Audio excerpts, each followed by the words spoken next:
Esther found herself transported to a magical realm, becoming a student of Hufflepuff, a year junior to the legendary savior. Initially, she set her sights on a singular goal: to focus solely on her meals and steer clear of any entanglements. However, shortly after the commencement of the school year, she unexpectedly crossed paths with the illustrious Malfoy. In a most unfortunate turn of events, she inadvertently smeared a cake across the perpetually haughty visage of the young Master Malfoy. In that moment, she realized that what lay ahead could either be a tale of blossoming campus romance or one of relentless bullying. Determined to avoid both, Esther resolved that if it came to it, she would not hesitate to turn the tables and bully him instead. The girl, having traversed into this enchanting world, resembled a butterfly that had unwittingly fluttered into the realm of magic, striving to keep her wings concealed to avoid stirring any ripples. Yet, fate had already set its wheels in motion the moment she stepped into this new existence, unbeknownst to her. Chapter 1. A Journey into the Magical World. Esther Main was born in 1981 in England and currently resides in a rather obscure and somewhat quaint village in Devonshire, St. Catchpole. Those familiar with one of the world's best-selling series, Harry Potter, or its cinematic adaptations, might recognize this locale as a dwelling where muggles and wizards coexist. The renowned Weasley family calls this place home. Naturally, unless a wizard chooses to reveal themselves, muggles remain blissfully unaware of their presence. It was now mid-July of 1992.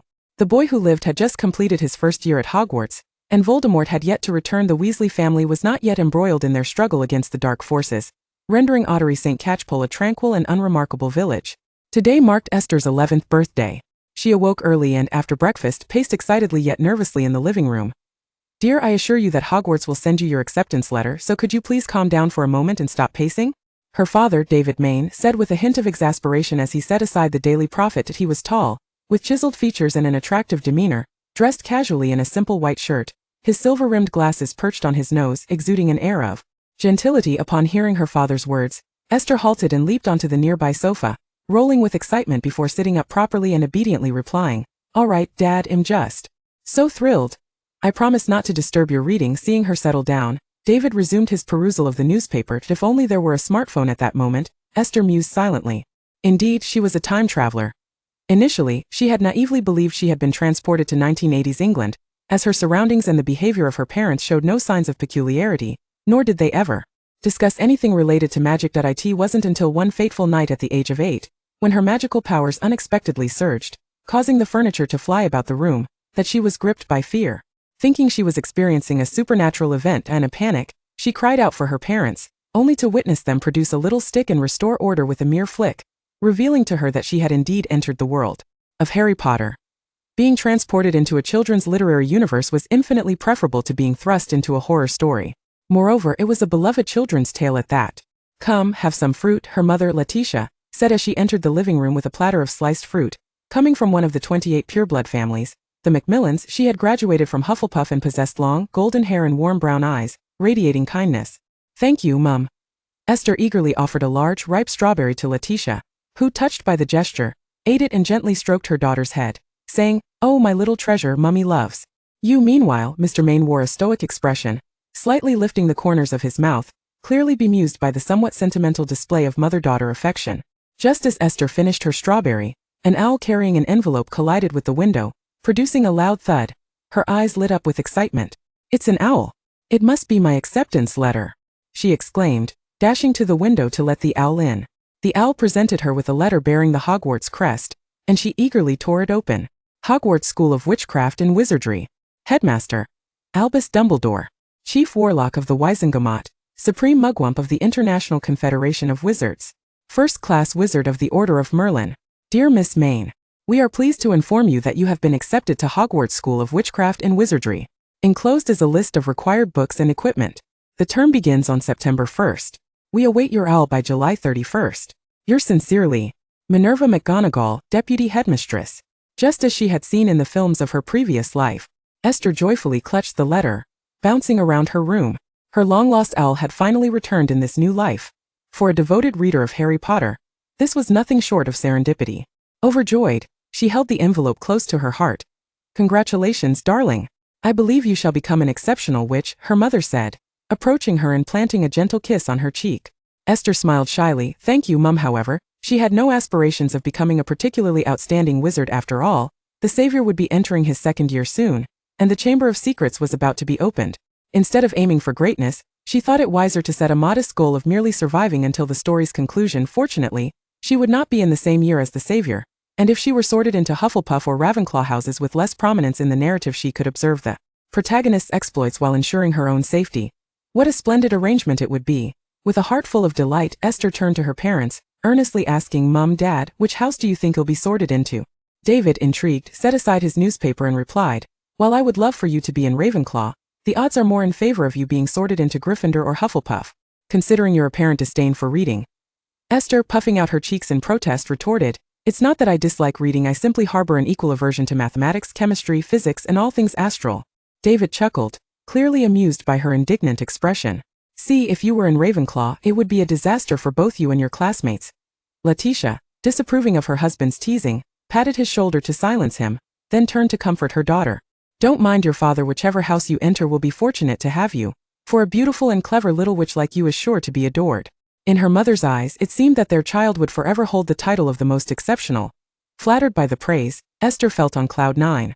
Were it not for her steadfast desire to be a mere background character, she might have felt empowered enough to confront Malfoy or even challenge Voldemort himself. David shook his head in silent disbelief at Letitia's excessive flattery of their daughter. "Actually, I hope to be in Hufflepuff, because my cousin Ernie says it's the closest house to the kitchen, and I can enjoy warm midnight snacks."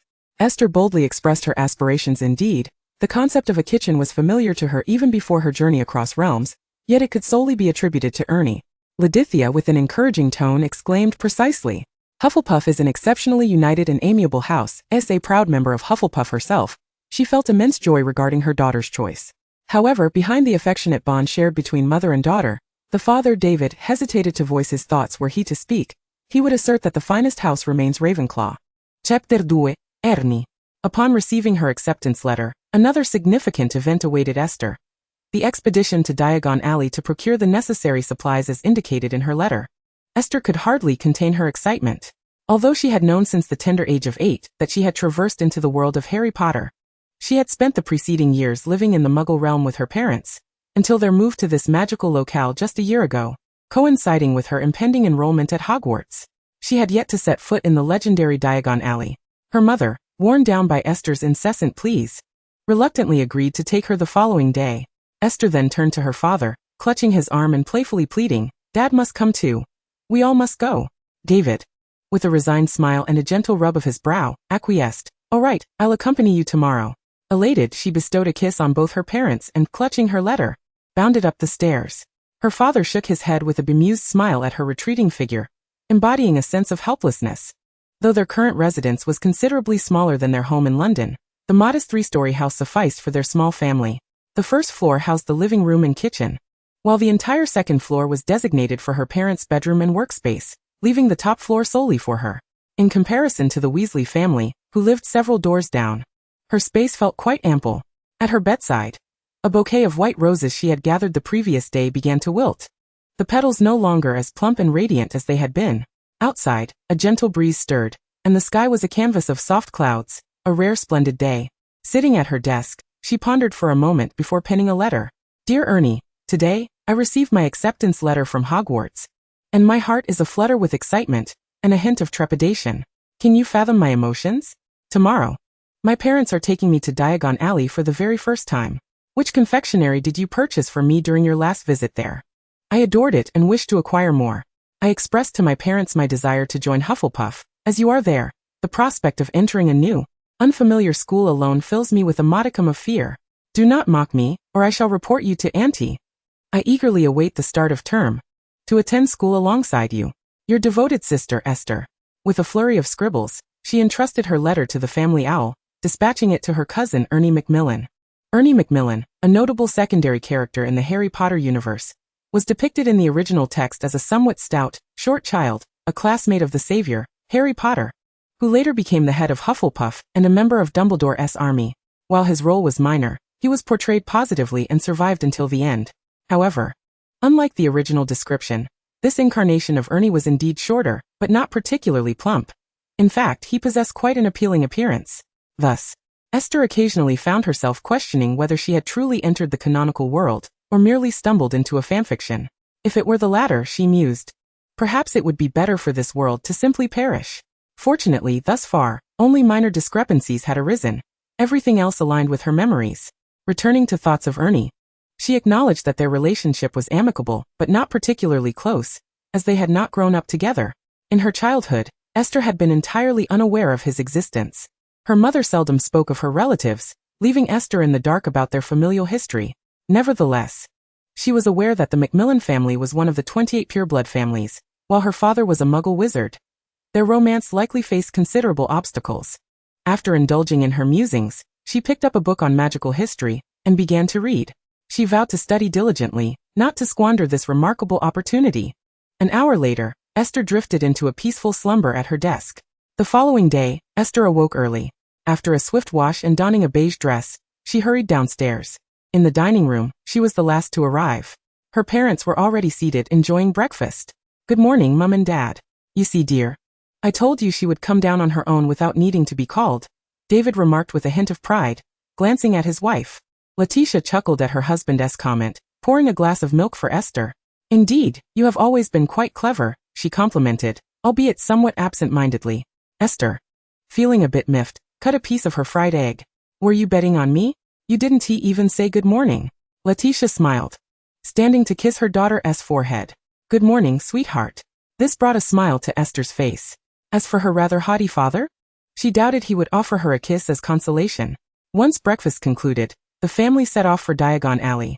As described in the original text, they entered through the Leaky Cauldron, a place only visible to Muggles, arriving at a rooftop that appeared devoid of anything but trash cans and weeds. By counting 3 bricks up from the trash bin and 2 across, and tapping the selected brick with her wand, a small opening appeared, transforming into an archway leading to Diagon Alley. Everything felt so magical. The dismal environment of the Leaky Cauldron was somewhat off-putting, especially considering its current owner, Tom, was not the most affable of individuals. Reflecting on Harry's third-year summer spent here, Esther could not help but feel a surge of admiration for his resilience. Truly, great individuals possess remarkable adaptability. It was likely that with Hannah Abbott at the helm, the Leaky Cauldron would improve, but that would not occur until the grand finale. Lost in thought, Esther tightened her grip on her mother's hand. The cobbled streets twisted before her, lined with peculiar shops, and the bustling crowd created a lively cacophony, likely due to the impending school term, as many adults accompanied children on leisurely strolls. The throngs made the shops appear quite crowded. "How many people there are!" Esther exclaimed, somewhat taken aback. Being young and surrounded by so many adults, she could hardly see beyond their backs, which slightly dampened her enthusiasm. "There are indeed many. Considering this is the only wizarding shopping street in England," David remarked with a hint of sarcasm. A Muggle wizard, he cherished magic but often lamented the wizard's insularity. He held little regard for the Dark Lord, who once aspired to restore the glory of pureblood families. How antiquated to cling to notions of blood supremacy. If anyone is to fail, it ought to be them, he scoffed. Letitia gently wrapped her arm around David's, soothingly saying, "Enough of the complaints, dear. I've arranged to meet your brother's family. They should be waiting for us at Florian Fortescue's ice cream parlor. Let us hurry over." Esther looked up at her mother. "Is Ernie coming too?" Her mother affectionately ruffled her hair. "Yes, darling, Ernie will be joining us for shopping today." Esther felt a surge of joy. She had resolved to bond with her cousin, aiming to become one of those familiar yet underplayed characters who ultimately survived to the end. As for engaging in romantic entanglements with the more popular characters, she dismissed the thought. Survival was paramount. Chapter 3, Diagon Alley. Upon arriving at Florian Fortescue's ice cream parlor, they quickly spotted Ernie. He sat alone, indulging in ice cream, his golden hair gleaming like the sun. "Ernie," Esther called out from a distance. Ernie looked up, setting down his ice cream, and stood to greet them. "Auntie, Uncle, and Esther. Dear Ernie, why are you all alone? Where are your parents?" Letitia inquired, gently tousling Ernie's golden hair, which shone as brightly as her own. Ernie felt somewhat uncomfortable with this affectionate gesture, as he considered himself quite grown up, and such actions seemed to undermine his dignity. However, he dared not resist his aunt, especially with his taciturn and demanding uncle nearby. "My parents had some urgent work and couldn't accompany me, so I entrusted myself to aunt and uncle today," he replied politely. The Macmillans were one of the 28 pureblood families. While they did not possess the same fervent reverence for blood purity as the Malfoys or the Blacks, they still held on to some traditional values. It was only the previous year, just before school commenced, that Ernie first met his aunt, who had severed ties with her family for the sake of love.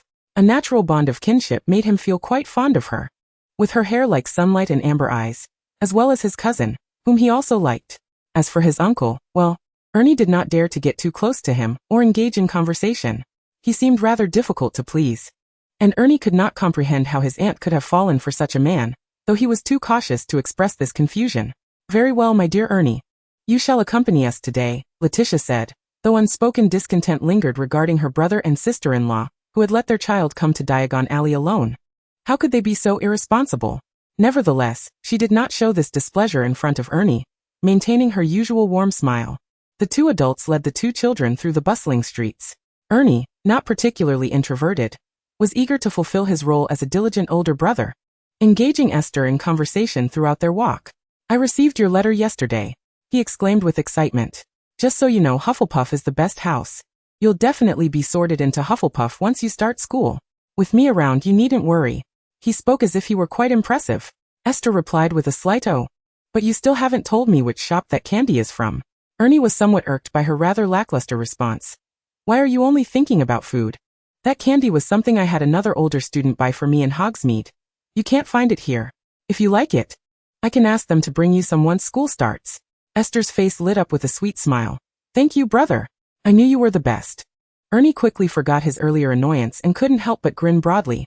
All right, after we finish shopping, I'll take you to the magical joke shop to buy some little toys. My treat. He jingled the coins in his pocket, the sound of clinking galleons ringing clear. Esther's smile grew even more genuine. Yay. Their parents, following behind, couldn't help but smile, and even David chuckled. This lad, not the brightest, but certainly sincere. Noticing his wife's gaze, David quickly amended his words. Letitia smiled, indeed. Ernie is a wonderful brother. Due to the crowd, there was a long queue at Flourish and Blotts, and Esther grew impatient. She then proposed to her parents that they wait in line to purchase their books while she and Ernie went ahead to buy her wand. Letitia exchanged glances with David. Somewhat concerned, Ernie immediately patted his chest, assuring Esther, I've been to Diagon Alley many times, I won't get lost. Ultimately, David nodded, handing Esther a large pouch of coins and instructing, I trust you both. After you buy the wand, if time permits, you can also procure some necessary items. The queue here is quite long, it might take a while. Esther accepted the pouch and bid farewell to her parents. She and Ernie strolled happily down the street, both children sporting radiant golden hair that exuded warmth. However, Esther's eye color differed from Ernie's. At 11, she had inherited her parents' finest traits. Undeniably beautiful with her softly curled golden locks, deep blue eyes as clear as the sea, fair and luminous skin, delicate features, and a hint of baby fat adorning her cheeks. Her small, full, rosy lips were slightly pursed, rendering her a charming little daisy, exuding a vibrant brightness. She quietly compared herself to Ernie, believing her features to be superior, attributing her attractiveness to her father's good looks, having seen her uncle, who, to be frank, was not as handsome as her mother. Her eyes and nose resembled her father's, while her lips and face shape leaned more towards her mother. Unbeknownst to Ernie, she held these thoughts, and even if he did know, he wouldn't care about such comparisons, being content with his own appearance. Without adults trailing behind, they both felt considerably more at ease. Let's go buy your wand first, stay close to me. There are many people, so don't wander off, Ernie instructed, extending his hand for Esther to grasp. She obediently took his hand, following him closely. Ollivander's wand shop was the only one of its kind in all of Britain, where every wizard's wand had originated since times long past. Esther successfully acquired her wand here, contrary to the scenes depicted in the films. The first wand Ollivander presented suited her perfectly. 11 inches, made of willow, with a core of phoenix feather. Wands made with such rare materials possessed distinct personalities. I believe Miss Mayne will achieve great things, Mr. Ollivander remarked, his age evident in his white hair and peculiar silver pupils, which made Esther feel slightly strange upon first seeing him. Thank you for your compliment. With her wand in hand, Esther was in high spirits, even though she did not believe she would accomplish anything grand. After all, who doesn't enjoy kind words? Chapter 4. The Arrival of the Brash Boy. After purchasing the wand, Ernie led her to Madame Malkin's robes for all occasions to have her robes made. The crowd was considerable, though somewhat less daunting than Flourish and Blotts, as not every Hogwarts student required tailored robes, while books were essential for students of all ages. After taking her measurements and leaving a deposit, they departed. One could say that since she wasn't in the same year as the chosen ones, perhaps she would miss out on witnessing that iconic scene at Madame Malkin's this year. Would you like to buy a pet? An owl or a cat? Ernie asked as they arrived at the entrance of the magical menagerie. The young boy was eager to showcase his prowess in front of his sister, upholding his status as the older sibling, even if he was a friendly Hufflepuff. After speaking, he raised his chin confidently. Now quite familiar with the topic, but if you're looking to buy an owl, it's better to go to Elop's Owl Emporium. Harry's owl was purchased from there. By the way, do you know the famous chosen one, Harry Potter? Esther nodded. Of course I do. I not only know about his past but also that he was rescued from his aunt and uncle's house by the Weasley children just before the summer ended, and that he accidentally ended up in Knockturn Alley, right when he encountered the Malfoys selling dark magical items. Esther thought to herself. Speaking of the chosen one, Harry Potter. Ernie's face lit up with admiration. Harry is incredible. He defeated a troll and earned many points for Gryffindor, surpassing Slytherin and winning last year's House Cup. You admire him now, but after the Chamber of Secrets incident this semester, you'll start to question him and label him with all sorts of strange tags. Esther maintained her smile. I harbor no particular fondness for raising animals. However, in order to facilitate communication with my parents, I shall purchase an owl. She interrupted Ernie's exuberant praises for the savior, redirecting the conversation back to the original matter. Upon hearing her words, Ernie promptly led her to the Yila Owl shop. Indeed, Esther was not particularly keen on keeping pets or even plants, perhaps due to a previous life filled with busyness, where she could barely sustain herself, let alone care for other living beings. Thus, she merely strolled about, selecting the owl that caught her eye the most. Ernie, who had a far greater affection for pets than Esther, carried the cage while playfully teasing the owl and inquired, "Have you decided on a name for this owl? If not, I can assist you." Without a moment's hesitation, Esther replied, "I've chosen. Its name shall be Donut." Ernie, somewhat puzzled, asked, "Why that name? Do you enjoy eating donuts?" Esther responded, "Yes. In truth, it was the name of a cat her aunt once had when she was very young. A cat that tragically perished in an accident before her eyes, crushed by a truck into an unrecognizable mass. This experience likely contributed to her aversion to keeping pets." Ernie dismissed any deeper thoughts, understanding that girls often delight in bestowing endearing names upon their pets, which was perfectly acceptable. "Come visit me at my home in a couple of days. I shall treat you to donuts," he warmly invited her. After purchasing the pet, Ernie could not resist dragging her to the magical joke shop, where they unexpectedly encountered one of Ernie's friends. "Hey, Justin, what a coincidence to see you here." He joyfully embraced the curly-haired boy. "Ernie, what a stroke of luck to run into you," Justin responded, equally elated. Esther recognized him as Justin Finch-Fletchley, a Muggle-born boy and a close friend of Ernie's in the books, one of the unfortunate students petrified in the Chamber of Secrets, and a member of Dumbledore's army in their 5th year, serving as a positive supporting character. "This is my cousin, Esther Main," Ernie introduced them. "She will be a new student this year, and she also grew up in the Muggle world, so you two should have plenty to discuss." Justin's eyes brightened. "Hello. I'm Ernie's good buddy, Justin Finch-Fletchley, a Hufflepuff student. Are you a Muggle wizard as well?" Upon realizing his oversight, he chuckled, understanding that Ernie, being a pureblood wizard, could not possibly have a Muggle-born relative. "Sure enough," Esther interjected, "my mother is a pureblood witch, and my father is a Muggle wizard, so I suppose I am a half-blood." Justin nodded in understanding, and the three of them commenced shopping for amusing items in the joke shop. This was Esther's first visit, and her curiosity led her to explore every corner, inadvertently purchasing a multitude of items. When it came time to check out, Ernie felt a pang of regret. He had intended to save some money to buy a new broomstick. Although his flying skills were merely average, his heart was still enamored with Quidditch. Yet, having made the promise, he could not renege without losing his dignity as an older brother, so he gritted his teeth and paid. Unaware of the circumstances, Justin complimented Ernie on his generosity, dubbing him an invisible millionaire. While feeling a twinge of regret, Ernie maintained a smile. Esther nearly burst into laughter at his expression. Clearing her throat to feign sweetness, "Brother, you are so kind to me. How about we visit the Quidditch boutique? I would like to buy a gift for you." Although Ernie was tempted, he feigned indifference. "As your brother, it is only right to buy things for my sister. You need not purchase anything for me." "Wow," Justin exclaimed, unable to contain his admiration. "Dude, you look so charming as a brother. Mind if I have another brother?" Ernie shot him an exasperated glance. "I would mind. Please, spare me. If it comes to that, I could always be your sister," he laughed, continuing his playful banter. "For heaven's sake, stop disgusting me." Ernie suddenly grabbed Esther and dashed away, attempting to escape from this eccentric friend. Justin laughed as he chased after them. They frolicked their way to the Quidditch boutique, where a crowd of children gathered around a broom. "This is the latest model, the Nimbus 2001. Ernie squeezed in, gazing adoringly at the newest broomstick. Esther took a glance and thought it merely a broom, unimpressed. While she found Quidditch intriguing, she held no desire to play it, thus showing little interest in the broomstick. Ernie and Justin eagerly conversed about the broom, while Esther wandered aimlessly within the store.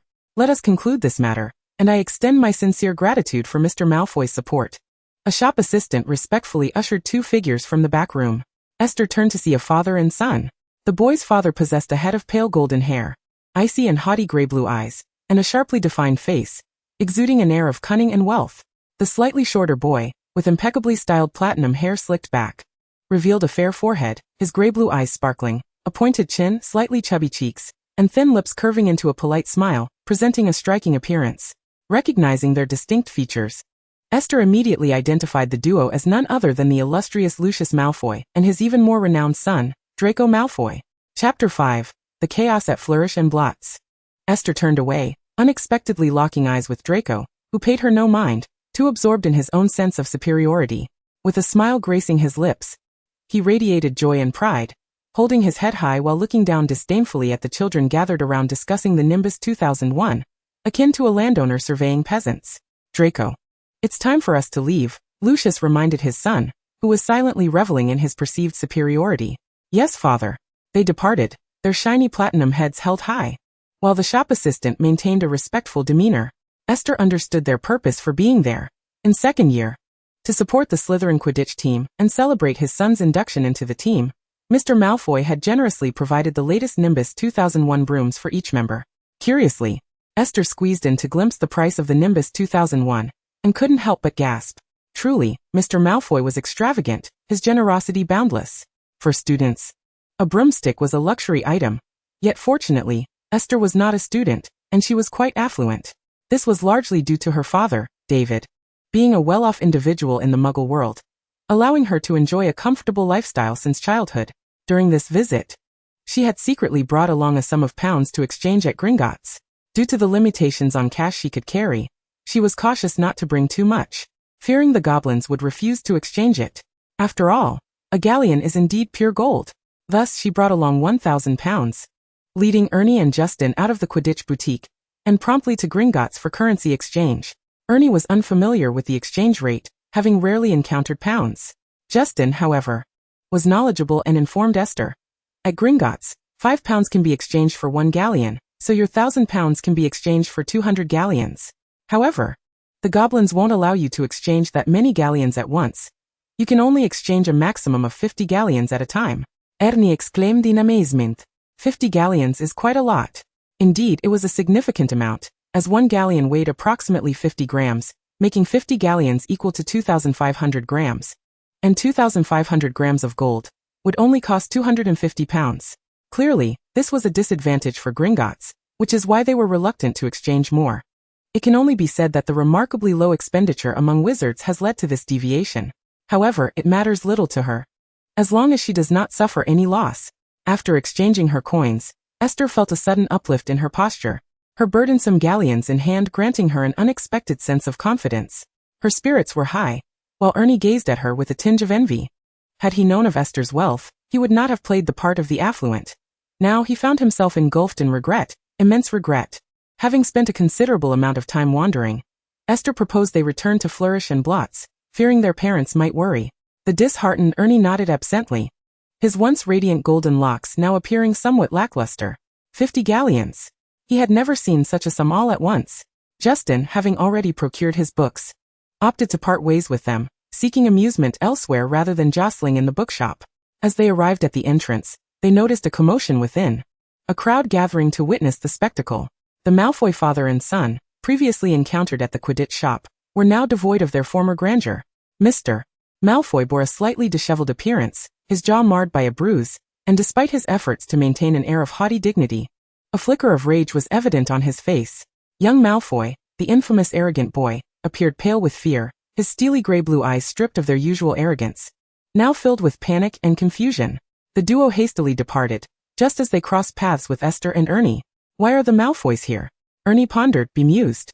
Esther understood their presence and even recognized the narrative point they were at. Inside Flourish and Blotts, the legendary savior Harry Potter and the Weasley family were in attendance. Taking a deep breath, she felt a wave of excitement wash over her. Listen, Malfoy is a Slytherin student, and those from that house are not to be trifled with. Once you enroll, steer clear of them, especially Malfoy, who is particularly arrogant, flanked by 2 hulking companions. It's best to avoid him altogether. Esther barely registered Ernie's advice. Her mind consumed with the thought of meeting the protagonists. Determined to remain a mere background character, and not engage in the main storyline. She still yearned to encounter the main cast. As someone who had read the books and watched the films numerous times, how could she not anticipate meeting the protagonists? Harry, Ron, Hermione, here I come. Suppressing her excitement, she tugged Ernie into the bookshop, her eyes immediately drawn to a cluster of red-haired individuals, along with a messy-haired boy sporting glasses and a girl with frizzy hair. Despite their faces differing from those she had seen in the films, she could instantly recognize them. Suddenly, she halted, causing Ernie to bump into her back. Hey Esther, why did you stop so suddenly? He asked, rubbing his head and then spotting Harry and his companions. Wait, the Weasley family is here? That is Harry. Harry is here. His exclamation was somewhat loud, capturing their attention. Harry cast a curious glance their way, his striking green eyes glimmering beautifully. Esther felt as though she were rooted to the spot, unable to move. Moments ago, she had been so excited. Yet now faced with the protagonists, she found herself at a loss for how to respond. This reaction was akin to the feeling of homesickness, a sudden shyness overtaking her. While she faltered, Ernie did not. Boldly, he pulled Esther forward and greeted Harry Potter. Hello. Are you here to buy books too? Harry appeared to recognize Ernie, offering a shy smile. Hello. I believe you are Ernie Macmillan from Hufflepuff, right? Ernie, taken aback that Harry remembered him, grew even more animated. Yes. Hello. I can't believe you remember me. With hands resting on Harry's shoulders, one of the Weasley twins chimed in teasingly. Oh look, another fan of the Savior. The other quickly followed with, goodness. How can someone be so amazing? I admire him so much. Nearby, Ginny's face flushed, clearly embarrassed by her brother's antics. Harry in turn appeared somewhat bashful, his cheeks tinged with red. Esther glanced between the Weasley twins and Harry, then at Hermione and Ron beside him. Overwhelmed by the sheer number of characters present, she suddenly felt dizzy. I think I need to collect myself, she declared, gripping Ernie's sleeve, and promptly collapsed to the ground. Of course, she did not actually fall, as the crowded bookshop left her with no space to do so. Chapter 6. Platform 9 3/4. The British weather is often dreary, with clouds hanging low in a dark, oppressive shroud, resembling spilled ink. Rain fell in a rapid, tight cascade from the heavens, drumming against rooftops and the earth, drowning out all other sounds, leaving only the soothing patter of rain in the atmosphere. Esther lay sprawled on the living room sofa, perusing a book titled The Lost Ancient Spell. 3 days had passed since her fainting episode at Flourish and Blotts. She could hardly recall that moment, but according to Ernie, her collapse had only added to the chaos in the already tumultuous bookshop. Even after a doctor's examination confirmed her well-being, merely a result of overwhelming emotions and the suffocating crowd, her social embarrassment had been irrevocably cemented, only to amplify upon regaining consciousness. Reflecting on this, she wailed into her book, covering her face. Due to work commitments, her parents were out of town, leaving Ernie to keep an eye on their precious daughter. At that moment, Ernie, battling with various kitchen appliances, poked his head out upon hearing her voice. What's wrong? Are you feeling unwell? Esther shook her head despondently. I'm perfectly fine, just feeling mortified. Which interloper faints upon meeting the protagonists for the first time? This is a rarity even in the realm of literary traversers. Ernie scratched his head in confusion. If you're alright, could you help me? How does this blender work? Wizards, especially purebloods, are quite unfamiliar with modern technology. Ernie had rarely encountered such devices, save for a few occasions at his aunt's home. Esther, rising to assist, ambled into the kitchen. Although she was not particularly adept at cooking, she was familiar with how to operate the machines.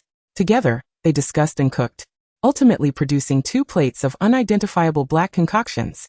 Ernie set the dishes on the table, and the two stared at the unappetizing food. They exchanged wide-eyed glances, neither willing to take the plunge first. I suddenly realize I'm not that hungry, Ernie hesitantly remarked. Esther sighed. To prevent them from poisoning themselves, she reluctantly retrieved her cherished stash of snacks.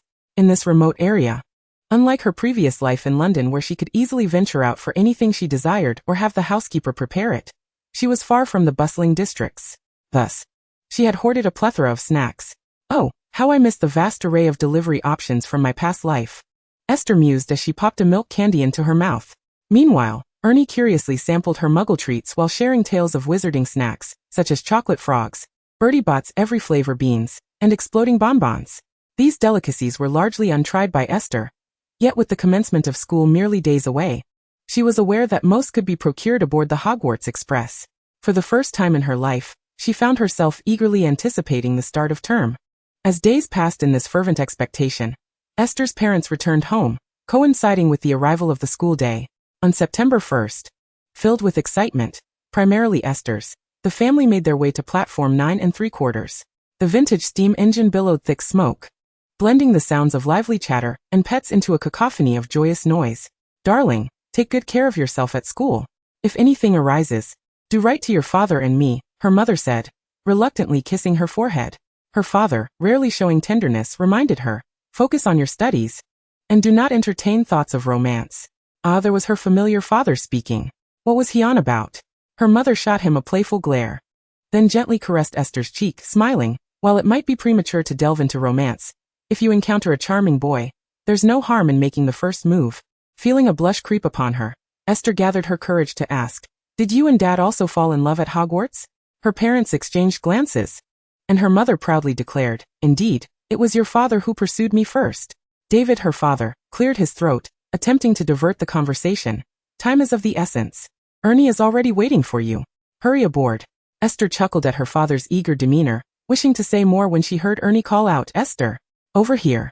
Turning, she saw Ernie leaning out from the train door, enthusiastically waving at her. Following his gaze, she spotted her uncle and aunt who had come to see him off. To raise a child like Ernie, who could befriend both muggles and wizards, her uncle and aunt were clearly not extremists like the Malfoys, who believed in blood purity. Her mother had severed ties with her family to be with her father, primarily due to her grandfather, old Mr. Macmillan's opposition. After his passing, her mother had quickly reconciled with her uncle's family. Feeling her father behind her, Esther sensed him urging her toward Ernie. She turned in surprise, wondering if he was that eager to see her leave. Yet David urged her, "Go on now, don't keep Ernie waiting." In the midst of their conversation, her uncle and aunt approached. Upon reaching Esther, her aunt embraced her warmly. "Dear Esther, it has been too long. You are growing more beautiful by the day." Her uncle looked at her with affection. "When you come to my house for Christmas dinner, I shall have a grand gift prepared for you." Esther beamed, replying dutifully, "Thank you, uncle and aunt." "Oh, what a good child you are," her aunt exclaimed, unable to resist giving her a kiss before turning to Ernie, who was waiting by the train door. "Aren't you going to help your sister with her luggage?" Ernie, momentarily taken aback, obediently descended to assist her.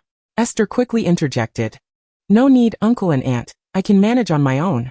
"Oh, what a sweet child. It's perfectly fine. Let your brother help since he is stronger," her aunt replied with an indulgent gaze. "Should you encounter any issues at school, seek out your brother. If he neglects to assist, do write to your aunt, and I shall ensure he is reprimanded." Ernie, being carefree, found no fault in his mother's favoritism, assuring her, "Don't worry, Mom. I will be the best brother ever." The train's horn blared, urging students to board promptly. Reluctantly, her aunt released Esther, allowing her to join Ernie on the train. Esther turned to see her parents standing side by side, waving goodbye. Chapter 7. The Hogwarts Express. Esther dragged her luggage alongside Ernie as they squeezed onto the train.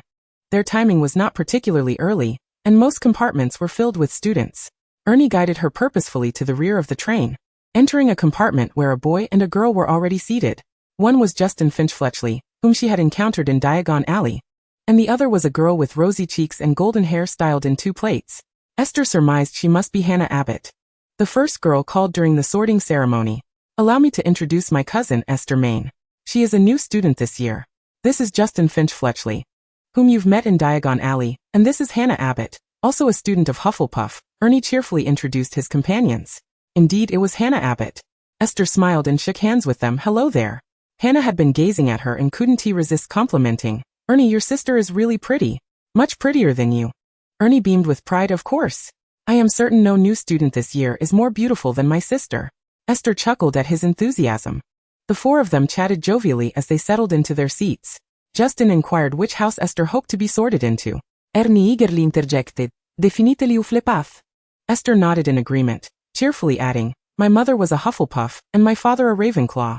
I am most likely to be sorted into one of those 2 houses. But since I do not particularly enjoy studying, I suppose Hufflepuff it shall be." While Gryffindor and Slytherin might be more popular among the masses, she felt a deeper affinity for Hufflepuff.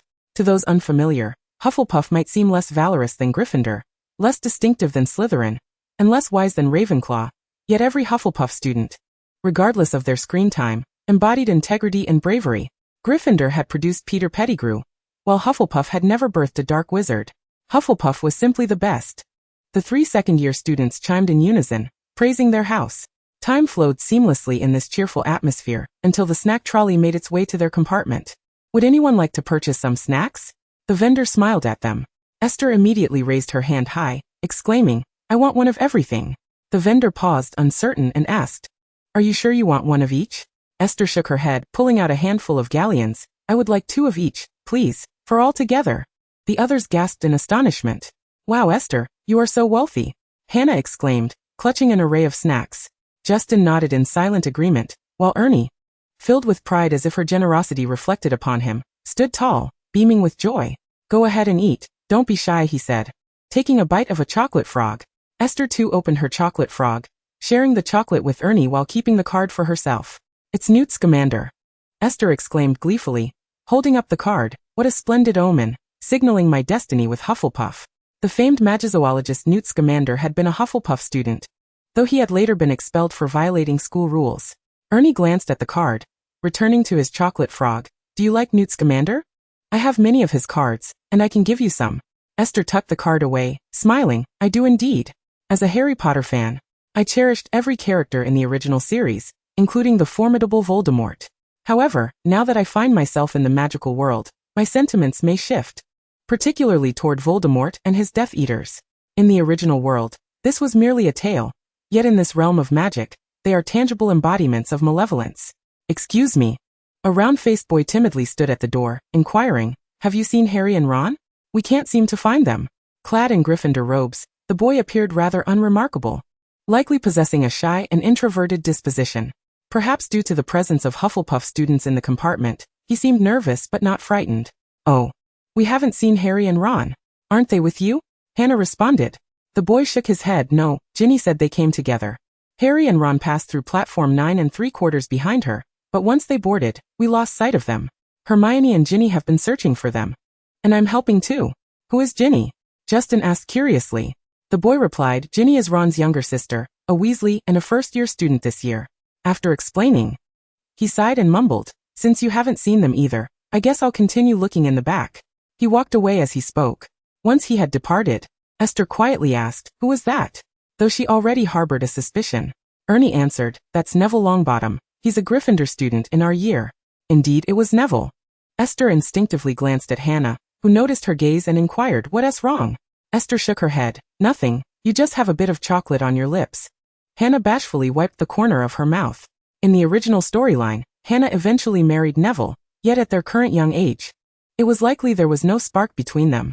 Alas, she truly wished to divulge such trivial details, but decided against it. She feared that by inadvertently stirring the wings of a butterfly, she might lead the narrative into uncontrollable territory. Despite the many regrets within the original plot, the ultimate conclusion was a favorable one, and she dreaded that her influence might steer it towards ruin. Such would be a grave transgression.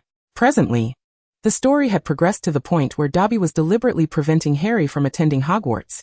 Thus Harry and the unfortunate Ron found themselves stranded outside platform 9 3/4, compelled to take the enchanted car to Hogwarts. Consequently, Esther kept her gaze fixed upon the window. How could she possibly miss the opportunity to witness this iconic scene? Ernie glanced at her curiously. "Esther, what are you looking at?" Esther casually replied, "I'm admiring the scenery. It's quite beautiful outside." "Oh." Ernie acknowledged and then turned back to chat with his friends. Esther continued to gaze for an extended period, yet saw no sign of life. Perhaps her seat was misaligned, and she would need to see from the other side. With a hint of disappointment, she sighed. Fortunately, Hogwarts soon arrived.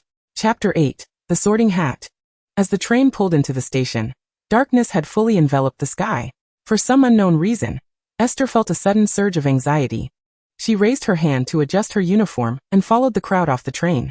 Hagrid, the keeper of keys and grounds at Hogwarts, held a lantern aloft, guiding all first-year students across the Black Lake in boats toward Hogwarts.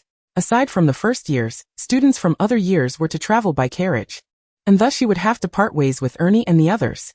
Just before departing, Ernie made a gesture of encouragement. "I'll be waiting for you in Hufflepuff." He seemed very certain that Esther would be sorted into Hufflepuff. Esther waved goodbye, took a deep breath, and boarded a small boat. Accompanying her in the same boat were 2 girls, one with golden hair, large eyes, and sweet dimples, the other a redhead with freckles. Possessing a delicate appearance and a somewhat bashful demeanor, Esther stole a few glances at the red-haired girl, surmising that she must be Ginny Weasley, the youngest and only daughter of the Weasley family, and the future wife of the savior, Harry. She longed to speak with her, yet Ginny's shy demeanor deterred her from initiating conversation. She averted her gaze to the surface of the Black Lake, rumored to harbor mermaids and a giant squid. She wondered if anything could be seen from above. "What are you looking at?" The blonde girl, noticing Esther's fixation on the lake, inquired with curiosity. Though Ginny did not speak, she too cast a curious glance in Esther's direction. Esther explained, "My dad told me there are mermaids and a giant squid in the Black Lake, so I'm hoping to catch a glimpse." After her explanation, the other two girls also craned their necks in curiosity. However, the darkness was too profound, and they could see nothing. "My sister told me that the Slytherin dormitory has a view of the lake. She has seen the giant squid floating outside the window," the blonde girl remarked. At the mention of Slytherin, Ginny instinctively wrinkled her nose, indicating her clear distaste for the house. Esther understood. Gryffindor and Slytherin had always been rivals, and her family was firmly Gryffindor, especially after a rather unpleasant altercation with the notably Slytherin Draco Malfoy before the school year began. Were she in Ginny's position, she too would harbor disdain for that house. Esther refrained from commenting, instead observing the beautiful girl who resembled a Barbie doll. "The Slytherin dormitory is in the basement, so it does indeed have a view of the lake, but I find that a bit frightening. Plus, it's likely to be damp," she speculated. The blonde girl replied, "It's probably fine. My sister thinks it's not dangerous at all. Just that the giant squid might tap on the window at night, disrupting sleep." Esther inquired, "Is your sister a Slytherin student?" The blonde girl nodded. "My sister is a year ahead of me, a Slytherin student." The girl had golden hair, 1 year below Draco Malfoy, with a sister in the same year as him. Esther scrutinized her closely, and the answer bubbled to the surface of her mind. "I'm Esther Main. What is your name?" she asked. The blonde girl responded, "I'm Astoria Greengrass." Indeed, it was Astoria, the wife of Draco Malfoy, a minor character with scarce appearances in the original narrative. Since she had greeted her, it would be remiss to neglect the other girl. Thus, Esther turned her attention back to Ginny. "And you? What is your name?" Perhaps due to their friendly demeanor, Ginny did not exhibit much resistance as she replied, "I'm Ginny Weasley." A flicker of surprise crossed Astoria's eyes, which Ginny noticed and boldly met her gaze. Fortunately, while Astoria appeared somewhat taken aback, she refrained from uttering any disparaging remarks. As one of the 28 pureblood families, Astoria had also been raised with the doctrine of blood superiority. However, compared to other pureblood children, her disposition was notably gentler and kinder. This was reflected in the text, as by the conclusion of the Harry Potter saga, it was mentioned that after marrying Draco Malfoy, Astoria tragically succumbed to a blood curse, passing away in her 30s after giving birth to Scorpius Malfoy. Astoria rejected the notion of raising her child with the prejudiced ideologies of Muggles, leading to disappointment from Lucius and Narcissa, resulting in a tense atmosphere during every family gathering. Such a wonderful girl, losing her life at a young age, might not seem as real within the story, but now having encountered her in person, Esther felt a sense of regret. There was no ulterior motive. It was merely the acknowledgement that kind and beautiful Slytherins like her were indeed rare. After exchanging names, the three of them fell into silence, quietly crossing the Black Lake. Next came the most significant sorting ceremony. Esther took a deep breath, reminding herself to relax. Professor McGonagall, draped in a verdant cloak, held a piece of parchment as she read aloud the names of the first-year students, beckoning each to step forward and don the sorting hat. The ceremony proceeded with meticulous order, and Ginny and Astoria were assigned to Gryffindor and Slytherin respectively, both houses erupting in enthusiastic applause. Soon it was Esther's turn. She inhaled deeply as she approached the front and placed the sorting hat upon her head. "Ah, let's see. You are quite clever and possess a fair share of courage. Hufflepuff, Hufflepuff, Hufflepuff." The sorting hat's voice echoed in her mind. Esther, without waiting for the hat to finish, fervently declared her desire to join Hufflepuff. She understood that the hat sorted students based on their traits, yet it would heed a student's strong wishes as well. "Are you certain?" the hat inquired with a hint of surprise. "You are the first student in many years to request Hufflepuff. Frankly, I believe Ravenclaw would suit you better." What a jest! She had no intention of competing with those overachievers. The hat's comment startled Esther, prompting her to insist even more vehemently, "Hufflepuff! Hufflepuff! I want to be in Hufflepuff." "All right, enough already. Hufflepuff it is." The hat relented, proclaiming loudly, "Hufflepuff." A wave of applause erupted from the Hufflepuff table, particularly from Ernie, who appeared almost ready to leap onto the table in celebration. With the dust settled, Esther let out a sigh of relief and joyfully made her way to Ernie. Chapter 9. The Hufflepuff Common Room. Welcome to Hufflepuff S. As soon as Esther reached the Hufflepuff table, Ernie enveloped her in a warm embrace, his excitement surpassing her own. The surrounding students greeted her with enthusiasm, and she reciprocated each friendly gesture. She settled in beside Ernie, with Hannah on her left and Justin Finch-Fletchley on her right. After taking her seat, her gaze swept across the long table, pausing at a strikingly handsome boy seated further down. He had a prominent nose, dark hair, and gray eyes. His tall frame adorned with a warm, welcoming smile. As if sensing her gaze, he flashed her a friendly smile from across the crowd. Esther returned the smile and turned to Ernie asking, "Who is that boy? He is quite handsome." Ernie glanced up and replied, "Oh, that is Cedric Diggory. A fourth year from Hufflepuff. He is indeed handsome and academically gifted. Everyone likes him." Indeed, Cedric looked every bit as charming as described in the original text. Esther contained her excitement and took a sip of pumpkin juice. The sorting ceremony concluded swiftly, and after a long day on the train, everyone began to indulge in the delectable feast before them. Esther, harboring a secretive curiosity, scanned the staff table, recognizing each professor and character by their distinct appearances. Hogwarts faculty was notably unique, making them easily identifiable. Her gaze lingered on a tall, gaunt man clad in black robes with greasy hair, only to be met with a piercing stare that caused her to instinctively look away. Truly, Professor Snape was renowned for instilling fear with just a glance. How fortunate she was to belong to a house with a kind-hearted head like theirs. Just as she sliced into her steak, Ernie leaned over to whisper to Justin Finch-Fletchley, "Hey, have you noticed that Harry and the Weasley boy who is always with him aren't here?" Justin leaned in as well. "You noticed too? They couldn't have possibly missed the Hogwarts Express, could they?"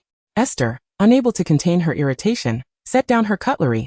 "Is it appropriate for you to speak like that? Should I offer you my seat?" Their conversation was so animated that it almost splattered her plate with saliva. Quite revolting indeed. Ernie and Justin exchanged sheepish smiles before moving behind her to continue their chatter. "They must have missed it. I remember Neville and Hermione looking for them on the train. Ernie Mused. Who would forget the start date for Hogwarts? Even if they were careless enough to forget, with so many Weasleys. It's impossible that only those two didn't make it." "You're absolutely right, mate," Justin agreed, "which leads me to suspect that someone deliberately kept them from arriving." Esther could no longer endure their conversation. She turned to them. "Shall I switch seats with you?" She then exchanged places with Ernie, sitting beside Hannah instead. Hannah seemed pleased. "Those boys are so annoying, aren't they? They have no consideration for others." Esther nodded in silent agreement. Eagerly, Hannah began introducing her to those around her. "This is Susan Bones, who is in the same year as Ernie and me." Susan was a rosy-cheeked girl with long golden hair braided down her back. "Hi there. Just call me Susan." She was quite talkative. "When they called your name during the sorting, was it Esther Main? Can I call you Esther? You're so pretty." Esther smiled back. "Of course you can." The girls soon fell into a cheerful conversation. However, in the midst of their chatter, Ernie and Justin had already speculated that Draco Malfoy was responsible for Harry's predicament, suggesting he had intentionally caused Harry and Ron to miss the train to Hogwarts. Esther, unable to tolerate their assumptions, turned to Ernie. "I'm afraid you're completely mistaken. Did you not see Malfoy glancing frequently towards Gryffindor? He is likely wondering where Harry is too." Ernie looked at her in surprise. "Esther, you know Malfoy?" Esther rolled her eyes. "Just because I didn't grow up in the magical world doesn't mean I'm oblivious to its affairs. I'm aware of certain individuals and families." Just then, Harry and Ron rushed into the great hall, disheveled and with tousled hair, as if they had just emerged from a tussle with the Whomping Willow. In a sense, they had indeed just battled the tree. Their sudden entrance caused a ripple of excitement at the Gryffindor table, but their expressions were glum. Esther instinctively looked up at the staff table, and indeed Professors Dumbledore, Snape, and McGonagall were absent. Soon, the reason for their summons became clear. Harry and Ron had inexplicably failed to enter Platform 9, and in a desperate attempt, had flown a modified car all the way to Hogwarts. Their escapade had been witnessed by numerous muggles, prompting the professors to have a serious talk with them. They might very well be expelled. The Gryffindor table erupted in gasps, with Percy Weasley, the only serious child of the Weasley family, chastising Ron for causing trouble, while the others wore worried expressions. Harry and Ron hung their heads, looking utterly dejected. By the time dinner concluded, the tale of their misadventure had spread like wildfire. "A flying car? How cool." Justin whispered excitedly to the boy next to him. "But it's also quite dangerous. Ernie interjected with a different perspective that could get them expelled. Ernie admired Harry greatly. Thus the notion of Harry facing expulsion unsettled him. Consider this. If a wizard were unable to study magic at Hogwarts, he would be indistinguishable from a muggle. Observing this, Esther approached Ernie and whispered, "Do not fret. Harry is surely safe from expulsion, for Professor Dumbledore holds him in high regard." "I hope so," Ernie replied, still somewhat anxious. Esther ceased her attempts to reassure him. After dinner, the first-year students returned to their respective common rooms under the guidance of their prefects. The entrance to the Hufflepuff common room is conveniently located at the corner on the right side of the kitchen corridor. It is easy to find. Yet entering poses a challenge. Concerned about the new students being drenched in confusion, the prefect diligently instructed them, finally adding, "If you cannot recall the way, feel free to wait at the entrance for a more senior student to escort you inside." Chapter 10, Roommates. Although the Hufflepuff common room, like that of Slytherin, is situated underground, it is far more comfortable. It resides on the lower level, where the temperature remains moderate, unlike Gryffindor's, where the sounds of wind can disturb one's slumber. Due to Professor Sprout's role as the head of Hufflepuff and her expertise in herbology, the common room is adorned with numerous plants. The decor predominantly features the house colors of yellow, which, while not extravagant or particularly unique, is bright and inviting. This year, there are 6 girls in Hufflepuff, a number that is somewhat larger compared to other houses, with the boys even outnumbering the girls by 1. This indicates that the number of new witches and wizards entering Hogwarts each year is indeed limited. I recall from my previous life that statistics indicated there were around 30 students in Harry's year, although not all were officially recorded. Thus, the annual intake hovers around 30. During the sorting ceremony, I paid special attention and confirmed that the analysis from my past life was accurate. This year's first years total 36, with Hufflepuff accounting for 13 of them, truly living up to its reputation for inclusivity. In a 6-person dormitory, Esther felt quite at home, having experienced similar living arrangements in her previous life.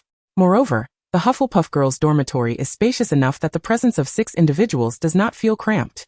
Her 5 roommates are named Annabelle, a half-blood witch, Donna Hunter, a muggle-born witch, Casey Walter, a pure-blood witch, Fiona Ryan, a half-blood witch, and Ariana Sidney, a muggle-born witch. Being sorted into Hufflepuff indicates that these young ladies are quite amiable, as they chatted while unpacking their belongings, quickly becoming familiar with one another.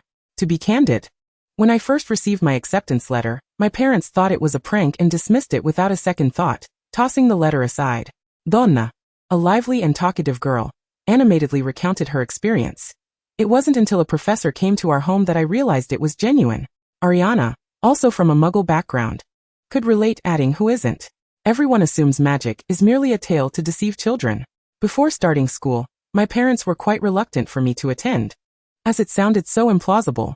But I was adamant. Is there anything cooler than learning magic? Indeed, Fiona chimed in, "My mother is a witch, but she never revealed it until I received my acceptance letter. Only then did she tell my father and me." Although my father was slightly displeased that she had kept it a secret, their love prevailed, and he forgave her. The experiences of just the first day of school surpassed my wildest expectations. I truly find the magical world utterly fascinating. Yes, I initially felt a bit apprehensive since I had never encountered magic before. What if, upon arrival, the other students were exceptionally skilled and I could not keep up? Or worse, what if they were unfriendly and ostracized me? Fortunately, everyone here is quite kind, came the reassuring reply. Rest assured, I am a pure-blood witch, but I have not learned any particularly useful magic prior to attending. We are all in the same boat. And as for exclusion, this is not Slytherin. No one discriminates against muggle-born witches and wizards. Besides, Donna, with your charming looks, how could anyone possibly shun you? Esther, who had settled next to Donna, smiled as she reached out to touch Donna's voluminous silver hair, filled with envy. However, Donna clarified that her hair was not natural but dyed. Nevertheless, it looked splendid, complementing her round, fair face, making her appear as lively and adorable as a doll. Flattered by the compliment, Donna replied, "If we are discussing beauty, Esther, you are the one who truly shines, with eyes as blue as sapphires." Upon hearing this, the other girls in the dormitory readily agreed, and the conversation naturally shifted to discussions of appearances. By the way, I spotted a remarkably handsome boy at our long table, tall and slender, with a warm smile. "Do any of you know who he is?" Ariana revealed, an enamored smile gracing her face as she reminisced about his features. Annabelle nodded in agreement, stating, "Absolutely. I noticed him too. He is indeed quite dashing." Casey pondered and remarked, "You must be referring to Cedric Diggory. There is no one more handsome in Hufflepuff." He is 3 years our senior, and is rumored to excel at Quidditch as Hufflepuff Seeker. Wow. He sounds impressive. I wonder if he has a girlfriend. He is so good-looking, I hope he is single. I am not sure, but there are many attractive older students in other houses. It just seems that our year lacks striking boys, replied another. Yes, there are a few pretty girls like Esther, and that girl with dimples who went to Slytherin. Oh. And there was a red-haired girl who was also quite lovely. Alas, there are so many beautiful girls in the world. Why can't I be one of them? With hearts full of excitement, the girls engaged in lively conversation until Annabelle reminded them, All right, dear ladies, we must hurry to bed. We have classes tomorrow. Realizing the hour was late, they exchanged goodnights before settling down to sleep. Thus, the first day at Hogwarts came to a serene close. Perhaps due to the excitement, Esther struggled to fall asleep during the first half of the night, finally succumbing to slumber in the latter half. The next morning, she was awakened by her roommates. Oh my, Esther, rise and shine. You slept so soundly that neither of the 2 alarms could rouse you. Hurry or you'll be late. As Esther opened her eyes, she noticed her roommates bustling about in a frenzy. Seeing this, she quickly scrambled to join the chaotic morning routine. With time pressing, they barely had a moment to leisurely enjoy breakfast, and instead rushed to the dining hall, grabbing whatever they could while dashing to eat. Ernie had already finished his breakfast and was headed to class when he glanced at the flustered Esther and sheepishly said, I didn't mean to neglect you. But boys are not permitted in the girls' dormitory. Esther had no time to hold him accountable, as her mind was consumed with the thought that their first class was potions. If they were late, Professor Snape would surely turn them into cauldrons. Chapter 11. A corner encounter with bullying? Esther grabbed a cake of uncertain origin and hurriedly raced to class with her roommates. All that occupied her thoughts was that the potions classroom was located underground, so she urged her companions to hurry downwards. However, she forgot that the magical staircases of Hogwarts would rotate automatically. As Esther hesitated for a moment at a corner, she was compelled to part ways with her roommates. Gazing at the ancient castle walls, she felt an acute sense of anxiety and couldn't help but exclaim, Given the castle's vastness, why are there no directional signs? I genuinely fear being late. Although Professor Snape was intimidating, he wouldn't actually resort to boiling students in a cauldron. Nevertheless, being remembered by a professor on the very first day of school was certainly not an auspicious omen. She merely desired to be a mere backdrop, to navigate through the unfolding narrative with tranquility, and had no intention of entangling herself too deeply with the principal characters. The protagonists had their own circles, while the supporting cast, like herself, belonged to a different realm. She was perfectly content to be one of those secondary figures. In her anxiety, compounded by her poor sense of direction, Esther turned several corners, and soon found herself utterly lost. She clutched the small cake in her hands, too anxious to even take a bite. At that moment, she knew she should seek someone for guidance, yet curiously, there wasn't a soul in sight. Although it was morning, wandering through the historically rich castle, coupled with the somewhat dim surroundings, was undeniably unsettling. After all, the very existence of magic in this world was inherently unscientific, and the presence of ghosts within the academy was rather frightful. Suddenly, Esther had an idea. Besides the ghosts, Hogwarts was filled with many moving portraits. She could ask them for directions. With a solution in mind, she scanned her surroundings, but this particular corridor was devoid of portraits. However, she recalled that upon her arrival, there had been a section adorned with several paintings. Following her memory, she swiftly turned and ran back. Yet in her haste, she collided with someone at the corner. Ouch! Having sprinted, the impact was considerable, and she fell to the ground. The person she bumped into appeared to be slightly taller than her. Although she couldn't clearly discern his features due to the angle, she instinctively raised her hand to shield herself. Nonetheless, the collision was painfully jarring. She covered her hand, tears welling in her eyes from the pain. Oh, Merlin! Draco, are you alright? A sharp female voice rang out. Goodness! The cake had smeared across her face. This was exclaimed by another bewildered boy. Upon hearing the familiar name, a flicker of panic surged through Esther. Could it be? Had she misheard? Who had she collided with? To escape the reality of the situation, she tightly covered her face, unwilling to look up. Damn it! Where did this fool come from? A frustrated boy's voice echoed. Esther recognized Draco's voice from their encounter at the Quidditch shop, confirming that it was indeed the infamous Draco Malfoy himself. This revelation was even more daunting. She awkwardly stood up, covering her face, hoping he hadn't seen her visage. Otherwise, she would have bolted away, face concealed. Esther didn't want to be the kind of person who, after causing a mishap, fled without even uttering an apology. However, if she were to face Draco now, she could already envision her grim fate. As the reigning bully of Hogwarts, she was certain he would make it his mission to seek her out throughout the school year. Of course, if one were to follow the tropes of romantic fiction, this could very well be the inception of their love story. The classic tale of adversaries turned lovers. Perhaps. Unfortunately for Esther, she wished to simply drift along, utterly disinterested in romance. Be it a high school love affair or bullying, she wanted no part of it. Yet, the narrative was not hers to dictate. Just as she began to rise, her hand covering her face was roughly yanked away. You insufferable, foolish Hufflepuff. Have you been lurking in the filthy dirt for so long that your eyesight has deteriorated? Esther was compelled to lift her face, meeting the furious gaze of the boy before her, and sheepishly murmured, I'm sorry. The boy's fair forehead bore not only a red mark but also remnants of cream, while his collar was smudged with unclean stains. His meticulously styled light blonde hair had become disheveled, strands falling across his brow. Frankly, Esther thought he looked better with the hair slightly tousled. Does apologizing even matter?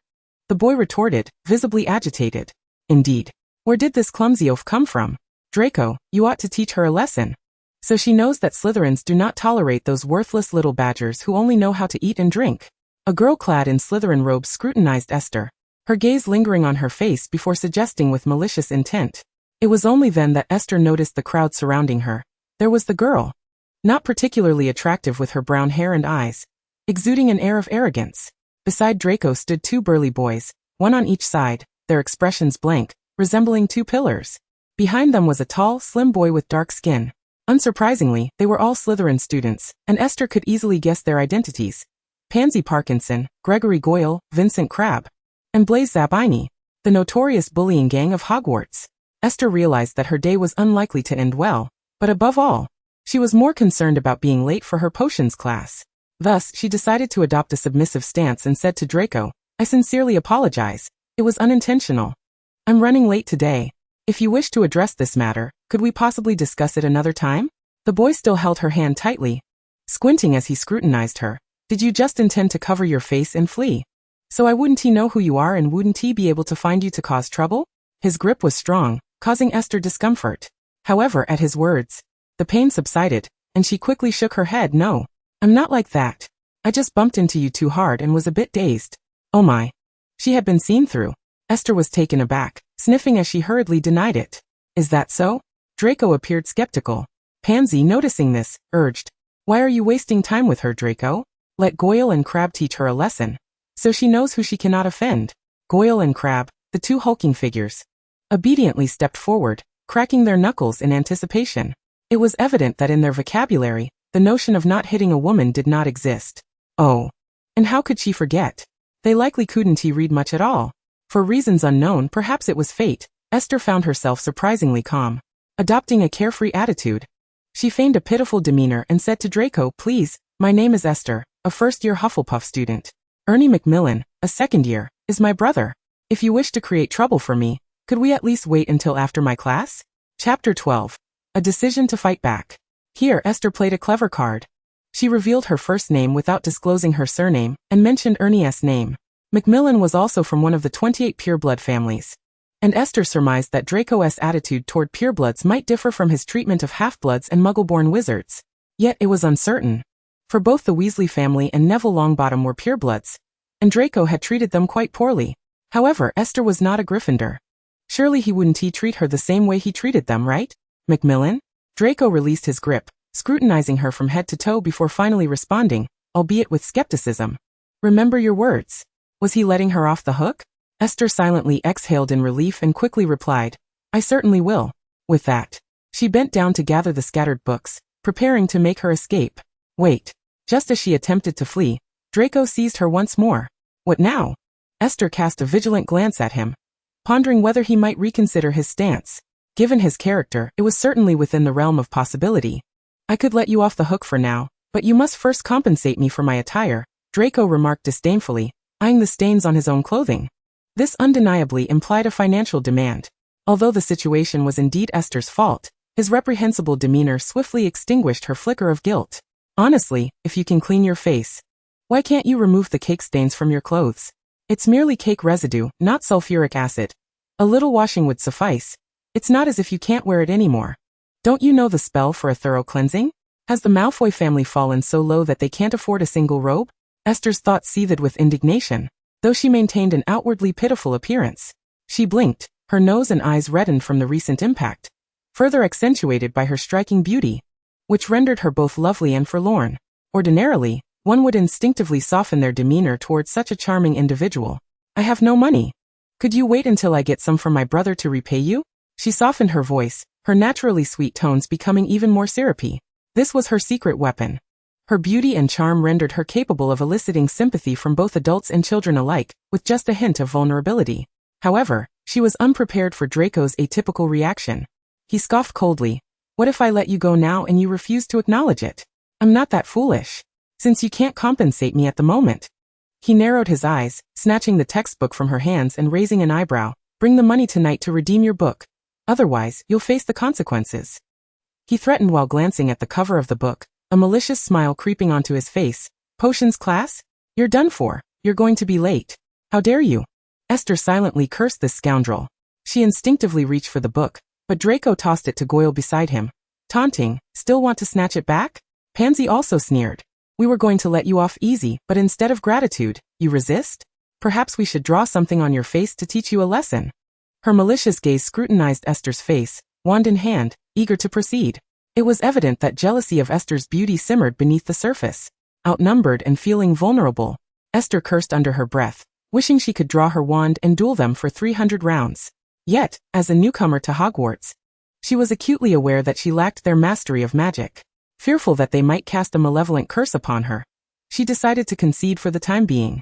I won't fight back, she declared, all the while surveying her surroundings. This corner, if she took a few steps back, would lead to another turn. The more twists and turns, the easier it would be to escape. She had practiced short-distance running during her elementary school days, and while her speed was respectable, perhaps she should just run away. As this thought crystallized, her body reacted faster than her mind could process, and before she could deliberate, she was already in motion. With surprising speed and stealth, she caught Draco and his companions off guard. She's running. Should we chase her? Pansy shouted in alarm.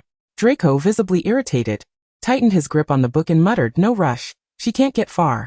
Blaze, who had remained silent until now, coldly interjected. I only know that if you don't leave soon, we'll all be late. Only then did they snap back to reality, grumbling as they headed to class. Meanwhile, Esther, having noticed they were not in pursuit, finally paused to catch her breath. What she truly wanted to know was what would happen if Professor Snape discovered she had not brought her textbook to potions class on the very first day. Oh, and she would be late as well. Surely, she would become a target for Professor Snape throughout her entire academic career.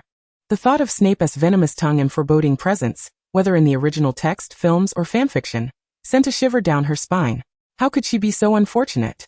What should she do now? Merlin. While it initially was her own fault for not watching where she was going, Malfoy and his companions had gone too far. Not only insulting her but also threatening her. She had intended to let it slide, knowing Malfoy's despicable character would ultimately lead to his own downfall, without her intervention. However, after he had taken her potions textbook following her apology, it was an entirely different matter. Even a mudblood could have their limits. Especially considering her life had been relatively smooth and prosperous thus far. A glint of defiance flickered in Esther's eyes. Since she was destined to face no benefits in potions class, she might as well make a spectacle out of it. If they wished to engage in bullying, they should not be surprised when she retaliated. Esther hastily rearranged her clothing, tousled her hair to appear disheveled, embodying the essence of a thrilling escape. She then approached a portrait, her eyes glistening with tears, and inquired for directions, inadvertently revealing that she had been robbed and extorted. Ultimately, under the portrait's kind guidance, she found her way to potions class. Unsurprisingly, Esther arrived late. Standing before the dimly lit classroom door, she inhaled deeply, pinching herself to stave off the tears welling in her eyes. With everything in place, she knocked on the door. Excuse me, Professor, I apologize for my tardiness, she spoke. Her voice trembling with a hint of tears, her expression a mixture of fear and unease. Inside the classroom, Professor Snape, clad in his black robes, turned to her. His sharp gaze piercing through her, cold and steely as a blade. He scornfully remarked, late on the very first day of term, Miss Marin. How commendable of you, successfully deducting 3 points from your house. Esther could only think that merely losing 3 points was not so bad, after all. Indeed, the ability to incur such a significant deduction from Professor Snape was a trait befitting Gryffindor, or perhaps more accurately, the hallmark of the protagonists. Chapter 13. Better mad than punished. I'm sorry, Professor, I got lost, Esther replied, her eyes red-rimmed and timid. Professor Snape, however, was not easily swayed by her feigned innocence. He scoffed, his gaze lingering on her empty hands before he sarcastically retorted, Lost? And what of your textbook? Did it also get lost? Such a level of mockery was beyond Esther's expectations. Oh, isn't that rather mild? She had braced herself for a full-blown tirade. To her surprise, she felt a glimmer of hope, but if this was merely a prelude to a harsher reprimand, then Professor Snape would surely not remain so lenient for long. Nevertheless, it mattered not. She would not grant him that opportunity. Tears cascaded down her cheeks. Before formally commencing her act, she glanced into the classroom. This lesson was attended by both Hufflepuff and Ravenclaw, the latter known for their calm and detached demeanor, and they were now watching the unfolding drama with mild curiosity. While the Hufflepuffs, especially her roommates, appeared far more anxious. They were slightly luckier than her, having entered the classroom before the professor arrived. I'm sorry, Professor. I didn't mean to. The textbook was taken from me. I lost it. She began to cry, trembling with fear, her words stumbling out. Yet her meaning was unmistakable. Any discerning listener would grasp that she had likely been bullied and robbed. Professor Snape furrowed his brow, about to instruct her to cease her blubbering. Yet Esther wailed even louder, I'm sorry. I'm sorry. They were so frightening. I'm so scared. Snape took a step forward, his expression dark as a storm cloud. Miss Marin, please calm down. The other students, startled by this unexpected turn of events, held their breath in silence. Calmness is an impossibility. Esther wept like a rain-soaked pear blossom, yet her heart remained remarkably composed. Estimating that the moment was ripe, she let out a soft whimper and collapsed dramatically. The fall was quite genuine, causing her to emit a painful hiss, but there was no need for her to feign unconsciousness. Her intent was merely to create a scene, and whether she truly fainted was of little consequence. Sure enough, a chorus of astonished gasps echoed through the classroom. Professor Snape, his countenance dark as thunderclouds, approached swiftly to assess Esther's condition. She sobbed quietly, presenting an image of someone utterly traumatized and on the brink of madness. Snape pinched her cheek to examine her, and Esther seized his hand, continuing to weep. I'm so sorry, Professor. I'm just too timid. I was scared and couldn't resist. Sob, I'm so sorry. In her previous life, Esther had dabbled in acting. Although her career had been tragically cut short, she possessed a foundation that enabled her to deliver a rather convincing performance. Snape paused momentarily, then admonished her in an even darker tone to regain her composure. His imposing aura was indeed intimidating. Unfortunately, it was akin to trying to rouse a person who pretends to be asleep, utterly ineffective against someone feigning madness. As her performance dragged on, Esther became numb, genuinely beginning to sob. Observing her deteriorating condition, Snape appeared genuinely concerned that she might perish in the potions classroom. With a stern expression, he produced his wand. As the tip emitted a radiant glow, Esther succumbed to unconsciousness. This unexpected action took Esther by surprise and left the students present in shock. I shall take her to the infirmary. You may continue studying, he instructed. Fortunately, Professor Snape could not harm students within the school. His expression was grim, yet he commanded with a single hand as he lifted Esther and strode purposefully forward. His gaze, filled with disdain, regarded the unconscious Esther as one might view a monstrous creature or a slug. Yet all of this was unbeknownst to Esther. When she awoke, the faint scent of potion lingered in her nostrils. A fainting spell had interrupted her performance, but it seemed she had achieved the desired effect. After all, with so many witnesses to her breakdown, Professor Snape and their head of house, Professor Sprout, would undoubtedly intervene. Slowly, she rubbed her aching head, and as she sat up, someone hurriedly approached her. Merlin, you're finally awake. How do you feel now? A gentle voice reached her ears, and Madame Pomfrey appeared at her bedside. Esther timidly shook her head. I'm fine, thank you. How did I end up here? What about class? Her emotions began to swell as fear of reprimand from the professor flickered in her eyes. Hufflepuff had long been regarded by other houses as timid and honest. Yet Esther's display didn't quite align with that. She was merely forced into the role of a white lotus. Madame Pomfrey reassured her, do not fret, dear child. It was Professor Snape who brought you here personally. Your head of house is aware of your situation, and he will come to speak with you after his class at noon. Would you like to tell me what happened? Esther seized the opportunity, pretending to hesitate. She recounted the conflict with Draco and his associates without embellishment, merely stating the facts. The incident was egregious, and her pitiable demeanor swayed the balance of sympathy in her favor. Merlin, the Slytherin students have gone too far, extorting fellow students and stealing their belongings. Severus must administer proper punishment. Madame Pomfrey exclaimed indignantly, gently patting her shoulder. Do not worry, dear. With your head of house involved, you shall receive justice. I just want my textbook back, Esther murmured softly. Madame Pomfrey affectionately ruffled her hair and inquired if she felt any lingering discomfort. After spending some time with Esther and ensuring she consumed a calming potion, Madame Pomfrey returned to her other duties. Perhaps due to the effects of the medication, Esther soon drifted into a deep slumber. When she awoke, it was already midday. Before she even opened her eyes, she heard faint whimpering. Madame Pomfrey, is she really all right? Why hasn't she woken up yet? It was Ernie's voice. Rest assured, Mr. Macmillan, Miss Mendez merely experienced overwhelming fright. I have administered a sedative. This drowsiness is merely a result of the potion, and she will recover soon, Madame Pomfrey reassured him. Just then, Esther opened her eyes. As soon as she did, Ernie rushed toward her. Thank goodness. Esther, you're finally awake. You can't imagine how scared I was when I heard your roommate say you were in the infirmary. I was so worried during History of Magic that I couldn't concentrate and ditched class to come here. Esther smiled gently. Don't worry, I'm fine. Chapter 14. Reactions of others following the incident. Ernie remained visibly concerned, his brow furrowed as he said, I heard someone say you were bullied? They even took your books? Who did this? I'll help you get revenge. Esther relaxed against her pillows. You don't need to help me. This has escalated to such a degree that the headmaster and the others will certainly handle it. They will ensure justice is served, so your assistance isn't necessary. Ernie began to sense something amiss. In his mind, Esther was not the type to shy away from confrontation. He glanced around to confirm that Madame Pomfrey was not paying attention, then leaned closer to Esther, whispering, Listen, Esther, tell me honestly, what exactly happened? Esther did not withhold the truth, recounting the events in their entirety. Upon hearing the details, Ernie's expression darkened with anger. Oh, Malfoy. He has gone too far.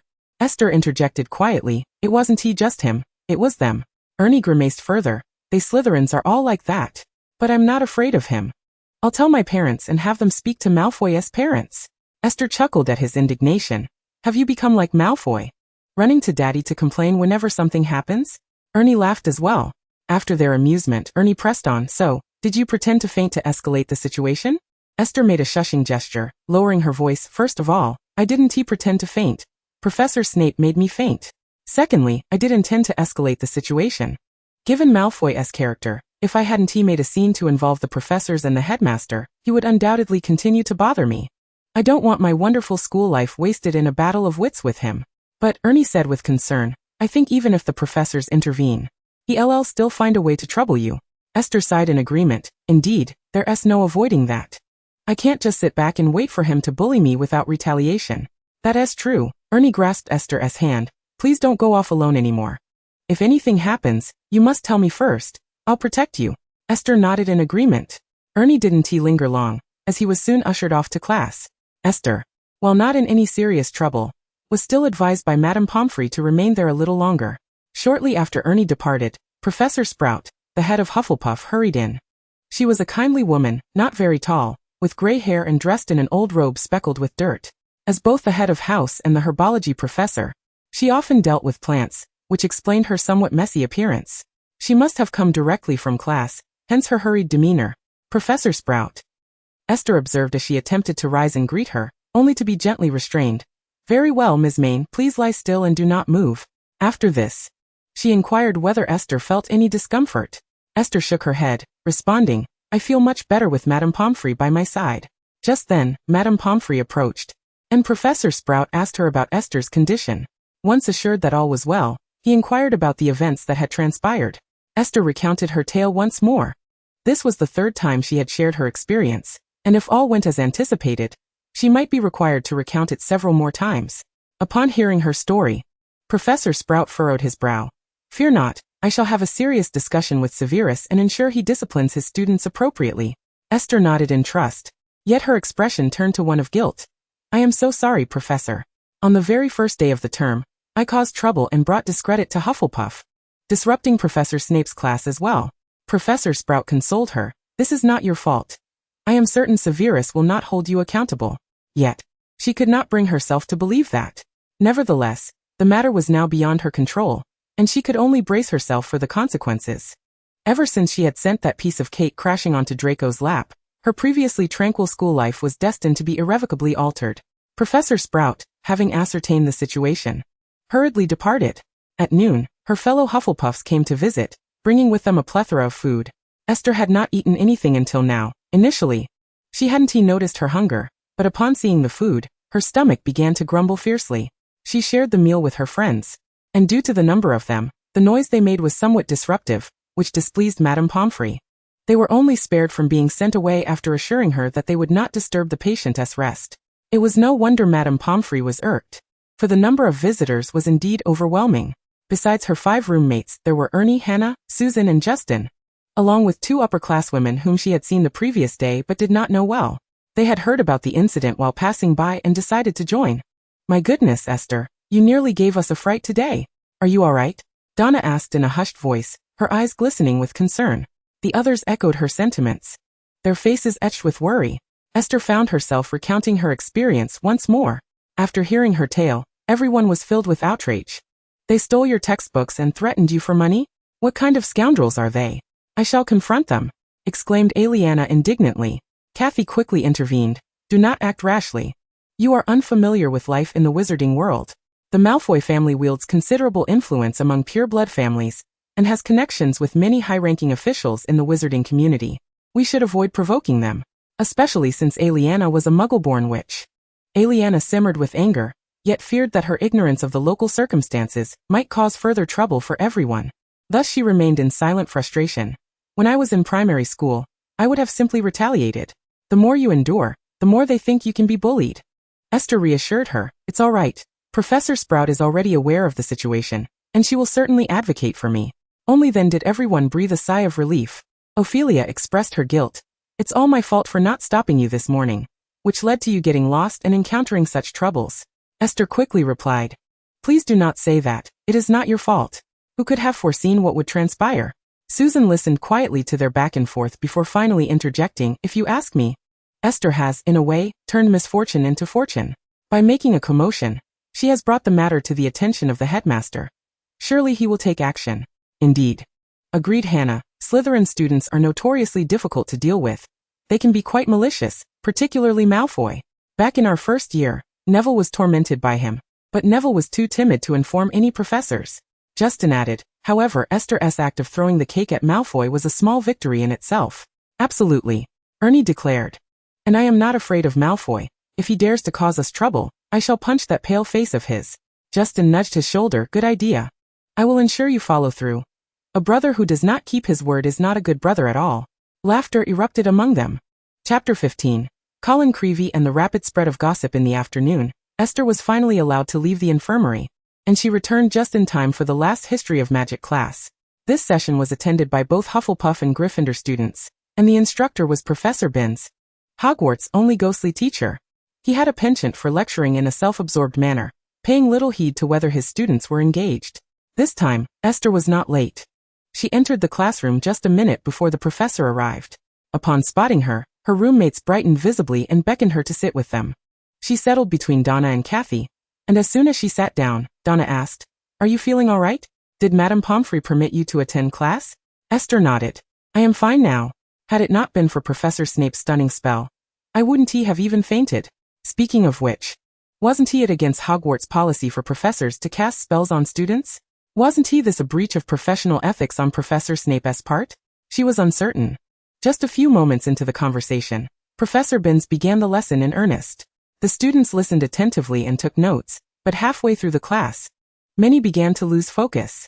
Suddenly, someone behind her tapped Esther gently with a quill. She turned to see a Gryffindor boy. "Are you Esther Maine?" he inquired in a hushed tone. Esther, puzzled, nodded her head. The boy's eyes sparkled with excitement as he asked, "I heard that on the very first day of school, you were bullied by Slytherin's Malfoy and his friends. That they stole your books and even coerced you for money?" Esther replied, "Well, that did happen, but I bumped into him first." It wasn't that she was defending them. Rather, she was an honest person who despised lying in such matters. The boy conveniently overlooked her last statement and continued, "So it's true that you were bullied to the point of fainting, and had to be taken to the infirmary by Professor Snape?" Esther gasped. "Word travels fast. Doesn't it? Is everyone aware of this?" The boy nodded. "Indeed, many in Gryffindor are aware. To be honest, Slytherin's students are truly unacceptable. I hope their professor takes serious action against them." Kathy, who had overheard their conversation, turned around and remarked, "That is not necessarily the case. I've heard that Professor Snape is quite partial to his Slytherin students. Rather than expecting him to intervene, we should hope our head of house will seek justice for us." Upon hearing this, the Gryffindor boy sighed. "Well, the heads of other houses tend to favor their own students. Only our head is fair and just." As he spoke, he seemed to realize that disparaging his head of house in front of students from other houses might not be wise, so he shifted the conversation. "My name is Colin Creevey. Have you heard of Harry Potter? I've been a fan of his since before I enrolled, but I haven't had the chance to speak with him since last night." Colin Creevey? Esther recalled him vaguely as Harry's devoted admirer, who had once discussed forming a Harry Potter fan club with Ginny. His fervent admiration had caused Harry quite a bit of distress. If she remembered correctly, he would soon fall victim to the basilisk and ultimately perish during the battle at Hogwarts. What a tragic fate awaited him. A hint of pity flickered in Esther's eyes. Speaking of Ginny, she glanced over and noticed Ginny seated nearby, completely engrossed in her note-taking. However, Esther clearly observed that upon hearing Harry's name, Ginny leaned slightly in their direction, her quill momentarily pausing in its writing. At this moment, the future Mrs. Potter is still an innocent little girl, her stature yet to fully blossom, adorned with a head of inherited red hair and a face dotted with freckles. To be fair, she cannot yet be considered a great beauty. At most, she resembles the shy, demure neighbor girl. Harry Potter? Of course, I am familiar with him. Nearly every child in the wizarding world knows of him. Having vanquished the Dark Lord at the tender age of 1 is indeed remarkable. Kathy interjected. But I heard he might be expelled, right? For exposing himself to muggles while driving the modified magical car? He won't be expelled. Colin Creevey raised his voice, drawing the attention of those around him, including Ginny.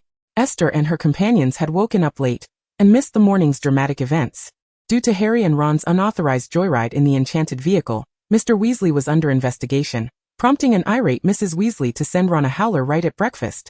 Witnessed by students from all 4 houses, many of whom erupted in laughter. This was a significant blow to Ginny, who, still shy and introverted, felt embarrassed for her youngest brother, leaving her in a sour mood for the entire day. Kathy was startled by Colin's sudden outburst. She froze, listening as Colin defended.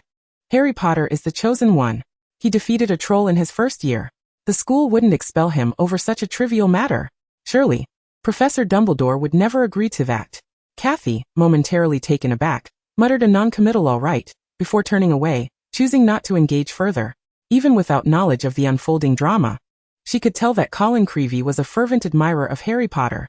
She felt a twinge of relief that this was a history of magic class. Had it been another subject, his loudness might have led to her own reprimand from the professor.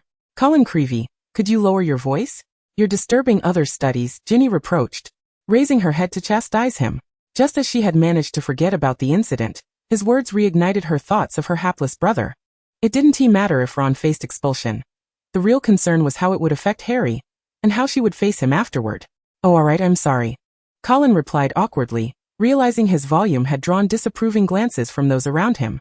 In an effort to ease the uncomfortable atmosphere, he began to quietly share with a nearby classmate the confirmation he had received from Esther.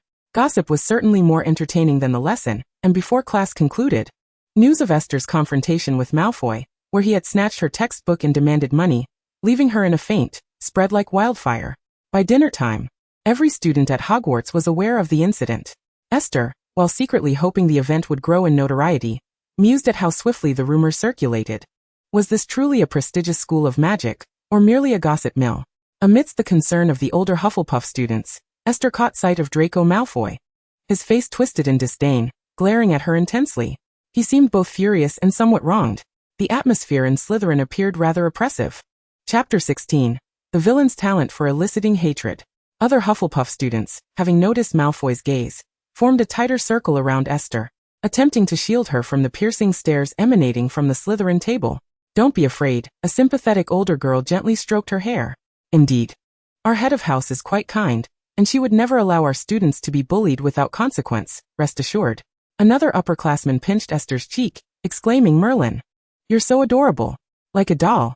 How could Malfoy and his lot dare to threaten someone so lovely?" Faced with the enthusiasm of these older girls, Esther could only respond with a smile. Ernie, relegated to the periphery, grumbled to his friend, "That's my sister. What are they doing? Petting her hair is one thing, but pinching her face?" Hannah shot him a glance saying, "What can you do? Esther is simply too pretty and sweet. like a doll. It's rare for girls not to adore dolls. Ernie remained somewhat disgruntled. Honestly, Esther just returned from the infirmary. If she gets frightened again with so many people around her, what then? At that moment, he completely forgot that Esther's fear was feigned. Justin nudged his good buddy. Look, Malfoy's been glaring at your sister with that thunderous expression. Are you not going to do something as her brother? Ernie glared at Justin. Do you think I'm afraid of Malfoy? The Malfoy family may seem powerful, but my family is no less respectable.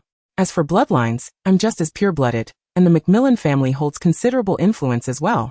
I just don't boast about my father like he does. As if the world needs constant reminders of his family's greatness. Justin, barely containing his laughter at Ernie's outburst, feigned a wounded look. Hey buddy, I didn't realize you were a pureblood supporter. Do you look down on me, a muggle-born wizard? This is quite disheartening. Ernie, flustered, retorted. That's not my point. My family isn't like the Malfoys, with their supremacist attitudes, looking down their noses at everyone. Perhaps my grandfather was like that. But he has passed on. I'm simply asking you not to slander me, alright? To compare me with someone like Malfoy is an affront. He was beginning to ramble. Justin couldn't help but burst into laughter, turning to Hannah to share. Did you see how funny he was just now? Ernie, now incensed, huffed and turned away, only to see Esther surrounded, receiving comfort from the older girls. Particularly, the sight of her eyes sparkling with joy only fueled his irritation. Suddenly he stood up, startling Justin, who had just managed to suppress his laughter. What are you going to do, brother? Don't tell me you're leaving just because of a joke. I'm going to confront Malfoy and demand he apologize to my sister, Ernie declared. Hannah stood up as well, cheering him on. That's the spirit. You should definitely do that. Hearing their conversation, Susan cautioned, but be careful. If you argue with Malfoy, those two bodyguards of his look like they could pack a punch. Justin hesitated before also standing. I'll go with you. Even if it comes to a fight, I can help draw some of the heat away. Ernie was touched, clapping Justin on the shoulder. Good man. Hannah, perplexed, remarked, wait, you said you were going to get an apology for Esther from Malfoy, so why are you suddenly talking about fighting? Please don't fight. It could lead to point deductions. Susan quipped. Why worry about point deductions? We're already at the bottom of the rankings. We can only hope to compete with Gryffindor for second to last place. What's the difference?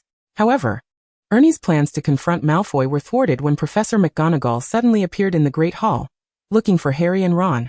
After Harry and Ron, pale-faced and looking resigned, followed Professor McGonagall out, a silence fell over the hall for a brief moment before the chatter about them began anew. Many speculated that Harry and Ron would undoubtedly face expulsion, while others attempted to defend them, particularly Harry. In Slytherin, Draco, who had been wearing a scowl, found amusement in Harry's misfortune, reveling in the moment and laughing mockingly with those around him. But soon someone had reached their limit. Enough. Hermione abruptly rose to her feet, her expression radiating fury as she glared at Draco. In that moment, combined with her wild, voluminous brown hair, she resembled an irate lion, exuding a formidable presence. Harry and the others would not be expelled. The reason they had to drive to Hogwarts was that someone had tampered with their return to school, and I am confident that Professor McGonagall and Headmaster Dumbledore would uncover the truth and deliver justice. As for you, Mr. Malfoy, it is you, a bully of first years, who truly deserves expulsion. Draco sprang to his feet, his pale face flushing with indignation, his gaze fixated on Hermione as he retorted, Ha! Me expelled? My father is a board member. Who would dare expel me? You, an ignorant lioness, would do better to petition Dumbledore to find a new set of parents for the homeless savior, or else the great savior shall become a vagabond. His words were laced with venom. The other Gryffindors could no longer contain themselves. Malfoy, you better watch your tongue. Otherwise, I might just let you experience the might of my fist. A tall boy with red hair stood up. Esther recognized him as one of the Weasley twins, though she could not tell whether he was George or Fred. Draco, however, was not intimidated by such a threat. He sneered and continued to mock, Oh, I almost forgot that another Weasley brat is also on the verge of expulsion. But isn't that a blessing for your family? Fewer mouths to feed means less burden on your impoverished and filthy household. And you might even spare some coins to buy new robes for others instead of wearing those tattered old ones passed down for decades, right? At this, Pansy Goyle and Crab beside him erupted in laughter. His words were truly poisonous, striking at the wounds of others. Could this be the talent of a villain? Esther, hiding among a group of older students, listened to their verbal sparring. Although initially fearful of being drawn into the fray, it seemed Draco was too preoccupied to notice her. Chapter 17.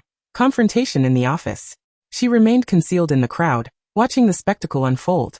As anticipated, Draco's remarks incited the wrath of Gryffindor, and several students close to Harry and the Weasley family stood up, ready to teach him a lesson. Slytherin was equally quick to respond. As those aligned with Draco rose in silent solidarity, the animosity between Gryffindor and Slytherin ran deep, with frequent conflicts between the two houses, each hoping for the other's misfortune. Thus, when arguments erupted, students from both houses banded together, initially intending to approach Draco. Ernie, upon witnessing the scene, sat back down, engaging in hushed discussions with his companions, reveling in the chaos. However, disappointment washed over him when, just as tensions were about to escalate, Professor Sprout arrived. Surveying the strange atmosphere, she immediately admonished, "What is going on here? Are you all arguing?" Known for her amiable temperament, Professor Sprout, nonetheless, wielded the authority to deduct points from students of all four houses, prompting everyone to return to their meals and other discussions. Some Gryffindor students remained visibly disgruntled, but were urged to take their seats by their peers, implicitly suggesting that losing points over someone like Malfoy was simply not worth it. In stark contrast, Draco sat back with an air of triumph, reveling in Gryffindor's restraint, as if he had won a battle. If it weren't for his striking appearance, his demeanor would be utterly repulsive. Esther silently scoffed. Then, she heard Professor Sprout call out, "Miss Esther Mina, along with Malfoy, Parkinson, Goyle, and Crabbe, please come here." A jolt of anxiety shot through Esther. Was this about them? She was not afraid that Professor Sprout would show favoritism. It was merely a subconscious fear of being singled out by a teacher, rooted in her past life experiences. "Do not be afraid." An older student sensed her momentary panic and quickly reassured her. Esther smiled back, declaring, "I am not afraid." Indeed, she was not. The initial surge of anxiety had dissipated, and she had regained her composure, standing up confidently. Draco, too, could surmise the reason for their summons, his complexion paling as he cast a glance at Esther through the crowd. "Professor Sprout, where are you taking us? Is our head of house aware?" Pansy crossed her arms, haughtily tilting her chin, persistently inquiring. Professor Sprout met her gaze and replied, "Miss Parkinson, I am taking you to your head of house's office, where he will certainly be present." With that, a flicker of panic crossed Pansy's eyes. She could not comprehend why bullying a timid Hufflepuff would warrant the attention of their head of house. In truth, it was not only students from other houses who feared Professor Snape. Slytherin students shared that trepidation as well. Instinctively, she glanced at Draco, who was tightly pursing his lips, casting an angry glare at the timid Hufflepuff, yet saying nothing, silently following along. Pansy exchanged glances with Goyle and Crabbe, gritting her teeth as they trailed behind. "It's just a Hufflepuff. I'm not afraid of her." They traversed the corridors in silence, following Professor Sprout, while Esther ignored the unfriendly looks cast by Pansy and Draco. Soon they arrived at Professor Snape's office. Professor Sprout entered first, followed closely by the others. The room was suffused with the bitter aroma of potions, not unpleasant, but rather peculiar.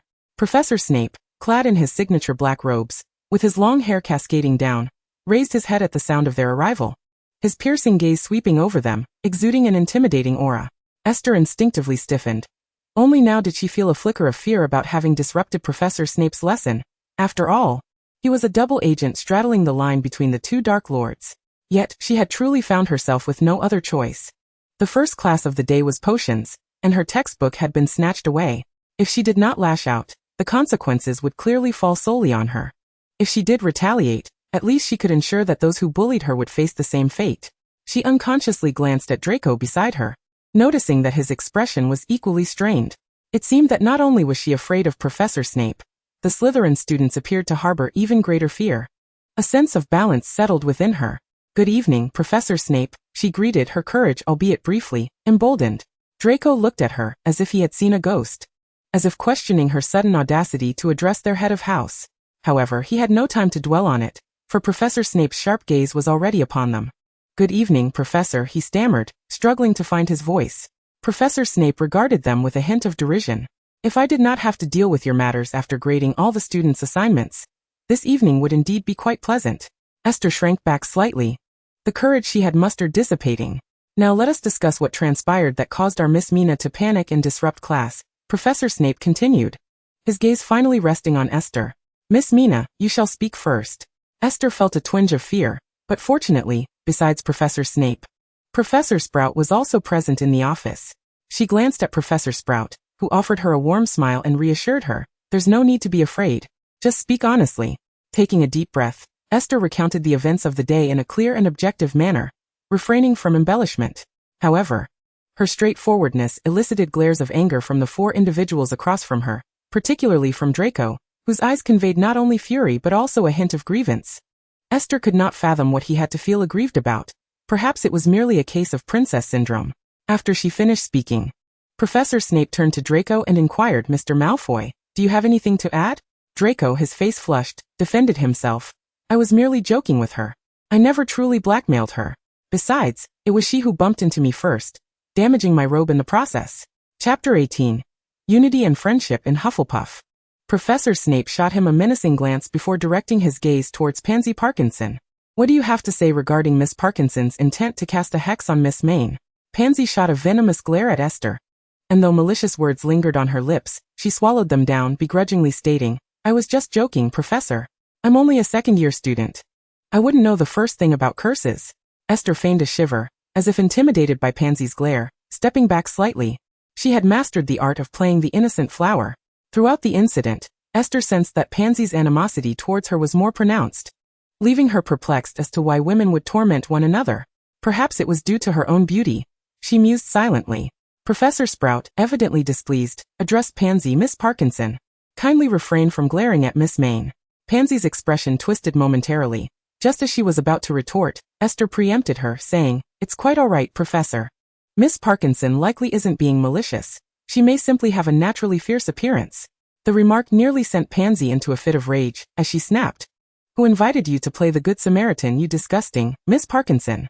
Professor Snape interrupted, his chilling gaze silencing her. "Please refrain from causing a commotion here." His tone, though consistently deep and melodious, held an unmistakable edge of anger, which rendered Pansy instantly compliant. "Well, it appears that this matter is now quite clear," he continued.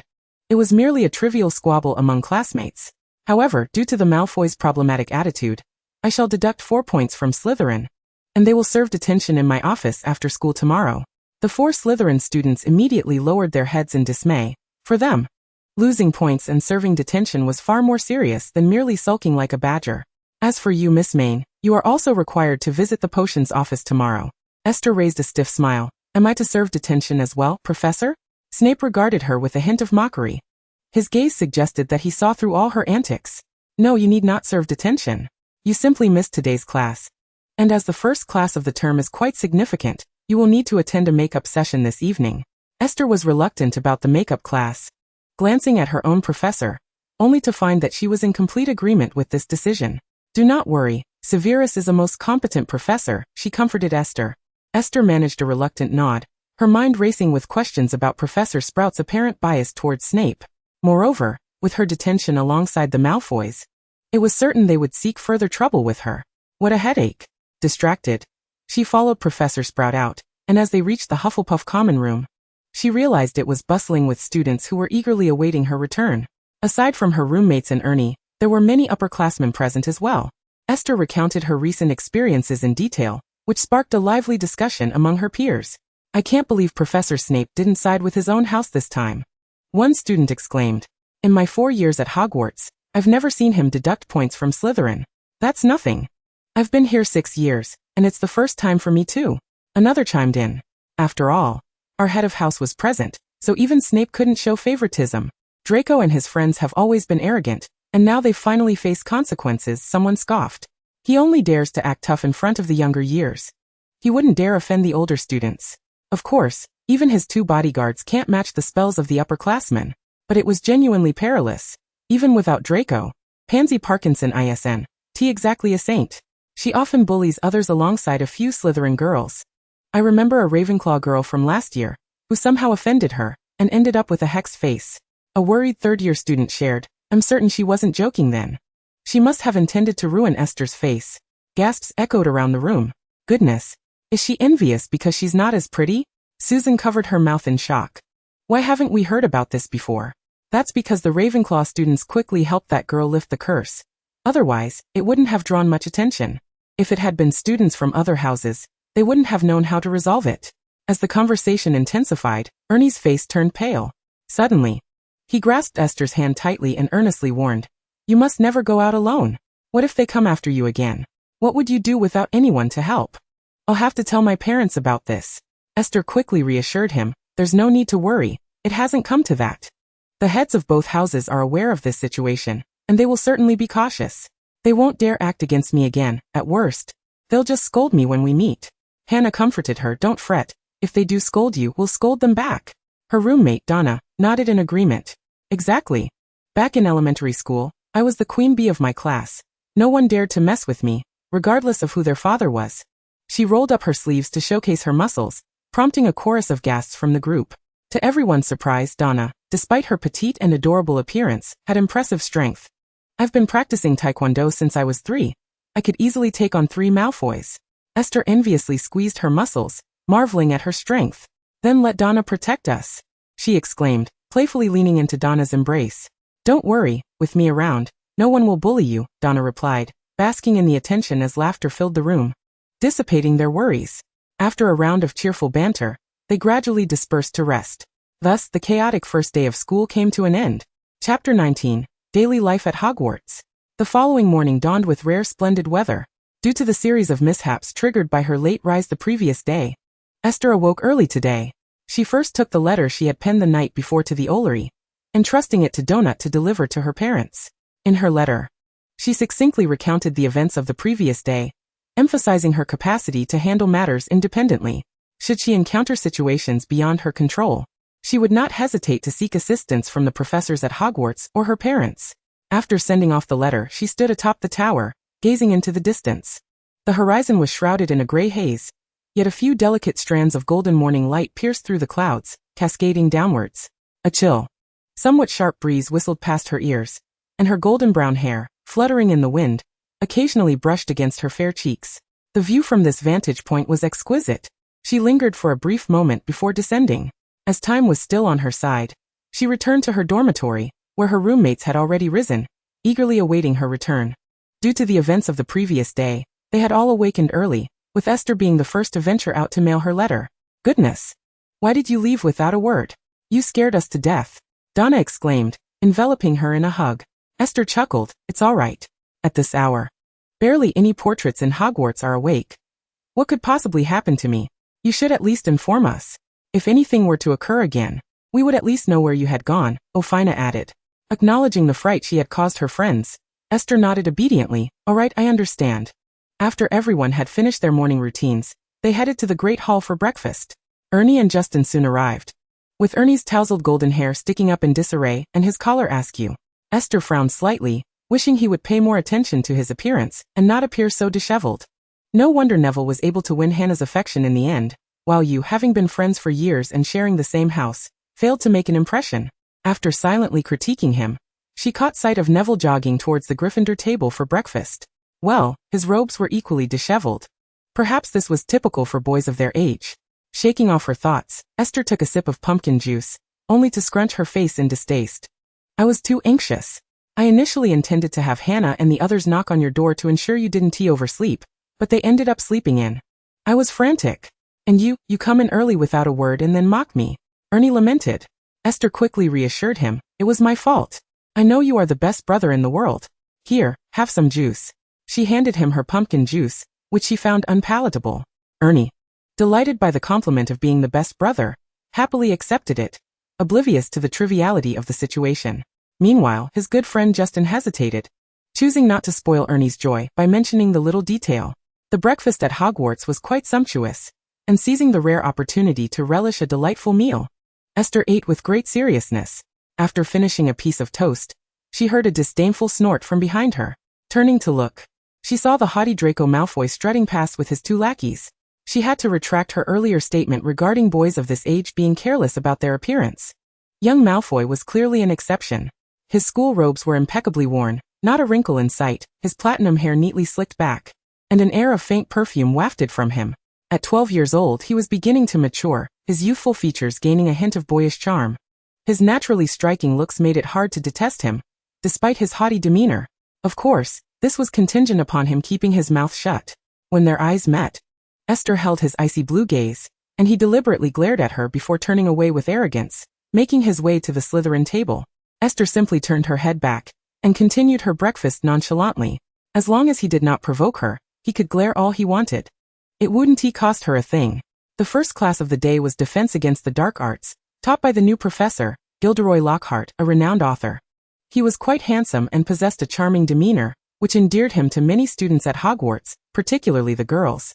However, Esther, aware of his true nature, was not among them. She had even brought her potions textbook, intending to review its content beforehand, as it was far better than stumbling through the material at night.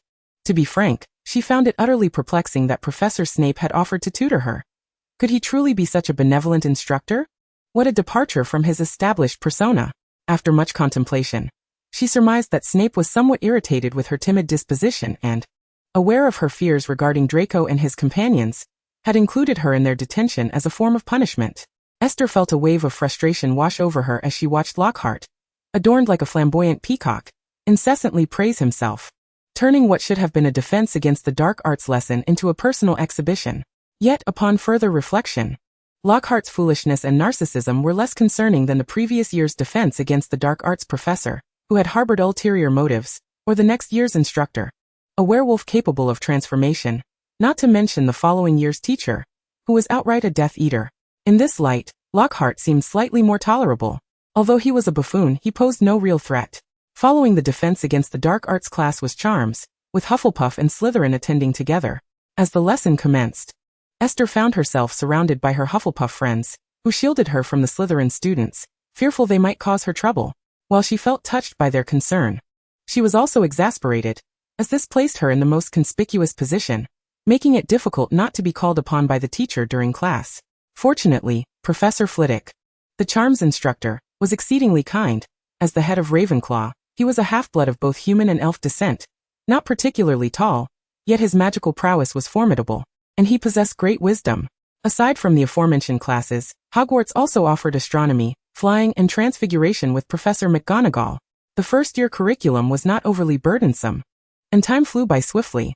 Regardless of Esther's reluctance, it was soon time for her supplementary lessons. Chapter 20 blocked. Before setting off, Esther took a deep breath, steeling herself as she walked towards Professor Snape's office, clutching her textbooks and notes amidst the sympathetic gazes of her friends. Snape's office was located in the basement, closer to the Slytherin common room than to Hufflepuff's. Traversing the dimly lit corridors, she arrived at the door of the office, mentally preparing herself before daring to knock. Enter. Snape's cold, low voice resonated through the wooden door, revealing nothing of his current mood, as he always seemed perpetually displeased. Pushing the door open, she found the air still tinged with the bittersweet aroma of potions, just as it had been the previous day. The only difference was that Malfoy and his 3 companions had arrived earlier, and were currently occupied with a bucket of slimy creatures. Based on Esther's knowledge, these were likely a common magical creature, known as a slug. Soon enough, Ron would be carrying the bucket, ready to heave. It was quite revolting. If she were Ron, she would have lost her appetite. As these thoughts crossed her mind, she could not help but display a hint of disdain. This slight expression of distaste was quickly noted by Draco and Pansy, the former shooting her an irritated glare, while the latter looked as though she wished to hurl the slime-covered creature at her face. In any case, their expressions were far from pleasant. Miss Esther Main, your insatiable curiosity. Are you eager to assist them in preparing tomorrow's potion ingredients, or have you developed an unexpected fondness for that slimy mollusk? Professor Snape's chilling voice pierced the air. He sat at his desk, frowning as he graded assignments. Startled, Esther quickly summoned a smile and confessed, "My apologies, Professor. Are we commencing our remedial lesson now?" His office was quite spacious and impeccably organized.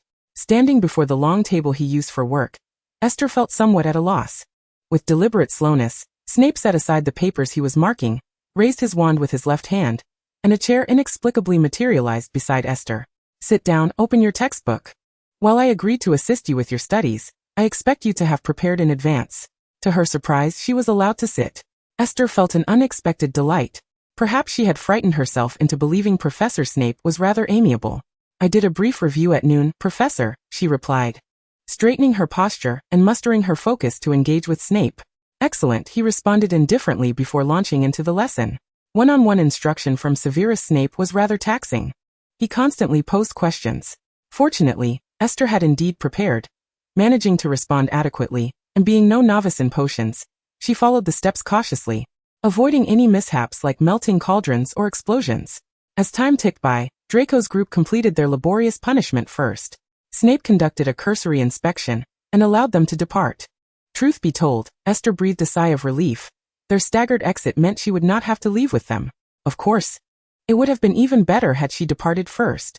Typically, the first class of the semester does not delve into extensive material, and Esther's performance was flawless, providing no grounds for Snape to deduct points. After diligently completing the classwork, Snape reviewed it and, finding no errors, waved her off to leave.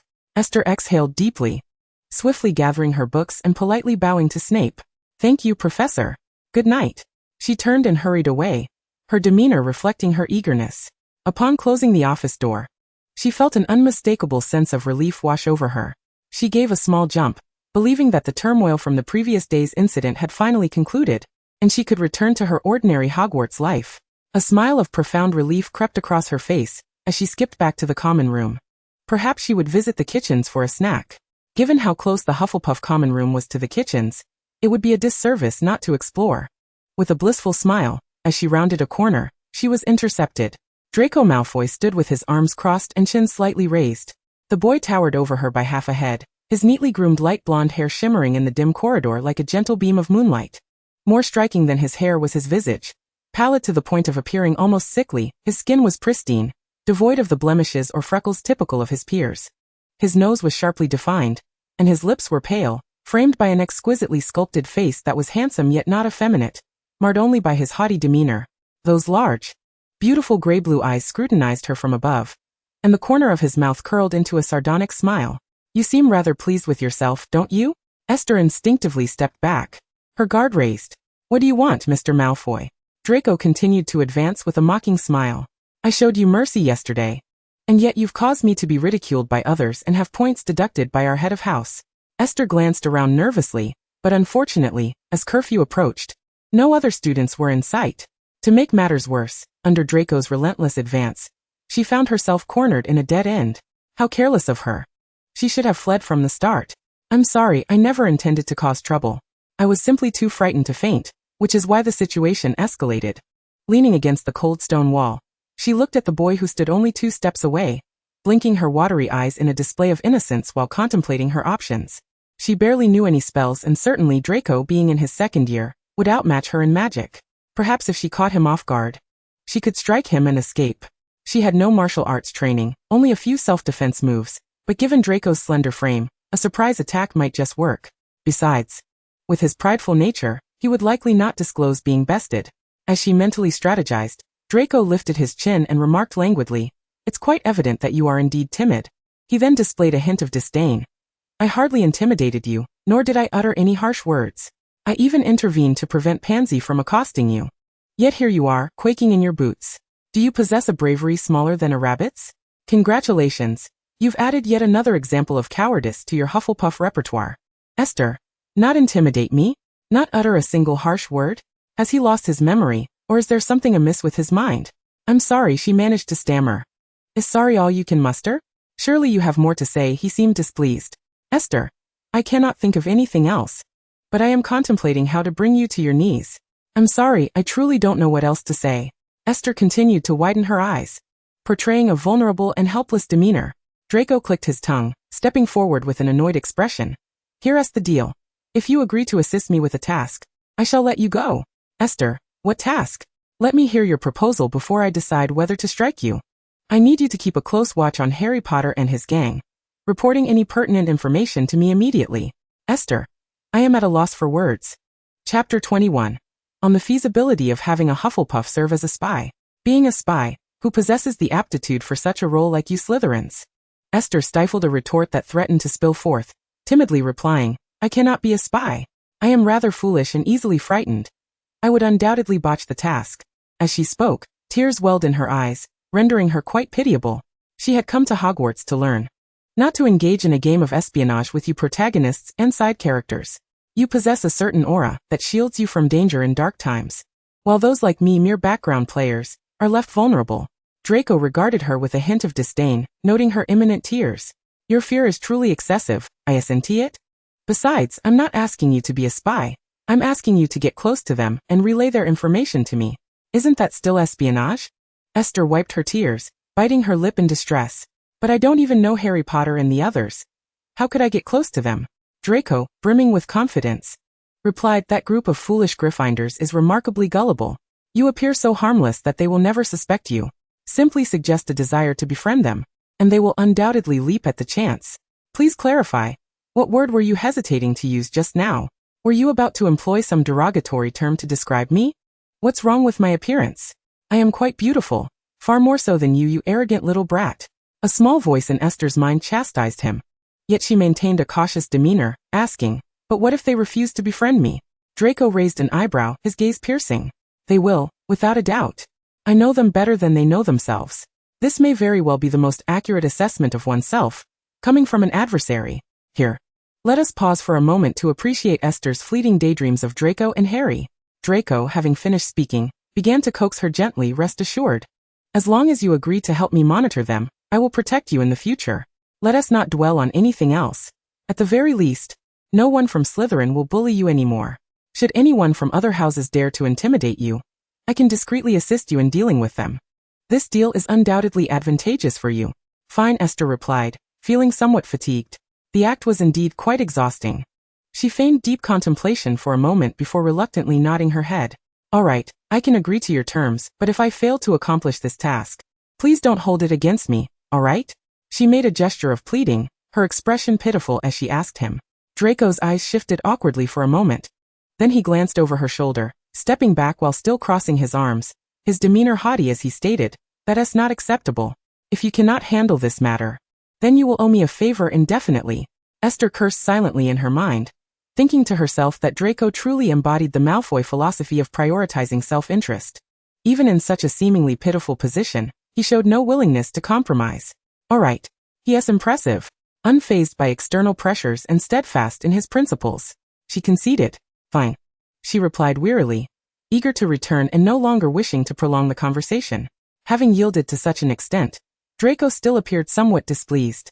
What is that expression on your face? Why do you seem to be dismissing me? Esther immediately retorted, No, not at all. I'm just hungry. She insisted that he let her go quickly. If she lingered any longer, she might truly resort to violence. Draco frowned, his expression morphing into one of exasperation. You are indeed a quintessential Hufflepuff. Thank you for the compliment, Esther replied with a smile. So can I leave now? I'm quite hungry and feel as if I might faint. Draco's expression grew even more perplexed. I wasn't he complimenting you? Fine, just go.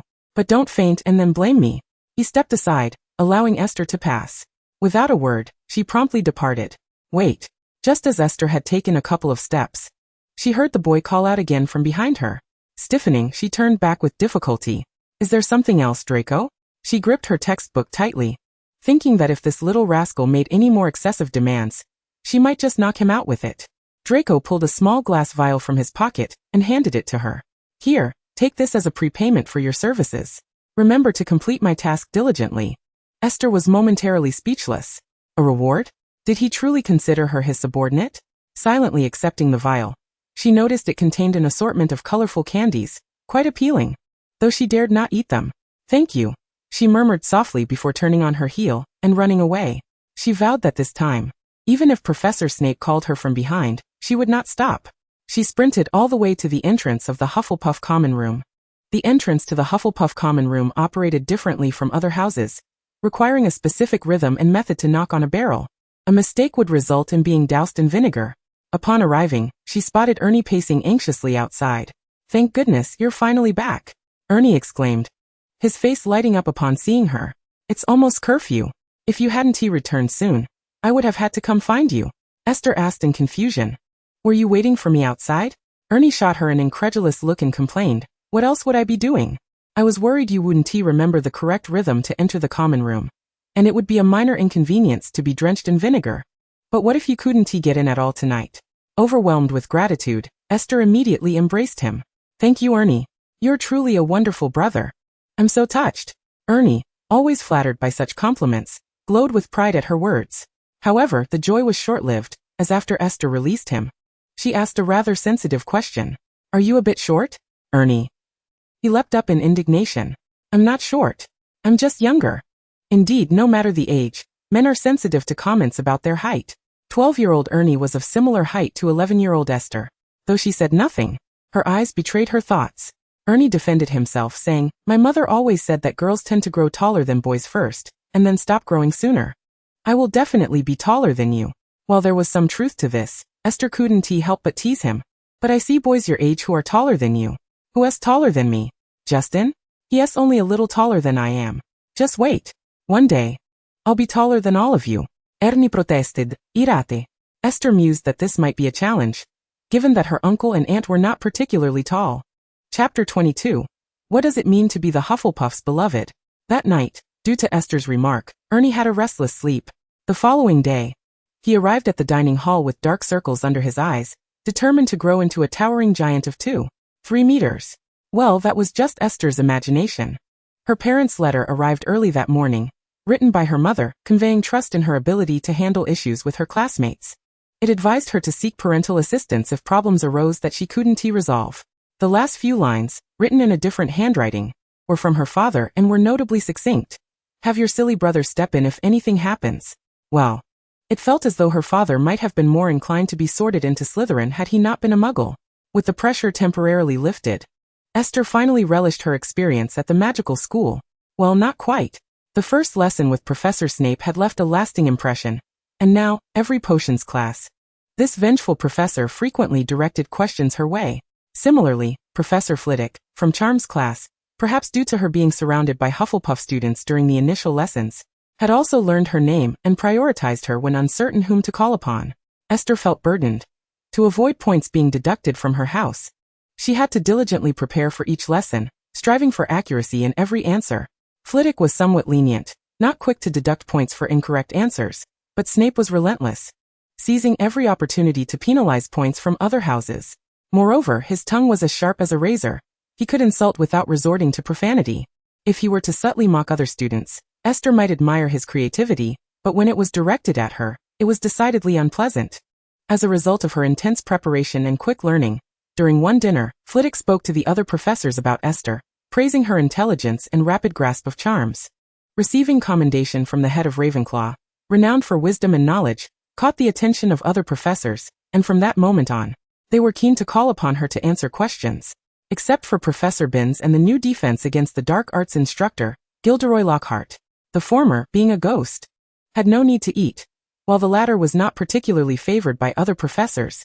Thus he avoided unnecessary conversation with him. Consequently, under the watchful eyes of all the professors, Esther was reluctantly thrust into the role of a top student. Even during flying lessons, akin to physical education, she was frequently called upon. Esther, this is truly absurd. She merely wished to be a slacker, yet she was pushed into becoming a second Hermione. Esther, you've just earned 3 more points today. Fantastic. If things continue like this, we might genuinely contend for 3rd place in the House Cup this year. During dinner, as Esther entered the Hufflepuff long table, she was warmly embraced by the head girl, Jackie, who was brimming with excitement, and even couldn't resist planting a kiss on her cheek. Being a 7th-year student, Jackie was notably tall, making Esther appear almost childlike in comparison. Indeed, at the tender age of 11, she was still considered a child. Surrounding her were several upperclassmen, who responded to this scene with benevolent smiles. If this keeps up, perhaps we won't finish last this semester. We might just aim for at least a 3rd place. One senior joyfully ruffled Esther's hair and handed her a piece of candy. Truly, Hufflepuff is characterized by its positive spirit. As long as they aren't last, they're satisfied, with no aspirations to strive for 2nd place. While some might perceive this as lacking ambition, Esther found it delightful. She naturally accepted the candy, having recently received a considerable amount of treats from the older students. Her technique in accepting gifts having become quite adept. Indeed, it's all thanks to you and Cedric. You two are the pride of Hufflepuff, another senior praised. Esther blushed modestly, refraining from speaking. She had heard such compliments many times lately. The Badger's enthusiasm was unwavering, especially from the older girls, who adored her. Virtually every senior girl had affectionately tousled her hair at some point. This was a sweet burden for Esther, primarily out of concern that she might be overwhelmed by their affection. Of course, she clarified that this statement held no ulterior meaning, merely her own apprehension. Just yesterday, they had even discussed this matter, with Ernie foolishly asking why Esther was so favored by the older girls. Justin had rolled his eyes and replied, "It's not just the girls who like her, many boys do too, but they can't be as forward as the girls, so it appears she's favored by them." Ernie had been momentarily taken aback, stammering, "Is Esther really that popular?" Of course. You must understand that Hufflepuff rarely produces such academic prodigies. And she is quite lovely. Rapidly gaining popularity, nearly rivaling Cedric Diggory as our most beloved student. Esther was as bewildered as Ernie. How was she unaware of her own charm? Could it be that she possessed the potential to be a protagonist? This fleeting thought passed as she pondered the events yet to unfold. Concluding that it would be more fitting for Harry Potter to take on that role. Perhaps she should just continue to be carefree. Returning to the present. Upon hearing her name mentioned, Cedric, seated nearby, offered a warm smile and humbly remarked, "You're exaggerating. I'm not that impressive." Esther's gaze was drawn to him. The young man was tall, with striking features and a smile as warm as sunlight, exuding a clean and exceptional charm. Truly handsome, Esther mused inwardly. It was rare to find a boy in all of Hogwarts who could rival his looks. What a pity. Perhaps her unabashed stare had been too conspicuous. Cedric noticed but did not chastise her for her apparent rudeness. Instead, he returned her gaze with a friendly smile, and offered her a piece of candy. "This is Honeydukes Fizzing Whizbee, give it a try." Esther, somewhat taken aback, accepted it and expressed her gratitude. No need to mention it, he continued to smile. "I've heard you excel in your flying lessons. Keep it up. When you reach second year, have you considered trying out for the Quidditch team?" So that was his intention. Besides excelling academically and in looks, Cedric was also a talented Quidditch player, serving as Hufflepuff seeker. Esther returned his invitation with a shy smile. "I'm still uncertain. We'll see then." She indeed possessed considerable flying skills. Although not as gifted as Harry, she was already outperforming Ernie, who was in second year. However, she wasn't particularly enthusiastic about the sport. Cedric chose not to press the matter further, gently inviting her, "If you have some free time, you could come watch our Quidditch practice. It's quite entertaining, and you might find yourself falling in love with the sport." After chatting with the charming Cedric for a while, and exchanging a few words with other senior girls, Esther excused herself and eagerly set off to join her roommates for dinner, her pockets brimming with candy. Chapter 23. The Room of Requirement. As for Draco's request, Esther scarcely paid it any heed. She indulged in her meals and beverages without a care, not even pretending to comply. Since she was to act as an undercover agent, discretion was paramount.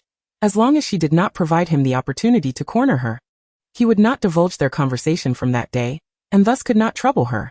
Beyond this, Esther's greatest grievance lay with the defense against the dark arts class. Gilderoy Lockhart was truly a buffoon, possessing nothing but good looks and lacking in all other respects. Each lesson revolved around his self-aggrandizement or meaningless quizzes concerning his favorite color. Just yesterday, while teaching second years, he unleashed a swarm of Cornish pixies, who were quite unsightly, with their iron-gray bodies and piercing, shrill voices. Once liberated from their cage, the pixies wreaked havoc in the classroom, tearing apart students' books and smashing the glass at the back. Lockhart was utterly incapable of subduing them, and even lost his wand to their mischief, leaving the students to scatter in chaos.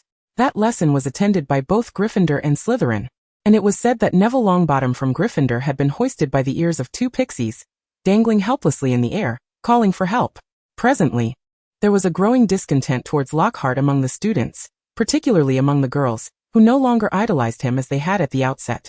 Conversely, some remained blissfully ignorant, still enamored with him, given that he had won the Most Charming Smile Award from Witch Weekly 5 times in a row.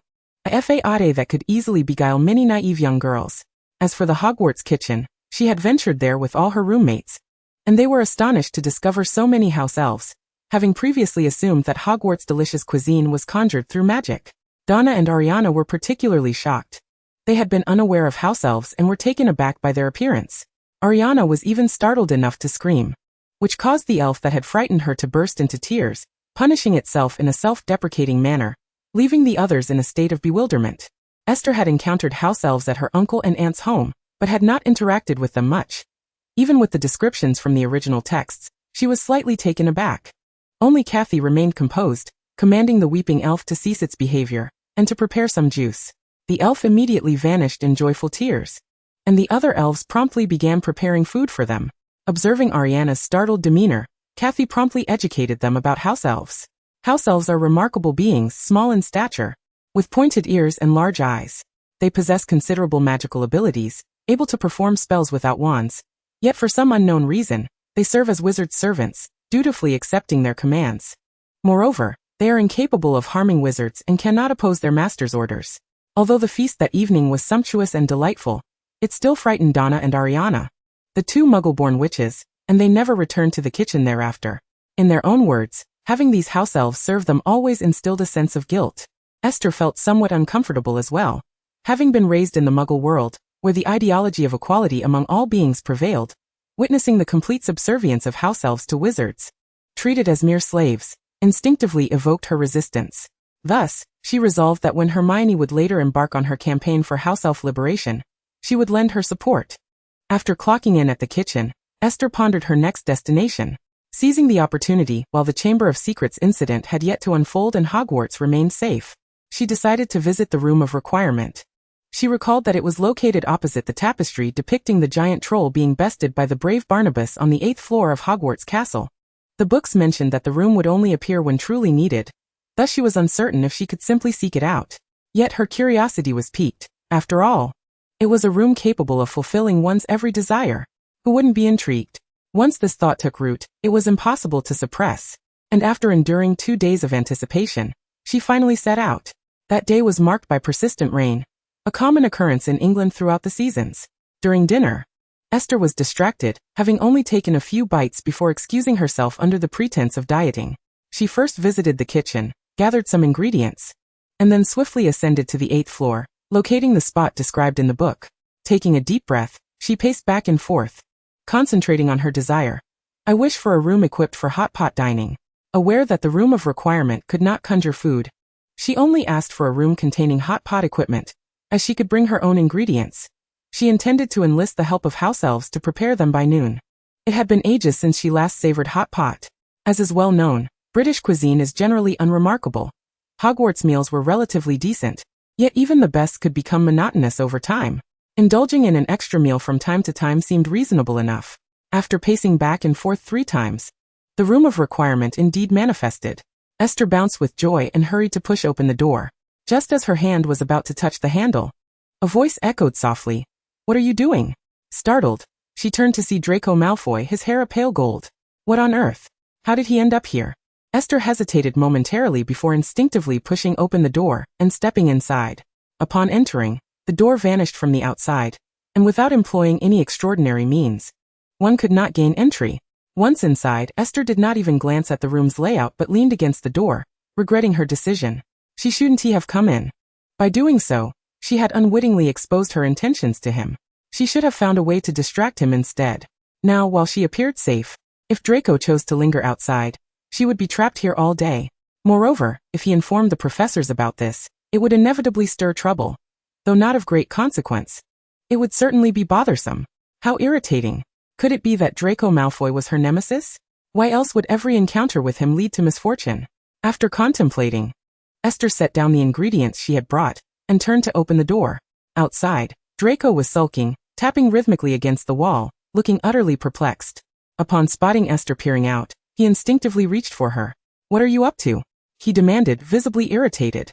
Esther was forcibly pulled out, feeling vexed yet compelled to feign a pitiable demeanor to sway him. Chapter 24.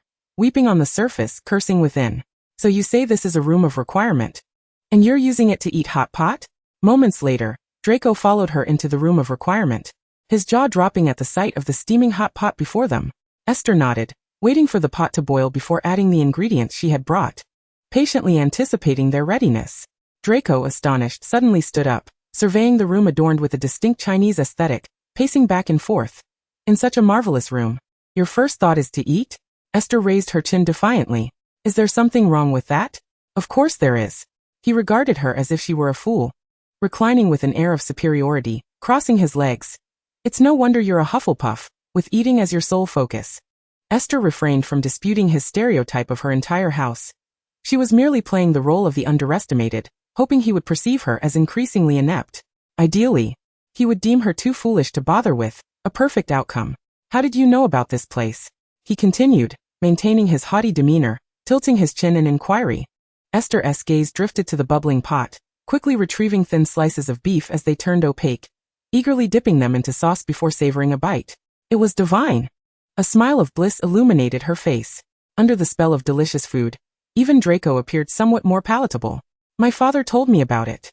He said it was a quiet place to study," she fabricated casually, knowing full well her father had long abandoned any hope for her academic achievements, and would never suggest such a thing, as she would ignore it regardless. "Your father recommended a place for studying, yet you've chosen to dine instead. You're quite something, Draco scoffed, though his gaze drifted toward the simmering hot pot. Esther noted his interest but chose to feign ignorance. An uninvited guest wishing to join her meal? Not a chance. Had she not feared he might report her, she wouldn't have let him in at all. The ingredients she had prepared were scant, and she had no intention of sharing. Indulging in her feast, she barely acknowledged him. Draco's mood soured. He glowered at her, coldly huffing as he resurrected past grievances. What of the tasks I assigned to you? Have you completed them?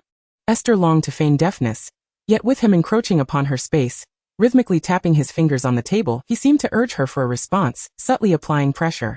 Perhaps this was a negotiation tactic he learned from his father. While his demeanor was striking and imposing, Esther felt no fear. In fact, she found it amusing, akin to watching a child attempting to act cool. To stifle her laughter, she quickly took another bite of hot pot, then continued with her head down. Don't look at me like that. It frightens me. In truth, she was on the verge of laughter, nearly choking on her meal. Draco's gaze was filled with disdain. What are you afraid of? Do you think I could just boil you in this hot pot? With such timidity, he added. If you discover any more mysterious places, don't go alone. Let me know beforehand, understood? Who do you think you are? Did he truly consider her a subordinate? It was worth noting that her father was a prominent figure in the Muggle world, and as a favored grandchild. She had no need to play the meek lamb here, unless she wished to avoid trouble. Should she be provoked, she could easily have her grandfather hire mercenaries to deliver a bomb to his doorstep. And what was this nonsense about informing him of any mysterious places? The Forbidden Forest is quite mysterious. Why not venture there? Oh, she remembered. He had already been there in his first year, and had fled in terror from a concealed Voldemort. The image made her want to laugh even more, and she struggled to contain herself, nearly in tears. Are you listening? Seeing her silence, Draco impatiently nudged her arm. Esther stifled an impending laugh, managing a hesitant hum, her voice quivering uncontrollably. Draco, taken aback, gazed at her incredulously. Are you crying? Indeed. Esther was crying. Her laughter turned to tears. She lifted her gaze. Under the soft glow of the lights, her delicate face was both pale and flushed. As tender as a rose. Her beautiful blue eyes sparkled like precious gems, and crystalline tears cascaded down her flawless cheeks, falling like hefty pearls. She appeared both stunning and pitiful. Draco, momentarily stunned, quickly regained his composure, averting his gaze in astonishment. No way, you're crying already? Are you made of water? You cry so easily. I am made of arsenic. Not only do I cry, but I can also be poisonous. Esther retorted silently in her mind. She remained silent, continuing to weep. The meat she had just cooked seemed overdone. This particular cut was tough to chew, which she disliked. Perhaps she should let him eat it instead. No, if she did that, it would be akin to complaining about virtue. She wasn't part of the main group, so why should she act so saintly? Even feeding it to the giant squid in the Black Lake would be too generous for him. Why are you crying? Didn't he frighten you this time? Draco pressed. His brow furrowed tightly. Because I'm afraid you might scold me, Esther replied casually, unwilling to fabricate a more plausible excuse. Why would I scold you? I'm not one of those irritable lions who roar day and night. You're slandering me, he said, clearly displeased. You truly are remarkable. Managing to belittle Gryffindor at every turn, Esther replied, tears still glistening on her face. Because you can be quite fierce. Nonsense, how am I fierce? He stood up again. Pacing in circles, a faint blush of anger coloring his cheeks. Seizing the opportunity, Esther began to eat the hot pot. As anticipated, the beef she had initially placed in was indeed tough, but the other vegetables and meats were perfectly cooked. Draco, in frustration, turned twice before noticing Esther's tears had yet to be wiped away, and she had already resumed eating. He suddenly found himself at a loss for what he was truly angry about. Idiot, he muttered softly, his tone tinged with both disdain and an inexplicable affection. He seated himself with an air of superiority, commanding Esther, get me a bowl. I want to eat too. Esther was tempted to slam the bowl against his face. Did he not have hands? Did he think of her as his house elf? Internally seething, she endured the indignity and fetched him a bowl, thoughtfully piling all the overcooked meat into it. Perfectly reasonable, as the green bin was for kitchen waste, it was only fitting to dispose of the leftovers there. Chapter 25. Donna, the Hufflepuff warrior goddess. What captivates the hearts of students at Hogwarts? Undoubtedly, it is the Quidditch matches. Aside from the initial excitement of the school year, students' attention during their leisure time is predominantly directed towards Quidditch.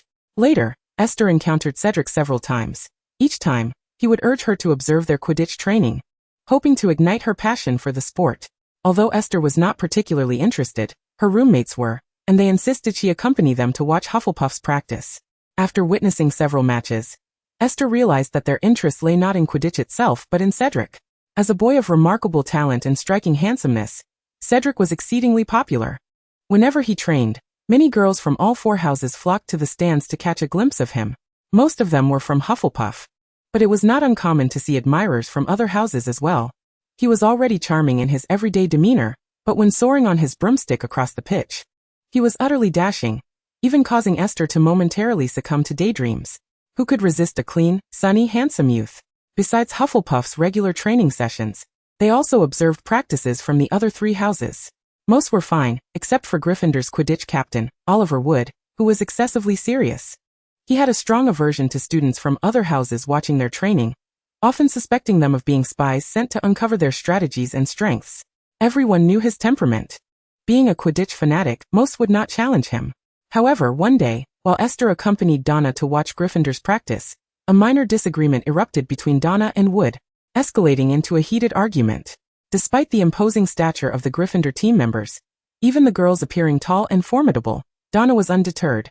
Her petite frame radiating immense strength as she stood her ground, hands on her hips, exchanging heated words with him. Wood, lacking in eloquence, found himself at a loss against her, ultimately rendered speechless. Witnessing their captain falter, the unreliable Gryffindor teammates stood by, enjoying the spectacle, and even provoking the situation further, eager for the argument to intensify. Fueled by their antics, Donna, in a fit of rage, seized Harry's broomstick, which he had been helplessly clutching nearby, ready to confront Wood. Alarmed, Esther rushed to intervene, fearing a physical confrontation would ensue. If things escalated to that point, the repercussions would be dire. How many questions would she have to answer to regain any lost points? The Gryffindor players were momentarily taken aback, perhaps having never encountered such a fierce Hufflepuff. Only Harry, looking both anxious and aggrieved, quietly implored, "Could you please return my broom?" He dared not raise his voice, as Donna had not only rolled up her sleeves, but also showcased her impressive arm muscles. The frail Harry felt he might not withstand even 3 punches from her, hence, despite his fear of his broom being damaged, he refrained from demanding it back loudly. It was quite pitiable. Esther desperately tried to restrain the raging Donna, simultaneously persuading her, "It's not worth it, really it's not. Just return the broom, it's quite expensive." Harry nodded vigorously beside her. "It's my broom. Be gentle." Ultimately, it was Wood who regained his composure first, pursing his lips and stiffly apologizing to Donna. Angelina Johnson, a chaser on the team, quickly chimed in, urging Donna not to take Wood's wooden demeanor to heart, explaining that he was simply like that. She had long black hair styled in a long braid cascading down her back, was tall and strikingly beautiful, exuding a remarkable charm. Esther could not help but admire her for a moment. The beautiful sister was indeed impressive. Other team members echoed her sentiments. Whether it was George or Fred Weasley, one of them joked that with Donna's strong personality, she should not be in Hufflepuff but rather in Gryffindor. Donna shot him a glare, and casually tossed the broom away, prompting Esther and Harry to rush to catch it. Esther, being closer, managed to catch it and handed it to Harry. He gratefully exclaimed, "Thank you." Esther smiled in return. "You're welcome."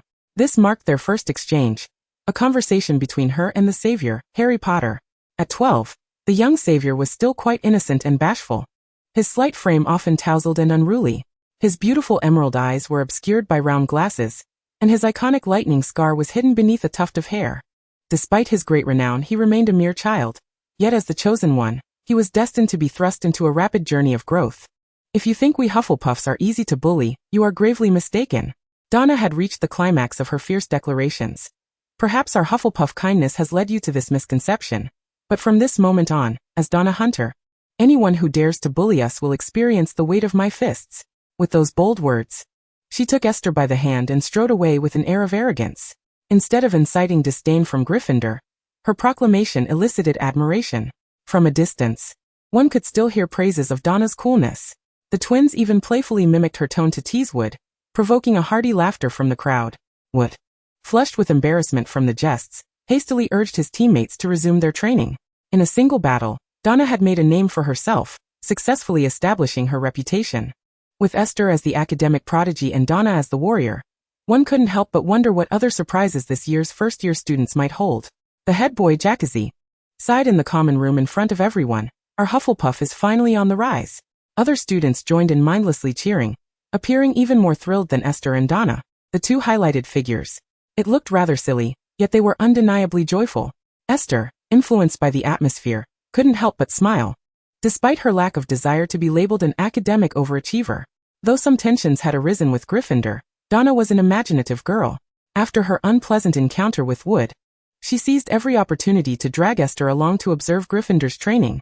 Each time Wood laid eyes on her, he hesitated, wanting to say something but ultimately refraining due to her formidable presence, choosing instead to scowl and pretend not to see them. Harry, too, would grip his broom tightly whenever Donna appeared. Esther could not fathom why Donna insisted on her company. Couldn't she invite another roommate? To this, Donna replied, "You possess a remarkable talent for Quidditch. Who knows, you might truly make it onto the Hufflepuff team next year. These will be your opponents. So it's wise to observe their battle tactics while they're distracted." The other roommates nodded in agreement, though they too were reluctant to accompany Donna, pushing Esther forward instead.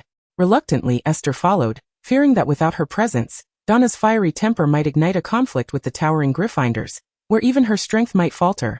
The weather was fair that day, with no morning classes, and Esther dutifully accompanied Donna to find Wood's discomfort. Soon the Slytherin team arrived on the scene, the red and green robes forming a stark divide, leading to escalating tensions. Among the crowd, Draco Malfoy, though the youngest and smallest among the older students, shone like a beacon with his golden hair glistening in the sunlight, making him easily noticeable. Realizing she might witness a significant event, Esther observed as Donna craned her neck. Intrigued by the unfolding drama, unable to hear the details from their distance, Donna curiously inquired, "What is happening? Are they about to fight?" Esther lazily replied, "Today was supposed to be Gryffindor's training, but Slytherin claims they have Professor Snape's permission, and they're arguing about it. Having eaten a bit too much that morning, she felt lethargic." "Wow. Esther, how can you hear so well from this distance? Can you listen in on what they're still arguing about?" Donna pulled her up, her curiosity piqued. Esther, not possessing exceptional hearing but rather foreknowledge of the plot, thought, "Wait, doesn't this mean Ron is about to hurl up slugs?" The thought of the slimy creatures emerging from his mouth made her feel queasy, prompting her to grab Donna's arm. "Let us not linger and observe. Let us go." She feared he might actually regurgitate. Unfazed by the impending events, Donna replied nonchalantly, "Don't worry, from my observations, when Gryffindor and Slytherin clash, they forget about everyone else, solely focused on ridiculing and teaching each other a lesson." As she spoke, she tugged Esther a couple of steps forward. "Look, those two who are always with Harry Potter, Hermione Granger and Ron Weasley, are rushing in. Are they about to argue? If it comes to blows, which side would win? I haven't seen anyone fight since I arrived at Hogwarts. Please, could you tone down your excitement?" Esther thought, genuinely curious about what kind of school Donna had attended previously. Words escaped her. Donna, much stronger than Esther, effortlessly pulled her forward, just as Draco arrogantly taunted Ron Weasley. "Unlike some, my father can afford the best." Hermione, unable to bear such disdain towards her friend, shot back instantly. At least no one from Gryffindor had to pay to join the team. They earned their place through skill. Her words cleverly implied that Draco had used bribery to gain entry. Draco was indeed a decent Quidditch player. And while he bought each member of the team a new Nimbus 2001, it was not merely an act of bribery, but rather a family tradition from the Malfoys to foster good relations. He had always been the one to mock others. Harry and Ron had previously clashed with him, but their retorts often missed the mark, unlike Hermione's sharp comment. Though he appeared calm on the surface, primarily to avoid embarrassment before Slytherin right after joining the team, he was seething inside. In a moment of frustration, he blurted out, "No one asked for your opinion, Mudblood." The utterance shocked everyone present who understood its meaning. Mudblood was a vile and derogatory term used by wizards to insult Muggleborns. Harry and Hermione, having grown up in the Muggle world, were unaware of the word's significance, but Ron, being a pureblood wizard, knew all too well. He promptly drew his wand and aimed it at Draco. His stance was heroic, and the intent to protect his friends was commendable. Yet a burst of light erupted from his wand, not directed at Draco but back at him, sending him flying.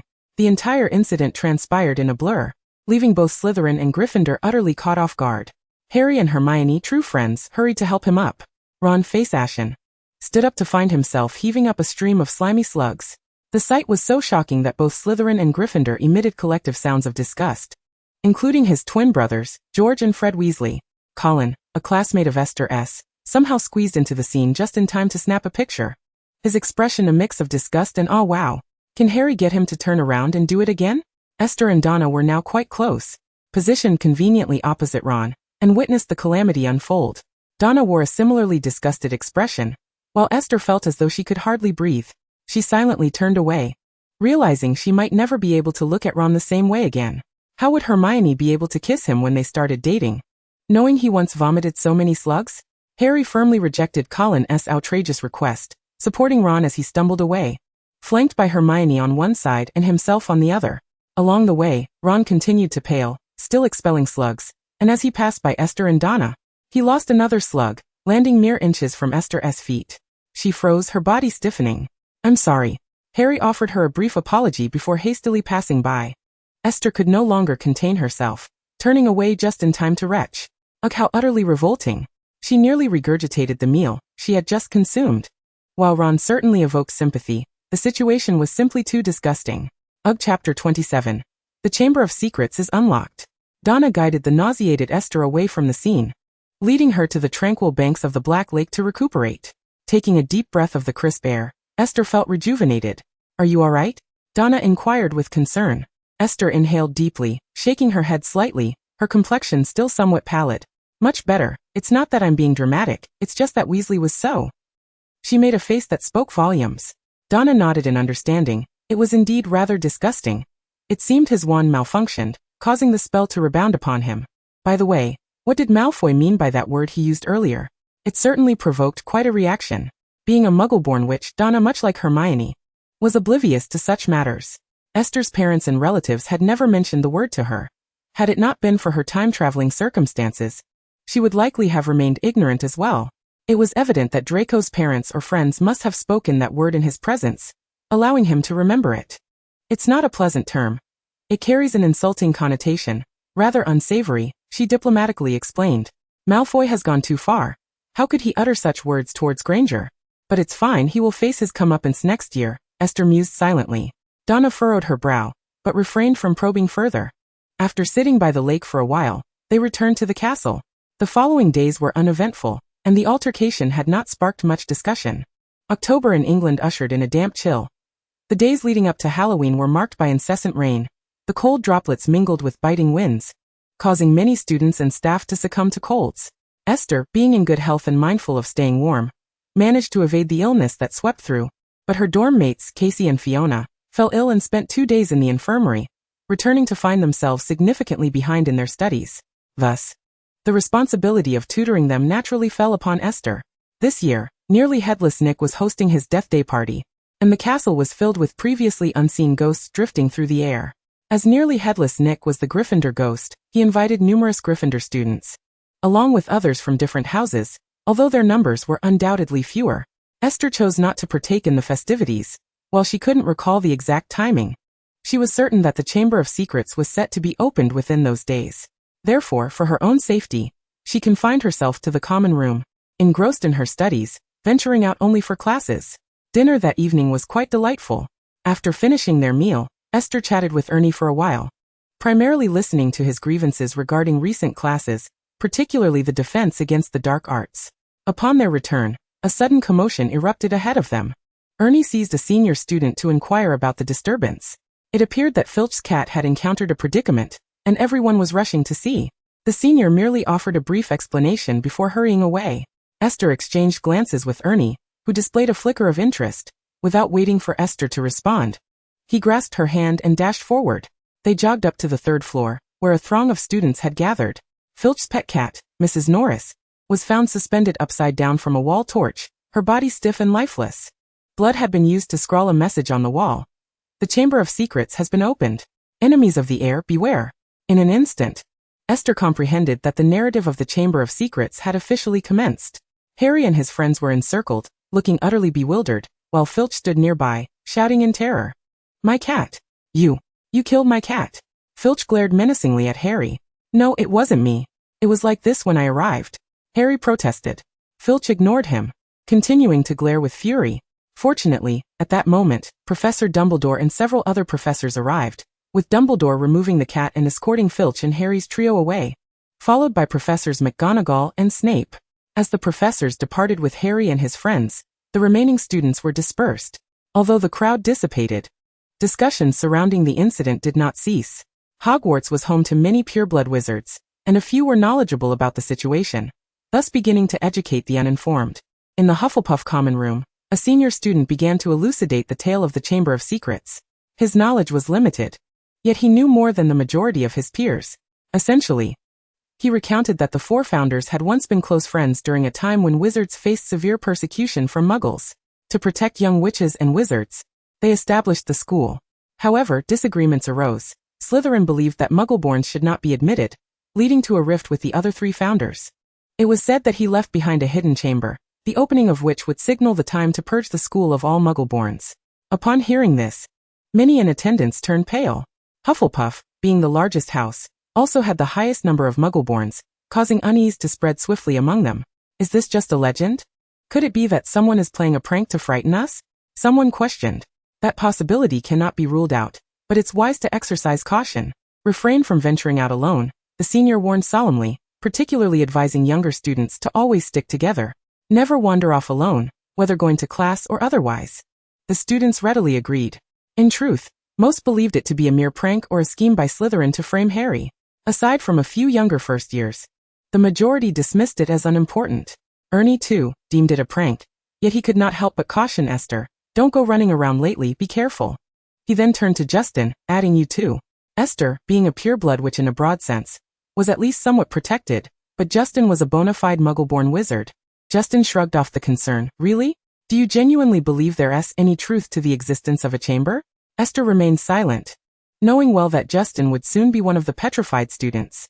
For her own safety, it was best to keep her distance from him for the time being. Chapter 28.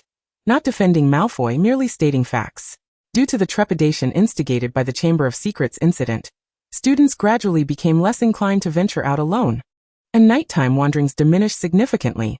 Esther, privy to the unfolding events, maintained a calm demeanor amidst the sea of the uninformed. She continued her daily routines of dining and studying, simplifying her life further by foregoing outings with Donna to watch Quidditch practice, focusing solely on classes, the dining hall, and the library. During this period, although Filch stubbornly believed Harry was responsible for his cat's fate, very few students harbored doubts about Harry's innocence. As a result, their daily lives remained largely undisturbed. Esther did, however, encounter Harry and his friends several times in the library, where they huddled together in hushed conversation while Hermione often perused a hefty tome. On one occasion, when no seats were available, Esther found herself reluctantly sharing a table with Harry and his friends. In the entire Hufflepuff house, there exists but a handful of students who truly cherish the pursuit of knowledge and diligently apply themselves to their studies. Initially, Kathy had promised to accompany her to the library for a study session. However, midway through, boredom overtook her, and she ventured out with Donna. Before departing, she anxiously reminded Esther to remain in place, assuring her that she would return shortly. Esther felt a twinge of helplessness, as if everyone regarded her as excessively fragile and easily bullied. In terms of age and birthday, Esther was indeed the youngest among them, with Donna being a mere 4 days her senior. The others, including Kathy, were all a year older. Kathy had delayed her enrollment by a year, as she had not yet turned 11 when Hogwarts commenced the previous year. The remaining students, Annie, Fiona, and Aelana, celebrated their birthdays in February, May, and June respectively. Reflecting on the unfortunate events that had transpired since her admission, it was no wonder that others perceived her as weak. Choosing not to elaborate further, she nodded obediently and immersed herself in her studies. The Savior and Ron sat at a table slightly to the left, with Hermione directly across from them, while Esther found herself seated alone at the right side of their table, separated by a considerable distance. At first, their hushed whispers were indistinct to her, but as their discussion grew slightly louder, she discerned the topic at hand. Unsurprisingly, it revolved around the Chamber of Secrets. Harry and Ron were adamant in their belief that Draco Malfoy was the heir to Slytherin, while Hermione expressed skepticism regarding this assertion. The dialectical exchange between the two parties gradually intensified. Hermione, though remarkably intelligent, found herself at a disadvantage as her steadfast arguments encountered the overwhelming force of combined dissent. Esther, listening in, endured the conversation for a while but ultimately could not restrain herself. Despite her initial resolve to avoid the main plot and minimize interactions with the protagonists, Harry and Ron's fervent stupidity compelled her to speak on Hermione's behalf. You cannot assume that Malfoy is the heir to Slytherin simply because his entire family belongs to Slytherin. By that logic, the Weasley family being entirely Gryffindor would imply that they are descendants of Gryffindor, would it not? Esther raised her voice, suppressing it slightly. Indeed, Hermione rolled her eyes at them. Maine is correct. Such a judgment is far too subjective and lacks factual basis. Esther tilted her head slightly, her eyes widening in surprise. Do you know me? Up until now, she had exchanged a few words with Harry, but had not conversed at all with Ron or Hermione. Hermione nodded affirmatively. Of course. I know you. Everyone says you are the brightest student in this year, so I have taken notice of you. She was taken aback to learn that her academic prowess had garnered attention, yet she felt no surprise. Ron and Harry exchanged glances, their expressions seemingly conveying admiration for Hermione's insight. That cannot be said so lightly. The heir of Slytherin opened the chamber to eradicate Muggle-born wizards, and it is evident that Malfoy harbors a deep disdain for them. Thus, his motivations are considerable, Ron contended. Harry nodded in agreement. Esther's lips twitched slightly. Disliking Muggle-born wizards cannot serve as evidence for Malfoy being the heir to Slytherin. If the legend states that only Slytherin's heir can access the chamber, then it must possess certain traits known only to the heir, such as bloodline. You, being a pureblood wizard, should be aware that pureblood families often intermarry to maintain the purity of their bloodlines. For instance, my mother hails from the Macmillan family, which once intermarried with the Black family, and similarly, the Black family has had members marry into the Potter family. Perhaps you are reluctant to acknowledge it, but your Weasley family also shares kinship with the Malfoy family. Given such convoluted relations, if you claim that Malfoy is the heir of Slytherin, then it is equally plausible that you and the Savior could be as well. Harry hesitated momentarily, embarrassment creeping onto his features as he said, You can just call me Harry. The title of Savior felt somewhat awkward when addressed directly in his presence. Esther noticed his discomfort. Her use of the moniker had not been intentional, but rather a slip of the tongue amidst her lengthy discourse. Very well, Harry. You may also call me Esther. She did not dwell on this point, smoothly adapting her address. Ron appeared quite displeased by her insinuation of a connection to the Malfoy family, muttering under his breath. Such an irritating familial link. Besides, what you said is mere speculation. What if the distinguishing factor of the heir of Slytherin lies in something other than blood? That is certainly a possibility, Esther replied, following his line of thought. However, if Malfoy is indeed the heir of Slytherin, given his character, he would have revealed it by now. After all, being the heir of Slytherin is not inherently negative. It could enhance their prestige among purebloods.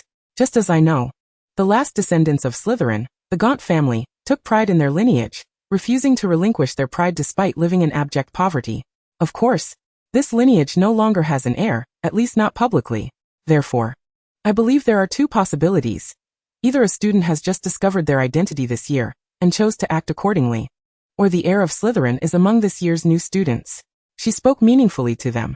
These two possibilities were not mere conjecture. The first referred to Voldemort, while the second pointed to Ginny, who had been ensnared by Voldemort's Horcrux. Hermione, reflecting on her words, nodded thoughtfully. Indeed, that makes sense. Although Malfoy is exceedingly unpleasant, if he were truly the heir of Slytherin, his character would likely compel him to act within the first year. Esther smiled, choosing to remain silent thereafter. Harry, still stubborn, countered, what if he falls into the first category? Truth be told, the Savior harbored a deep-seated aversion toward Malfoy, though this was hardly surprising. At times, Esther found herself wanting to slap Malfoy for his haughty demeanor. This brought to mind a video she had seen in her past life, featuring a protagonist who created a white noise video about Draco Malfoy, titled Sitting in Draco Malfoy's Car Listening to Him Complain About Mundane Matters. The top comment read, No matter what grievances little Draco faces, let him vent before listening. Below it, another comment stated he deserves it. It was easy to surmise that his complaints were perpetually infuriating, and if his devoted fans felt this way, one could only imagine how others who shared the same space and time with him felt. Chapter 29. She had indeed infiltrated the inner circle of protagonists. Aside from that one day when she had slightly divulged information to the Savior and his companions, she had not engaged much with them in the following days. However, Hermione seemed to regard her as a perceptive and intelligent girl, greeting her when they crossed paths and occasionally inviting her to join in her studies at the library, despite their differing year levels and coursework. As days slipped by, the date of the Quidditch match approached with great haste. This semester's final match featured Slytherin pitted against Gryffindor. Faced with a Slytherin team equipped with Nimbus 2001 brooms, the Gryffindor team felt immense pressure. The weather that day was less than favorable. In England, where at least 200 days a year are shrouded in rain, such dreary weather was expected, though fortunately, it did not rain.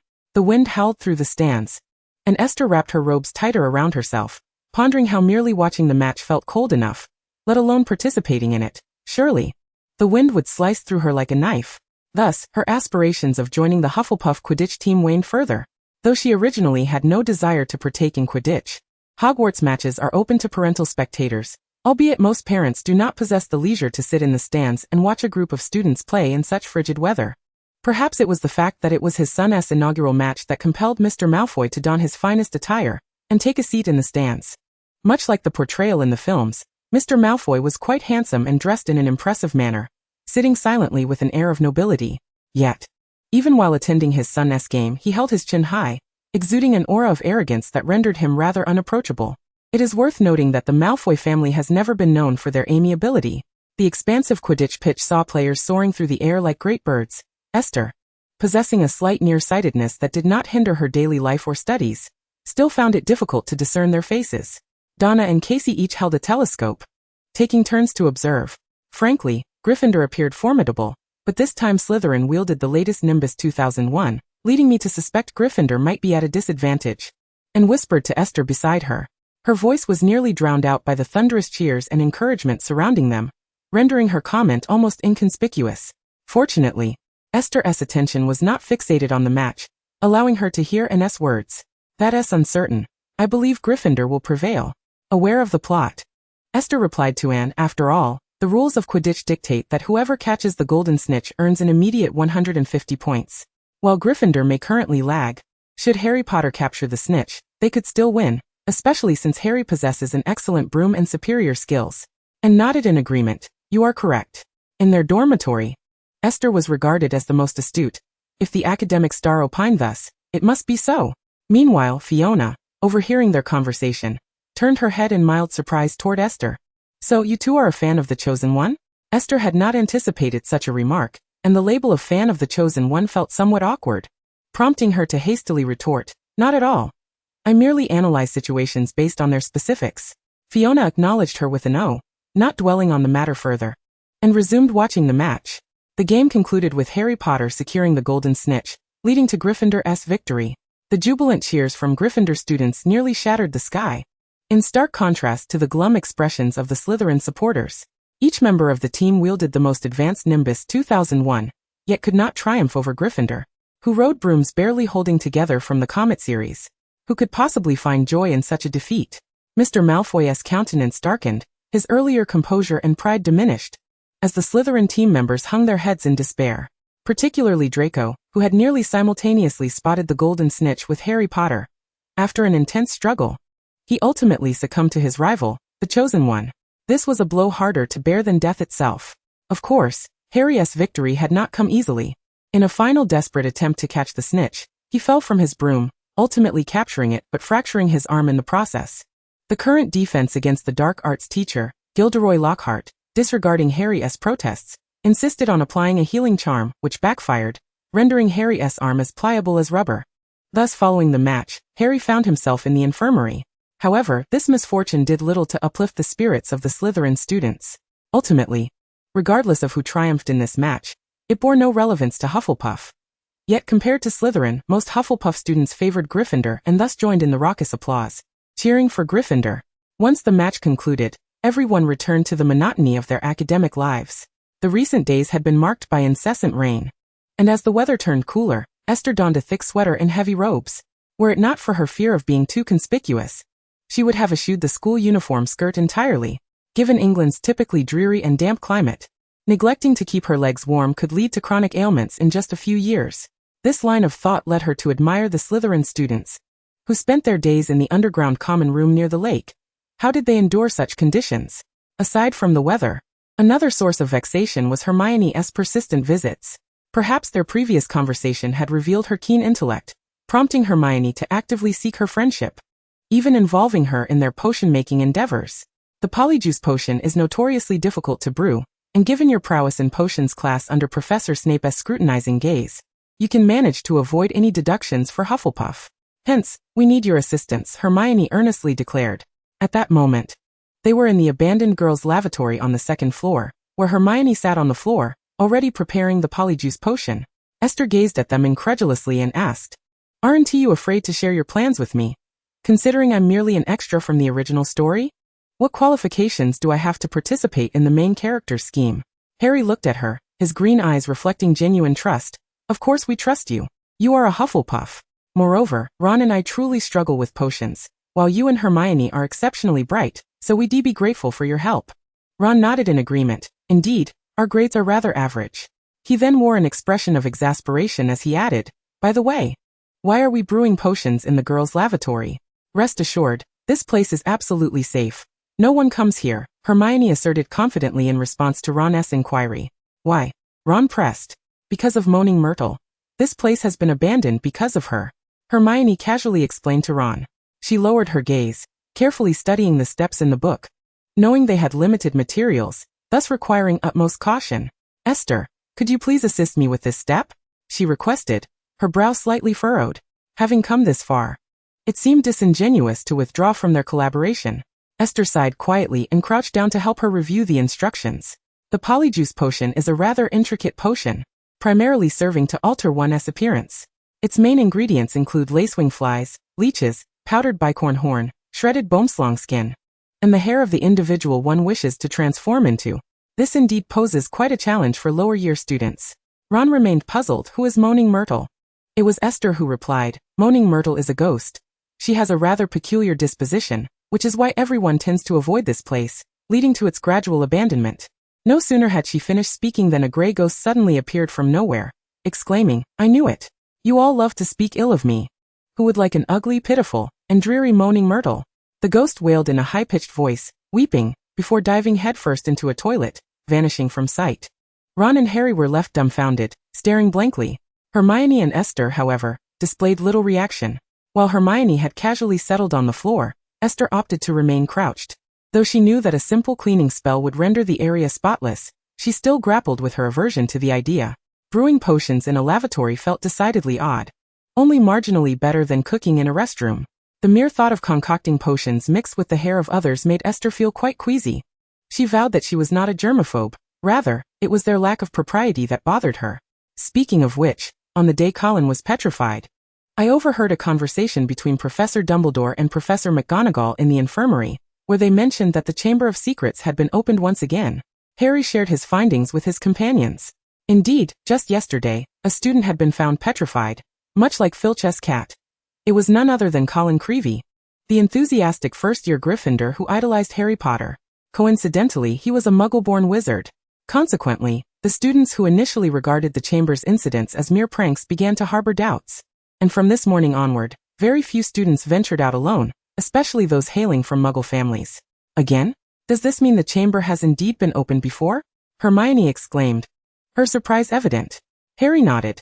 Precisely, that's what I gathered from their conversation. Ron, leaning against a wall, chimed in. I'm convinced it's Malfoy. His father is a fanatic, and he opened the Chamber during his time at school. Now he is teaching his son to do the same. Faced with Ron's stubborn prejudice, Hermione opted not to argue. Perhaps, but we'll only know for certain once the Polyjuice potion is complete. Not wanting to engage further, Ron turned to Esther, seeking her affirmation. What do you think, Esther? After a brief pause, she hesitantly replied. It's my first time hearing that the Chamber has been opened before. Perhaps you could inquire with your parents or elders. They might know something. If your parents are also unaware, it would suggest that the Chamber was open long before their time, which would be quite a while ago. Her subtle implication was not lost on him. That makes sense, Ron exclaimed, clapping his hands together, delighted by the idea. I'll write to my parents right away. Harry furrowed his brow. I have a feeling the professors know about the last time the Chamber was opened. Perhaps we could try asking them directly? Without needing Hermione to respond, Ron retorted, Don't be naive, Harry. If they wanted to tell us, they wouldn't keep it a secret. While it may have seemed like a trivial remark, there was truth in his words. Other professors might not divulge such information, but Hagrid, with his tendency to be loose-lipped, could very well let something slip, even if it pertained to himself. Esther stifled the urge to speak up. Offering cryptic hints that the main characters might not consider was one thing, but suggesting something that could genuinely alter the course of events was quite another. Regardless, it was worth a try, Hermione suggested. Perhaps we can discuss this with Hagrid next time. True to the wisdom of the main characters, it was evident who among Hogwarts staff would be the easiest to approach. Esther racked her brain, trying to recall if in the original plot the main characters had ever inquired about this matter with Hagrid. It seemed they had, though her memory was hazy. It should be close enough not to alter the plot, right? Thus, she fell silent, focusing solely on assisting Hermione with the polyjuice potion. Due to the recent petrification incidents, anxiety had gripped the student body. With Professor Dumbledore's permission, Lockhart organized a small dueling club to teach students self-defense. While it was a commendable idea, the organizer was none other than the inept Lockhart. Today he had clearly dressed up, donning an outfit he deemed stylish, and was gleefully boasting to the students while promoting his new book. Esther furrowed her brow, her face betraying her disdain. He was utterly insufferable. In the Muggle world, where sophistication was the norm, he would hardly make a mark. In stark contrast to Lockhart's ostentatious demeanor, Professor Snape, his assistant, appeared sullen and quite unwilling to take the stage. She surmised that he had been coerced by Dumbledore, who surely understood Lockhart's true nature and would not leave him to his own devices. Hence, Snape was dispatched to maintain order. Chapter 31. The Dueling Club. One must concede that Lockhart appeared rather brave. Justin approached Harry Potter, eager to be near his idol, and it was evident he too was enchanted by Lockhart's superficial charm. Ernie enthusiastically dragged Esther along to join them. As she overheard their conversation, she thought to herself, "You'll be the next unfortunate one, my lad." The professor's demonstration commenced without further ado. Professor Snape and Lockhart raised their wands before them and bowed to each other, a customary gesture before a duel. They then took their positions on opposite ends of the dueling area, ready for action. At the count of 3, Snape initiated the spell. With a precise and deliberate incantation of Expelliarmus, a beam of light shot forth from his wand, striking Lockhart squarely and sending the flamboyantly dressed defense against the dark arts professor flying in a most undignified manner. Ordinarily, Expelliarmus was not a particularly formidable spell, merely disarming an opponent, yet the outcome raised questions. Was it a testament to Snape's formidable power, or was Lockhart simply that inept? Perhaps it was a combination of both. A collective gasp resonated among the students. Esther heard Hermione, concerned, asking about Lockhart's condition after his flight. Meanwhile, Ron could hardly conceal his glee, his face alight with mirth. He had recently been kept after class by Lockhart, penning responses to his fans, and his disdain for the man had only deepened. Witnessing Lockhart's humiliation brought him unmitigated joy, even if it was at the hands of another professor he disliked. Esther mused, Professor Snape is indeed impressive. This scene had been depicted in the film, yet the reality was far more striking. Reflecting on the original story, she recalled how Severus Snape had created numerous spells during his student years, including the famed Sectum Sempra and Silencio, which would later become favored by Harry. Thus, it was clear that Snape's talents extended beyond potion-making. His prowess in other fields was equally remarkable. The untimely passing of such a gifted individual was undoubtedly a loss to the wizarding world. Perhaps it was just her imagination, but it felt as though, after she uttered that thought, Professor Snape cast a fleeting glance in her direction. Esther, feeling suddenly shy, quickly shifted her gaze back to Lockhart. Surely, hadn't he overheard her? Yet she had not spoken ill of him. If he had heard, he would have no reason to target her, right? Lockhart had now regained his footing, attempting to salvage his dignity with a stream of self-justifying words. As for how many believed him, that remained uncertain. The derisive expression on Snape's face was almost impossible to conceal. His contempt for Lockhart was palpable. After all, this incompetent had usurped the position in defense against the dark arts that Snape had long coveted. The corners of his lips twitched imperceptibly before he coolly remarked, "Perhaps we should allow the students to have a go at dueling, Professor." The sarcasm in his words was unmistakable. Lockhart paused, momentarily taken aback. Though he was a fool, he was not dim-witted and could discern Snape's disdain. However, as a fool, he could only pretend to be oblivious. He swiftly diverted the conversation, agreeing to find a pair of volunteers among the students to demonstrate. At this point, the unfolding events bore a striking resemblance to the original narrative. Lockhart selected Harry to take the stage, and just as Esther gleefully anticipated a playful tussle between him and Draco, Professor Snape's gaze swept across the room and landed squarely on her. A jolt of unease coursed through Esther as she sensed an ominous turn of events. "Then I shall choose Miss Esther Maine to come up and demonstrate," he declared. Esther. Others. No. This is not the direction it should take. They thought. Shouldn't it be his favorite student, Draco Malfoy, who demonstrated the acrobatics? Why had it suddenly shifted to her? A second year like Harry facing off against a first-year newcomer like her. Was that even reasonable? The Hufflepuff students were equally taken aback, unable to fathom why Snape would choose Esther. Even Lockhart seemed somewhat surprised. "If I am not mistaken, Miss Maine is a freshman this year. Isn't that a bit inappropriate?" I see no issue with Miss Main competing against Mr. Potter, Snape replied, casting another glance at Esther. The moment she caught his eye, she felt a shiver run down her spine, and found herself involuntarily ascending the stage. This had to be an act of revenge, she mused. A vendetta against both her and Harry.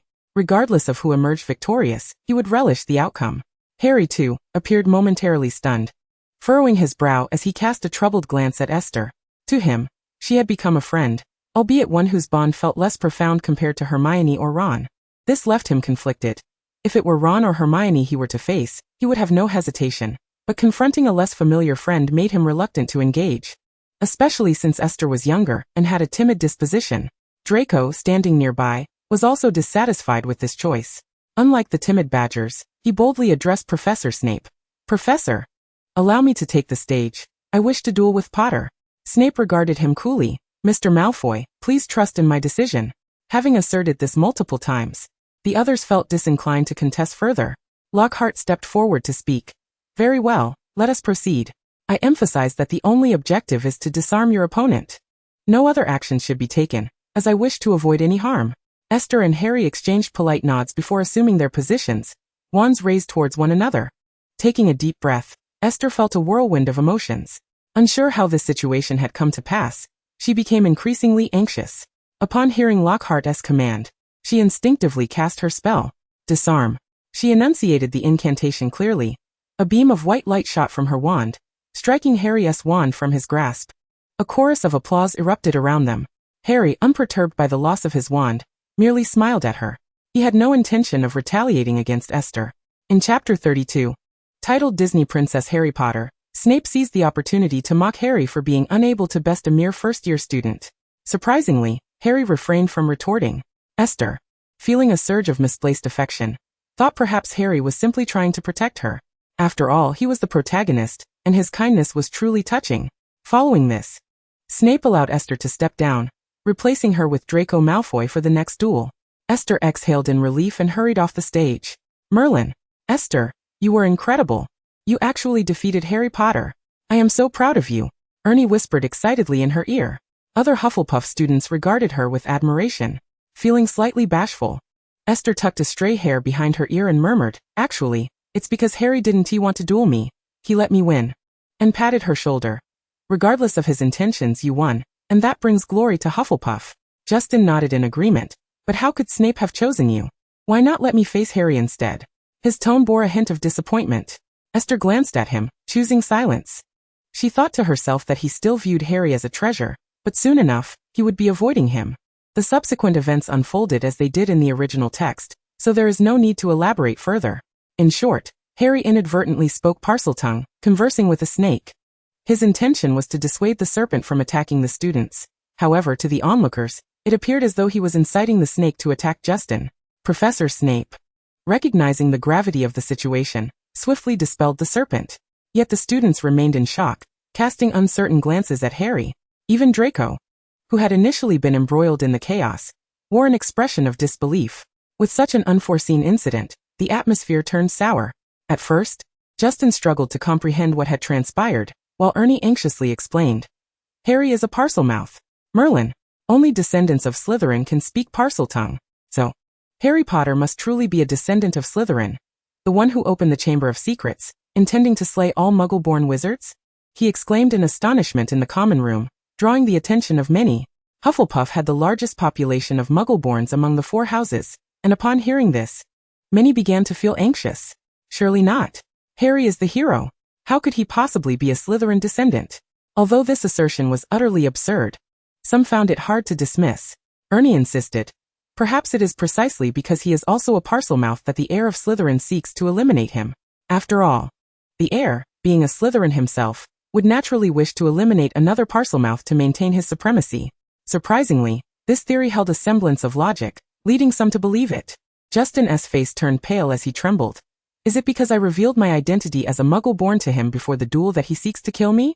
Ernie continued to exclaim in alarm. Oh, Merlin socks. You disclosed your identity to him? Justin nodded.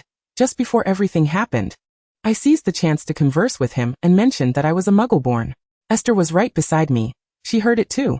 Thus, all eyes turned towards Esther. She sighed in resignation and nodded. Justin did tell Harry he was Muggleborn, but I truly believe Harry is not the heir of Slytherin. There is no reason for him to commit murder in plain sight. However, Ernie remained skeptical. But he speaks Parseltongue. If he weren't the heir of Slytherin, how could he communicate with snakes? Esther understood why he could converse with serpents. Yet she could not disclose the truth. For the reality that a fragment of the Dark Lord's soul resided within Harry was far more chilling than the notion of him being the heir of Slytherin. What if Harry could converse not only with snakes but with all creatures? She couldn't help but mutter under her breath. Beside her, Donna and Ariana burst into laughter, having grasped Esther's implication. Indeed, what if Harry was not merely a Parselmouth, but a Disney princess capable of conversing with animals? Ariana joked with a smile. The Muggleborns and some half-bloods, who had lived in the Muggle world, chuckled at this remark, lightening the previously tense atmosphere. Only those wizards unfamiliar with Muggle fairy tales exchanged puzzled glances. Someone explained to them that in the realm of Muggles, there are fairy tales featuring protagonists of tragic backgrounds who possess the ability to converse with animals, a trait symbolizing their innocence and goodness. Subsequently, a Muggle animation company adapted these fairy tales into animated films, which is what Ariana referred to earlier regarding Disney princesses. Is this true?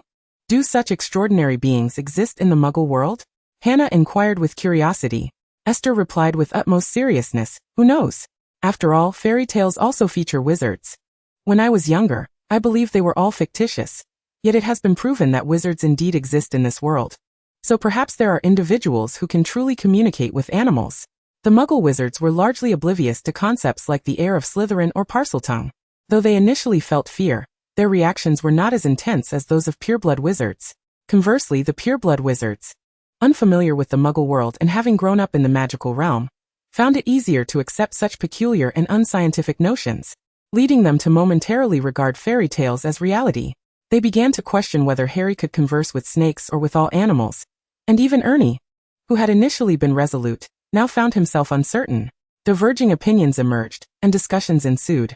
Sensing an opportunity, Esther stoked the flames of speculation. A wizard with a tragic past, living under someone else's roof, constantly pursued by malevolent wizards, and now potentially able to converse with animals. This is the quintessential Disney princess narrative. The Muggle wizards pondered, finding an oddly compelling logic in Esther's assertion. Meanwhile, the uninformed pureblood wizards sought explanations from those more knowledgeable. Thus, tales of Muggle fairy tales began to circulate.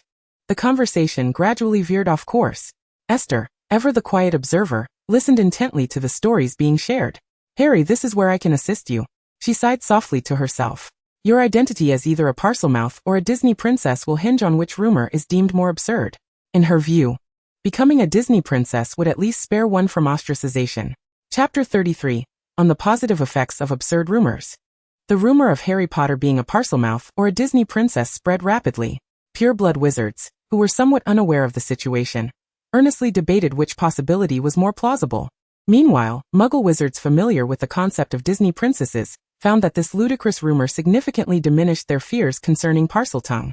After all, it was somewhat amusing. Once again, Harry found himself isolated this term. Yet compared to the circumstances in the original narrative, the absurdity of the Disney princess rumor slightly alleviated the distress of his isolation, rendering the entire affair somewhat comical. Through Hermione and Ron's explanations, he learned that individuals capable of conversing with snakes were rare in the wizarding world. It was a gift possessed solely by those of Slytherin lineage. He was utterly certain he was not the heir of Slytherin, had not opened the Chamber of Secrets, nor had he wished harm upon Justin Finch-Fletchley. However, he found himself at a loss for words, for despite his explanations, it remained an undeniable fact that he had indeed spoken to a snake in public, uttering Parseltongue. Even he could not articulate why he possessed this ability, let alone convince others of his innocence. As the savior, he was already under scrutiny, and recently he noticed a peculiar shift in people's attitudes. Many had quietly distanced themselves from him, which left him feeling quite uncomfortable. Thankfully, he still had friends like Ron and Hermione by his side, which somewhat alleviated his sorrow. Being a Parselmouth is not such a grave matter, Ron advised. As Esther mentioned, pureblood families often intermarry. The Potter family is also a long-established pureblood family. Perhaps in some generation, there was a union with a descendant of Slytherin, and you unwittingly awakened this latent ability. Observing his despondent friend, Ron could not help but offer encouragement. Harry sighed. It's not solely because I can converse with snakes. It's more about why they refuse to believe me. I am not the heir of Slytherin, nor did I open the Chamber of Secrets, And I certainly did not send a snake to attack Justin. Hermione, who had been reviewing her textbooks, looked up at his glum remarks and said, "That's because people inherently fear the unknown. Perhaps understanding their thoughts could help us address the situation more effectively." Harry remained troubled. "But now everyone avoids speaking to me. They steer clear when they see me. How am I supposed to know what they truly think?" "That's easily remedied," Hermione suggested. "We can consult Esther. She has good rapport with her fellow students and, being so intelligent, surely won't subscribe to these rumors." Ron raised an eyebrow teasingly. "It's clear you hold Esther in high regard." Hermione readily admitted, "Of course. Who wouldn't want to befriend a kind and upright Hufflepuff? Moreover, Esther is exceptionally clever and rational, surpassing most." "Oh, the upright and brave Hufflepuff." Ron mimicked Hermione's words with a hint of sarcasm. "Yet it seems Hufflepuffs have become the most distant from Harry." Hermione shrugged. "There's little we can do. After all, Hufflepuff has the most muggle wizards. Plus, that snake just happened to target a Hufflepuff student, so they are bound to be frightened." At this point, Harry could not help but lament the instigators of his plight. It's all Malfoy's and Lockhart's fault. One conjured a snake, and the other caused chaos, leading to the snake's rampage. How infuriating. Currently, Hermione still viewed Lockhart with a hint of idolization, and could not refrain from defending him. Professor Lockhart was only trying to help. It's not his fault. After all, no one could have anticipated such an outcome. Harry sighed irritably once more. The sensation of exclusion was unpleasant. Attending Hogwarts had always been his happiest time, despite the accompanying dangers. Gryffindor was unafraid of peril. Those various incidents added flavor to Harry's life, making it more vibrant and dramatic. Yet the present situation filled him with dread. He feared reverting to that pitiful orphan, bereft of friends, living with his aunt and uncle after losing his parents. Hermione sensed his emotional turmoil and offered comfort. "You know, aside from the rumors of you being the heir of Slytherin, some are saying you are a Disney princess. Although I'm not certain who started this. I heard it first came from Hufflepuff, so perhaps they harbor less malice towards you than you think." Harry looked utterly bewildered. "Huh? What? A Disney princess? How could a boy possibly be a Disney princess? They must have read too many fairy tales." Ron chimed in. "What is a Disney princess? Is there a princess named Disney? What does that have to do with Harry?" Hermione broke into a smile. She tried to suppress her laughter.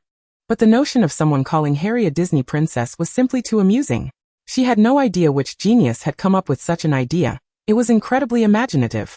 Holding back her laughter, Hermione first explained to Ron. Disney princesses refer to characters from a Muggle company, most of whom are based on fairy tales from the Muggle world. They share certain traits, such as the ability to converse with animals and having tragic backgrounds. Ron nodded, albeit with some confusion. "Now that you mention it, it does sound a bit like Harry." Harry retorted, "These are fictional characters. They are fairy tales. How could they possibly be real? Besides, I can only speak with snakes. Not all animals." Hermione cast a sympathetic glance in her direction. "Then perhaps you are merely a simple Parselmouth." Although she mused that being a Disney princess would be a preferable identity over being a Parselmouth, Harry was exceedingly irritated. "I am not the heir of Slytherin," Ron promptly interjected. "We believe you wouldn't harm anyone. It's just that others don't share our faith. Which is why we must hurry to find Esther Main and ascertain the situation." Harry felt he had no choice but to comply. However, in the ensuing days, they were unable to encounter Esther. When they finally spotted her in the library, Hermione called her over, but was thwarted by members of Hufflepuff. Particularly, her cousin Ernie Macmillan vehemently opposed her spending time with them. He watched Harry with a vigilant gaze, as though he were a murderous fiend. Esther expressed her helplessness regarding the situation. Chapter 34. The Argument. Once again, as Harry found himself the subject of wary glances in the library, he felt a profound discomfort. He exchanged a few words with his companions before gathering his textbooks and leaving in a sulk. He did not stray far, opting instead to linger by the wall behind the door, eavesdropping on the murmurs about him within the library. Ernie of Hufflepuff firmly believed Harry to be of Slytherin lineage, having purportedly incited a serpent to attack his friend Justin. Although some of the Hufflepuffs doubted this claim, Ernie's unwavering conviction sowed seeds of doubt even among those who initially contradicted him. The more Harry listened, the more agitated he became, and ultimately he turned away, departing the scene. As he descended the staircase and rounded a corner, he beheld two unexpected figures walking together. "I entrusted you with a task. How have you fared?" The slightly taller boy, clad in Slytherin robes, stood with his back to Harry, but his strikingly light blonde hair revealed his identity. It was Malfoy. Almost instinctively, Harry pressed himself against the wall, eager to discern what mischief he was up to. I am making an effort, Esther replied, cornered and feeling quite unfortunate. She had intended to study with her friends in the library, but halfway there, realized she had grabbed the wrong book and hurried back to exchange it. Just as she was nearing the library again, she was intercepted by Malfoy. Are you intentionally neglecting the task I assigned to you?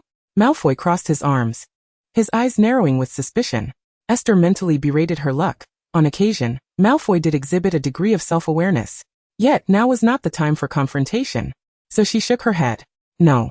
I spoke with them not long ago, but lately everyone has been spreading rumors that Harry Potter is the heir of Slytherin. And I do not dare approach him. Upon hearing her mention Harry as the heir of Slytherin, Draco scoffed dismissively. A bunch of fools. Who would believe such nonsense? Harry Potter could never be the heir of Slytherin. I have already written to my father. He surely knows the truth of the matter. Your father certainly knows who the true heir of Slytherin is, but would he dare to speak of it? Esther lifted her gaze from her textbooks. May I leave now? I fear my brother and the others will grow anxious waiting for me. Draco found himself at a loss for words. Yet he was unwilling to let Esther escape so easily. He had too many frustrations to vent, and Esther, being under his threat, served as an excellent listener. He feared not her divulging his thoughts. Ernie Macmillan is your cousin, isn't he? I inquired with my father. Your mother is the sister of this generation's Macmillan head, who was disowned for falling in love with your Muggle father. However, you need not worry. Since I am willing to collaborate with you, I will not discriminate against you based on your lineage. Then I am truly grateful. Esther forced a smile. Draco, oblivious to her discomfort, continued his ramblings. My father has mentioned your father, Mr. Maine. He believes Mr. Maine to be exceptionally talented, though regrettably of humble origins. Otherwise, he would undoubtedly be an exemplary Slytherin. Frankly, I have never heard my father commend a Muggle wizard so. Humble origins? Is a wealthy upbringing not considered good? Pray tell. What constitutes a favorable lineage? Esther pondered, her thoughts racing.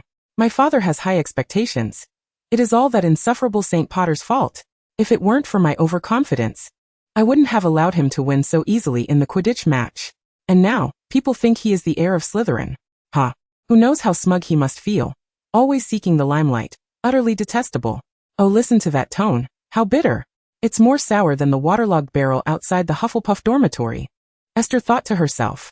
And that Weasley, look at him, so pathetically eager to curry favor with our savior. Yet what has he gained from it? The most despicable of all is that Granger. How dare she humiliate me publicly? Just wait. At this rate, someone is bound to meet their demise at Hogwarts. I hope it is her. This sentiment struck Esther as particularly malicious. Unable to endure any longer, she interrupted his tirade. You ought not to curse others. It makes you appear quite cruel. Cruel? Draco was clearly unable to accept her assessment. His eyes widened in disbelief as he retorted. You label me cruel for speaking about that Muggle wizard? I merely believe that, as classmates, such curses should not be cast. Esther felt justified in her statement. Yet she knew that if Draco were capable of understanding this, he would not behave so arrogantly. Very well. Have you been seduced by the fame of our savior Harry Potter, aspiring to follow in his footsteps? Oh. And now he is not merely a savior but also the heir of Slytherin. How impressive that sounds, he exclaimed, his tone both exasperated and mocking. His naturally pale skin flushed with color as his anger intensified, making him appear considerably healthier. It was fortunate he possessed such striking features. Otherwise, Esther would have long since succumbed to the urge to strike him down. Yet she mused, in this world, does Draco Malfoy's striking appearance truly count for anything? She acknowledged that the Draco depicted in the films was undeniably handsome, and it was the actor's looks that garnered countless admirers, resulting in the character's enduring popularity. In the original text, however, the descriptions of Draco's appearance were scant.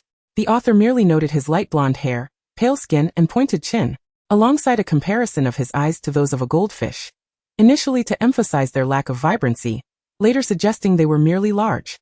Ultimately, she could not ascertain whether he was handsome or not, yet he was not described as unattractive, so perhaps he was not unappealing. Draco was fuming, while she found her mind wandering.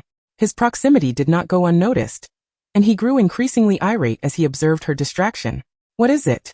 Has my dear Miss Maine already begun to fantasize about the glamorous life of being the savior's companion? Esther snapped back to reality, meeting his gaze and reminding herself not to stoop to the level of such a petulant child. Suppressing her rising frustration, she managed a smile. I have been remarkably patient. Should you continue this mockery, I might truly lose my temper.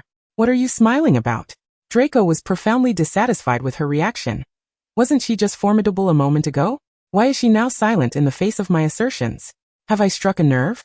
Indeed, such individuals only invite harm upon themselves when given the slightest opportunity.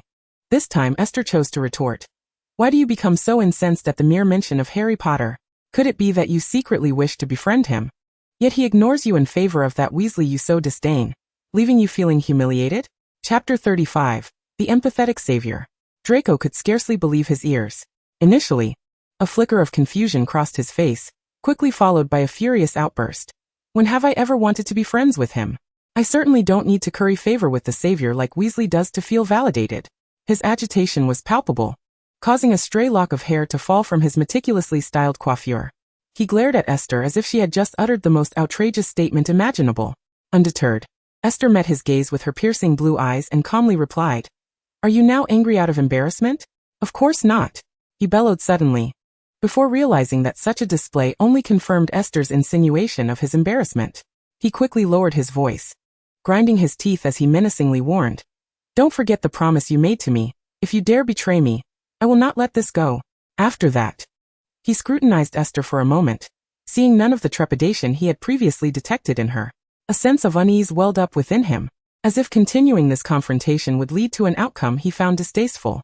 Thus, he pressed his lips together and turned to leave, his retreating figure suggesting a hasty escape. Esther watched him depart in silence, and once he was out of sight, she indignantly placed her hands on her hips and muttered towards his vanishing form, "Who are you threatening? Were it not for my good temper, I would have already knocked you out." "Well, it seems this friendship has unraveled, hasn't it? Surely he won't seek me out again, right? One can only hope." She prepared to turn back, but just as she took a step forward, Harry suddenly appeared before her. Startled, she clutched her chest and exclaimed, "Harry? What are you doing here?" He couldn't possibly have overheard her exchange with Draco, could he? Harry, with a serious expression, addressed her. "I just heard your conversation with Malfoy. Is he coercing you into something?" What? While she indeed had been overheard, his reaction was not what she had anticipated. Shouldn't a rational person first question what Draco was pressuring her to do? She paused for a moment. Harry continued, "I heard him instructing you to accomplish something that seems related to me, and because you have yet to fulfill it, he is upset. As for the disparaging remarks Draco made about me and my friends, I'm well aware of them. However, his discord with them is not a recent development, so hearing him speak ill of them is hardly surprising. If one day he were to praise them, that would indeed be a shock. Thus, I dismissed those remarks." Esther let out a somewhat awkward laugh and admitted, "Yes, he did ask me to get close to you all to gather information and report back to him. But I haven't betrayed you. My intentions in speaking with you were not malicious." Harry nodded. "I trust you. In situations like this, you should inform others sooner and seek their assistance. Your good nature is precisely why he feels entitled to bully you." Esther thought to herself, "No wonder Harry is the protagonist. He is so incredibly understanding." Having just dismissed the bothersome Draco, Harry now radiated an almost saintly aura, making him irresistibly likable. She smiled back at him. "It's fine, he wouldn't dare escalate things. After all, he gains nothing from making this public. By the way, what brings you here alone?" At her words, Harry's expression dimmed immediately. He bit his lip before asking, "How is Justin Finch-Fletchley?" Esther was a bit taken aback by his inquiry, but soon deemed it reasonable. "Justin is fine. It's just that my brother hasn't allowed him to go out lately." Speaking of which, Esther felt a twinge of embarrassment. Ernie is not a harsh person. On the contrary, he is quite principled and loyal, which is why he has been so vocal about this issue. He fears for his friend's safety. Harry, having overheard Ernie and the others outside the library, was not surprised by this outcome. He was more interested in Justin's perspective on the matter. "Does Justin think I deliberately sent the snake to attack him?" Esther hesitated on how to respond, but ultimately decided to be honest. To be frank, Justin was somewhat frightened. "But he is not entirely convinced that you sent the snake after him. It's just what my brother said, which has left him a bit uncertain." Upon hearing Esther's words, Harry found himself at a loss, unable to discern whether he felt sad or not. He could only conclude that everything was as he had imagined. Noticing his silence, Esther attempted to console him. "Don't be too disheartened. At the very least, I believe you didn't open the Chamber of Secrets." Harry's mood did not lift significantly. He thanked her and then departed. Having dispatched 2 key figures in quick succession, Esther felt it prudent to avoid lingering outside, and hurried back to the library. Defeating the Dark Lord and saving the world should be left to the professionals. Her most pressing concern was her studies. Thus on the following day, news of another petrification emerged, not of a person, but of Nearly Headless Nick, the ghost of Gryffindor. Upon hearing that Nearly Headless Nick had nearly been petrified, Harry once again appeared at the scene, further fueling the rumors that Harry Potter was the heir of Slytherin. The coincidence was too uncanny to dismiss. Ernie, upon hearing this, grew even more frantic, even contemplating asking Justin to skip class and stay in the dormitory. Esther, observing his anxious demeanor, couldn't help but tease. Do you think staying in the dormitory will keep you safe? After all, the Slytherin dorms are located underground as well.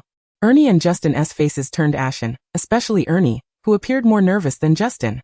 Damn it. I forgot about that. What should I do? He paced back and forth in a state of agitation. Hannah, affected by his anxiety, began to feel tense as well. Susan, seated beside them, quietly said, I wrote to my mother yesterday about what has been happening at school. Since we are purebloods, my mother said we shouldn't worry too much. But we shouldn't wonder about either. Plus, Headmaster Dumbledore is at the school. This matter will surely be resolved. Ernie leaned in eagerly. Did your mother say anything about the heir of Slytherin?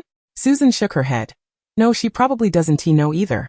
Esther mused that perhaps the adults weren't entirely ignorant. They simply wouldn't divulge such information to children. After all, the heir of Slytherin is none other than the infamous Dark Lord. Even now, some adults tremble at the mere mention of his name, making them even less likely to share any news with youngsters. After all, hasn't Malfoy also withheld much from his own dear son? Chapter 36, Christmas. Unfortunately, on the day following Nearly Headless Nick's petrification, Justin Finch-Fletchley was also found petrified. Even more coincidentally, Harry once again appeared at the scene. Esther, aware of the unfolding narrative, understood that his repeated appearances were due to the monster residing in Slytherin's chamber being a basilisk, which he could hear through his ability to speak Parseltongue, guiding him to the scene of the incident. However, the others, lacking any divine insight, were oblivious to this and only grew more suspicious of Harry. Due to the suspicion that he had incited the serpent to attack Justin earlier, and the unfortunate incident now involving Justin, the doubts surrounding him have only intensified. Recently, Hufflepuff has been enveloped in an atmosphere of anxiety. Ernie accompanied the petrified Justin in the infirmary for a while, but upon returning, he was despondent and insisted on seeking Harry to clarify matters, urging him to lift the petrification affecting everyone. Esther intervened, attempting to reason with him. Although Harry has consistently been present at the scenes of these occurrences, there is no substantial evidence implicating him as the perpetrator. Moreover, did not the headmaster state that the petrification could be reversed with Mandrick? The Mandricks are nearly mature. If you confront him now, it will only exacerbate tensions. Ernie replied. I only wish to inquire for clarity. I am not seeking trouble. Esther retorted. And if Harry Potter declares he is not the one responsible for the petrification, will you believe him? You know in your heart that you have already condemned him. No matter what he says, you will remain unconvinced, so why pursue him further? The teachers in the school will not stand idly by while students are harmed. They will ensure we receive answers regardless. Hannah also stepped forward to dissuade Ernie. Indeed, Esther is correct, you should refrain from going. However, Ernie would not be swayed, and ultimately, 2 upperclassmen accompanied him to the Gryffindor common room, though they returned shortly thereafter. The reason being, Harry Potter had been summoned to the headmaster's office, and they did not get to see him. I noticed that the atmosphere among Gryffindor was also peculiar. Even they seemed to harbor doubts about Harry Potter. In the common room, Ernie engaged in conversation with Hannah, Susan, and Esther. Susan noted, this is hardly surprising. With such significant events unfolding, anyone would feel conflicted. Ernie replied, indeed. Even those within Gryffindor question Harry Potter's allegiance to Slytherin. So my doubts are quite reasonable, would you not agree? He directed his gaze towards Esther, who had long been biased in favor of Harry. Esther shrugged helplessly. I merely believe that since he is the chosen one, he ought not to be malevolent. Ernie countered. Not necessarily. Who says that defeating Voldemort automatically makes him virtuous? This argument held some validity. Had Esther not been privy to the storyline, she might have genuinely contemplated this possibility, but she chose to remain silent. Weren't you once an ardent admirer of Harry Potter? How is it you now harbor such disdain for him? Susan asked, surprised. Ernie frowned. Please, I once admired him for vanquishing Voldemort and saving the wizarding world from peril. However, when the savior turns into a person who recklessly harms others, I must naturally denounce him. Very well, then you may continue to denounce him, Esther thought, recalling how in the 4th year of the original narrative, many misjudged Harry for allegedly seeking glory by unlawfully entering his name into the Goblet of Fire. At that time, Hufflepuff had isolated Harry due to Cedric's involvement, with Ernie leading the charge. Viewed from a higher perspective, he might seem somewhat foolish. Yet throughout the narrative, his actions of isolating Harry stemmed from his loyalty to friends. Once due to the suspicion that his close friend had been petrified by Harry, and another time in defense of Cedric. Each time he stood up for his friends, showcasing a character willing to shed blood for them. Furthermore, it cannot entirely be blamed on him for ostracizing Harry, as Harry's misfortunes were indeed considerable. Thus, Esther resolved to remain silent for the time being, trusting that once the truth emerged, Ernie would come to recognize his errors. As the days passed and Christmas approached, the petrified students remained unmoved. Likewise, the assailant responsible for the petrification had yet to be unveiled. This Christmas, Ernie decided to remain at school to keep company with the petrified Justin, rather than returning home to celebrate. Consequently, amidst the flurry of falling snow, Esther bid farewell to Ernie and journeyed home alone. This Christmas, they would not spend it in Ottery St. Catchpole, a residence acquired solely for Esther's education at Hogwarts. They would return to their original home, especially since Esther's grandfather, Mr. Mains, was still alive and deserved not to be left alone during the holidays. Upon her return home from Hogwarts, Esther, along with her parents, made their way to their house in London to visit her grandfather. Mr. Mains was quite the traditional gentleman. In contrast to Esther's radiant golden brown locks, Mr. Mains had a more brownish hue to his hair, a trait he shared with Esther's father, David. His features were sharply defined, his gaze clear yet slightly stern, giving him an air of unapproachability. Esther had been quite fearful of her grandfather in her youth, though she had grown somewhat accustomed to him over the years, still refraining from mischief in his presence. As a gentleman of considerable wealth, having once held a title, Esther was unsure of the exact extent of his fortune, but it sufficed to say that even if she and her father did nothing to contribute, they could spend without end. With the holiday season upon them, the entire villa was filled with merriment. David had been summoned by Mr. Mains to discuss certain matters, while Esther sat in the living room receiving affectionate inquiries from her step-grandmother. Indeed, Mr. Main's first wife, Esther's biological grandmother, had passed away many years prior, and he had remarried.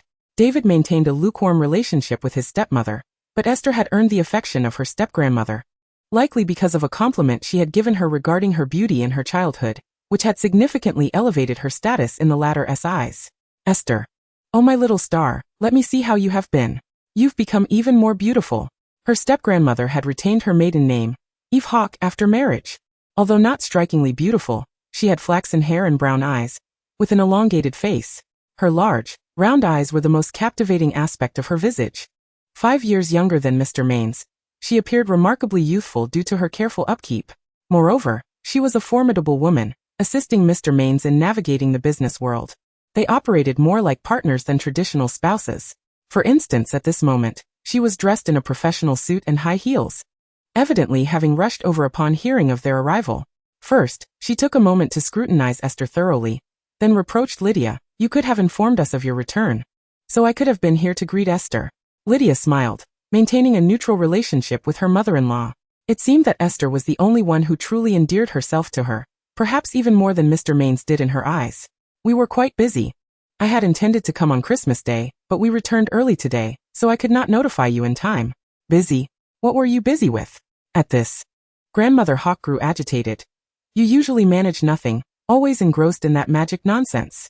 I told you it would be better for Esther to attend school nearby instead of going to Hogwarts, where she can only come home during Christmas and summer. How cruel of you to send such a young child to a boarding school.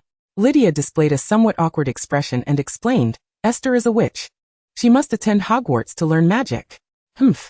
Grandmother Hawke scoffed. She was aware of the existence of the magical world but had no enthusiasm for it, believing instead that it was antiquated and decayed compared to the rapidly advancing modern society. Yet, due to Esther's fondness for it, she refrained from voicing her discontent, merely giving a dismissive huff.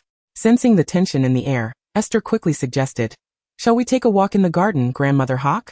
Her grandmother's expression softened, and she smiled as she took Esther's hand, affectionately calling her my treasure as they set out for a stroll, seemingly oblivious to the fact that there was little of interest to explore in the winter garden. Most of the plants in the garden have withered and faded, leaving only a few rare camellias transplanted from Asia sporadically blooming. The intertwining red and white blossoms, vibrant and resplendent against the backdrop of desolation, emit an intoxicating fragrance that permeates the air as a cold breeze stirs them gently. In one corner of the garden, A wooden swing is enveloped by a magical vine that glows faintly at night, its flowers and leaves casting an ethereal luminescence. By day, however, it merely appears as an ordinary green tendril. The Main family was once just a typical wealthy household, until Esther's father received his acceptance letter from Hogwarts, which marked their entry into the enchanting realm of magic. After David graduated, he married a pureblood witch, giving birth to Esther, a little sorceress, thereby deepening the family's ties to the wizarding world. Thus, it is not uncommon to encounter some inconspicuous magical creatures in their back garden. Grandmother Hawk gently inquired about Esther's experiences at school, asking her what she was studying and how she got along with her classmates. Esther responded with a selection of amusing anecdotes, choosing to remain silent about the events surrounding the Chamber of Secrets and her interactions with Draco. Despite the amusing tales, Grandmother Hawk still bore a trace of worry. It all sounds quite fascinating, but Esther, you'll only be 17 when you graduate here. What then? They don't teach mathematics, physics, or chemistry, and I fear you might fall out of sync with the world. Graduating from this school, and then applying to university will be considerably more challenging than for most. This was indeed a question Esther had never contemplated. She recalled her previous life, where she, born into an ordinary family, had strived to gain admission to a modest university, only to find herself enduring her boss's exploitation and navigating petty colleagues while scraping by in a sprawling metropolis on a meager salary. Such a mundane existence was common. Yet it was not what she desired. In this life, having been born into a fortunate situation in the magical realm, she had never given thought to her future. In truth, at her current age, such long-term considerations seemed unnecessary. It was likely that only Grandmother Hawk fretted over this matter on her behalf. Esther merely pondered briefly, yet did not allow the concern to weigh heavily on her mind. Perhaps after I graduate, I might remain at the Ministry of Magic as an Auror or something similar, which would relieve me of the need to think about university. She settled onto the swing, gently swaying as she spoke. Not going to university? Grandmother Hawk suddenly exclaimed, her excitement palpable. Oh no.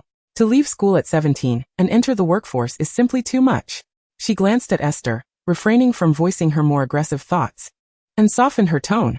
I mean, you should experience university life. Wouldn't it be a pity to miss out? As a high achiever, Grandmother Hawk's fixation on education was understandable to Esther. As a caring granddaughter, she refrained from further rebuttals, merely nodding with a radiant smile. Indeed. But I'm still young and don't need to think that far ahead. Captivated by her smile, Grandmother Hawk relinquished her insistence and nodded in agreement. Very well. Perhaps I have been too hasty. The two of them chose not to pursue the topic further, spending some time playing in the garden until darkness fell, signaling dinner time. On the dining table, 9 out of 10 dishes were Esther's favorites. The atmosphere at the table was not particularly lively. Mr. Main wore his customary stern expression, making it difficult for Esther to gauge his mood, while David appeared relatively relaxed. Yet his relationship with his father and stepmother was lukewarm, resulting in few words exchanged. Mother Letitia spoke even less. Only Grandmother Hawk incessantly inquired about Esther's preferences, asking if she enjoyed this dish or if the dessert was too sweet. After finishing dinner, Esther anticipated retreating to her room to embrace the long-lost comfort of her electronic devices when Mr. Main called her over. Confused, she followed her parents into Mr. Main's study. Along the way, she whimsically asked her father David, "Dad, what does grandfather want with us? Is he finally determined to kick us out and let us fend for ourselves?" It was not entirely unfounded for Esther to think this way, given her father's somewhat strained relationship with Mr. Main, and David's sole focus on magical creatures. Their family's ability to live happily was entirely due to Mr. Main's financial support. David's lips twitched as he ruffled her smooth, golden hair. "Don't worry. Your grandfather wouldn't throw you out even if he sent me packing." Mother Letitia smiled softly, observing the affectionate interaction between father and daughter. Esther wriggled free from his playful grasp, smoothing her hair as she cautiously leaned toward her mother. "I've told you not to mess with my hair. You're doing it on purpose. Do you believe that when you're old and immobile, I'll force you to shave your head?"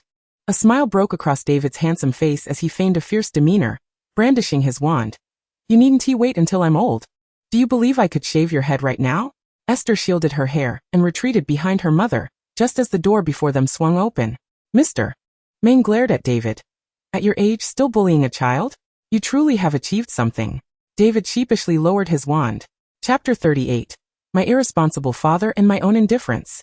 Mr. Main summoned their family primarily for 2 reasons. The first was to transfer some of his wizard-related enterprises to David and Letitia for their management. The second was to inquire about the incident concerning the Chamber of Secrets at Hogwarts. The latter matter was relatively straightforward.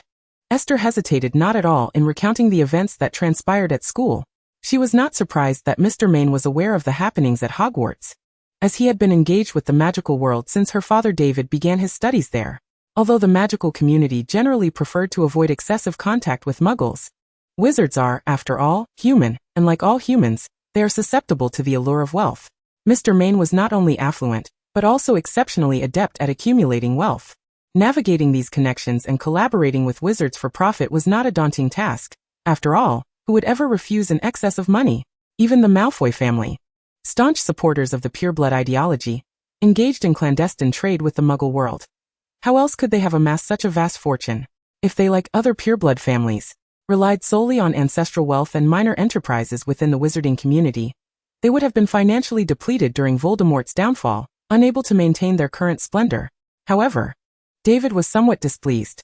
He was not a wastrel but simply possessed an aversion to work, particularly the arduous task of managing enterprises. Why must this be handed over to me? If you wish to sever ties with the magical world, you needn't be so circumspect. David responded bluntly. Mr. Maine's already stern countenance darkened further at this remark. He scoffed. You're not a child anymore. You can't expect me to support you indefinitely. By entrusting you with these enterprises, I intend for you to become self-sufficient. Otherwise, will you rely on your daughter to support you after I am gone? Esther, named in the exchange, offered a slightly flustered smile. But I have a job, David retorted, clearly agitated. Ever since his school days, he had been fascinated by magical creatures, particularly dragons, and would occasionally publish research articles on them, earning a commendable income each time. However, he writes at a painfully slow pace, often taking an inordinate amount of time to complete a single piece, resulting in a meager monthly income that is barely worth mentioning. One can only be grateful that he hails from a wealthy family, otherwise he would have long since perished from hunger. With a mere paper published every 6 months. Can this truly be considered work? Even a part-time job would yield greater returns. Mr. Oldman expressed his disdain. As a member of Ravenclaw, it is utterly outrageous for someone to refer to his research achievements in such a manner. David, not one to tolerate such affronts, felt his temper rise, his face darkening, and was about to retort when his wife, Letitia, gently tugged at his sleeve. He glanced at her, and she subtly shook her head. Consequently, David quelled his ire and endeavored to sound nonchalant as he replied, I am simply not cut out for this. Aside from studying, I possess no other skills. If you truly wish to pass on your enterprises, perhaps you should wait until Esther is older and can inherit them. Esther. Wait. How did she become involved in this? Just because you have no interest in these matters doesn't mean Esther shares your disinterest. Do not impose your responsibilities upon others. Mr. Oldman spoke with a calmness that echoed Esther's sentiments. David was quite unwilling to accept this and appeared ready to argue further. But out of respect for his wife and daughter, he held his tongue. Observing this, Mr. Oldman sighed. I understand your aversion to these matters. If it were possible, I would not impose anything upon you. After all these years, I have grown accustomed to it. However, some responsibilities cannot simply be avoided. You once severed all ties to the magical world to escape Voldemort. Now that Esther is in school, can she truly cut herself off from everything? Upon hearing this, Esther was taken aback by her parents' expressions, but she was already in a state of shock. Why does it feel as though Mr. Oldman knows so much? Are you implying? David's demeanor grew serious. Mr. Oldman refrained from providing a direct answer, instead casting a glance at Esther and saying, Your grandmother has purchased many clothes and jewelry for you, which are waiting in your room. Would you like to see them? This was clearly an attempt to usher her away. Esther felt a flicker of dissatisfaction. She did not wish to leave just yet, so she looked up at her parents. David fixed his gaze on Mr. Oldman, but upon seeing Esther's expression, he simply said, Go on, and tomorrow, your father will take you out for some fun. Letitia, though silent, gently patted Esther's shoulder, conveying her unspoken agreement. They did not want her to overhear the forthcoming conversation. Reluctantly, Esther pouted and departed the study. However, her displeasure was swiftly alleviated by the sight of a wardrobe brimming with beautiful garments. Although she considered herself not particularly fond of luxury, who could resist the allure of a closet full of exquisite clothing? She joyfully tried on several pieces and ultimately selected a knee-length brown wool pleated skirt and a white cashmere sweater to wear the following day. By the time she finished choosing her outfit, the adults' discussion had also drawn to a close. Unable to glean their conversation's outcome from their expressions, she followed her parents to their room, pleading for them to share the details of their discussion. Unfortunately, her parents were notoriously tight-lipped and revealed not a single word. Left with no other recourse, Esther resorted to her ultimate tactic. She feigned a pitiful demeanor and asked, "Do you not love me anymore?" David, unperturbed, raised an eyebrow and replied playfully, "Of course, you have quite the self-awareness." Letitia playfully nudged her husband and, embracing Esther, gently stroked her hair, explaining softly, "Do not heed your father's nonsense. Your father and I love our little star the most. However, there are matters that are not appropriate for children to know, and you will be able to participate in these discussions when you are a bit older." David also tousled her hair, echoing, "Indeed, you must grow up quickly, and then help your grandfather manage the business, so he won't have to worry about me." Esther lifted her head from her mother's embrace, casting a dissatisfied glance at her father. "But I have my own aspirations." David raised an eyebrow in surprise. "What do you wish to pursue?" "I do not know yet. But it certainly will not be inheriting my grandfather's company. That's a tragedy." David feigned a dramatic sigh. "Your grandfather will be beside himself. Everyone seems intent on squandering the family's resources. Mr. Oldman has a tough job ahead." Chapter 39, Christmas Gifts and Valentine's Day. On Christmas Day, snow began to fall. Esther donned the outfit she had chosen the previous day and settled in the living room to unwrap her Christmas gifts. This year, due to her schooling, she received more presents than ever before. Among the most unexpected were gifts from Harry and his friends. Hermione undoubtedly sent a book, Harry gifted an exquisite bookmark, while Ron presented a bag of sweets. Each gift was quite ordinary yet faultless. Esther felt a mix of surprise and relief, grateful that she had also prepared gifts for them, otherwise it would have been quite awkward. She had thoughtfully curated numerous presents this year. For her roommate, she chose a unique crystal brooch, while her cousin Ernie received a broomstick. Given her limited funds, it wasn't the latest model, but it was still a brand new Comet 260. For the trio of saviors, she prepared gifts that included a book on various dragons, a pair of warm, exquisite wool socks, and a set of Quidditch maintenance tools. The names easily suggested who would receive each gift. Esther felt quite adept at selecting presents. After joyfully unwrapping her classmates' gifts, she moved on to those from her family. Mr. Oldman, ever generous, gifted her an opulent laurel crown, adorned with diamonds, which sparkled brilliantly even without any special lighting, almost blinding in its brilliance. Grandmother Hawk was even more extravagant. When Esther unwrapped a castle model, she was initially puzzled as it did not seem to fit her style, until she discovered the property deed tucked beneath the model. Her grandmother had gifted her an entire castle. Clutching the deed, Esther was momentarily lightheaded, her first instinct being to rush to David and exclaim, "Father, we have secured our future." Truly, her eccentric father had influenced her. In contrast, her parents' gifts seemed rather mundane. Especially David, who inexplicably gifted her a pile of books along with a note urging her to study diligently. Esther was at a loss for words, her frustration leading her to toss the books aside. Her mother gifted her a star-shaped pendant, special in that it pulsed with magical energy upon being held.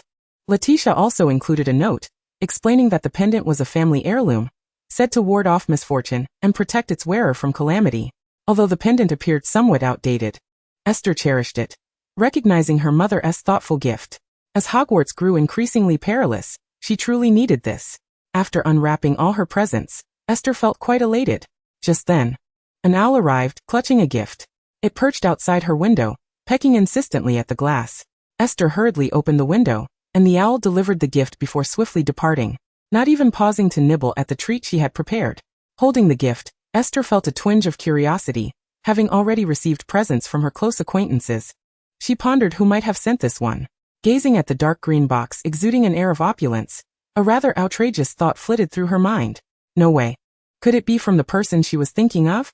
With a sense of wonder, she opened the box, revealing an exquisite brooch accompanied by a beautifully scented card. "Merry Christmas. I can occasionally overlook your rudeness, but you must recognize who the right choice truly is. And do not forget our agreement." There was no signature, yet Esther instantly identified the gift sender. It could only be Draco Malfoy. A moment of astonishment washed over her, followed by a reflection on his apparent concern for Harry. He would rather humble himself to mend their relationship than relinquish the opportunity to hold a potential leverage over Harry Potter. Allowing herself a brief chuckle, she began to ponder how to navigate this situation. She suddenly realized that although Draco had consistently threatened her, she could equally use this matter to threaten him. The conflict had already begun. If she were to continue avoiding him, it could work in her favor, but his overt display of vulnerability exposed his weaknesses. and she would not hesitate to take advantage of that. A thrill of excitement danced across Esther's face as she rummaged through her belongings and finally unearthed a rather expensive feather quill. "Merry Christmas! And should you threaten me again, I shall disclose your surveillance of Harry Potter." With a cheerful demeanor, she neatly packaged her letter, casually placing it in a box that once held perfume, and sent it off with the delivery owl sweet donut. As for Draco's reaction upon receiving it, that was of no concern to her. Now, she intended to fully enjoy her Christmas holiday. The Christmas break was brief, and Esther spent her time cozily ensconced at home, reading an eclectic mix of books, from the history of classical magic to an inventory of the 20 greatest wands of the medieval sorcerers, and even the top 10 considerations for dragon husbandry. Before she knew it, the day to return to school had arrived. Life at Hogwarts remained unchanged. The mandrakes had yet to mature, and thus the petrified students still lay in the infirmary. Upon the start of term, Hermione had been confined to the infirmary. Esther, aware of the plot, knew it was due to an unfortunate mishap while concocting the polyjuice potion, where cat hair had been inadvertently mixed in, resulting in her transformation failure and subsequent hospitalization. However, the rest of the students were oblivious to this, and it was taken for granted that her absence was due to yet another attack. Draco had not sought her out immediately, and Harry and his friends were preoccupied with caring for Hermione, so the initial days unfolded rather leisurely. In early February, Hermione was discharged from the infirmary. Recently, no further student attacks had occurred, and the Hufflepuff students learned from their head that the mandrakes, which could cure those petrified, were nearing maturity. Everything seemed to be heading in a positive direction. With the absence of attacks over the past few days, the students' spirits had lifted. Many believed that under the heightened vigilance of the entire school, the individual secretly opening the Chamber of Secrets had abandoned their plans for further assaults. Yet Ernie remained resolute in his belief that Harry was the true culprit behind it all. Esther chose not to correct his misconceptions, knowing he would eventually recognize Harry's innocence by the end of the term. Hogwarts was not vast, and Esther had encountered Draco several times. Each meeting was met with his usual scowl directed at her, yet he had refrained from confronting her in public. Moreover, with his Quidditch training, even when they crossed paths, he would hurry away, and no conflicts arose. Time swiftly brought them to February 14th, Valentine's Day, when Lockhart once again stirred up chaos. He adorned the Great Hall with decorations, and enlisted 12 little gnomes to distribute Valentine's cards to the students. Esther, observing the rather unsightly little gnomes, felt her lips twitch in dismay. It seemed there would be no opportunity for a peaceful day. Chapter 40. The Valentine's Day Mayhem. Throughout the day, these oddly dressed little gnomes scurried through the castle, incessantly delivering confession cards to students, driving the teachers to the brink of exasperation. As a pretty young girl, Esther received numerous declaration cards, the most alarming of which occurred during Professor Snape's potions class when a gnome barged in and forcibly thrust a card into her hands. Professor Snape, interrupted mid-lecture, looked as dark as a pot's bottom. Although Esther felt herself a victim in this situation, she could not escape the inevitable mockery from the potions master, becoming the target of ridicule for that class. Fortunately, her diligent studying ensured that she could at least answer some of Snape's questions correctly, preventing Hufflepuff from losing too many points. Cursing the individual who had sent her the card, she opened it as soon as class ended, eager to discover the sender's identity, only to find it was unsigned. With her anger having no outlet, she begrudgingly swallowed her frustration. In the afternoon, during a shared magic class with Gryffindor, they encountered a gnome who had captured Harry Potter, insisting on performing a public reading of a love letter. Harry's expression could only be described as one of sheer horror as he desperately attempted to escape, only to be firmly held in place, with an increasing audience gathering around. The spectacle of the chosen one was too enticing for the onlookers to resist. Just then, a golden-haired figure pushed through the crowd, stepping forward. Draco, with his characteristic drawl, impatiently inquired, "What is happening? Aren't we supposed to be in class?" The tone and attitude were such that one might mistake him for a prefect. As the crowd continued to swell, Harry sought to flee, but the gnome denied him that opportunity, loudly reading the contents of the love letter. His eyes are as green as a newly pickled toad. His hair is dark and sleek as a raven's wing. I wish he were mine. He is truly handsome, the very hero who conquered the Dark Lord. Unable to contain herself, Esther burst into laughter amidst the crowd. Although she was aware of the letter's contents, witnessing it performed live was far more impactful than reading the dry words. Harry stood frozen, clearly wishing to vanish into the ground. The onlookers erupted into laughter, and Harry, momentarily breaking from his stupor, joined in, though his smile appeared forced. Percy Weasley, the Gryffindor prefect, was tirelessly working to disperse the crowd. As the third child in the Weasley family, he was more serious and stern than his 3 younger brothers, yet his academic performance was commendable, earning him the position of prefect. Draco seized the opportunity to pick up a notebook from the ground, casually tossing it to his 2 henchmen, Crabbe and Goyle. Harry noticed his actions and angrily shouted, "Give that back to me, Malfoy!" Draco retrieved the notebook from Goyle's hands, mockingly waving it in the air as he exclaimed, "Do you want to know what our illustrious savior has written?" The surrounding crowd fell silent. Esther could see that a portion of them was indeed curious. Only Ginny Weasley in the crowd turned pale, her eyes betraying a flicker of fear. Esther paused, recalling her uncertainty about whether this segment existed in the original text. Yet Ginny's reaction sparked a bold hypothesis. Surely, the notebook in Draco's possession was one of Voldemort's Horcruxes? She regarded Draco with newfound admiration. Was this what they meant by ignorance being bliss? Today, she was witnessing it firsthand. Feeling a sense of peril, Esther wished to distance herself from the Dark Lord's Horcrux, even though she knew he wouldn't suddenly appear to cast Avada Kedavra upon her. Unfortunately, the prior chaos had caused a bottleneck, making it difficult to navigate her escape. In that brief moment of distraction, Harry and Draco began to argue again, with Harry even casting a spell to reclaim the notebook in defiance of school rules.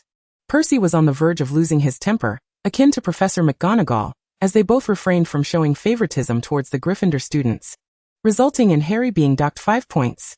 However, Harry and his companion Ron displayed an air of indifference, for they were well acquainted with point deductions, having accumulated a significant tally in the past. Draco, meanwhile, was seething with rage, his furious gaze fixed upon Harry. Thankfully, at that moment, Esther was making her way past them, attempting to slip away unnoticed. Lost in thought as she hurried along, she inadvertently collided with Draco's shoulder. He turned sharply, his expression momentarily stunned upon recognizing her, only to morph into a more menacing glare. "How careless can you be? Do you not know to apologize when you bump into someone?" He pivoted, his demeanor dark and threatening as he glared at Esther. Cursed fate. Esther lamented internally, her exterior betraying a touch of helplessness. Yet, due to Draco's overtly intimidating demeanor and Esther's delicate appearance, everyone assumed it was Malfoy who was instigating trouble. Indeed, he was seeking conflict. "What do you intend to do? If you're looking for easy prey, let me remind you that we Hufflepuffs are not to be trifled with," Donna declared, rolling up her sleeves and stepping forward to shield Esther. They had attended class together that day, but since Esther and Donna had lagged behind slightly, they found themselves trapped in this confrontation. Meanwhile, Ron, incensed by Draco's snide remark about his sister Ginny, brandished his wand, determined to teach him a lesson. Harry desperately restrained him, knowing that Ron's wand was malfunctioning, and that any spell he cast might result in further embarrassment. Esther grasped Donna's arm and leaned out from behind her, calmly stating, "I did not intend to bump into you. It was purely accidental amidst the crowd." "Umph," Draco scoffed, crossing his arms in a habitual display of arrogance. "Accidental, you say? I thought you were so distraught over our great savior being confessed to that you lost your bearings." Esther's expression darkened. How dare he falsely accuse her of such a thing? She had been the one laughing the loudest just moments ago. Chapter 41. The protagonists engage in combat. The situation escalated rapidly. Harry, who had been blocking Ron, heard Draco's words and caught sight of Esther's impending fury, immediately retorted, "Malfoy, refrain from spouting nonsense. If you wish to target me, do so directly, without dragging innocent bystanders into your antics." At the sound of Harry's voice, Draco leisurely turned his head, arching an eyebrow with mockery. "Our savior is truly magnificent, always considering others, even in the heat of battle." Harry despised Draco's condescending tone, which irked him greatly. He pressed his lips together, contemplating whether to cast a spell to silence him. Before he could reach a decision, however, Donna took matters into her own hands. She forcefully shoved Draco from behind, causing him to stumble. "Stop spewing your vile words. Move aside, we are late for class." Though petite, Donna possessed considerable strength, and when her aura was unleashed, even the upperclassmen of Gryffindor had to yield to her, let alone the cowardly Draco. She pulled Esther past him. Draco winced from the shove, gritting his teeth in pain, and hearing Harry's unabashed laughter only fueled his rage, prompting him to shout, "What are you so smug about, filthy mudblood?" The moment those words left his mouth, an eerie silence enveloped the crowd. Percy vocally condemned Draco for insulting a fellow student. Donna, having been made aware of the derogatory term mudblood from the Quidditch incident, was momentarily taken aback by its implications. However, it was Esther, who had remained silent until now, who halted in her tracks, her icy gaze fixing on Draco. Sure enough, unruly children do not behave without consequence. She had refrained from engaging until now, hoping to avoid further entanglement, but the more one shows weakness, the more they are targeted. Was it time to endure no longer? The answer was an emphatic no. Before anyone could react, Esther surged forward like a bolt of lightning and delivered a swift kick. Unlike Ron, who fumbled for his wand, Esther understood that a direct confrontation was far more satisfying. Gasps filled the air as chaos erupted, though Draco was a boy and a year her senior. His lack of physical confrontational experience rendered him ineffectual. In a true fight, he would struggle against Harry and Ron, let alone fend off Esther, a girl. Crazy girl. Esther. You lunatic. He bellowed, his once neatly combed golden hair now a disheveled mess, reflecting his utter disarray. Hearing his continued taunts, Esther retaliated with a punch. As the onlookers finally grasped the situation, Percy attempted to intervene, only to be shoved aside by Donna, who charged in to assist Esther. Draco's two lackeys rushed forward, eager to extricate him from the fray. Thus a brawl erupted, drawing in both factions. Harry and Ron stood by in astonishment. Are all Hufflepuff girls this formidable? Ron murmured to Harry. Harry shook his head. Perhaps not. As he spoke, he seized the opportunity amidst the chaos to deliver a swift kick to Draco. Ultimately, the ruckus was quelled by Professor McGonagall. Despite Draco instigating the conflict, Esther was the first to strike and thus faced consequences.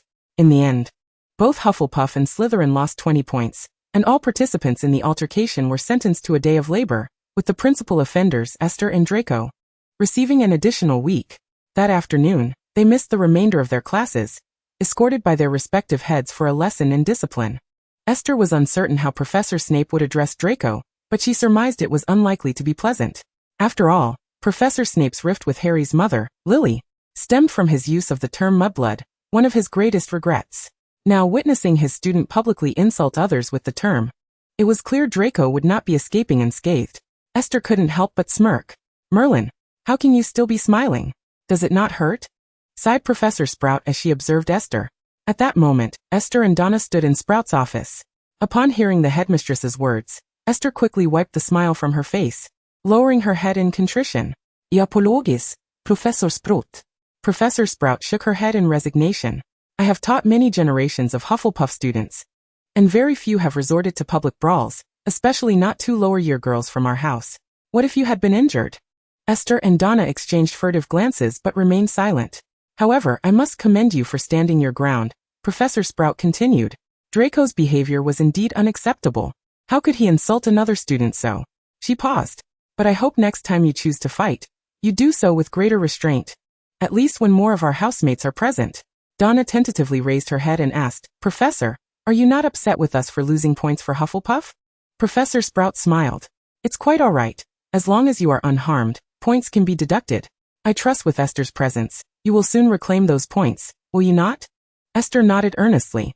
Yes, Professor, I will certainly make up for those lost points. Professor Sprout gently patted Esther on the shoulder, her demeanor radiating warmth as she remarked. I must confess, I am quite pleased with your performance today. Not only did you stand up for your classmates, but you have also exhibited a remarkable bravery that surpasses your previous demeanor. I firmly believe that, following this incident, Malfoy will think twice before troubling you again. In truth, this was her inherent nature. Her earlier behavior had merely been a fade. Yet Esther could not voice this reality. She could only respond with a smile. Before departing the office, Professor Sprout kindly reminded them to visit the infirmary for a checkup. In actuality, neither Esther nor Donna had sustained any serious injuries. Although a slight swelling encircled Esther's right wrist, a remnant of Draco's grasp during their altercation. However, it was nothing severe, and she anticipated it would subside by the following day. Comparatively, Draco likely bore more superficial wounds. They chose not to visit the infirmary, opting instead to return directly to the common room. The other Hufflepuff students praised their courageous act, exclaiming, "Well done. I've long found Malfoy insufferable." Susan, embracing Donna, could not help but give them a thumbs up. Their roommate, Katie, inquired with concern whether they had been injured, and only after confirming their safety did she breathe a sigh of relief. You both really chose a crowded spot to confront them. What would you have done if you couldn't hold your own? Esther smiled reassuringly. It's quite all right. Many of the witnesses were Gryffindors. You must trust that if a conflict arose between us and Slytherin, they would undoubtedly support us rather than aid Slytherin. Katie remained apprehensive. The Malfoy family wields considerable influence within the ministry. What if he informs his family, and they come seeking retribution? Esther replied nonchalantly, "Let him do as he wishes." Ernie interjected, his tone icy, "Who would fear their fickle alliances?" Esther chuckled, attempting to alleviate Katie's worries. "There's no cause for concern. My father is at home lately. If he dares to involve parents, I shall do the same." The following day unfolded with the usual classes. During mealtime in the Great Hall, Esther spotted Draco seated at the Slytherin table, his expression dark as he silently consumed his breakfast, not even glancing up when he noticed her approach. Unlike Hufflepuff, Slytherin students were likely to express their discontent over Draco's substantial loss of points. Esther merely cast a fleeting glance in his direction before returning her focus to her meal, feeling quite content as she hurried out afterwards. As evening approached, they were to commence their community service. Due to recent disturbances within the castle, their tasks had been altered to assisting Professor Snape with potion ingredients or aiding Professor Sprout in herbology. This arrangement felt considerably safer than previous excursions into the Forbidden Forest with Hagrid, or helping Filch clear decades of accumulated clutter, particularly under the watchful eyes of the heads of Slytherin and Hufflepuff. However, this sense of safety was not absolute. Esther was acutely aware that the petrification incidents among her classmates stemmed from the basilisk unleashed from the Slytherin Chamber of Secrets, which possessed the deadly ability to kill upon meeting its gaze. The unfortunate victims had merely been petrified because they had not directly locked eyes with the serpent. She recalled that Colin was the first to fall victim, having glimpsed the basilisk through his camera, while Justin had seen it through nearly headless Nick's translucent form. As for Hermione, her fate eluded Esther's memory, though it seemed she had encountered it via a mirror. Although her character did not exist in the original narrative, it was prudent to remain cautious. Thus, during the Christmas break, she had purchased several boxes of contact lenses to wear during classes. She reasoned that if Justin could survive by viewing the basilisk through a ghost, surely contact lenses would afford her some protection. Yet this was merely conjecture. To ensure her safety, she had also taken to carrying a pair of sunglasses. Nevertheless, she recalled that during this period in the original story, no attacks occurred.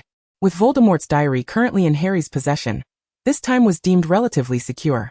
The first day of community service involved preparing materials for Professor Snape. Staring at the large basin filled with slugs and bubble tubers, Esther felt utterly at a loss. Draco and his companions seemed experienced, and cunningly, they seized the opportunity to tackle the bubble tubers while Esther and Donna exchanged bewildered glances over the bucket of slugs. Professor Snape sat at his desk, grading assignments, occasionally glancing in their direction. Noticing Esther and Donna's inaction, he taunted, "Are you two planning to spend the night here with the slugs?" Prompted by his words, Esther and Donna hastily donned their protective gear, preparing to handle the slugs. Even with her resolve, when Esther finally grasped a slug, her composure shattered. In an instant, her face drained of color, and she stood frozen, as if petrified, with the only sensation remaining being the slimy, wriggling slug in her hand. A surge of panic washed over her, compelling her to throw the slug away and crouch down in despair, unable to embrace herself due to the residue on her hands. The slug landed among the bubble tubers Draco was handling, eliciting a look of disgust from him before he turned to Esther, momentarily taken aback by her state. "What's the matter? Did the slug attack you?" His confusion did not prevent him from hurling insults. Esther ignored him. Concerned, Donna reached out to help her up. "Esther, what's wrong?" Upon noticing the slime on Donna's gloves, Esther recoiled in horror. "Stay away from me." Her reaction startled Donna and caught Snape's attention. "What is happening here?" he inquired, his expression darkening as he approached. Fearful of Snape, Donna instinctively tried to shield Esther, thinking he would punish her for such a display. In her flustered state, she accidentally knocked over the bucket of slugs, causing them to spill across the floor, squirming wildly. Esther could no longer contain her scream. Scrambling on all fours, contorting her body in a frantic attempt to evade the writhing slugs. As she realized that fleeing was futile, she instinctively clung to Draco, crawling onto his back and gripping his neck tightly, her voice piercing the air. I confess. I confess to everything. Help me." Snape remained silent. Donna was utterly bewildered. Draco, rendered speechless by the situation, struggled for breath. "Let go. I can't breathe." His face flushed crimson as he attempted to pry her fingers from around his neck, but this only caused her to clutch him tighter. "Please don't throw me into the slugs. I'll confess to anything." Esther, overcome by terror, had lost her grip on reality, oblivious to her own words. Snape's expression darkened further, resembling the soot-blackened bottom of a cauldron.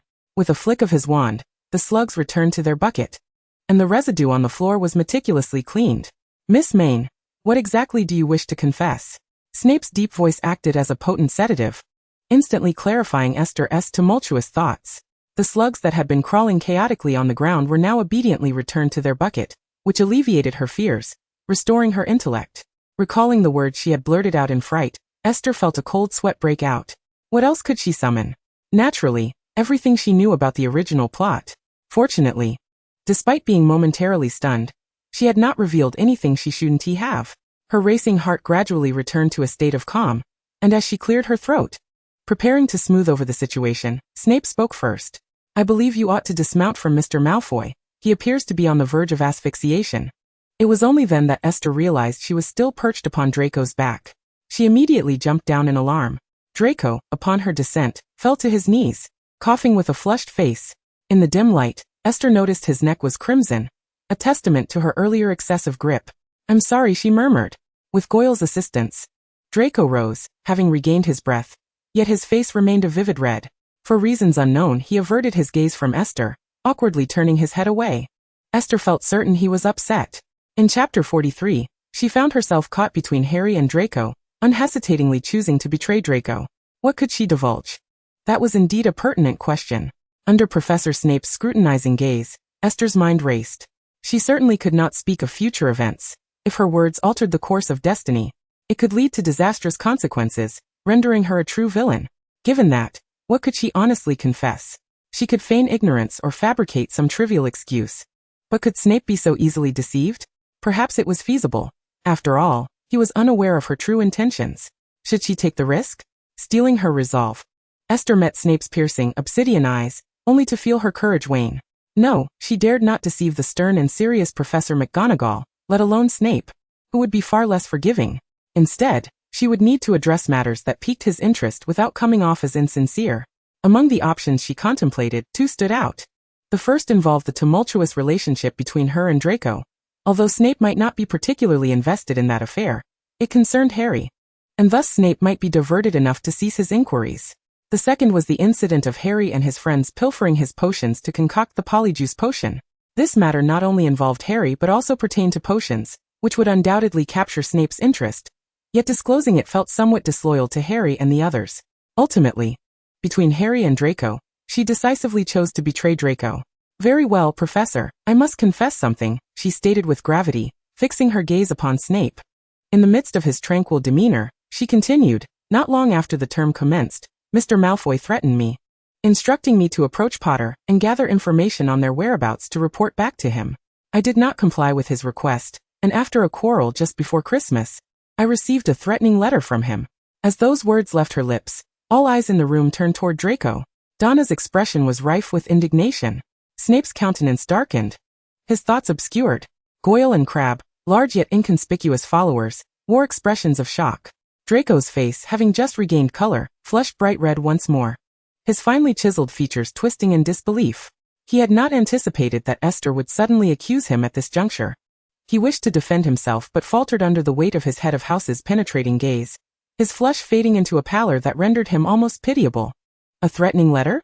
It seems I must enlighten Mr. Malfoy regarding your recent conduct at school, Snape remarked coldly, turning his gaze upon Draco. No, that's not it, Draco exclaimed, panic evident as he rushed to clarify. I did not send her a threatening letter, Professor. It was merely a card that accompanied a Christmas gift, wherein I expressed some mild discontent. I absolutely did not threaten her. He shot a furious glare at Esther, a mixture of anger and profound grievance evident in his expression. If I had intended to threaten her, I wouldn't have sent such an extravagant Christmas gift.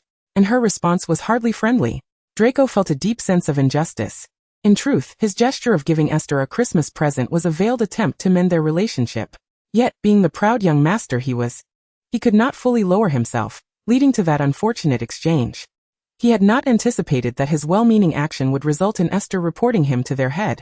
He swallowed the bitter feelings of confusion and resentment, yet they churned within him, demanding to be expressed. And I never intended to threaten you. I merely asked you to help me keep an eye on Potter. You clearly disregarded my request, and I merely stated it. You dismissed my Christmas gift with that wretched perfume, and now you blame me? Well, how commendable of you. With inexplicable anger, his voice rose, and his striking gray-blue eyes gleamed with emotion, rendering him even more attractive than usual. The scion of the Malfoy family was proud, arrogant, sharp-tongued, and devoid of empathy, a true little brat. Yet, oddly enough, this very brat possessed an exceptionally handsome visage, stripped of his usual arrogance. His current disheveled and aggrieved demeanor appeared surprisingly more appealing. Esther was not one to be swayed by looks, but encountering beauty often engendered a modicum of leniency in one's heart. Thus, as she gazed into Draco's eyes, a flicker of guilt surfaced within her. In her view, this trivial matter hardly warranted reporting. Yet she had no choice but to use it as a shield.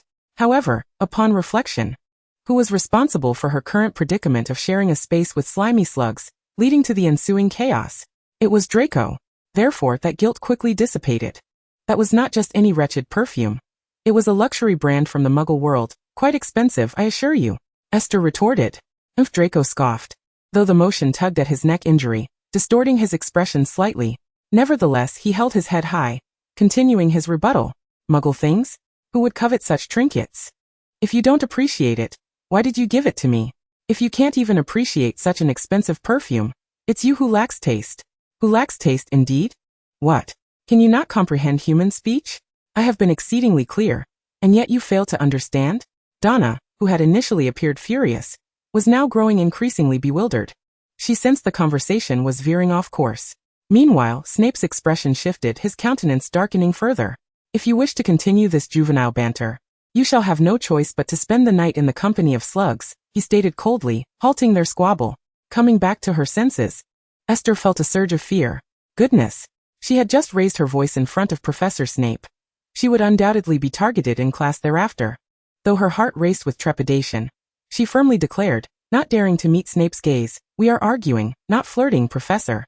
With all due respect, your joke is hardly amusing." If her voice had not trembled in the middle of her speech, it would have sounded remarkably courageous. Severus Snape, now disinclined to engage in conversation, merely wished to expel the group of young rascals, yearning for a moment of solitude. Silence. Complete your tasks promptly. Those who are to return to the dormitories, do so. Those who require the infirmary, proceed there. This is not a place for your childish games, he declared before turning back to his desk. He had assumed such a ruckus might absolve them of today's punishment, which left Esther feeling somewhat disheartened. Yet this disappointment paled in comparison to the prospect of dealing with slugs. Chapter 44. To the infirmary. Ultimately, she did not handle the slugs, for reasons unbeknownst to her. Draco and Donna conspicuously moved the slugs aside, presenting the bubble stems before her. Perhaps her recent dark crawling had unnerved them. After completing the 2 large buckets of potion ingredients, they emerged from the potions classroom. Esther felt disoriented. Although she had not dealt with the slugs, the writhing creatures had nonetheless cast a psychological shadow over her. Upon exiting, she murmured, "I think I need to visit the infirmary." She desperately required a calming potion. Donna, her face etched with concern, noted that Esther's demeanor was indeed troubling. Even her normally radiant, sunlit hair appeared dulled. "I shall accompany you," Donna proposed, uneasy about her friend's state. Since witnessing Ron's encounter with slugs, she had been aware of Esther's slight aversion to such creatures, but she had not anticipated this magnitude of reaction. Esther shook her head. "No, it's nearly curfew. You should return. I can manage alone." Draco, standing nearby, touched his neck and inhaled sharply. His already pale skin was now marred by a red, swollen patch that gave the impression he had been tightly strangled. "I believe it is I who ought to visit the infirmary," he said coldly to Esther before striding away towards the infirmary without a backward glance. With his back to them, his expression twisted in frustration. Damn it! Is Esther a giant? Does she possess such strength? Has she any idea how excruciating it has been to endure this pain? After bidding farewell to Donna, Esther made her way to the infirmary alone. Draco walked briskly, and she did not pursue him. She remained in a daze, as though her spirit had detached from her body. While her body moved, her soul was still tormented by visions of slugs, unable to escape their clutches. As she walked, the sensation of having grasped one of the slugs overwhelmed her, and she could no longer suppress a retch. Soon, she was uncontrollably heaving until she reached the infirmary, where Madame Pomfrey was tending to Draco's wounds. Upon seeing Esther, her tear-stained face, she promptly set aside her work to assist her. "Merlin, have you consumed something spoiled?" she inquired while guiding Esther into the infirmary. Esther could not articulate a response, only shaking her head. "Has someone played a prank on you?" Esther continued to shake her head. At this moment, Draco, sounding rather impatient, interjected, "She was frightened by the slugs." "Frightened by slugs?" Madame Pomfrey echoed, perplexed. Draco displayed a mocking smile. "A cowardly Hufflepuff terrified by an entire bucket of slugs. How simple. Well, indeed, some individuals possess a greater fear of such creatures. Madame Pomfrey began to prepare a potion for Esther. As a school nurse, she was not afraid of peculiar magical creatures, but could certainly understand Esther's trepidation. To be candid, slugs were somewhat unsightly, resembling gooey mucus, and their slow writhing could indeed be rather nauseating. Ugh! Madame Pomfrey's overly detailed description prompted Esther to retch once more. She felt fortunate that she had not consumed much at dinner. Otherwise, she would have expelled it all. Now, child, do not dwell on other matters. Once you consume this potion, you shall feel better soon, Madame Pomfrey said, handing her a vial. Esther accepted it and drank deeply. The potion was bitter, causing her face to contort, but miraculously, it instantly quelled her nausea. Madame Pomfrey kindly offered her a cup of honey water. Take a sip. The potion is indeed rather bitter. Esther quickly drank half of it, feeling somewhat better, and then looked up at Madame Pomfrey, her eyes glistening with gratitude. Thank you, madam. Do you have a handkerchief? I would like to wipe my face. Tears had streaked down her cheeks, her nose was red from retching, and her voice had become hoarse, as though she had just wept. Her delicate beauty now bore an added touch of vulnerability, evoking sympathy. Madame Pomfrey produced a handkerchief and gently wiped the tears from Esther's face, smiling as she reassured her. There, you have returned to being the lovely girl you are. Esther managed a faint smile. Thank you, madam. You are truly kind. Thank you for your compliment. Madame Pomfrey replied with a smile. The two engaged in pleasant conversation, completely oblivious to Draco's presence nearby. He, feeling somewhat neglected, deliberately made some noise to draw attention. Madame Pomfrey, could you please finish bandaging my wounds? He said, frowning in discontent. Only then did Madame Pomfrey remember she had another patient, and promptly resumed tending to him. What happened to your injury? Were you in a fight? She asked somewhat sternly, while attending to his wounds. If it truly was a case of students brawling, she would need to report the incident to the other professors. Moreover, given the location of the injury on his neck, it warranted significant attention. Upon hearing this question, Draco let out a disdainful huff, his tone laden with resentment. Why do you think I was injured? Perhaps you should inquire of the poor Hufflepuff girl over there. At the sight of Madame Pomfrey's puzzled gaze, Esther lowered her head. Feeling guilty, yes, I was frightened by the slugs that spilled out, and in the ensuing chaos, I inadvertently wrapped my arms around his neck. Madame Pomfrey? With what did you constrict him? A rope? Why would you use a rope to strangle Mr. Malfoy if you were frightened? Madame Pomfrey was bewildered. Esther quickly shook her head. No. I did not use a rope. I jumped onto his back and wrapped my arms tightly around his neck. I see. Madame Pomfrey sighed in relief. By this point, she had finished tending to Draco's wounds and stood to address them. Though neither of you has sustained serious injuries, it is already curfew, and the castle has been somewhat unsafe lately. I recommend you both stay in the infirmary for the night, and depart in the morning. What? We need to stay overnight? Esther protested. However, Madame Pomfrey was resolute regarding her patient's safety, and Esther had no choice but to remain in the infirmary for the night, with the insufferable Draco. Oh, and Colin and Justin, who had been petrified. Chapter 45, A Turmoil of Emotions. The infirmary was enveloped in darkness. Naturally, the school's infirmary could not compare to a Muggle hospital in terms of refinement, but fortunately, it lacked the distasteful scent of antiseptic that Esther despised most. The air contained only a faint, bitter aroma of potions, which, after becoming accustomed to the scent at Hogwarts, was not particularly unpleasant for her at this moment. Esther lay in bed, tossing and turning, unable to find sleep. Despite having consumed a calming potion, she felt inexplicably wide awake. She suspected it was due to her discomfort with unfamiliar surroundings. The beds in the infirmary were separated by curtains, and Draco remained silent across from her, seemingly asleep. She began to reflect on all her experiences since entering Hogwarts. It seemed that even against her will, she had become entangled with the principal characters of this world. Her determination to remain a mere bystander, distanced from the main narrative, stemmed from a deep-seated fear that her involvement might trigger a butterfly effect, leading the story astray from its previously favorable conclusion. Yet, upon introspection, she questioned whether she truly wished for the ending to remain unaltered. Did she genuinely desire to forsake the opportunity to rescue those who perished before and during the Great Battle? As a reader, she had always felt a pang of sorrow for those lost souls, and now, those very individuals had transformed into her classmates, friends, and mentors.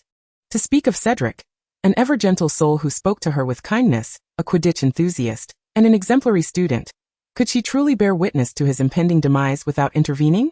The answer was a resounding no. Her mind was a tumultuous whirlpool of thoughts. At one moment, She contemplated confessing everything to Dumbledore, and the next. She resolved to keep her identity a closely guarded secret. She was terrified of how they might treat her upon discovering the truth, or how they would perceive the world around them. Would they regard her as a mere character within a book, knowing that the conclusion was already predetermined? Would they see her as a monster or an outcast? Or perhaps as a madwoman spouting nonsensical ramblings? How would her parents view her? Would they still embrace her as their cherished daughter? Or would they see her as the murderer of their own child? She found herself at a loss for words, and thus chose silence for the time being. Only when truly immersed in the storyline did she realize the naivete of her initial thoughts. Perhaps it was on the very first day of school, when she smeared cake on Draco's face, that her fate as a mere background character was irrevocably sealed. So, what path lay ahead? She sighed heavily, her mind a chaotic mess, unable to arrive at a decisive conclusion. Suddenly, the curtain across from her was yanked aside.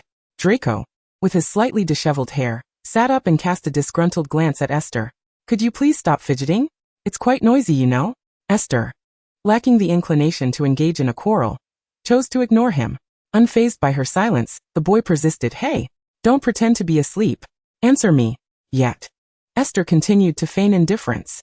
Unable to contain himself any longer, he abruptly yanked her curtain aside.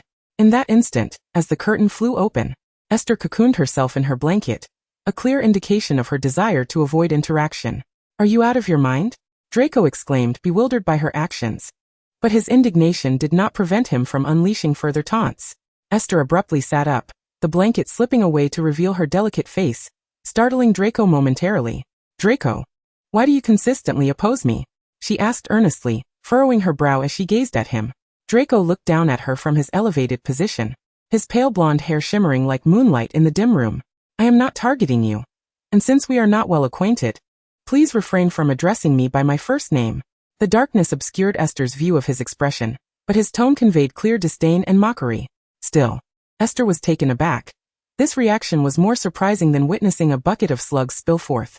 Did I hear you correctly? Did you just say please to me? You actually have the capacity to say please?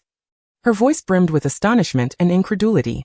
Draco's face darkened, and with a swift motion he pulled the curtain shut again, signaling his unwillingness to continue their conversation. Esther, however, was undeterred.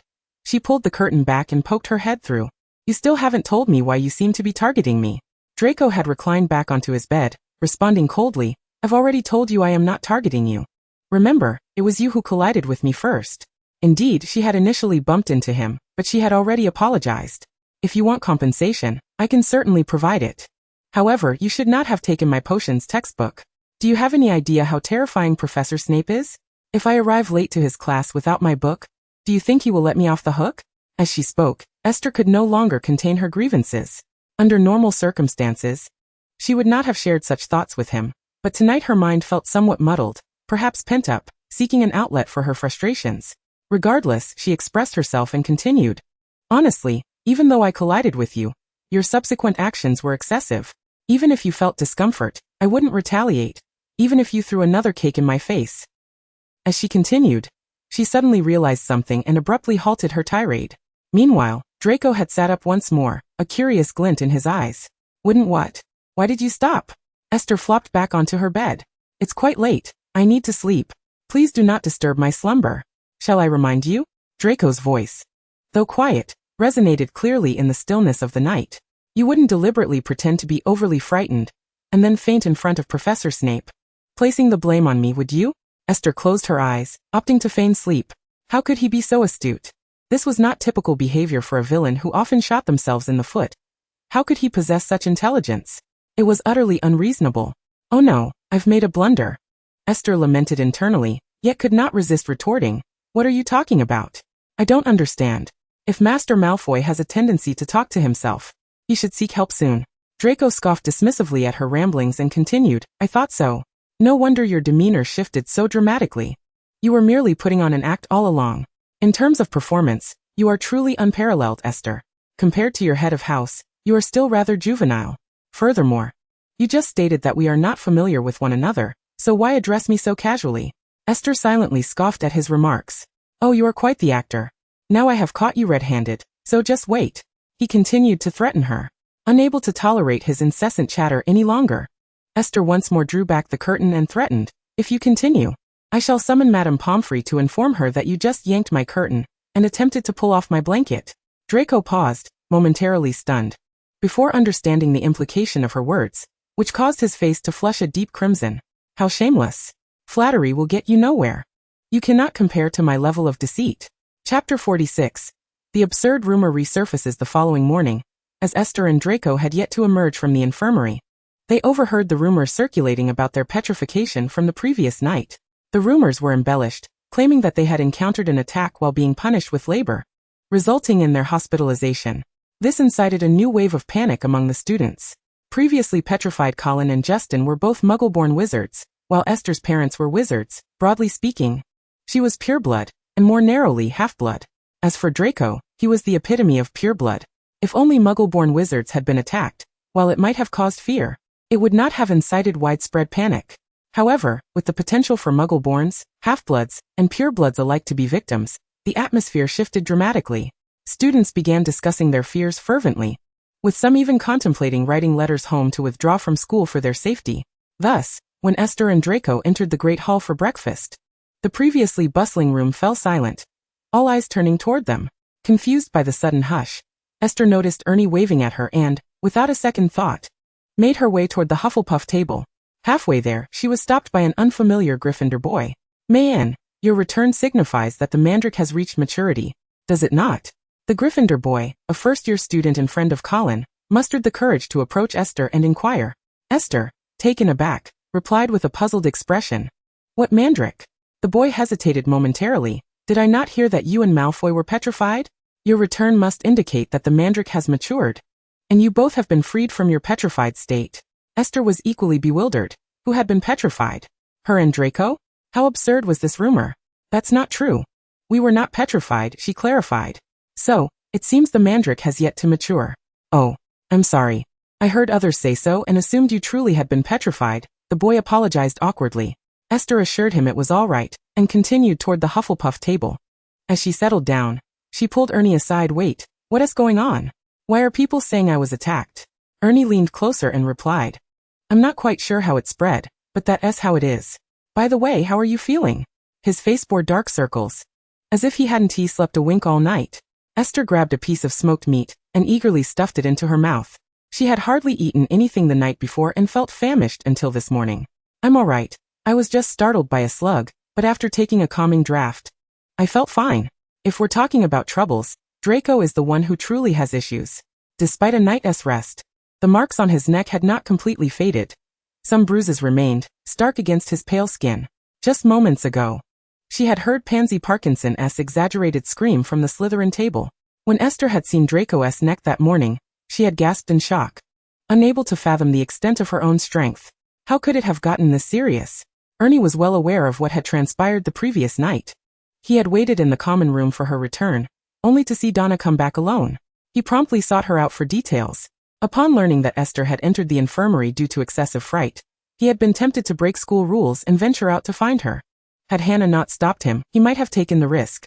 This period had been quite torturous for him. He had been on edge since the attacks began. And when Justin was petrified, his anxiety intensified. Just when he thought the attacks had ceased, Esther found herself in the infirmary once more. At that moment, he felt inadequate as both a friend and a brother, having failed to protect both his friend and sister. Since Esther had begun attending school, Draco had persistently sought her out. The previous night, he learned from Donna that Draco had even threatened Esther to approach Harry Potter and extract information for him. When Esther refused, Draco had gone so far as to send her a threatening letter on Christmas.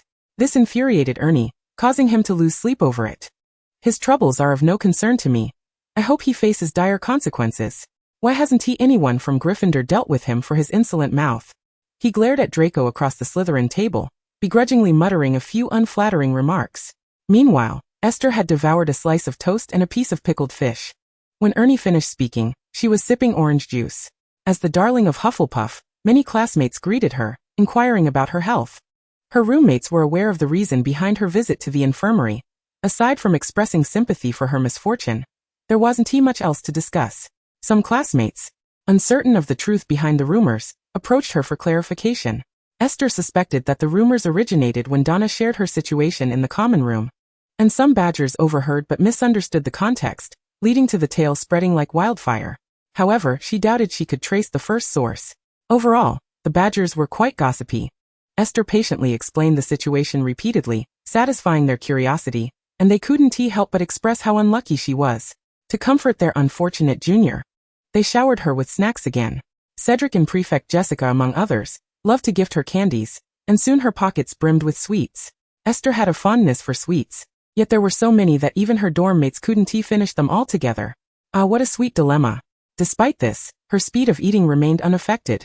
She quickly consumed 2 slices of jam bread, 3 pieces of bacon, a fried egg, and a bowl of oatmeal before finally setting down her utensils.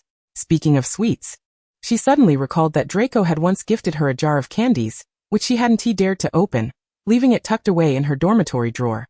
This reminded her of the current state of their relationship. They had indeed severed ties, yet both were cautious of each other, maintaining a delicate balance. Esther thought this arrangement acceptable. As long as he ceased to trouble her, she was content to vanish from his sight. It would be quite agreeable to never cross paths again. However, would the pampered Malfoy easily let her be? She found that rather dubious. The unsettling sensation of not knowing when he might strike again weighed heavily on her. With a sigh of worry, Esther silently reached for another piece of meat. Chapter 47. The Theft.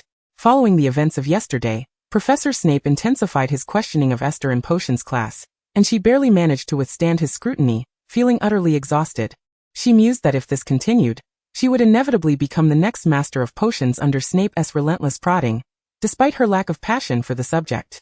Recently, Esther frequently encountered Hermione and her friends in the library. Ron and Harry were in awe of Esther's boldness in confronting Draco, and as a result, they had begun to consider her a friend. Perhaps this was what they referred to as a shared adversary. Their interactions remained limited. After all, one was from Gryffindor and the other from Hufflepuff, and they could only meet in the library or during meals in the Great Hall. Even when they did cross paths, it was merely to exchange greetings or engage in small talk, without delving into the secrets of their investigations. Aren't you curious about the information we gathered using Polyjuice Potion during Christmas? One day in the library, as they encountered each other again, Ron, nearly dozing off while listening to Esther discuss transfiguration with Hermione, suddenly recalled this question and posed it. Esther paused her conversation with Hermione, raised her gaze to Ron, and replied, I suspect we didn't uncover much. As I've already mentioned, Draco is certainly not the heir of Slytherin. Ron pouted, true he isn't, but we haven't come away entirely empty-handed. At least we know the Chamber of Secrets was open 50 years ago. At this point, Ron hesitated, glancing at Harry beside him. Seeing no significant change in Harry's expression, he lowered his voice and continued, recently Harry came across a diary, left by someone named Tom Riddle 50 years ago. Upon hearing this, Esther's heart skipped a beat. The plot has progressed to this point, where they have unwittingly come into contact with the Horcrux of the 16-year-old Voldemort. But can she truly hear these revelations? She yearns to cover her ears and shut out the noise, yet that is evidently impossible. Tom informs us that it was Hagrid who opened the Chamber of Secrets 50 years ago, unleashing a monstrous spider, and leading to the demise of a Ravenclaw girl. Esther feigned surprise, dramatically covering her mouth, yet fortunately, the three of them were not particularly skilled in acting, and thus failed to discern any discrepancies. What a monumental secret. So, what have you decided to do? Harry adjusted his glasses, a hint of irritation in his voice as he replied, we simply do not know what to do, Hagrid. Rubeus Hagrid, the keeper of keys and grounds at Hogwarts and a half-giant, had a close relationship with Harry and his friends, which must weigh heavily on them. The sudden realization that their dear friend could be the orchestrator of the recent attacks must have been a significant shock. Esther cleared her throat and quietly suggested, perhaps the events from 50 years ago are related to Hagrid, yet they do not necessarily indicate that the current attacks are his doing. Why would a half-giant assist Slytherin in eliminating Muggle-born wizards? It seems quite illogical. I believe it would be prudent to feign ignorance until further attacks arise. Her words struck a chord with them, and Harry let out a silent sigh of relief, nodding resolutely in agreement. Hagrid had been his guide into the magical world. Harry trusted him implicitly. Even upon witnessing the events from 50 years ago, he remained unwilling to believe that Hagrid could commit such deeds. The mere suggestion from someone as astute as Esther that Hagrid might not be involved alleviated some of the burden from his mind. Unbeknownst to him, Esther was aware of the unfolding narrative, and understood their decision to refrain from seeking out Hagrid. Of course, she also knew that Hagrid was being framed, with the true perpetrator always being the young Voldemort. 50 years ago and still today. Thus she merely followed the script. uttering a plethora of meaningless words without providing any genuinely useful advice. She contemplated urging Harry to hand the diary directly to Dumbledore, but the potential consequences of such an action left her apprehensive. Time passed, and before long Easter approached. The second-year students were preoccupied with selecting their courses for the third year, and Ernie was in a state of turmoil over it. Even enlisting Esther's help in making his choice. Esther was perplexed by his indecision. After all, there were only a few options, so what was there to deliberate? However, since he sought her assistance, she suggested the care of magical creatures and ancient runes. Ernie requested her input, but once she made her selection, he was dissatisfied, claiming that ancient runes was too challenging, while he had little fondness for care of magical creatures. Thus, Esther's advice was disregarded, and he continued to grapple with his choices. One day, a rumor circulated among the students that the Gryffindor boys' dormitory had been invaded, with Harry Potter's belongings rummaged through, though thankfully nothing was missing. Esther overheard this during mealtime from a Hufflepuff classmate. The majority believed it was the work of a fervent Gryffindor fan of Harry's, as students from other houses could not access the Gryffindor common room, making it likely that a Gryffindor was responsible. However, some dissenting voices suggested that it might have been the doing of some magical creature. Regardless of the perpetrator, the incident was treated as mere gossip among the students, all thanks to Harry's status as the boy who lived, which rendered his every action noteworthy. Only Esther recognized that the attack on the Gryffindor dormitory was a harbinger of more significant events to come. In the original narrative, it was Ginny, controlled by a fragment of Voldemort's soul, who entered Harry's dormitory and took the diary. The ensuing events were as follows. Hermione Granger was petrified. The Board of Governors pressured Dumbledore to resign, and subsequently, Ginny went missing. Harry and Ron learned the truth from Hagrid about the Acromantula, and ventured into the Chamber of Secrets to confront Voldemort's Horcrux and rescue Ginny. Oh, and during this time, they also inadvertently caused Gilderoy Lockhart to lose his memory, rendering him a fool. As Esther pondered the unfolding story, she engaged in swift contemplation. Their relatively tranquil existence was about to be disrupted, and the castle would soon become perilous. Consequently, she resolved to avoid being alone as much as possible. Fortunately, her laborious detention with Draco had concluded early. Although the first day was quite unpleasant, the subsequent days were marked by an unspoken agreement to coexist peacefully, with Professor Snape not assigning them to deal with any more slugs, allowing them to pass the time without incident. She now eagerly anticipated the conclusion of this tumultuous period and the arrival of summer. She had never been compelled to study so diligently in her life, and it had proven to be an arduous experience. She truly despised studying. Even more so, she loathed completing assignments. Chapter 48. Reconciliation. On the day of the Quidditch match, another attack occurred. This time, Hermione was petrified. Due to the suddenness of the event, the Quidditch match was temporarily cancelled, and Professor McGonagall instructed the students to return to the common room and await further instructions. The match that day was between Gryffindor and Hufflepuff, and nearly all the students in the school had come to watch, Esther included. She vaguely heard Professor McGonagall mention that 2 students had been attacked, after which Ron and Harry followed her. The surrounding students buzzed with speculation, and eventually, whether they wished to or not, they were all escorted back to the common room. Once in the Hufflepuff common room, the details of what had transpired quickly became clear. It was Penelope Clearwater of Ravenclaw and Hermione Granger of Gryffindor, who had been found petrified in the library. At times, Esther marveled at the speed with which her fellow Hufflepuffs gathered information. Mere moments after the attack, they had already pieced together the events. Their speed in disseminating gossip was equally ruthless, and Esther, as a victim, could attest to this. I digress. Professor Sprout appeared in the common room, and the students flocked to her, clamoring for information about the current situation. Professor Sprout reassured the students and issued directives, essentially stating that they would need to be accompanied by professors while attending classes, and could not roam the castle alone. All extracurricular activities were suspended, including Quidditch matches. Professor Sprout rarely spoke to them in such a serious tone, let alone employ so many definitive terms like must not. This immediately conveyed the gravity of the situation to everyone. Professor, I heard that the students petrified were Penelope Clearwater from Ravenclaw and Hermione Granger from Gryffindor, correct? Ernie mustered the courage to raise his hand and ask Professor Sprout. She nodded. Indeed, those poor girls. But isn't Penelope Clearwater a half-blood? Ernie's complexion paled.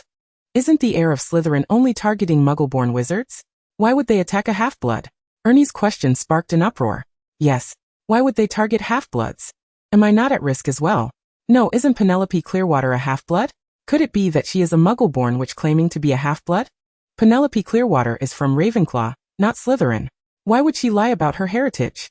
Ravenclaw does not discriminate against muggle-borns, they only disdain fools. When it comes to Slytherin, it appears that only its students have remained unscathed from the recent attacks. It is indeed likely that they are the culprits. What more is there to ponder? The heir of Slytherin must undoubtedly be one of their own, for who else could it be? Hufflepuff? A fervent discussion ensued among the students, the atmosphere thick with unease. Within Hogwarts, the proportion of muggle-born and half-blood wizards among Hufflepuff students is the highest among the 4 houses, and their numbers are considerable, leading to a heightened sense of fear compared to students from other houses. Professor Sprout let out a heavy sigh. She wished to reassure her students that the situation was not dire, yet the truth was that it had escalated significantly. I do not wish to instill fear in you, but I must convey that if this continues, Hogwarts may indeed face closure, Professor Sprout remarked before turning to leave. There were many matters requiring the attention of the professors, and she could not linger any longer.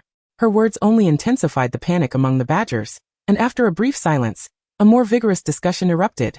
Some believed that the current state of Hogwarts was too perilous, and closure might even be a blessing. However, such sentiments were in the minority. Most were against the idea of shutting down the school. Ernie had ceased to suspect Harry as the heir of Slytherin, and had begun to question Draco Malfoy instead. Esther's lips twitched, yet she refrained from divulging that Draco was not the heir of Slytherin, given Hufflepuff's propensity for gossip. If she were to reveal even a hint about Harry and his friends using Polyjuice Potion to disguise themselves as Draco's minions to infiltrate the Slytherin common room, it would surely reach Professor Snape's ears by the following day. Once Snape learned that Harry and his friends had pilfered his potion ingredients to concoct Polyjuice Potion, they would find themselves in dire straits. The next day, worse news arrived. Headmaster Dumbledore had been ousted by the Board of Governors. This action sparked considerable discontent among many. How could they not see that a Hogwarts without Dumbledore was even more dangerous? What were these governors thinking? Ernie lamented to her. Due to the recent attacks on half-bloods, Ernie had been particularly concerned for Esther's safety, and had taken to following her closely. Esther was touched by his attentiveness, yet she insisted that he need not wait outside while she visited the restroom, as it came across as rather inappropriate. As summer approached, the school remained open, and the grass outside the castle grew increasingly lush, adorned with a myriad of vibrant wildflowers. The scorching sun bathed everything in warmth, yet it could not dispel the pervasive fear among the students. Everyone treaded carefully, laughter becoming a rarity. Of course, there were exceptions. For instance, Draco Malfoy had been particularly ostentatious lately, seizing opportunities to intimidate younger muggle-born wizards. Perhaps having been warned by Professor Snape, he had refrained from hurling insults at others regarding their blood status. No one could quite discern the source of his newfound bravado. Perhaps it was due to Dumbledore's removal, considering his father was one of the governors. Additionally, Madame Pomfrey had recently barred visitors from seeing the petrified students. Ernie had tried several times but was consistently turned away, and in his frustration, he had even dragged Esther along. He had heard that Madame Pomfrey held a particular fondness for Esther. Unsurprisingly, they were once again met with refusal. Alongside them were Harry and Ron, who had come to see Hermione. The 3 boys left dejectedly, while Esther remained unperturbed. She had long anticipated such an outcome. Harry! Ernie mustered the courage to call out, I want to apologize. I once suspected you of being the culprit, but I know you would never harm Granger, so my conjecture was wrong. I'm sorry for having targeted you like that. Harry paused, then broke into a smile. It's all right. They shook hands, the misunderstanding dissipating. In the ensuing days, Ernie persistently sought permission to visit Justin. Repeated refusals only fueled his determination, transforming his quest into a challenge. This vexed Madame Pomfrey greatly. She vented her frustrations to her colleagues, who echoed her sentiments, noting that the behavior of recent Hufflepuff students increasingly diverged from the house's reputation. For instance, Esther Main, with her obsession for earning points, resembled a Ravenclaw more than a Hufflepuff, while Donna Hunter embodied the valiant spirit of a Gryffindor. Professor Sprout cheerfully remarked that the Sorting Hat must have had its reasons for placing them in Hufflepuff. Esther was currently swamped with studies as exams approached, dedicating her days to review. Initially, she had not intended to work so diligently, but her roommate's incessant questions had unwittingly drawn her into a collective study session. Even as exams loomed, Ernie visited the infirmary daily, occasionally dragging Esther along. In the past, she would have resisted his company, but recently, she found herself willing to accompany him, cherishing the rare moments of relaxation. One day, after much persistence, Madame Pomfrey finally relented, and allowed them to visit Justin for a brief moment. Ernie was elated as he pulled Esther into the infirmary. Justin remained in his petrified state, his expression frozen in terror, as though he had witnessed something horrific. Ernie's spirits sank. He sat silently by Justin's bedside. Seizing the opportunity, Esther glanced at the other petrified students. They were lined up in beds, and her gaze quickly landed on Hermione, noticing something clutched in her hand. Aware of the original plot, Esther instinctively focused on Hermione's grip, understanding its significance as a crucial clue. After a moment of hesitation, she decided to leave it be for now. Harry and his friends would eventually uncover the clue. However, her momentary distraction caught Ernie's attention. "It looks like Granger is holding something," he remarked, stepping closer. Esther inwardly panicked. She hadn't anticipated Ernie's keen observation. Consequently, she hastily snatched the item from Hermione's grasp before Ernie could. Unfolding the crumpled paper, she glanced at its contents, confirming it was information regarding the basilisk. Ernie leaned in to see, but Esther instinctively recoiled and quickly tucked the paper away. "Oh, this is a fragment from a book on ancient runes. I suspect Granger was reading about ancient runes when she was attacked and accidentally tore out a page," she declared nonchalantly, successfully deceiving Ernie. The primary reason for his acceptance was that he had never been particularly fond of ancient runes. He ceased his inquiries, and after spending a brief moment in the infirmary with Esther, they were soon ushered out by Madame Pomfrey. Clutching the information about the basilisk, Esther discreetly searched the crowd for Harry and Ron. This clue, which should have led them to discovery, now lay in her hands, and she needed to find an opportunity to return it to Harry. Yet, as they had all been moving in unison lately, finding the right moment proved challenging. After some contemplation, an idea struck her. She retrieved a notebook, pinned the clue regarding the basilisk onto it, and left a note explaining how she had come by the page. Then, quite naturally, she approached the Gryffindor table and handed the book to Harry. "This is some review material I borrowed from Hermione a while back. I thought you might need it now, so I'm returning it to you. Please don't lose it. It's quite important. Be sure to examine it thoroughly in your dormitory." She emphasized the last sentence, her insinuation unmistakable. She noticed Harry's eyes flicker, as if he had grasped her hint. "All right, I understand." He naturally took the notes and placed them in his backpack. Esther let out a sigh of relief and turned to leave. Everything that followed rested on Harry. During breakfast the next day, Professor McGonagall announced that the mandrakes had matured, and the petrified students would be restored to their normal state that evening. This was undoubtedly good news, significantly uplifting everyone's spirits. Esther joined in the cheers and applause, though a sense of unease lurked within her. If all went as expected, today would mark the climactic confrontation between Harry and the Dark Lord's Horcruxes. Concealing her indescribable emotions within the crowd, Esther awaited the outcome. As anticipated, during afternoon classes, Professor McGonagall suddenly adopted a grave demeanor and instructed all students to return immediately to their common rooms, while the faculty was to retreat to the staff lounge. Recent incidents had been numerous, and though the abruptness took everyone by surprise, they complied without protest. At least the Hufflepuffs did. As they walked, speculation ran rampant among the students, with many convinced that yet another attack had occurred. Just this morning, they had learned of the mandrake's impending maturation, and the sudden turn of events was disheartening. Upon returning to the common room, the ever-resourceful Hufflepuff students had already gathered intelligence on the situation. Although the information was somewhat vague, it was widely believed that Ginny Weasley from Gryffindor had encountered an unfortunate incident. Indeed, the semester's grand showdown had arrived. As Esther munched on a small biscuit, her expression remained stoic. Ginny Weasley, being a pureblood, had incited a panic comparable to that following Penelope Clearwater's attack. This indicated that the heir of Slytherin was indiscriminate in their assaults, likely attacking at random. Consequently, pureblood students could no longer remain passive. They began to converse animatedly, indulging in their imaginations to speculate on the identity of the assailant. As Esther continued to eat, she quietly listened to their discussions. She knew who was behind it. The Dark Lord's Horcrux had manipulated Ginny Weasley into opening the Chamber of Secrets, leading to the ensuing chaos. However, others were unaware, and began to conjecture that the heir might not even be a Slytherin student, for according to their elitist beliefs, a Slytherin would not target another pureblood. Of course, dissenting opinions emerged, as the Weasley family had long been branded as blood traitors. If someone harbored animosity toward the Weasley clan, the likelihood of Ginny being attacked increased significantly. With no opportunity to venture outside, the students huddled together to chat. After finishing a small bag of biscuits, Esther still felt a pang of anxiety. She felt akin to a father waiting outside a delivery room for the birth of his child. anxious yet unable to enter, left to wait idly. To alleviate her restlessness, she decided to tackle a couple of assignments to distract herself. That night, Esther remained in the common room studying until the early hours before finally departing. This led to her roommates expressing disbelief at her alleged disinterest in academics. How could one be so diligent yet claim to dislike studying? One could only imagine the dedication of those who truly loved learning. Esther bore her burdens in silence. But thankfully, by the following morning, news arrived that the creature responsible for the attacks had been vanquished by Harry Potter, restoring peace to Hogwarts. This news was undeniably exhilarating. If an ordinary lower-year student had accomplished such a feat, skepticism might have arisen. Yet this was Harry Potter, the savior who had defeated the Dark Lord in his youth, once again shielding the Hogwarts students from harm.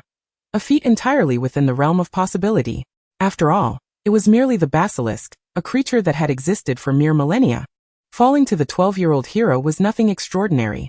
Simultaneously, the petrified students awakened that morning, making their reappearance in the Great Hall. The moment Ernie spotted Justin, he rushed over, exchanging a celebratory fist bump with his best friend, an action Justin had taught him, claiming it made one appear trendy and cool. Ernie was oblivious to the notions of trendiness or coolness. He was simply elated for his friend. Not just him, but all the Hufflepuff students rejoiced at Justin's return. As Justin faced his enthusiastic classmates, he sniffled and nearly wept, proclaiming loudly, "I'm back." His statement, both pitiable and humorous, elicited warm smiles from many. "Welcome back. The wonderful end-of-term exams await you," Esther observed as Cedric raised his cup toward Justin, teasingly remarking. As a kind-hearted and gentle youth, he rarely engaged in such banter. His good-natured ribbing never left anyone feeling hurt. Laughter erupted once more, and the atmosphere transformed into one of ease and joy. The ominous clouds that had loomed overhead finally dispersed, and even the impending final exam seemed less daunting. The most unfortunate were Colin and Justin, who upon awakening, discovered an entire semester had passed, and now they faced examinations for which they had attended but a handful of classes. What a plight! Dumbledore also returned, the venerable wizard with the white beard making his appearance in the Great Hall, prompting yet another round of cheers. Naturally, the most exuberant were the Gryffindors, while Slytherin remained unusually quiet. The Hufflepuffs too joined in the applause, as if caught up in the excitement. With the Chamber of Secrets incident resolved, one might assume that the students could prepare for their exams without worry. However, as the tests approached, anxiety began to manifest among many. While most of the Badgers maintained a calm demeanor, they were not immune to the stress of others' examinations affecting their own spirits. Take Hermione for instance. The moment she was freed from petrification, she seized Harry and Ron to review material. Esther's notes became highly coveted among the first-year Hufflepuffs, each eager to copy her study materials. Once the dust settled, Esther found herself relaxed, unlike her peers. She felt no anxiety and was not rushed to review, instead indulging in food and drink, savoring the early onset of the holiday. Soon the examination week arrived. Esther completed her tests with ease and boarded the train home with her classmates. Upon returning to Ottery St. Catchpole, her spirits were high. Her mother had prepared a feast to welcome her home, while her bothersome father was absent due to work commitments. It was splendid. However, midway through the meal, her father, David, hurriedly returned home. While his arrival did not dampen Esther's good mood, his first question was about her exam results, whether she had managed to secure an outstanding. The grading system at Hogwarts consisted of outstanding, exceeds expectations, acceptable, poor, dreadful, and troll. Esther believed she had worked diligently throughout the year, and anticipated her final exams would go smoothly, convinced she would at least achieve an acceptable. When the results were announced, they indeed exceeded her expectations, save for potions, where she received a poor. All other subjects were outstanding. This news left her momentarily stunned. She had hoped for good results, but not to this extent. Esther surmised that David's inquiry stemmed from his own frustrations encountered outside, returning home to find her so cheerful that he felt compelled to undermine her happiness, knowing she disliked discussing grades and intentionally provoking her. No doubt, David was a petty and childish father in such instances. Yet Esther would not simply acquiesce, having performed well this time. She chose not to let her immature father's antics upset her. She set down her cutlery, glanced at her weary father, and teasingly asked, "Oh, Dad, you didn't come home with Mom to pick me up today? Were you too busy with business outside?" Esther was fully aware of David's aversion to socializing, hence her knowingly leading question. This was her retort. David, after all, was a cunning adult. He cast a sidelong glance at Esther and replied, "No. The reason I'm not taking you home is, of course, that I don't like you." It was amusing. Any ordinary child would undoubtedly be devastated to hear their father utter such words, but Esther was no true child. The phrase "I don't like you" had been repeated by David since her early years, rendering her somewhat numb to its sting. If he truly disliked Esther, he could have easily chosen not to have her at all. His sharp tongue and competitive nature made him aware that such remarks would likely frighten a child into tears, and he relished in that prospect.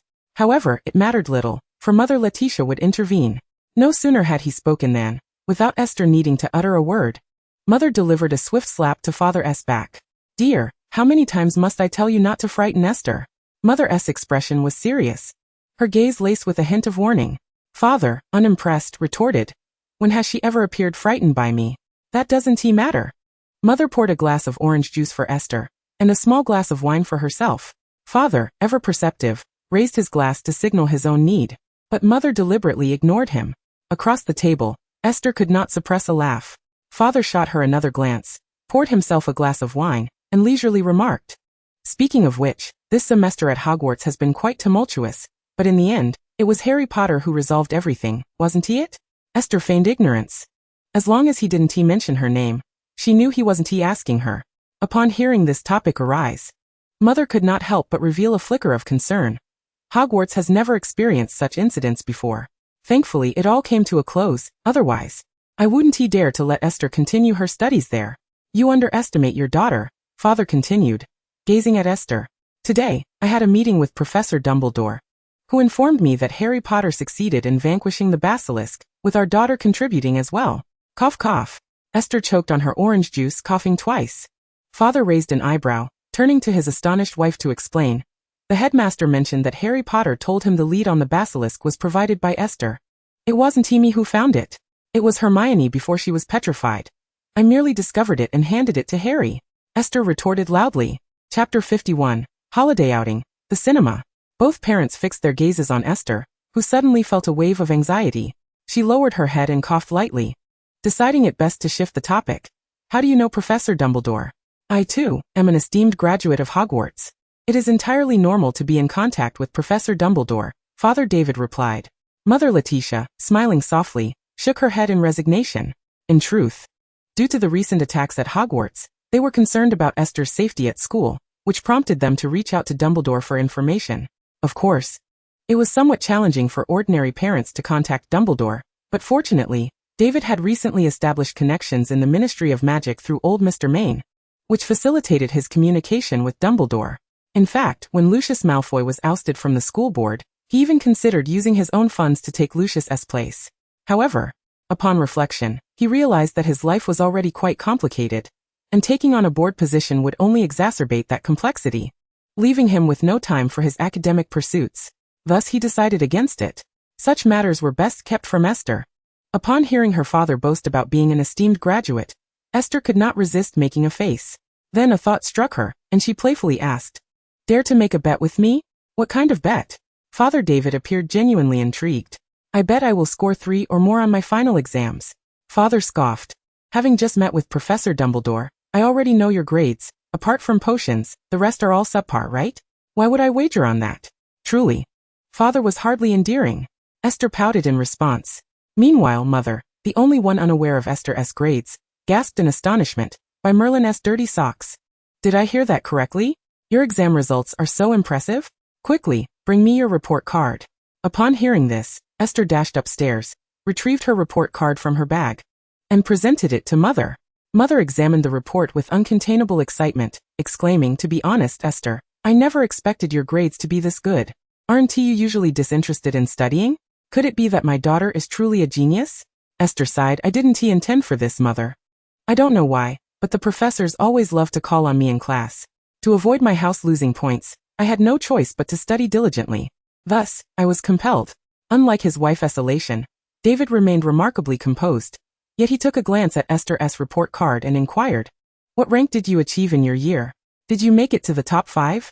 Esther proudly puffed out her chest. "Just second place." "Second place, huh?" Father, noticing her pride, felt an urge to dampen her spirits, but his wife quickly caught on to his intentions and shot him a warning glare. He swallowed back the words he almost let slip, begrudgingly stating, "Well, that is quite commendable." Esther had already learned to disregard her father's penchant for deflating enthusiasm. It was no wonder her grandparents found him so disagreeable. His tongue was never known to utter anything complimentary. Mother Letitia, brimming with joy, eagerly asked Esther if there was anything she wished for. Esther found herself at a loss. She initially thought to suggest saving up for something she might desire later. However, glancing at her father, who was expressionless while consuming his steak, an idea suddenly came to her. I want you to tell me stories every night until I fall asleep. She beamed sweetly at him. David. Thus, in the days that followed, Esther never once encountered her father during the day or before bedtime. It mattered little whether he was genuinely busy or deliberately avoiding her. She was simply inclined to tease him. After spending several days in Ottery St. Catchpole, Esther received a letter from Ernie. In his note, he informed her that Justin had invited him to the Muggle shopping center to watch a movie. Having never seen a film before, he was both excited and somewhat flustered, prompting him to write to Esther, hoping she would accompany him. With nothing to occupy her time at home, Esther readily agreed. Justin's family was quite well off. Prior to receiving his acceptance letter from Hogwarts, his parents had intended to send him to Eton. On the day they had arranged to meet, Esther took the bus with Ernie to the designated location. It was Ernie's first time on a bus. Although he had visited her home a few times while she lived in the Muggle world, those instances had been via flu powder with his parents or through apparition, never by using Muggle transportation. He marvelously observed the Muggle world, feeling as though his eyes were not enough to take it all in. Today he was dressed in Muggle attire, a plaid shirt paired with loose-fitting shorts and sneakers, blending seamlessly with his surroundings. If only he could temper his curiosity. Esther wore a pink skirt, her fluffy golden hair tied back in a ponytail, cascading at an angle over her chest. Given the summer sun's intensity, she also donned a sun hat. Overall, they dressed quite casually. Once they entered the shopping center, Ernie's eyes widened in astonishment. The spacious and luminous modern shopping mall thronged with people, an array of shops dazzling the eye, left the young wizard Ernie, who had never witnessed such scenes, utterly awestruck. Fortunately, Esther was there to guide him. She led Ernie to the cinema's floor via the escalator, stopping along the way to purchase 3 cups of fruit beverages, which she handed to him. As he carried the drinks, Ernie marveled. The Muggle world is truly remarkable. Esther stifled a laugh, finding his innocent wonder endearing. Being a good older sister, she understood that Ernie, having never been exposed to the Muggle realm, was simply unfamiliar with it, and she felt it was her duty to enlighten him. Clearing her throat, she began to meticulously explain everything around them. Upon their arrival at the cinema, they found Justin waiting for them, clad in a shirt and dress shoes, who waved them over as soon as he spotted them. Thank goodness Esther is here. Otherwise, I would have doubted your ability to find this place. Perhaps you didn't even know what a mall was, he jested, eyeing Ernie with a playful smirk. But seriously mate, your outfit is quite Muggle. The clothes Ernie wore had been selected by Esther, undoubtedly aligning with Muggle fashion, and rather expensive. Alright, enough of this chit-chat. Let us hasten to the movie. Ernie was eager to see a film he had never watched before. Hold on, we haven't purchased tickets yet. Who among you fancies popcorn and cola? I'll have a bit of popcorn, but no cola, as we already bought drinks on the way, replied Ernie. Hey, you actually know how to use Muggle currency? Justin exclaimed. It's Esther who paid, Ernie clarified. Chapter 52, Holiday Outing, Number 4 Privet Drive, Part 1. After the film concluded, they emerged to find that time was still on their side.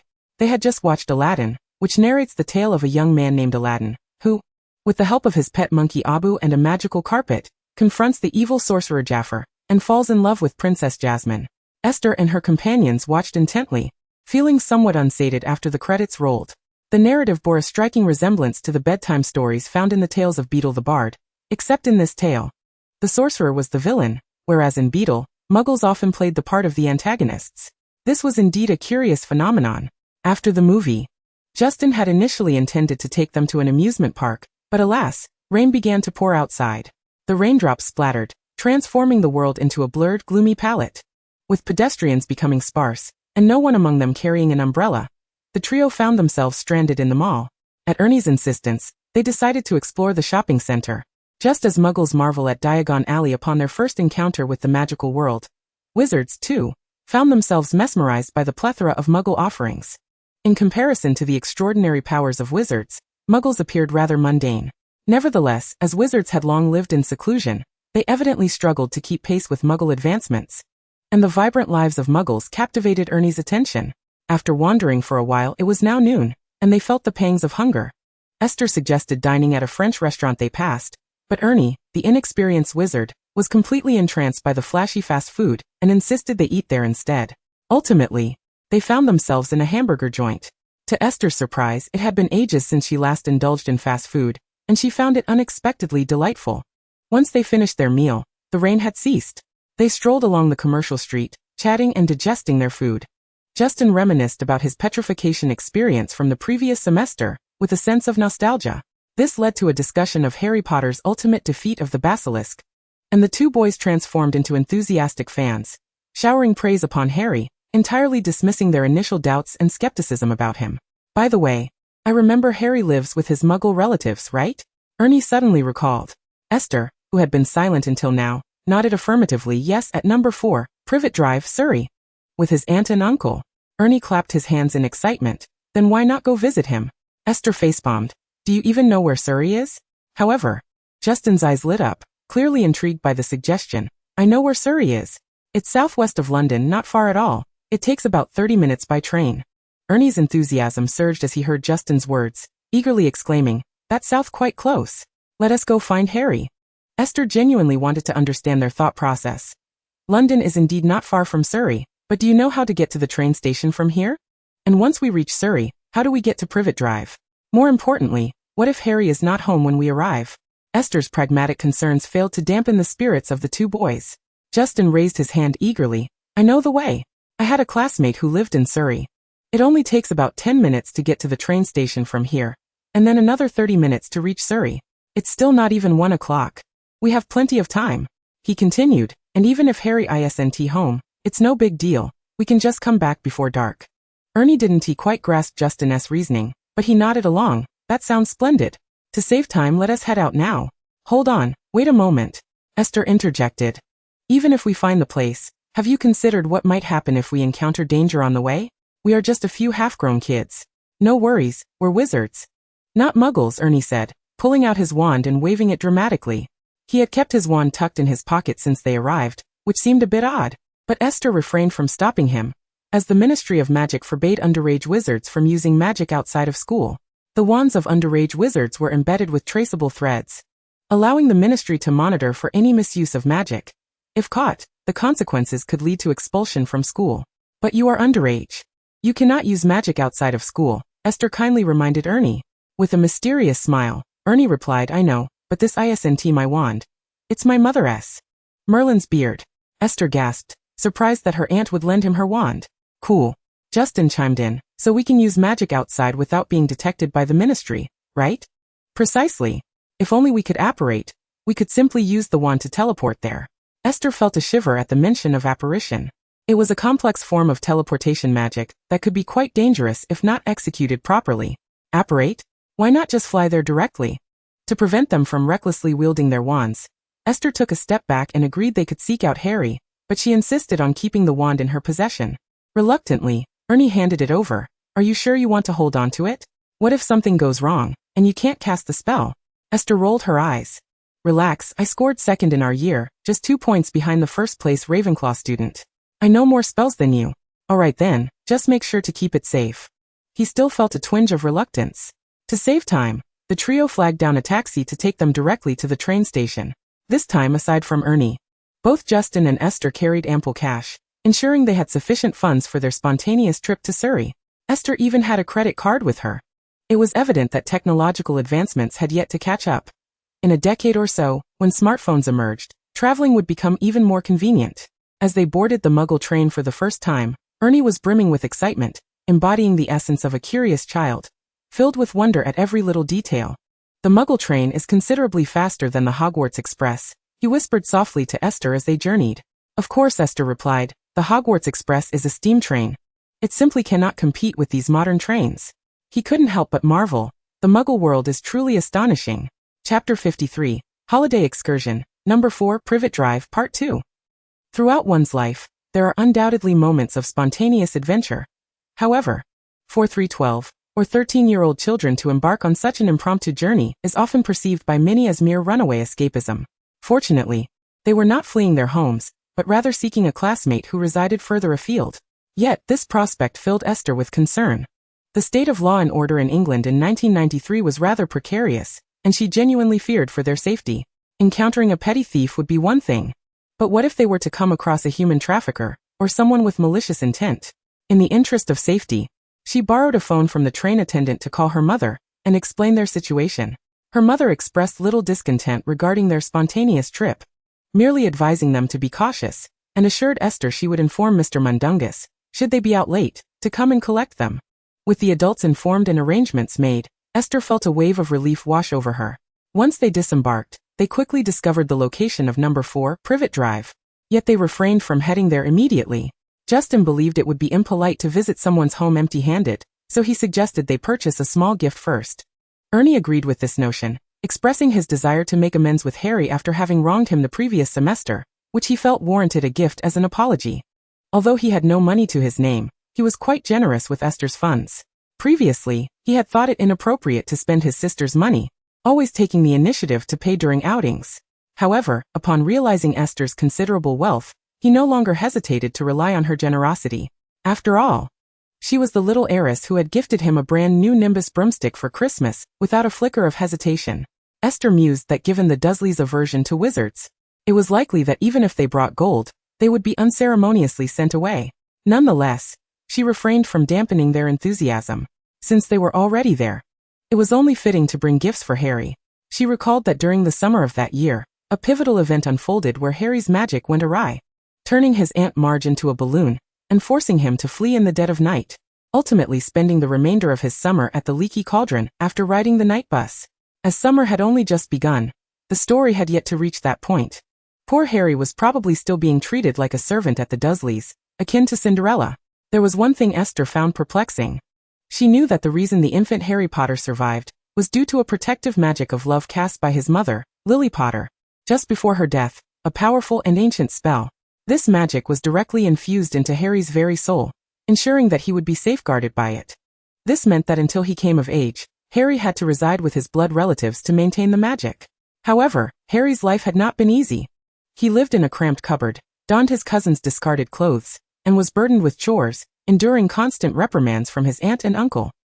In such descriptions, Harry seemed akin to a house elf. His childhood was marked by misfortune, leaving Esther baffled as to why Dumbledore did not intervene on his behalf. When Hagrid delivered Harry to the Dursleys' doorstep, even a fright from Hagrid's umbrella might have deterred them from mistreating him. Perhaps Professor Dumbledore remained oblivious to the true nature of Harry's treatment at the hands of his relatives? After all, Aunt Petunia had once penned a letter to Dumbledore, expressing her desire to attend Hogwarts alongside her sister, only to be denied due to her Muggle status. In Dumbledore's eyes, Petunia may have seemed a child enamored with magic, not foreseeing her subsequent resentment towards anything remotely magical, including her own sister's child, despite their blood ties. Such reflections were indeed poignant. Children, in their innocence, do not gift expensive items. Justin was drawn to a set of robotic puzzle blocks, while Ernie wished to present Harry with a soothing aromatherapy candle. Esther, however, quietly purchased a 12-inch pepperoni pizza and some delightful sweet rolls. She reasoned that, given Harry's current circumstances, food would be far more practical than toys. Justin and Ernie, both accustomed to the comforts of happy homes, could not comprehend Esther's choices. They were unaware that before arriving at Hogwarts, Harry might not have had enough to eat. While his situation had improved somewhat, he still had to work for his aunt and endure their various criticisms and scorn. By the time they arrived at number 4, Privet Drive, it was already past 3 in the afternoon, taking much longer than they had anticipated. At the entrance, oblivious to the circumstances, Ernie and Justin raced to ring the doorbell, eagerly anticipating their meeting with the savior Harry. Esther lingered behind, carrying the food. She feared that if a quarrel arose with Harry's aunt, the food might end up scattered. The doorbell rang, and soon a woman clad in an apron opened the door. A rather ordinary-looking woman, slender and not particularly warm in demeanor. This must be Aunt Petunia. Perhaps due to Ernie and Justin's inconspicuous Muggle attire, Aunt Petunia initially inquired politely whom they sought. However, when they excitedly revealed themselves as Harry Potter's classmates come to visit him, her expression darkened immediately. "You're looking for Harry Potter? I think you have the wrong house. You are not welcome here." With that, she ruthlessly slammed the door shut. Ernie and Justin stood in stunned silence, exchanging bewildered glances. "Did we come to the wrong place?" Justin hesitated to suggest. Ernie was uncertain as well, perhaps? But her reaction was quite strange. Her face fell when we mentioned Harry Potter. Surely she must know him. Turning to Esther, Ernie questioned, Could it be that you mixed up the address? Who told you Harry Potter's address? Esther shrugged. Hermione told me. I doubt I got it wrong. Perhaps she simply doesn't want us to see Harry. Why wouldn't she want us to see Harry? Ernie questioned, perplexed. Yet he pressed on and rang the doorbell again. This time, the bell rang for an eternity before a chubby little boy finally opened the door. Who are you? The boy asked impatiently, his gaze lingering on the toys they held, clearly intrigued. We're here to see Harry Potter, Ernie informed him. Upon hearing that name, the boy's expression shifted. You're looking for that weirdo? Are you all freaks like him? Justin retorted indignantly. What do you mean freak? We're his classmates visiting him. Mom. Harry S. brought a bunch of evil wizards over. The boy exclaimed. I told you we should kick him out. What do we do now? Oh dear. Didn't I just tell you not to open the door? You little freaks, get out of here. You have been told that you are not welcome here. Otherwise, I shall be compelled to call the authorities. In just a few terse sentences, both Ernie and Justin, who had been brimming with enthusiasm throughout their journey, sensed that something was amiss. It seemed that Harry's relatives harbored an aversion towards wizards. Being young and inexperienced, the two boys found themselves at a loss in the face of such hostility. At that moment, Esther drew forth her wand. Chapter 54, A Holiday Outing, Number 4, Privet Drive, Part 3. Harry was ensconced in his small room, engrossed in a book. Despite his reluctance, he had returned to Number 4, Privet Drive after his time at Hogwarts. Truth be told, he would have preferred to remain at Hogwarts during the summer, spending his days in the company of Filch rather than enduring the presence of his cruel aunt and uncle. However, Dumbledore had insisted that he must live with his aunt for a while to uphold the protective magic his mother had bestowed upon him. Ever since he began attending Hogwarts, his aunt and uncle's demeanor towards him had grown increasingly suspicious and disdainful, prompting him to isolate himself in the stairwell for the majority of his time there. As he matured, the confined space of the stairwell felt ever more suffocating. Harry sometimes found it surreal. In the magical realm, he was a celebrated savior, yet in the Muggle world, he was merely an orphan boy, residing with unkind relatives, deprived even of his own room. Like Cinderella, summer for him was akin to the chime of midnight at the ball, when all magic would dissipate, and he would revert to being the unnoticed servant girl. Harry was not one to wallow in melancholy. Like most boys, he often exuded a carefree demeanor. However, such reflections may have been influenced by the preposterous rumor circulating last term that he was akin to a Disney princess. Speaking of that absurd rumor, he later discovered that it had originated from Hufflepuff. While he couldn't fathom how they had drawn a connection between him and a Disney princess, it only served to confirm their peculiar thought processes. Upon thinking of Hufflepuff, he could almost hear the voice of Ernie Macmillan. Was it merely a figment of his imagination? He pressed his ear against the floorboards, and a crisp yet slightly commanding voice echoed, Madam, you certainly wouldn't want your son to turn into a pig, would you? The words reached him with startling clarity. Merlin. That was Esther's voice. How could she be here? Without a moment's hesitation, Harry flung open his door and stepped outside. As Esther brandished her wand, the Dursleys seemed to instinctively grasp that something ominous was afoot. Harry's portly cousin Dudley let out a shriek, retreating behind his mother. Aunt Petunia's complexion turned ashen. She extended her frail arms protectively around her son, and shouted in a piercing tone. What do you intend to do? Invade our home? I assure you, this is not a place for you filthy, backward creatures to run rampant. She held her head high, resembling a goose poised for battle. Ernie and Justin, taken aback by her fierce demeanor, quickly sidled up to Esther. Is it possible that discrimination exists in the Muggle world as well? Ernie muttered, bewildered. Their commotion had drawn the attention of curious neighbors. Esther, sharp-eyed, noticed an elderly lady peering from the house next door. Instantly, she withdrew her wand, cognizant that brandishing it in front of Muggles was ill-advised. Fortunately, her flowing long-sleeve dress allowed her to conceal the wand effortlessly. Although she could not intimidate anyone with her wand, her purpose had been achieved. She stepped forward and uttered the words Harry had heard. Madam, you certainly wouldn't want your son to turn into a pig, would you? Aunt Petunia's expression shifted dramatically, her face a canvas of rage and terror. You lunatics! She spat through clenched teeth. At that moment, Harry emerged. Esther, Ernie, Justin, what are you doing here? He wore slightly worn clothing. His thick black hair as unruly as ever, his emerald green eyes wide with surprise. Esther waved cheerily at him, seemingly unfazed by Aunt Petunia's ire. Did I give you permission to come out? Back to your room, Aunt Petunia bellowed, clearly intent on preventing Harry from associating with his friends. Harry pressed his lips together, feeling a surge of dissatisfaction at his aunt's attitude, and a twinge of embarrassment at revealing his predicament in front of his classmates. Nevertheless, he stepped forward, his green eyes locking onto Aunt Petunia's. They are my classmates. They came to see me, and you cannot simply dismiss them. Why can't I? This is my home. And you are merely a parasitic leech residing here. We graciously took you in, and you ought to be grateful instead of making such unreasonable demands. Aunt Petunia replied coldly, her gaze fixed on Harry. Her words rendered even the onlookers momentarily breathless.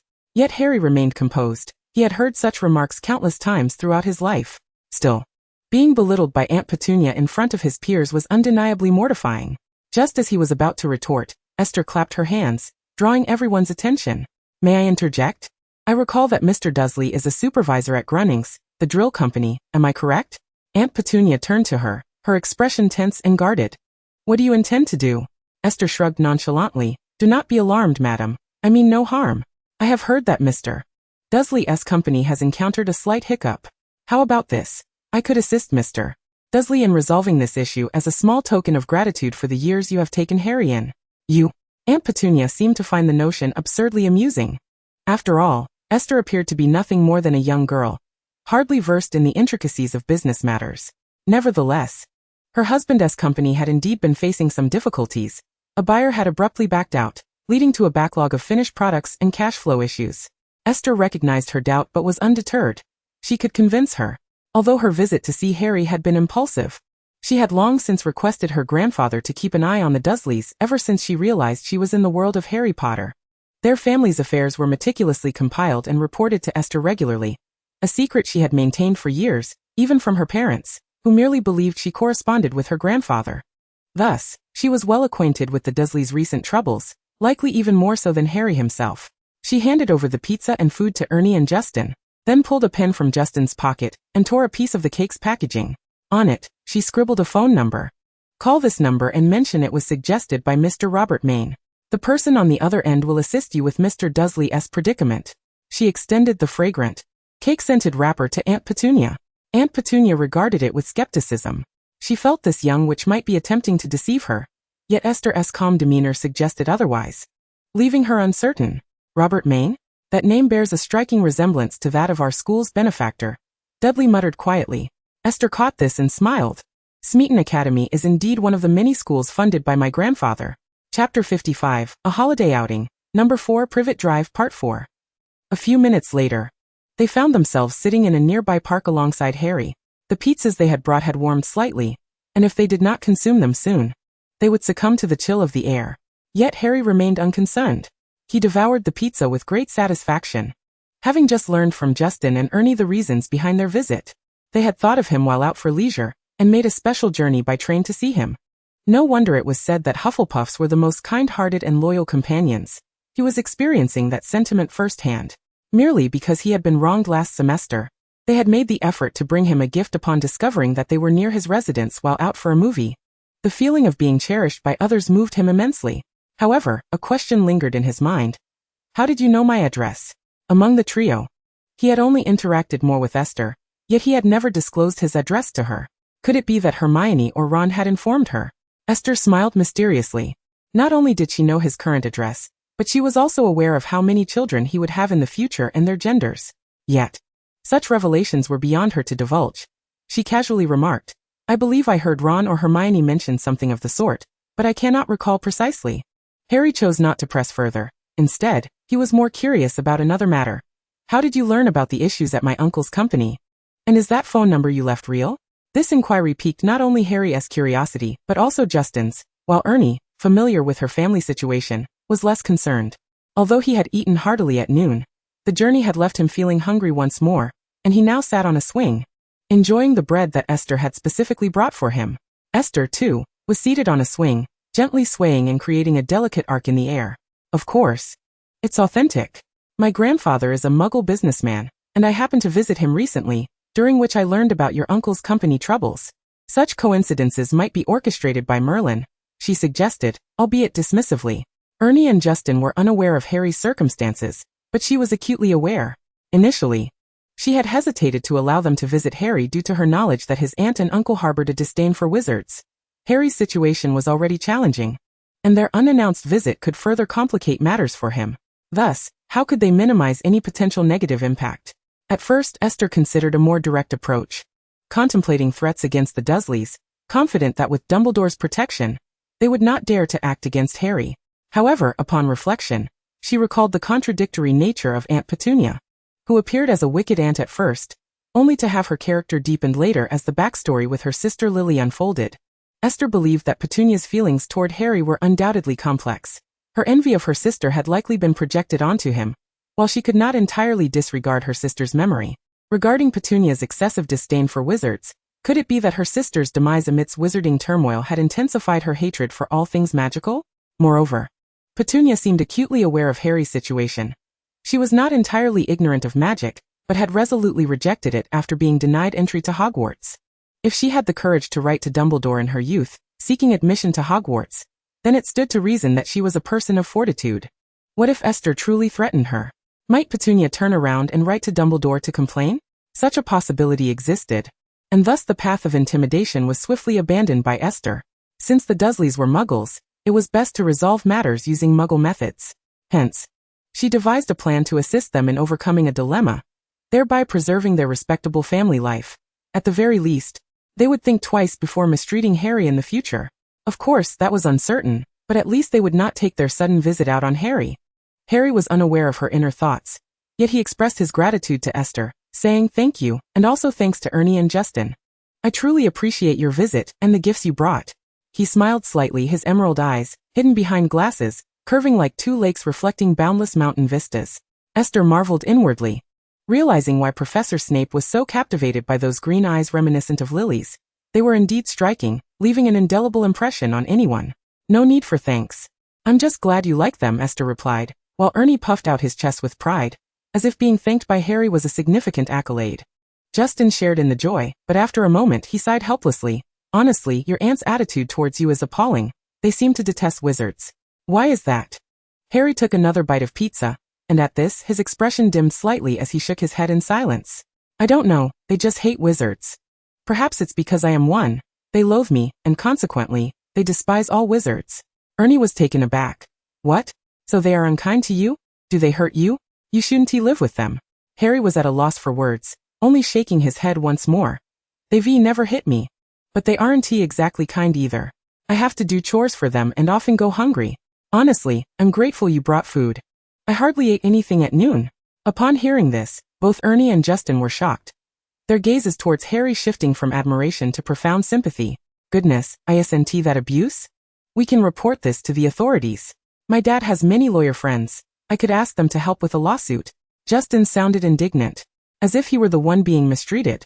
Ernie added, why don't you move out of your aunt and uncle's home? Esther has many houses in the Muggle world. She could arrange a place for you.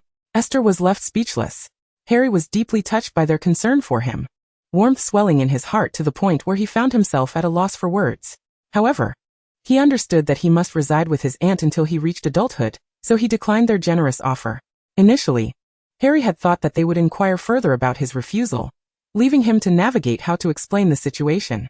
Yet, Ernie and Justin merely exchanged glances, and recognizing it was Harry's choice, they opted not to press further. This relieved Harry and also highlighted the differences between Gryffindor and Hufflepuff. Had it been Gryffindor classmates, they would have undoubtedly pursued the matter further. This was not to say that Gryffindor was undesirable. Harry himself was a Gryffindor and held no disdain for his house. It was simply that sometimes, Gryffindor's fervor resembled a blazing fire, while Hufflepuff's approach was comparatively gentle. In any case, today he felt incredibly fortunate. Chapter 56, A Day of Filial Piety. Esther and the others finished their pizza with Harry, and the clock had struck 5 in the afternoon. Justin suddenly appeared anxious. Oh no, I forgot I promised my mom I would be home by 6. He stood up, exasperated, and smacked his forehead. I am doomed. My mom will surely make me write an extra set of physics or math exercises tomorrow. Harry looked up at him in surprise. You still have to study Muggle subjects during the summer? Justin sighed sadly.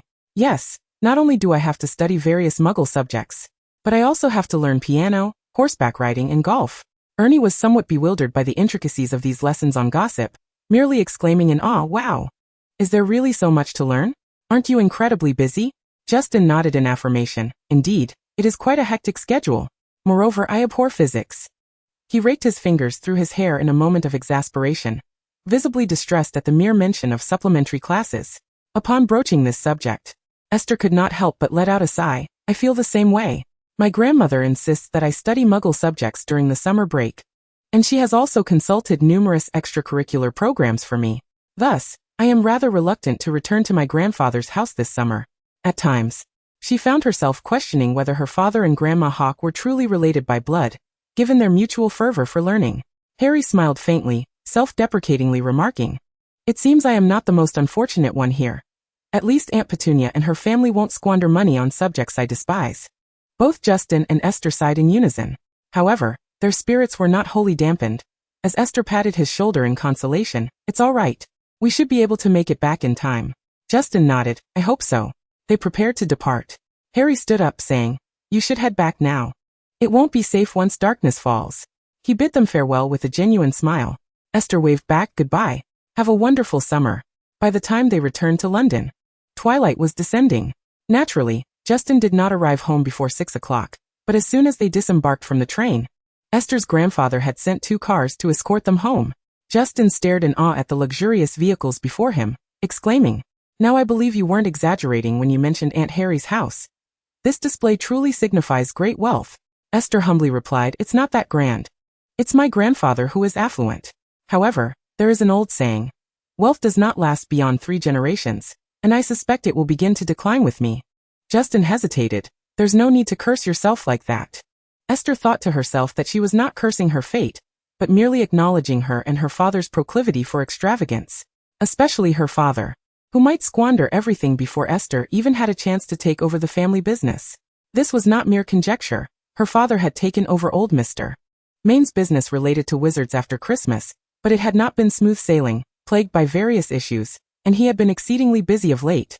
Upon returning home, it was already dark.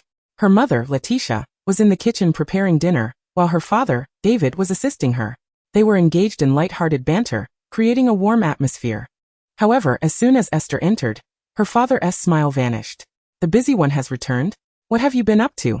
"It's truly our honor that you returned before nightfall," he said sarcastically. Dressed in a simple white shirt with the sleeves rolled up to his elbows, and without his glasses at home, his handsome features appeared quite gentle. Yet his words cut like knives. Esther sometimes truly felt that her father belonged in Slytherin rather than Ravenclaw. Just listen to that sardonic tone. He could rival any typical Slytherin in wit.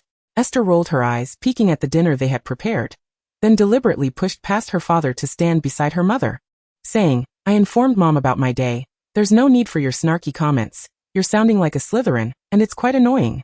Her father raised an eyebrow, still with water from washing vegetables on his hands, and playfully flicked some towards Esther. She squealed and dodged, glaring at her father in anger. "Do I annoy you? Has the rebellious phase of your youth begun, making you disdain your old father?" He feigned a heartbroken demeanor. Esther was not fooled by his act. She retorted coldly, "When it comes to rebellion, who could compare to you? At your age, still so childish. All right, you two don't need to bicker in the kitchen. Esther, wash your hands. Dinner is about to be served." Esther acknowledged, huffed at her father, and left without looking back. As she exited, she could still hear her parents' conversation. "This child is getting more temperamental. You should keep an eye on her. Isn't that your doing? Me spoiling her? Have I ever?" Exactly. For the first time, Esther found herself agreeing with her father. What had he ever spoiled her with? She recalled how, as a child, she had detested piano lessons, throwing tantrums that proved futile. Her father had sat alongside her during practice, enduring late-night punishments for her constant errors. Ultimately, after 2 years of piano, she could barely play the sheet music fluently, while her father, David, had achieved grade 10. It was truly a perplexing situation. As the family proceeded with dinner, David suddenly inquired of Esther, "Who did you go out with today?" Without much thought, she replied, "I was with Justin Finch-Fletchley. He is in the same year as Ernie, and we are all Hufflepuff students." "Justin Finch-Fletchley? A Muggle wizard?" "Indeed, but later we went to number 4 Privet Drive, in Surrey to visit Harry Potter." This revelation elicited a slight surprise from David and Letitia. Earlier, Esther had only mentioned to her mother that she was visiting a classmate in Surrey, omitting the fact that this classmate was Harry Potter. "Harry Potter? What were you seeking him for? How did you come to know his address?" After a brief moment of astonishment, David resumed his usual demeanor, casually inquiring. Esther glanced at him. Having engaged in a battle of wits with her father for 12 years, soon to be 13, she could easily discern that despite his nonchalant facade, he was genuinely concerned about this matter. She did not understand why her father suddenly cared about their visit to Harry Potter. Perhaps it was the chosen one effect. Everything related to the savior was bound to attract attention. It was merely a misunderstanding from last semester when Ernie and Justin had misjudged Harry, and whimsically decided to apologize to him. As for how I know Harry Potter's address.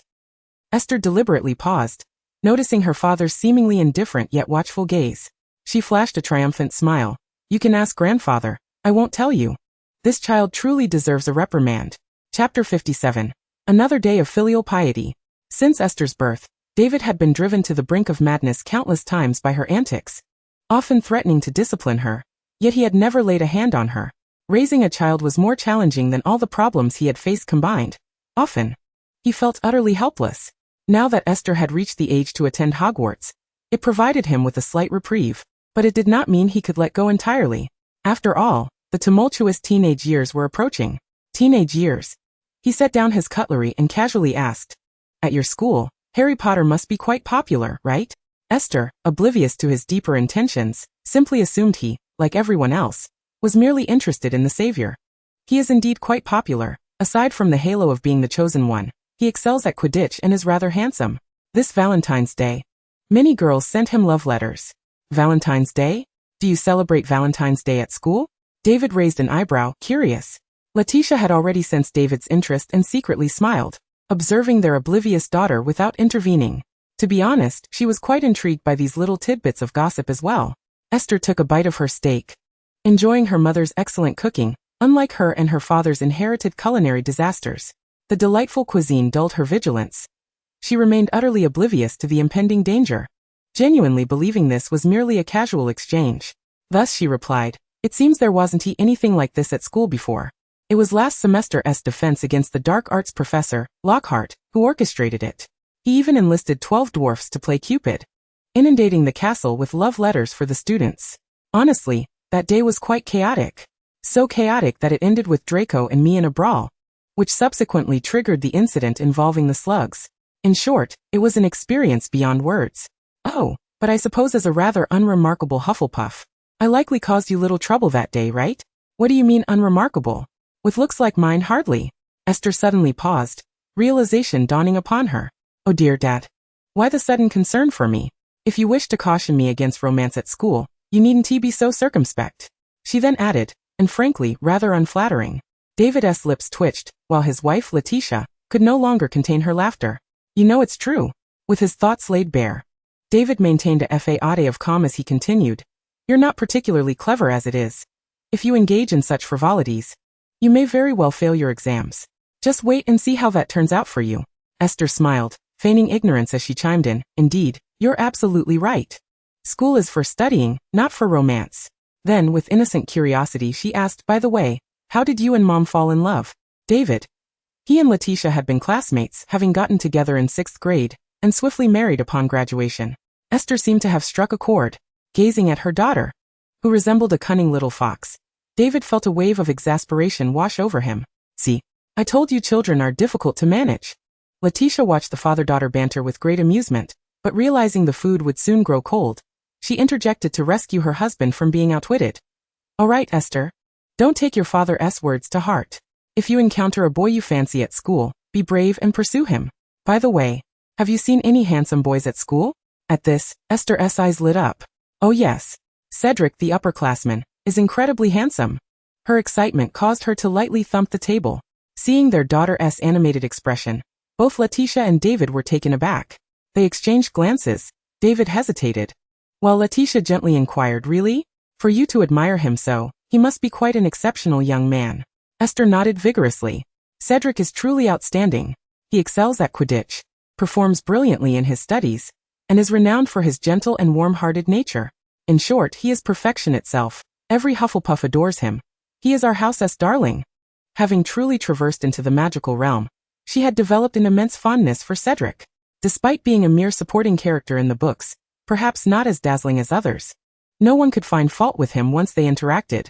It was just a pity that his fate was so tragic. Contemplating Cedric's fate, her elation dimmed slightly as the troubling thoughts that had plagued her for half a semester resurfaced, causing her mild irritation. Yet upon glancing at her parents, each lost in their own musings, she quickly suppressed her emotions and cheerfully stated, But Mom and Dad, please don't misunderstand. I'm not in love with Cedric. I don't like boys, she added, and that includes girls. She truly had no intention of pursuing romance. Boys at this age were generally immature and troublesome. Like Draco Malfoy, with whom she had countless grievances. Life at Hogwarts was already quite tumultuous. Why seek further excitement? After all, there were still 2 years until Voldemort's return, and merely 5 years until the final showdown. With this realization, Esther suddenly felt a surge of urgency. After dinner, she unusually resolved to study some practical magic. She also whimsically began practicing the silencing charm. As the name suggests, this charm involves silently reciting spells in one's mind, requiring a profound familiarity with incantations and ample magical power, making it exceedingly challenging. Many adult wizards struggled to cast spells silently. Esther spent countless hours in her room practicing, enduring numerous failures, and after several instances of magical exhaustion or surges, her father, David, could no longer watch in silence. Upon learning she was attempting the silencing charm, he mocked her audacity, but also offered guidance on how to practice. Finally, one afternoon, Esther triumphantly succeeded in casting the Lumos spell silently. Lumos is a relatively simple charm. It lacks offensive power but produces a burst of light from the wand's tip, typically used to illuminate dark spaces. Yet Esther was still elated. She felt her potential was not lacking. With diligent study, perhaps she could be a true prodigy. This sentiment, however, was met with her father's skepticism. Perhaps unable to bear his daughter's exuberance, he informed her of some rather disheartening news. In 3 days, they were to attend a gathering, a wizarding event where they might encounter some rather unfriendly pureblood wizards, including the infamous Malfoy family. Chapter 58 Holiday Outing. The Dismal Abode Part 1. You're doing quite well for yourself, mingling with pureblood wizards. When will you try your hand at being a minister for magic? Upon hearing this thunderous revelation, Esther's previously buoyant mood swiftly plummeted. Noticing her father, David, observing her reaction with keen interest, she couldn't help but retort. David remained unperturbed, intentionally teasing Esther, even though she was not the typical child. Consistently deflecting his jests and retaliating, he found it endlessly entertaining. Raising children is, after all, a form of play. If I were minister for magic, you would have even more opportunities to interact with that bunch of purebloods. It's best you avoid cursing yourself like that, David replied slowly to his visibly discontent daughter. Truth be told, he had no desire to engage with those self-serving purebloods. He had never fit in with them during his school years. They looked down on him for being a Muggleborn, while he found them to be foolish and arrogant. However, now he had no choice. Old Mr. Mame had entrusted all his connections in the magical world to him, and sometimes he felt utterly powerless. While the thought of dealing with those pompous purebloods displeased him, seeing his daughter's greater aversion lightened his mood considerably. It was comforting to know there was someone who shared in his discomfort.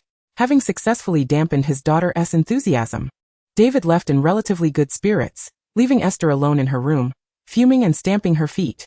She began to doubt whether her father's words held any truth or if he was simply trying to scare her, as such antics were entirely in his character. Thus, she sought her mother for confirmation. After searching high and low, she found no trace of Letitia, only David, comfortably seated in the living room with a book. Dad. Where's Mom? With no other recourse, Esther reluctantly approached her father, who had just intentionally vexed her. David, engrossed in his reading, barely looked up as he replied casually. She went to visit the neighbors. Neighbors? The village of Ottery St. Catchpole was a quaint little place where muggles and wizards resided side by side. Certainly, the residences of wizards are far more concealed compared to those of muggles, and they generally maintain little to no interaction with the muggles living nearby. Esther's home is no exception. Surrounded by dense woods and rolling hills, it is devoid of neighbors. The closest household belongs to the Weasley family, situated beyond 2 hills. Wait. The Weasley family? Could it be that the neighbors her father mentioned are the Weasleys? Esther tentatively inquired. Is Mother visiting the Weasley family? Her father grunted in acknowledgement, seemingly irked by her interruption of his reading, yet he candidly responded to her question. Years of experience had taught him that failing to adequately address Esther's inquiries would render his reading futile for the day. He mentioned that her mother was seeking advice from Mrs. Weasley on the art of cake making. Raising his gaze to Esther, he added, "See, my wife is taking the initiative to learn how to prepare treats for you. Consider it an honor, do you understand?" His tone carried a hint of bitterness. Esther proudly lifted her chin, asserting, "So I am Mummy's little treasure, and you are not." David struggled to suppress his impending retorts. No.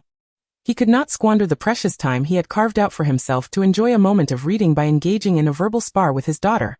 he sighed, resigned to the fact that she was his flesh and blood, and decided to let it pass this once. He shot her a glowering glance and said, "Go find your mother and complain. Do not disturb me while I read." Esther huffed in triumph and happily departed. The distance from Esther's home to the Weasley residence was considerable, obscured by the dense trees that stretched as far as the eye could see.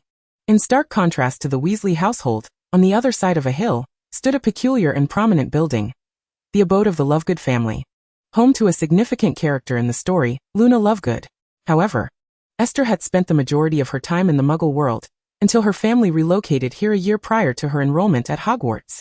At the time, it was said to facilitate her early integration into the magical realm, yet they had never visited their wizarding neighbors. More accurately, Esther had never made such visits. During the year they moved into Ottery St. Catchpole, Esther barely spent any time here. Shortly after arriving with her parents, her grandmother Hawk had whisked her away, attempting to convince Esther that the Muggle world was far more entertaining than any wizardry, in hopes of dissuading her from attending Hogwarts. Esther had reveled in a year of fun, traveling across the globe, attending various exhibitions, and experiencing a myriad of exciting activities. She had not even been pressured to study. Such was her grandmother's determination. Compared to the archaic and insular wizards, the Muggle world was indeed vibrant and colorful. Yet as the school year approached, Esther ultimately chose to return to the quaint village, eagerly awaiting her acceptance letter from Hogwarts. Grandmother Hawk could do nothing but resign herself to fate. Consequently, Esther had not visited those wizard neighbors. However, her parents had likely done so. Amidst the dappled shadows cast by the surrounding trees, Esther walked towards the Weasley household, her thoughts drifting. The weather today was quite pleasant, the air fresh, punctuated by the occasional melodious chirping of birds, which infused the tranquil village with a lively essence. Esther felt content, relishing the occasional proximity to nature. Yet, this notion dissipated after she crested a hill. Out of breath, she paused to catch her breath. It was exhausting. Her mother surely had not walked here. The distance appeared short, but traversing 2 hills was no small feat, only she had foolishly ventured out on foot. Regret was futile now, for whether she turned back or pressed forward, she would still have to scale another hill. After a brief respite, Esther opted to continue onward. Alas, her precious designer shoes were now ruined. Although she was financially well off, the loss still stung. The temperature was not low today, and with the abundance of trees, the air felt stifling and swarming with mosquitoes. A large welt already marred her arm from bites. Frustrated, she resolved to blame her father for all her woes. When she encountered her mother later, she would certainly voice her grievances. Chapter 59, Holiday Outing, The Burrow Part 2. By the time Esther finally spotted the Weasley residence, she had been bitten by mosquitoes on 4 or 5 occasions. The Weasley home, known as the Burrow, was a substantial yet rickety structure. In the Muggle world, it would be deemed an unfit dwelling, yet in the wizarding realm, it remained remarkably sturdy. A simple hedge enclosed a yard in front of the house, complete with a garage and a garden featuring a small pond. Although it appeared somewhat modest, its size was not insignificant. Within the hedge, a few chickens clucked, while the garden was overrun with creeping plants, wild grasses, and a small lake. As Esther took a few steps forward, she was startled by the sudden appearance of a goblin. Goblins are magical creatures, and rather unsightly ones at that. It was Esther's first encounter with a goblin, and predictably, she was taken aback by its grotesque appearance. Instinctively, she kicked the goblin away. The creature emitted a wail, drawing the attention of more goblins who emerged from the ground. Their low intelligence made them easily attracted by even the slightest commotion. Gazing at the sudden onslaught of a dozen ugly faces, Esther felt a wave of unease wash over her. Indeed, she found it difficult to accept the magical creatures of the wizarding world, especially those of such an unappealing nature. She fled, lamenting her decision to venture out in the first place. Once inside the fenced yard, the situation did not improve. The free-range chickens, sensing her panic, began to flap and squawk, launching themselves at her. While she had managed to contain her scream at the sight of the goblin, the sudden onslaught of these flying chickens was too much to bear. She let out a shriek and stumbled backward, but her cry only incited further chaos among the chickens, resulting in a cacophony of clucking and flapping. Trembling, Esther crouched on the ground. A peck on her hand, though not bleeding, was painfully evident. From that moment on, chickens became a terrifying presence in her mind, rivaling even slugs. Fortunately, at that moment, someone finally emerged to rescue her. What do we have here? A figure appeared, shooing away the flock of chickens and standing before her with a curious expression. A poor little girl lost in a wizard's home. Another voice chimed in, mirroring the first.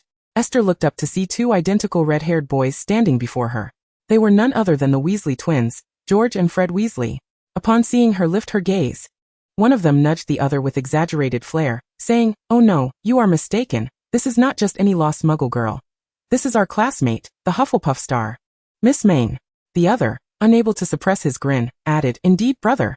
A distinguished Hufflepuff star who was so frightened by chickens that she shrieked like a banshee, a true pride of Hufflepuff. With that, the two burst into raucous laughter, recalling some amusing memory. The recent chaos had left Esther flustered. She had no time to engage with the twins' teasing. Moreover, what on earth was this Hufflepuff star title? Who had bestowed such a nickname upon her? How utterly juvenile. She silently grumbled, then made an effort to tidy her hair, which had become disheveled from fright. In doing so, she inadvertently brushed against the wound pecked by a chicken. Although it hadn't broken the skin or bled, it was swollen and particularly painful. A wave of indignation surged within her, and she pouted slightly, striving to succinctly convey her purpose. "Hello, I am here to find my mother." "Your mother?" One of the twins displayed a puzzled expression. "Who is your mother?" "Brother, do we have guests today?" The other twin adopted a contemplative demeanor, then shook his head. "Not here, I suppose." Esther felt deflated, wondering if her father had deliberately deceived her. It wasn't entirely out of the question. Her father was quite unreliable. The tension within her felt like a sudden blow, and she realized she was on the verge of breaking down. The sense of grievance surged again, and she couldn't help but feel a sting in her nose as tears streamed down her cheeks. Having spent so much time as a child in this world, she felt her psychological age had regressed to that of a little one. Even though in her previous life, she had only been a couple of years older than she was now. "How could you do this to me, Dad? It's utterly unfair." Upon seeing her cry, the twins exchanged glances, and one of them asked, "Why are you crying? Is it because you can't find your mother, Miss Hufflepuff Star?" Esther glared at them and retorted loudly, "No, I'm just in pain from the chicken pecking me."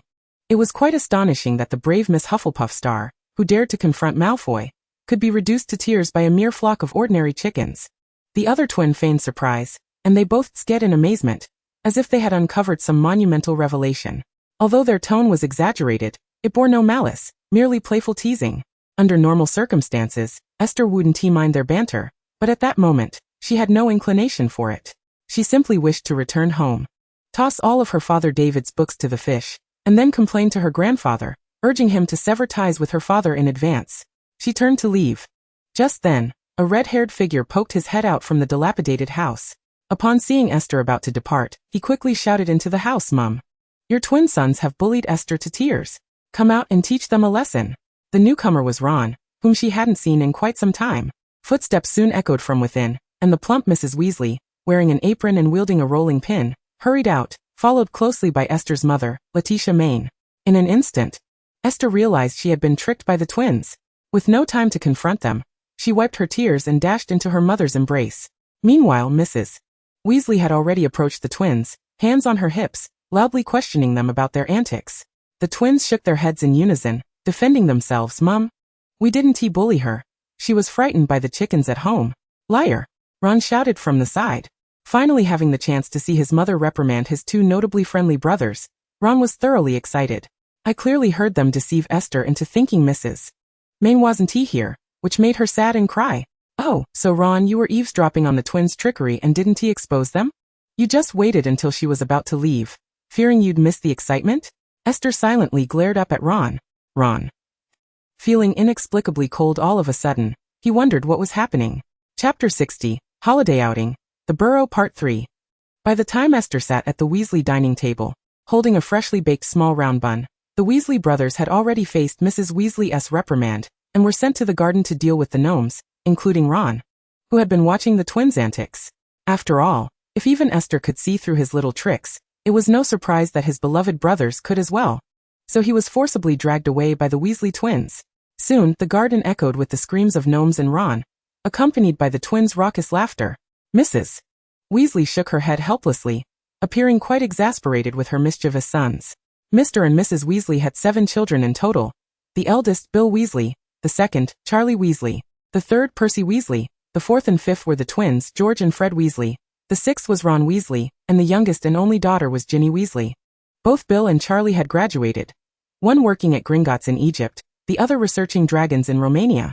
Due to the number of children, the Weasley home felt somewhat cramped.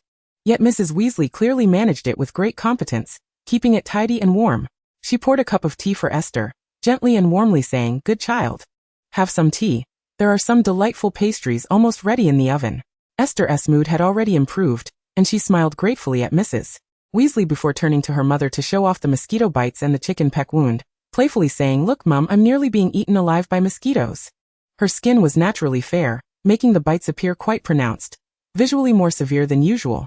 Letitia looked at the red spots on her skin with concern, and could not help but ask, "I was just about to ask, how did you come here alone? Didn't your father accompany you over such a long distance?" Upon hearing this, Esther immediately complained, "No. Dad was so engrossed in his book that he completely ignored me and kept trying to push me outside." Letitia felt a surge of sympathy, hugging Esther tightly. "Your father is quite something. I will certainly have a word with him. How could he let you wander alone in the woods? What if something happened?" Mrs. Weasley nodded in agreement. "Exactly, such a small child, doesn't he know many spells? It could be dangerous if she encounters a magical creature with a strong aggressive nature." As she spoke, she gently stroked Esther's silky hair with eyes full of affection. "I'll fetch the medicine box." Turning to shout upstairs, she called, "Ginny, dear, come down for some snacks." Compared to her earlier sons, Mrs. Weasley's tone softened significantly when addressing her only daughter. When Mrs. Weasley returned with the potion and began applying it to Esther's wounds, light footsteps could be heard descending the stairs, and Ginny Weasley appeared. Compared to the scene from the previous year when they first met, Ginny seemed noticeably quieter this year.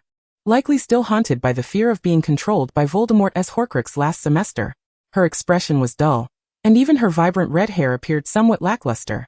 Nevertheless, she politely greeted Esther and her mother before sitting down to complain. "Ron and the others are too noisy, Mum. You need to manage them, or Percy will come down again to say they're disturbing his studies." Upon mentioning her exemplary third son, Mrs. Weasley nodded eagerly. "Oh yes, after this summer. He will officially be a 7th-year student. He hasn't even taken a break during the summer. All for the sake of graduating with excellent grades to work in the Ministry of Magic." As she spoke, a smile spread across her face as she continued to Letitia. "I don't mean to boast, but my son is indeed exceptional. This year, he will officially serve as the president of the Hogwarts Student Council, just like his elder brother Bill." Letitia smiled and nodded. "Your children are indeed remarkable. They say my daughter is beautiful, but Ginny is quite lovely as well." Ladithia was not merely exchanging pleasantries. Rather, she genuinely believed that Ginny had become considerably more beautiful compared to the previous year. Even the freckles inherited from the Weasley lineage could not diminish this beauty. Instead, they lent her an air of youthful vivacity. The compliment caused Ginny to blush shyly. Her expression tinged with modesty as she replied, "Thank you for the kind words, madam, but surely Esther is even more striking. We often say she is the most beautiful girl in our year, and some even refer to her as the Hufflepuff star." Upon hearing this nickname, Esther could no longer contain her curiosity and approached Ginny, asking, "Who bestowed this nickname upon me? I had no idea." Although Esther and Ginny belonged to different houses, they frequently attended classes together due to their shared year.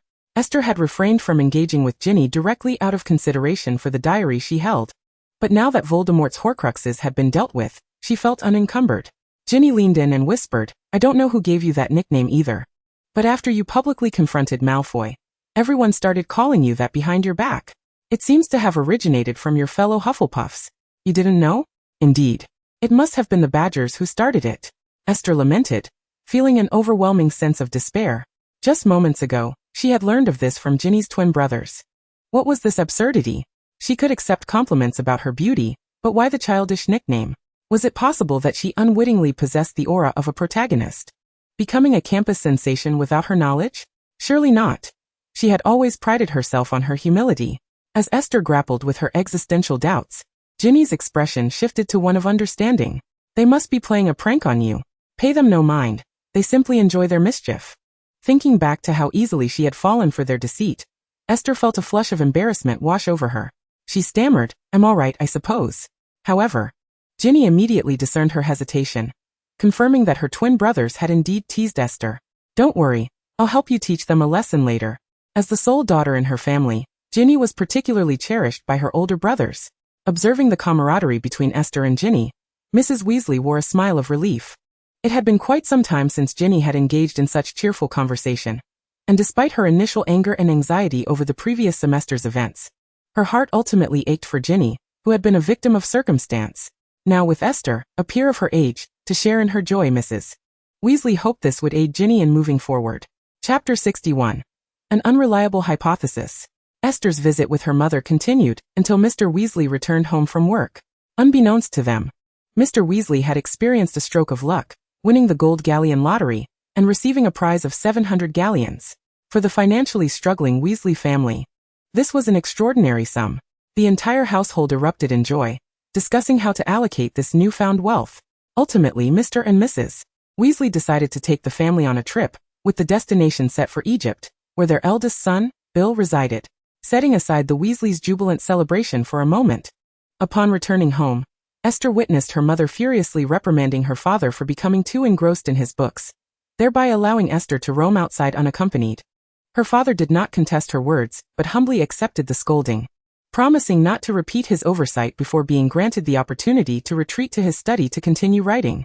Esther felt a sense of satisfaction watching her father endure the lecture, though she remained skeptical of his promise. After all, her father's unreliability was nothing new. She had grown accustomed to it. Her mother, however, sighed, appearing genuinely troubled. Yet, Esther did not allow her mother to dwell on her worries for long. Finally, with no outsiders present, she could pose the question that had been on her mind from the beginning. Mother, is it true that father said we are to attend a gathering filled with pureblood wizards in a few days? Esther hoped this was yet another fabrication from her father. But her mother nodded in affirmation. Indeed. So tomorrow you shall accompany me to Diagon Alley to have a gown made. She slumped her shoulders in defeat, perplexed. Is that so? How can my muggle father have any connections with those purebloods? Her mother replied, oh, I forgot to mention. Your father is about to be appointed as the director of the Department for the Regulation and Control of Magical Creatures, which is why this is happening. For a brief moment, Esther doubted her hearing, but knowing her mother would not deceive her, she accepted it as truth. She recalled jokingly asking her father when he would become a minister of magic, only to find out he was silently stepping into a position of such significance. Yet, the notion of someone like her father, who had no prior work experience, suddenly ascending to such a role seemed unfathomable. Did her grandfather's connections truly possess such power to secure him a directorship so swiftly? She voiced her thoughts to her mother, who patiently addressed her inquiries. Dear, you may have forgotten that your father is a renowned magical creature researcher. When the position of director became vacant, it was only natural for the ministry to extend an offer to him, especially since he expressed willingness to accept. Her mother paused momentarily before continuing. Of course, whether he utilized any means to secure this position, I cannot say. I only know that the current Minister of Magic, Cornelius Fudge, has some acquaintance with your grandfather. That explained it. It seemed her grandfather's connections were indeed at play. Yet Esther remained puzzled. But doesn't Dad dislike these matters? Why would he voluntarily choose to become a director? Her mother gently stroked her thick, smooth golden hair, her downcast eyes betraying a tangle of emotions, her tone as tender as ever. Perhaps your father wishes to experience a different kind of life. Who knows? You could always ask him. Esther maintained her outward composure, though internally she was rife with doubts. She understood her mother well. Whenever Esther inquired about matters her mother found difficult to address, she would invariably redirect those questions to her father. Logically, entering the Ministry of Magic should not warrant such secrecy regarding the reasons behind it. Something was amiss, she was certain of it. Esther recalled a comment her grandfather had made during Christmas, followed by a private conversation with her parents, after which her father had inexplicably taken on the responsibility of managing her grandfather's business and connections within the magical community. Back then, you severed all ties with the magical world to escape Voldemort. Now that Esther is attending school, can she truly cut herself off entirely? This question echoed in her mind, gradually coalescing into a hypothesis. Could it be that her grandparents were aware that Voldemort would one day return, and everything they were doing now was merely to prepare for or stave off that eventuality? The possibility of Voldemort's return was something at least Dumbledore believed. And if Dumbledore believed it, then most members of the Order of the Phoenix who followed him likely shared that conviction. Esther recalled her father's mention of having contact with Dumbledore, and another theory began to form in her mind. Could it be that her father was a member of the Order? The shock of this revelation left her momentarily speechless. Noticing her sudden lapse into thought, her mother gently tapped her shoulder and inquired, "What are you thinking? Why the sudden daze?" Esther returned to the present, suppressing the tumult within her, and feigning ignorance. "I was just contemplating why we must wear wizarding robes to attend the gathering. I possess an abundance of exquisite gowns. Is it not permissible for me to simply don one of them?" Mother chuckled softly and nodded at my head, saying, "Oh, you Do as you please. Regardless of what you wear, those old codgers will have naught to say, especially since your father has recently emerged as a rising star. Esther joined in the laughter, casting aside her previous speculations and contemplating how to navigate the forthcoming soiree. However, the lone silver lining was that her father had secured a position in the Ministry of Magic. Given the Malfoy family's proclivity for ambition and prestige, Mr. Malfoy would undoubtedly advise Draco to maintain cordial relations with her, perhaps erasing the lingering animosities of their past. There was even a possibility that Draco might, at his father's behest, seek her out to mend their relationship. The mere thought of him begrudgingly bowing to her was oddly gratifying. Indeed, fortune's turn. 30 years in the East, 30 years in the West. Let not the youth be scorned for their poverty. As Esther considered that this was merely the beginning, she couldn't help but feel a sense of schadenfreude at the prospect of the Malfoy family's life post-Voldemort's return, which promised to be far less favorable than their existence before. However, after reveling in her anticipations, anxiety regarding the challenges ahead began to creep in. This predicament compelled her to ponder a pressing question. She was certain that the original narrative made no mention of her family. Initially, she had assumed they were merely background characters, akin to countless nameless wizards. Yet now, she realized her father might be connected to the Order of the Phoenix, and her perspective shifted. She was reluctant to alter the storyline, fearing that her involvement could sway its trajectory and ultimately alter the conclusion. But what if the moment of her birth in this world had already set the butterfly's wings in motion? What then should she do? Chapter 62 Malfoy Manor. Days passed, and the soiree her father had spoken of finally arrived. To Esther's astonishment, the event was hosted at the illustrious Malfoy Manor. As the current vanguard of Britain's pureblood families, Malfoy Manor exuded opulence and sophistication. The intricately designed gardens, resplendent marble fountains, and several rare white peacocks gracefully traversing the grounds created a stunning spectacle. The attendees were predominantly well-dressed individuals of considerable stature, with a few hailing from the 28 pureblood families, such as the Malfoys and the Greengrasses, while most were officials from the Ministry of Magic. Thus, Esther's family did not appear out of place amidst the gathering. In an era before Voldemort's return, even the more traditional purebloods who looked down upon half-bloods and muggleborns acknowledged that these groups were integral to the magical community, wielding significant influence. Consequently, most pureblood wizards managed to set aside their pride and cultivate relationships with these powerful half-bloods and muggleborns. The Malfoy family, it was evident, understood this dynamic exceptionally well. As a proficient social chameleon, even her father, David, a muggle-born wizard, received cordial conversation from Mr. Malfoy. In this regard, Draco fell considerably short of his father. Of course, a child raised in excessive indulgence often exhibits a more tempestuous temperament. Adults have their social circles and children have theirs. The offspring accompanying their parents were all Hogwarts students. While not all were intimately acquainted, most recognized one another. It was here that Esther met the mistress of the Malfoy household for the first time, Narcissa Malfoy, a member of the Black family. This elegant lady possessed striking beauty and an air of arrogance, conversing with guests in soft tones that nevertheless conveyed a subtle sense of aloofness. Only in the presence of her son did her demeanor become genuinely warm. She arrived to offer the children some treats, reminding Draco to attend to his young guests before taking her leave. It was here that Esther discovered that the small jar of sweets Draco had once given her had been lovingly prepared by Narcissa herself, which in retrospect showcased his generosity. Regrettably, her suspicions that he had added some unpalatable ingredients had prevented her from indulging in them. On this occasion, Esther adorned herself in a delicate, light green chiffon dress, a Muggle design. However, its considerable cost ensured that the fabric was of exceptional quality, enhancing her natural beauty. At 12 years of age, her features were exquisite. Even without makeup, she radiated a captivating charm. Her fair complexion appeared even more luminous against the soft green fabric, reminiscent of a woodland fairy, graceful, elegant, and ethereal. Unfortunately, most of the children attending the soiree were from Slytherin, with a few from Ravenclaw, while she stood alone as the sole representative of Hufflepuff. As for Gryffindor, it was evident that the Malfoys would hardly welcome them. Draco, with his chin held high, ostentatiously entertained others while deliberately ignoring Esther. Naturally, the protagonist's overt disregard for her prompted others to follow suit. After savoring 2 candies yet still yearning for more, Esther, lamenting the delicious sweets she had wasted last semester, suddenly sensed that she was being isolated. Isolation was bearable, but if it came with hostility, that was intolerable. Some individuals truly lacked refinement. How could one attend a soiree clad in such an unattractive Muggle dress? A sharp, mocking laugh pierced the air from across the room, and Esther looked up to find Pansy and a Slytherin girl stifling giggles, their eyes disdainfully sweeping over her, exuding a clear provocation. Her voice, though not loud, captured the attention of everyone present. Among the attendees, indeed, only Esther had the audacity to don Muggle attire. Yet, just as her mother had remarked, due to her father's recent rise, none of the adults present dared to chastise her for her choice of clothing. However, while adults might remain silent, children were less restrained, particularly one envious girl. Esther could easily discern the jealousy and loathing flickering in Pansy's eyes, a sentiment reminiscent of Draco's expressions when he regarded Harry. Though she had not interacted extensively with Pansy, her envy was understandable.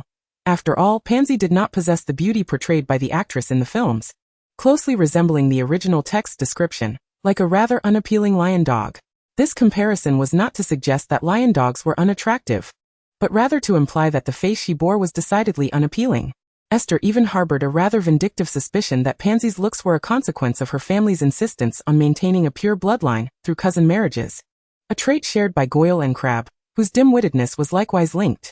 All pureblood wizards ought to take a cue from the Malfoys. After all, it was rumored that the Malfoy family had avoided the fate of certain fervent pureblood extremists by not resorting to cousin marriages that led to familial decline, thus maintaining a lineage that included many half-blood wizards. Would not the Malfoy family, known for their cunning and craftiness, be better served by their intellect? Imagine swapping them with those pureblood families who had become less sharp-minded due to inbreeding. They could hardly manage such nimble social maneuvering. With these thoughts in mind, Esther involuntarily glanced at young Mr. Malfoy before her.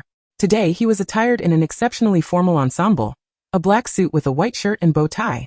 His striking platinum hair remained impeccably slicked back, and in front of him lay a plate of freshly cut fruit, as he seemingly paid no heed to Pansy's taunts. Engrossed in his own enjoyment of the snacks, it appeared that he had grown a bit taller since their last encounter. This was not particularly good news for Esther, as it signified that should any further discord arise between the two after the commencement of the school year, she would be unable to best him. Esther merely cast a fleeting glance his way before diverting her gaze, smiling at Pansy. One can salvage poor taste in clothing, but what can be done about someone's lack of physical appeal? Her words were laden with implication. Pansy, feeling the sting of the remark, could no longer muster a smile, her eyes narrowing with a malevolence sharp as a dagger. "Who are you calling ugly, you wretch?" Esther maintained her composure, her smile unwavering. "Rest assured, I am not referring to myself, for I am not lacking in beauty." A faint chuckle erupted from the crowd, prompting Esther to subtly glance around, though she could not discern the source. However, she did notice the girl standing beside Pansy stifling a grin, her lips twitching in a suppressed mirth. It appeared that while the Slytherins enjoyed banding together, they were not as united as one might presume. Esther raised an eyebrow in intrigue. To Pansy, this was nothing short of mockery, and in a flash, she leaped to her feet, intent on hurling her teacup at Esther's face, hoping to mar that visage beyond recognition. Yet Esther, anticipating her intentions, raised her gaze to issue a warning. "Is this a Parkinson family tradition? To resort to violence in another's home?" Pansy, for reasons unbeknownst to her, felt a flicker of fear upon meeting Esther's calm eyes. She found herself at an impasse, torn between throwing the cup and refraining from such an act. Ultimately turning to Draco. "I suppose not everyone can be a guest of the Malfoys, right?"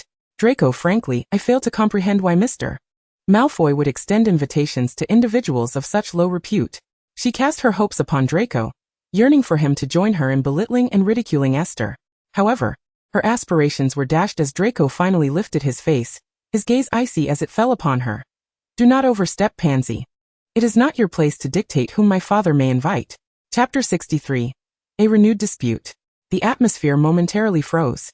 The Malfoy family, still in good standing among the pureblood families that revered lineage, held considerable sway. Thus Pansy found herself silenced by Draco's harsh words. Despite the multitude of retorts clamoring within her, a nearby girl tugged at her sleeve, signaling her to cease, and she resigned herself to sitting down in frustration. Esther was taken aback by this turn of events. She had anticipated Draco might lend a cutting remark or two, given his close association with Pansy at school, where they appeared inseparable. Was this merely a fade? The Slytherins were indeed formidable. Did they truly possess friendships? Esther's surprise did not go unnoticed by Draco, who let out a barely perceptible huff before continuing to deliberately disregard her. Once Pansy begrudgingly settled back into her seat, conversation resumed as if the earlier incident had never transpired. The topic swiftly shifted to Quidditch, a favorite pastime among wizards, with everyone enthusiastically engaging in discussion, Draco included. Seizing the opportunity, Esther discreetly slipped away. The Malfoy manor, steeped in history, was unfamiliar territory for her. She dared not wander aimlessly, lest she become lost or inadvertently encounter a cursed artifact. Thus, she chose to retreat to the garden to observe the peacocks. In truth, the white peacocks were not particularly captivating. They were undoubtedly pristine in their snowy plumage but lacked any extraordinary qualities beyond that. Yet, in contrast to the atmosphere of the banquet, the solitude of her own company was a welcome reprieve. Gazing at the small creatures, Esther's thoughts drifted to the unfolding narrative since the start of the school year. Calculating the days, it seemed that Sirius Black's escape was imminent. This indicated that the Dementors would soon be present at Hogwarts. Should she perhaps begin to familiarize herself with the Patronus charm? After contemplation, she deemed it a worthwhile endeavor, and resolved to inquire with her father upon her return home. Moreover, an additional matter required her attention. The Department for the Regulation and Control of Magical Creatures was under her father's jurisdiction. Would Draco, should he be injured by a hippogriff after the term commenced, require her father's consent for the creature's execution? What if her father chose to deviate from the original storyline? The hippogriff was, after all, a gift Draco had painstakingly arranged for his uncle's escape. Should this plotline be altered, it could jeopardize Sirius's flight. The mere thought sent Esther into a spiral of anxiety. Perhaps it would be best to take matters into her own hands and assist Harry and his friends in apprehending the long-hidden Peter Pettigrew, thereby exonerating Sirius. However, would such actions not also disrupt the subsequent narrative? After all, Peter was destined to play a pivotal role in Voldemort's resurrection and later, in Cedric's demise. The prospect of Cedric's death weighed heavily on her mind, leading Esther to consider that eliminating Peter might not be such a grievous act after all. Should she dare to intervene in the storyline? Esther found herself caught in a web of indecision, gently biting her lip, struggling to reach a conclusion. Unbeknownst to her, her pensive demeanor conveyed an entirely different message to those around her. Sneaking away from a gathering without the host's permission was rather impolite, was it not? A languid, drawn-out voice broke through her thoughts. Esther needed no glance over her shoulder to identify the speaker. Who else but young Master Malfoy would adopt such a tone? Thus, she refrained from turning around, her musings interrupted, leaving her feeling somewhat vexed. Draco approached her side, and as the peacocks noticed him, they flocked around him. He produced a small piece of bread from seemingly nowhere, crumbling bits to feed the birds. So, do you now realize that befriending a Malfoy yields far greater benefits than antagonizing one? His tone brimmed with an unmistakable pride. Esther finally raised her gaze to him, wondering what peculiar antics he was up to. Upon closer inspection, it was evident he had grown taller, his features sharpening, shedding the remnants of boyhood, and evolving into a strikingly handsome youth. Of course, this referred solely to his outward appearance. She firmly believed that within, young Master Malfoy remained as naive as ever. Esther remained silent, curious about his intentions. Draco, oblivious to her inner thoughts, continued to revel in his self-satisfaction. Of course, it's not too late for you to return to the fold. My words hold weight, and with but a single utterance, they would not dare isolate you as they do now. At this point, Esther finally grasped Draco's ulterior motive. It seemed her solitary excursion to observe the peacocks had been misinterpreted, and he seized the opportunity to flaunt his superiority, while attempting to mend their frayed relationship.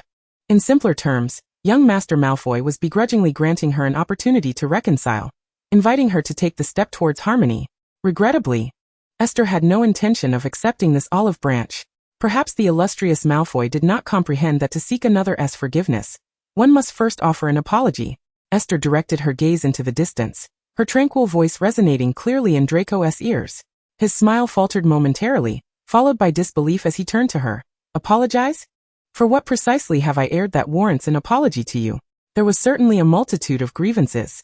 Esther had no desire to dredge up the past. So she stated, setting aside other matters, you at least owe an apology to Donna.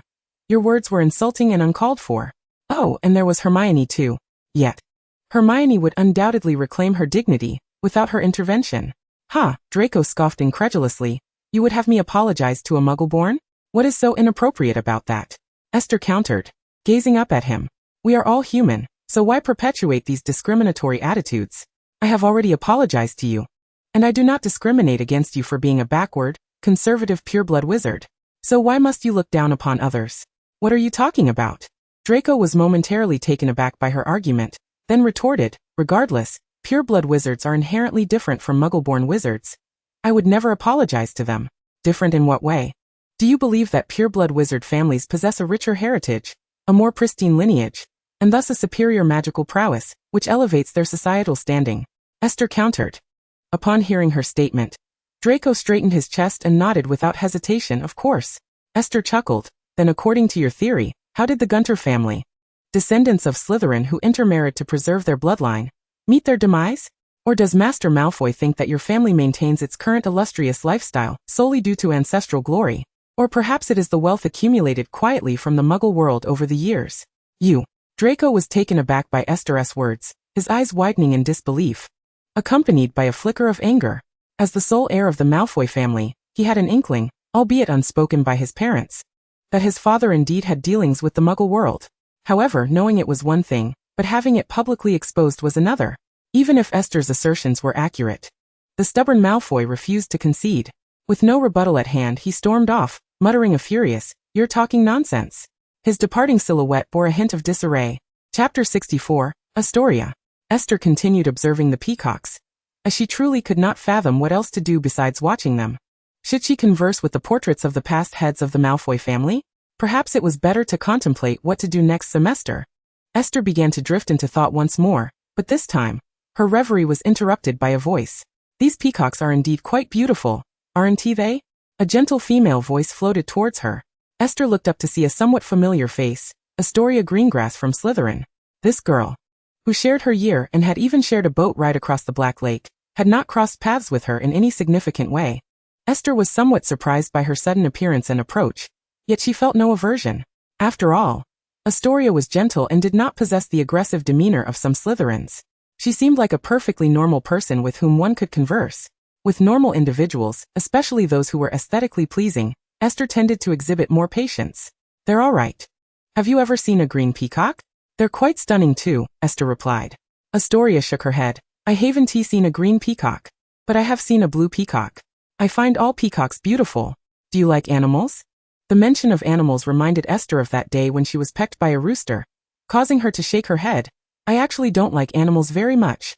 Whether ordinary creatures or magical ones, I tend to dislike most of them." This response took Astoria by surprise. "You don't like magical creatures? I thought, given Mr. Maine's accomplishments in the study of magical creatures, you would share that interest." Esther dismissed her implication. "He is he, and I am I. While heredity is indeed fascinating, it is evidently not remarkable enough to ensure that my preferences align with his." Astoria smiled faintly. "Indeed, just as my sister and I have differing tastes." Upon mentioning her sister, a gentle smile graced her face, revealing a close bond between the two siblings. "Is your sister Daphne Greengrass? The one sitting next to Pansy?" Esther casually inquired while tucking a loose strand of hair behind her ear. Astoria nodded. "That's right. That is my sister." She paused momentarily, then with interest asked Esther, "Do you know why Pansy has been targeting you?" Esther was indifferent to the reason, as Pansy harbored animosity towards numerous individuals. Aside from Slytherin, there was hardly anyone from other houses with whom she could converse amicably. Oh, there are some people in Slytherin she looks down upon as well. However, since Astoria had broached the subject, Esther decided to inquire further. "Why is that?" "Because after your conflict with Draco at the beginning of the school year, Pansy insisted on teaching you a lesson, only to be reprimanded by Draco. She later mentioned it twice, both times met with refutation." So Astoria deliberately paused, leaning closer to Esther with a teasing smile. "She confided in my sister that she believed Draco was enchanted by your appearance, which is why he overlooked your repeated offenses against him." Esther was momentarily at a loss for words, overwhelmed by the multitude of absurdities. Should she ridicule Draco for actually keeping his word and ensuring that no one bullied her? Or should she question the peculiar reasoning of their young minds? After all, she had clashed with Draco to the point of landing in the infirmary, and yet Pansy still assumed he was indulging her. Or perhaps she should mock the Slytherins for their superficial camaraderie. On the surface, they appeared united, yet the moment one faced adversity, they were quick to turn you into a laughingstock. Esther felt an urge to express her thoughts, but could only manage a perplexed, to convey her complex emotions. Her bewilderment elicited laughter from Astoria. "You are truly amusing," she genuinely complimented. Esther couldn't help but smirk. "Thank you, but you Slytherins are far more entertaining." Astoria chuckled again, choosing not to pursue that line of conversation, but instead pivoting to another question. Do you know why I sought you out to speak today? Esther regarded her. I would guess it's because your family advised you and your sister to cultivate a good relationship with me. However, it seems your sister, despite her cordiality with Pansy, is still a staunch proponent of pure-blood ideals. And thus she looks down upon me, the daughter of a muggle-born wizard. Which is why you are the one who approached me. Astoria smiled softly, her laughter revealing dimples that added to her sweetness. You are indeed quite perceptive. It is no wonder you are known as the star of Hufflepuff. Upon hearing this title once more, Esther felt a wave of embarrassment, realizing she was likely the last to know of such an appellation.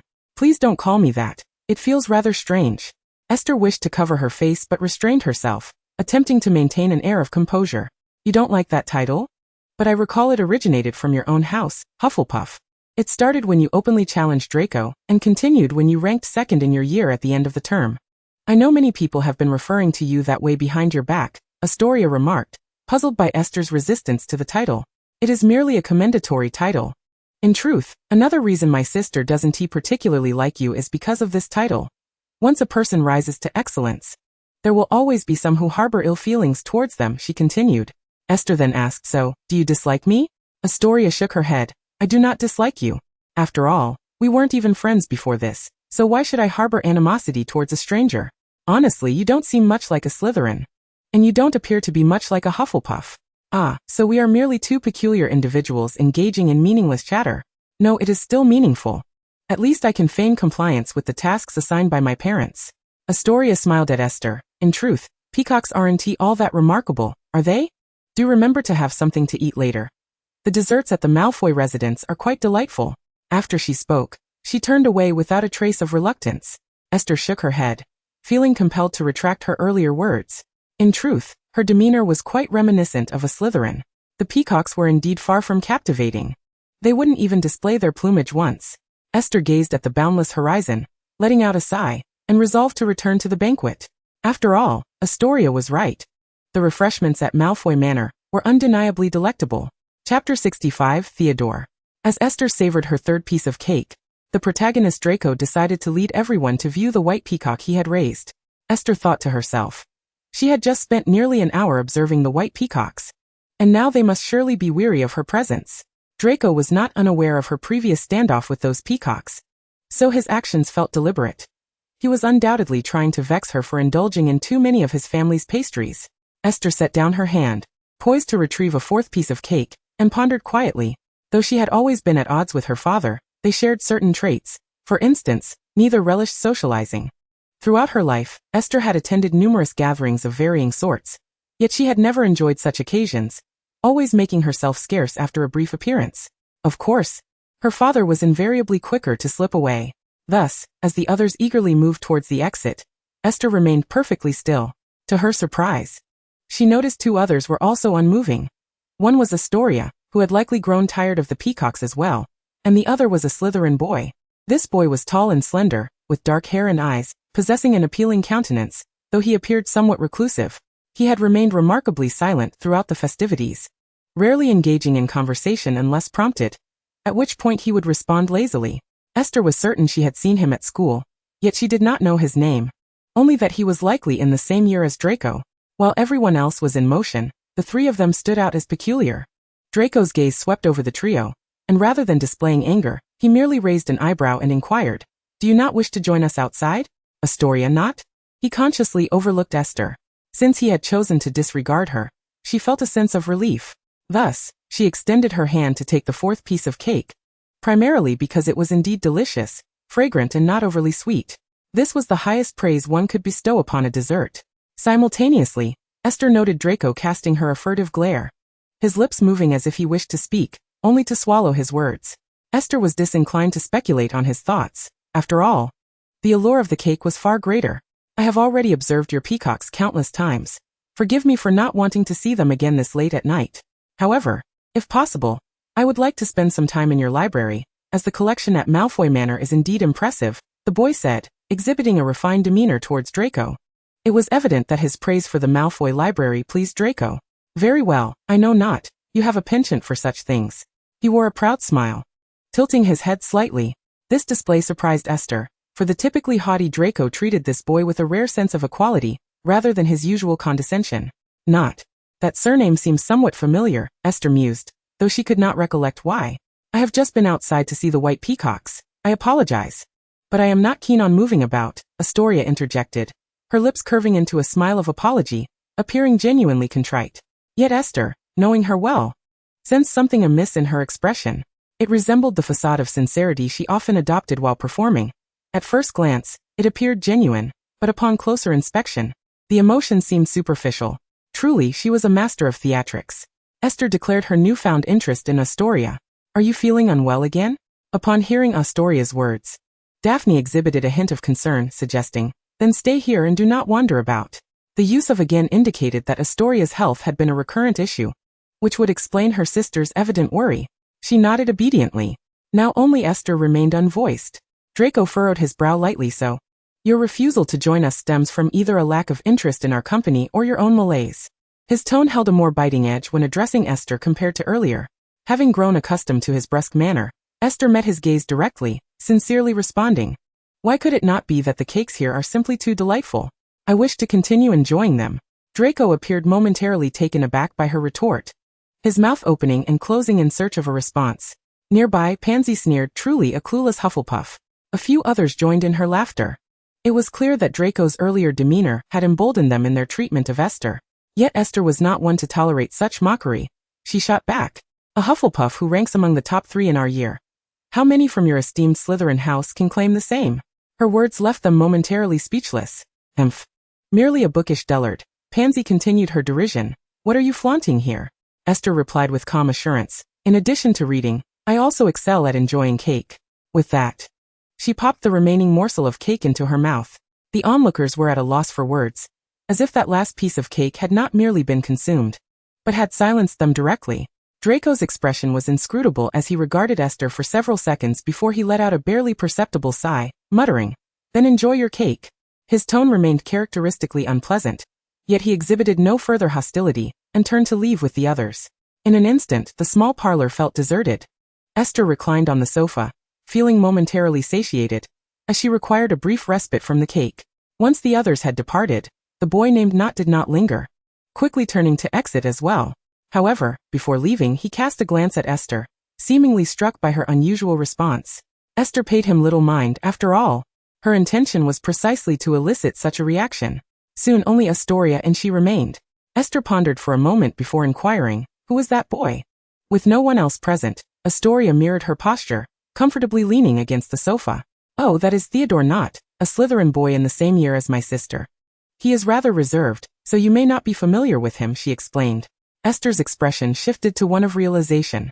Theodore Knott was a character seldom featured in the original narrative, and he received no screen time in the films. Yet, this marginal figure had garnered a unique popularity in certain fanfictions and games, perhaps due to the freedom afforded by his sparse backstory, ultimately rendering him a character of tragic proportions akin to a secondary protagonist in his own tale. Chapter 66, The Time Turner. Only she and Astoria remained, and Esther chose to remain silent for the moment. She was waiting for Astoria to reveal her true intentions. Ever since their conversation commenced today, Esther had sensed that Astoria's motives were not entirely innocent. What began as casual banter felt more like a probing inquiry. Uncertain of her intentions, Esther maintained a guarded demeanor, engaging in superficial conversation. While she indeed found the charming girl endearing, her summer had already been overwhelmingly busy, and she was reluctant to become embroiled in any peculiar affairs. Thus, she resolved that regardless of what Astoria said, she would merely listen and not take it to heart. If the conclusion of your life is predetermined, would you choose to strive for change or passively await the inevitable? After a brief silence, Astoria suddenly spoke softly. Esther raised her gaze to her, responding in a languid tone, that would depend on the nature of the conclusion. A favorable ending requires no alteration. As for an unfavorable one, it is up to oneself, whether to change it or not. And what if you were confronted with an unsatisfactory conclusion? Would you seek to change it? Astoria inquired further. Such a persistent conversationalist, Esther had been deliberating whether to attempt altering the original plot, and now Astoria had piqued her interest. Esther began to ponder the purpose behind Astoria's words. Cautiously, she replied, I do not know, for I am unaware of my conclusion, thus I cannot speak of change. Astoria sighed. Indeed, sometimes ignorance of the outcome can be a form of mercy, unlike my fate which is already sealed. Her tone was neutral, yet a hint of sorrow flickered in her eyes. You? Astoria smiled at her, a soft dimple gracing her cheek, yet her gaze remained remarkably serene. Yes. I was born under a curse, destined to perish prematurely. This is my fate. Esther recalled that in the original narrative, Astoria had met her demise at an early age, seemingly due to a curse passed through bloodlines. It appeared she was acutely aware of her circumstances. A pang of sympathy welled up within Esther's eyes, and she parted her lips, ultimately stating, "Everyone will die. It is merely a matter of time. Death is not the end of life. Perhaps it is forgetfulness that truly signifies an end." Astoria responded with a gentle, "Oh," clearly appreciative of Esther's words. "Death is not the end? Truly. You have a philosophical mind." Esther chuckled lightly, "That is not my own saying. I have encountered it elsewhere, and I find it quite profound." She recalled the original text, where Harry, in a near-death experience, encountered the deceased Dumbledore and a fragment of Voldemort's soul at King's Cross Station. The particulars of that scene eluded her memory, yet it seemed to suggest that in the magical realm, death was not the ultimate conclusion, but rather the commencement of another adventure. Astoria echoed Esther's earlier sentiment, then blinked. Her long, thick eyelashes fluttered delicately like butterfly wings. "Alas, I intended to test you, yet you nearly convinced me with but a single phrase." She sighed lightly, her expression still imbued with a smile. Esther feigned ignorance, arching an eyebrow in surprise. "Test me?" Astoria clarified, "To be precise, we wish to gauge you." "We?" Esther felt a genuine surprise at this revelation. Just then, footsteps echoed from the doorway, and a tall, slender figure entered. Esther looked up, shocked to see an unexpected individual. Theodore Knott? The boy stood in the shadows, clad in formal attire, his features obscured as though veiled by a filter, and with his unreadable expression. The aura of solitude and coldness surrounding him intensified to an undeniable degree. Esther realized that, in contrast to the understated, gentle, and tragic male counterpart depicted in fanfiction, the real Theodore Knott was far more striking and imposing. He nodded slightly to Esther before stepping into the light. Beneath the illumination, his handsome visage was revealed. Yet his impassive demeanor did little to soften the initial impression he imparted. "What are you all up to?" This time, Esther was genuinely perplexed. Astoria propped her chin on her hand and replied, "Initially, we intended to persuade you to join us in researching a certain matter. However, after conversing with you, I discerned that we are not of the same ilk. You likely do not harbor an interest in what we are investigating." "What matter?" Esther inquired warily. The use of the term desire made her suspicious that it might pertain to something illicit. Astoria's response confirmed Esther's misgivings. "A time-turner. If I recall correctly, isn't the private research and utilization of time-turners prohibited by magic law?" Esther's gaze flitted from Astoria to Theodore Knott. "Moreover, typical time-turners can only reverse time by a few hours. While it is possible, albeit cumbersome, to apply to the Ministry of Magic for permission, why are you conducting private research? Do you wish to return to an earlier time? Do you seek to alter past events?" Theodore Knott shot her a cold glance and replied, "What I intend to do is of no concern to you." Esther shrugged. "If it does not concern me, then why draw me into this?" She was, after all, a law-abiding Hufflepuff. Because while applying to the ministry may yield approval for time-turner use, it is rather cumbersome. "We are but 2 children, and your father, Mr. Maine, has recently ascended to the position of director. We thought perhaps involving you in our research would grant us greater leverage through your father's influence." Astoria candidly explained her reasoning. Esther found this rationale credible. However, it was unfortunate that she had no genuine interest in altering past events, as her preceding years had been filled with happiness, and her only anxiety lay in the future. "Have you considered that even if you possessed a time-turner and returned to the past, could you truly change the outcome of the future? Since the future is a foregone conclusion, what if altering past events leads to an even more uncontrollable conclusion?" Esther sighed, posing her query.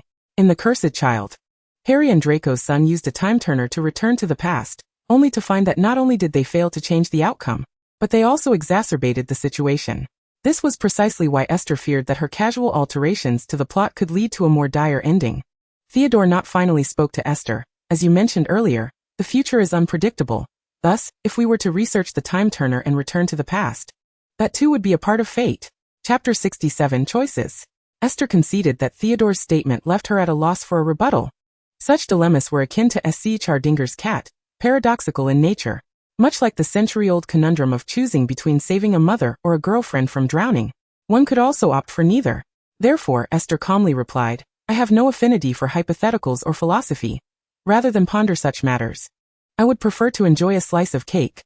Though she was already full and truly could not eat more, Astoria, still resting her chin on her hand, smiled at Esther and said, "Then you must indulge, for these cakes were personally crafted by Mrs. Malfoy, and you certainly cannot find anything like them outside." Esther sighed in admiration. Madame Malfoy possesses exceptional culinary skills. Could it be that she learned them specifically for her son? Astoria replied, "What other reason could there be? If not for passion? Why not?" Esther interjected, "Baking is a profoundly fulfilling endeavor." Of course. I do not mean to imply that consuming ready-made treats lacks any sense of accomplishment. Devouring 4 small cakes in one go is indeed gratifying. Esther found herself admiring her own self-deprecating humor in such moments. Meanwhile, Theodore took a couple of steps forward and let out a soft chuckle, although his laughter was faint. Both girls caught wind of it and turned to him. Astoria looked astonished. "Did you just laugh, not?" Esther quipped. Is it truly surprising to see him smile? Was he previously a stone-faced statue? Theodore chose to disregard Esther's interruption, gazing at her intently as he uttered a second remark. "You appear carefree, yet in reality, you harbor more fear than either of us, hence this evasion." Esther straightened her posture involuntarily, narrowing her azure eyes. "Evasion? What am I evading? Inaction is itself a form of evasion. You have been expressing your avoidance since the very beginning." His deep-set eyes resembled the profound waters of a midnight lake, inscrutable and enigmatic. His voice flowed like a gentle stream, devoid of emotion, yet evoking the chilling sensation of touching cold water. A subtle smile played on Esther's lips, as if she were unconcerned by his words, though only she knew that he had indeed pierced through some of her emotions. For a 13-year-old boy, his perceptiveness was quite impressive. Nevertheless, Esther chose not to concede to his insight, maintaining a fearless gaze as she delivered her final retort. "I lead a rather content life, eagerly anticipating my future, and I harbor no regrets about my past." Theodore's lips twitched slightly. Her resilience was unyielding, and he saw no purpose in further engaging in this verbal sparring. He turned away, departing from the conversation. Astoria sighed, collapsing back onto the sofa and addressing Esther. "You have a knack for sprinkling salt on others' wounds at times." With Theodore's exit, Esther felt a weight lift and playfully replied, "How did you know I excel at barbecuing?" Astoria chuckled at her jest, lightening the atmosphere considerably. Yet, only Esther was aware of the turmoil that brewed within her. Enduring the lengthy soiree had drained her, and she felt utterly exhausted.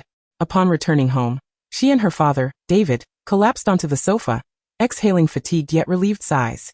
"All right, you two," Lydithia remarked, shaking her head. "Go wash up and rest. Don't linger in the living room." Neither moved. Esther sighed. "Mom, just let me rest for a moment, just a moment. I promise I will wash up and sleep afterward." David chimed in as expected, "You still detest socializing." Lydithia shook her head and left them to their devices, heading off to freshen up.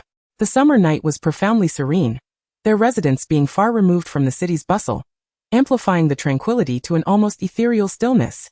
Esther blinked in a daze. After a while, she suddenly posed a question to David. "Dad, someone asked me a rather profound question today. If you knew your life's conclusion would not be fulfilling, would you attempt to return to the past to alter everything?" David did not look at her but responded in a measured tone. "The very act of posing such a question indicates that you do not accept the final outcome. So you have already made your choice. Why then, would you choose again? Is that so?" Esther tilted her head, murmuring softly, "Already made a choice? I suppose I am not suited for pondering philosophical inquiries." With a resigned sigh, she abandoned her contemplation.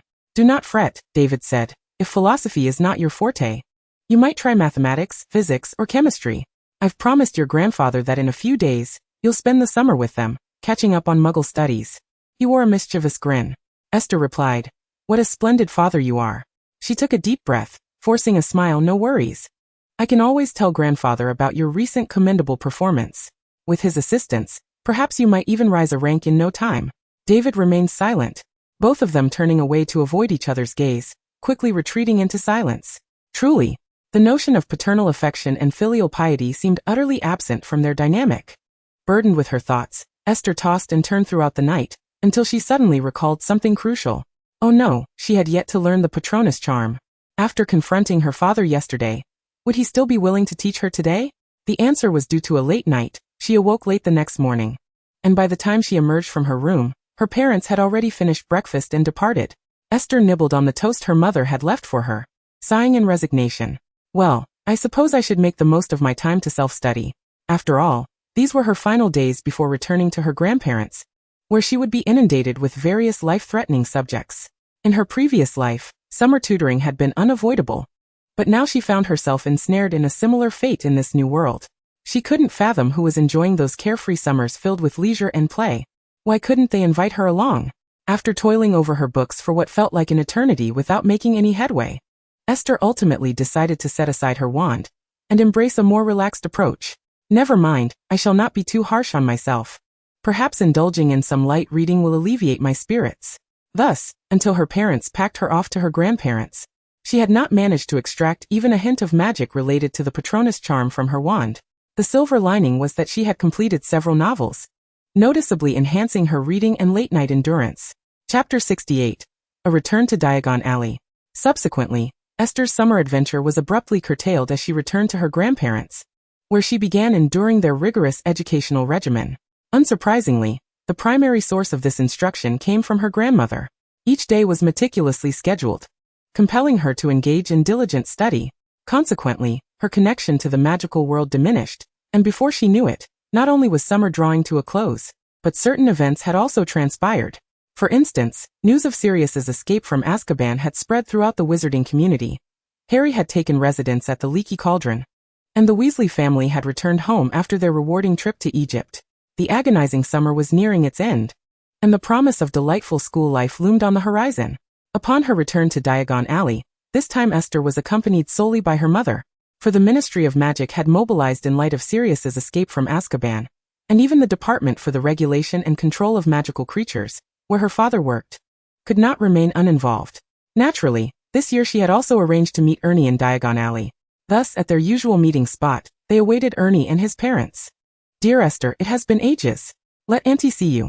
Oh, you have become even more beautiful." Auntie enveloped Esther in a warm embrace upon their reunion, showering her with compliments and inadvertently pushing Ernie aside. Ernie felt no jealousy over his mother's apparent favoritism towards Esther. Instead, he merely chuckled at her and, once his mother released Esther, stood before her with a puffed chest, declaring, "Look, I've grown taller." Esther glanced at him, and indeed noticed the difference. Last year, she had towered over him slightly, but now he seemed to have surpassed her in height.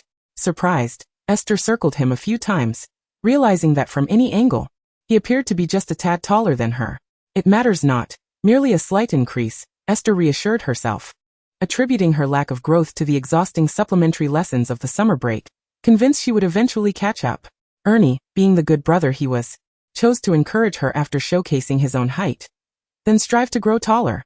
At this time of year, Diagon Alley bustled with throngs of students and parents gathering to procure essential items for the upcoming school term. Although Ernie had surpassed Esther in height, she had grown quite a bit herself over the past year. Her robe from the previous year now felt a tad snug. Thus, they made their way to Madame Malkin's robes for all occasions to have their uniforms custom-fitted. Not only did Esther require a new robe, but Ernie did as well. Children grow so quickly.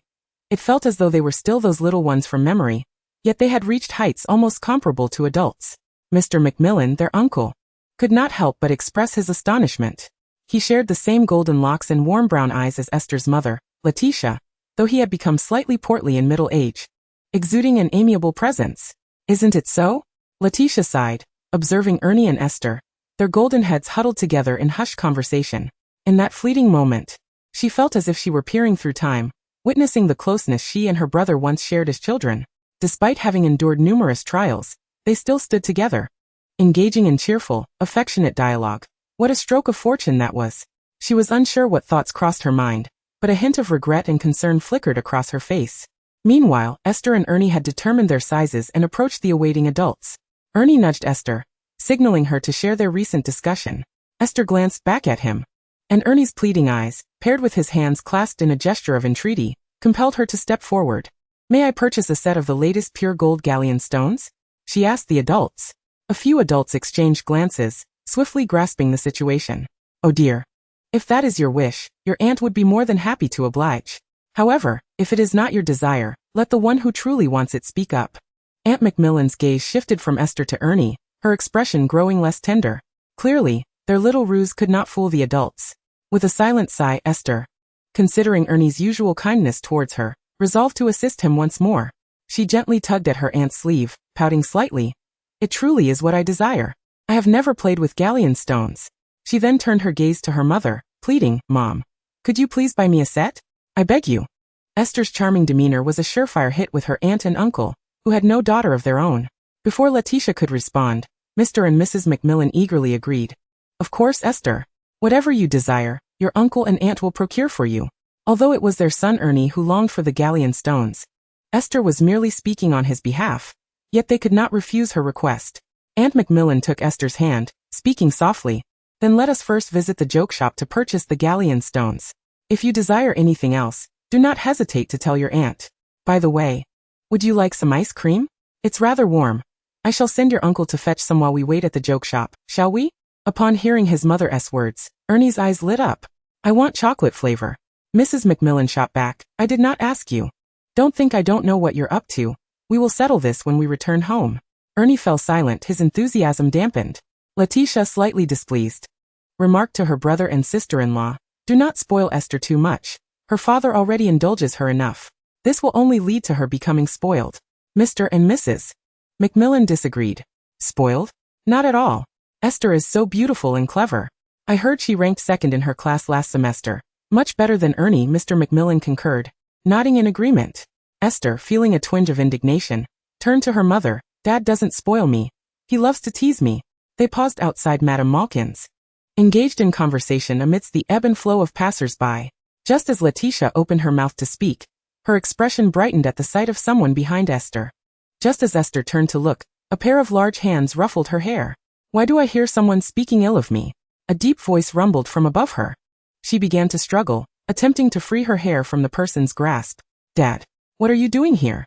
And don't just mess up my hair, Esther exclaimed, casting a disdainful glance at David, dressed impeccably in a suit. David was quite the dapper figure, handsomely refined in appearance, especially compared to Mr. Macmillan. He addressed his daughter, who was busy fixing her hair. Though I am quite busy with work, I made it a point to come and accompany you shopping. Yet upon my arrival, I overheard you speaking ill of me, which genuinely saddens me. Despite his words, there was no trace of sorrow in his tone. Chapter 69. What does it mean when the Tao is a foot higher, but magic is a mile higher? After David's arrival, the atmosphere remained unchanged. Although Esther was annoyed by his hair ruffling, her interest in shopping reignited, provided her father was footing the bill. Upon entering the shop, besides the galleon stones Ernie desired, Esther impulsively gathered an array of items. Naturally, being the loyal friend she was, if she acquired something, Ernie would receive his share too.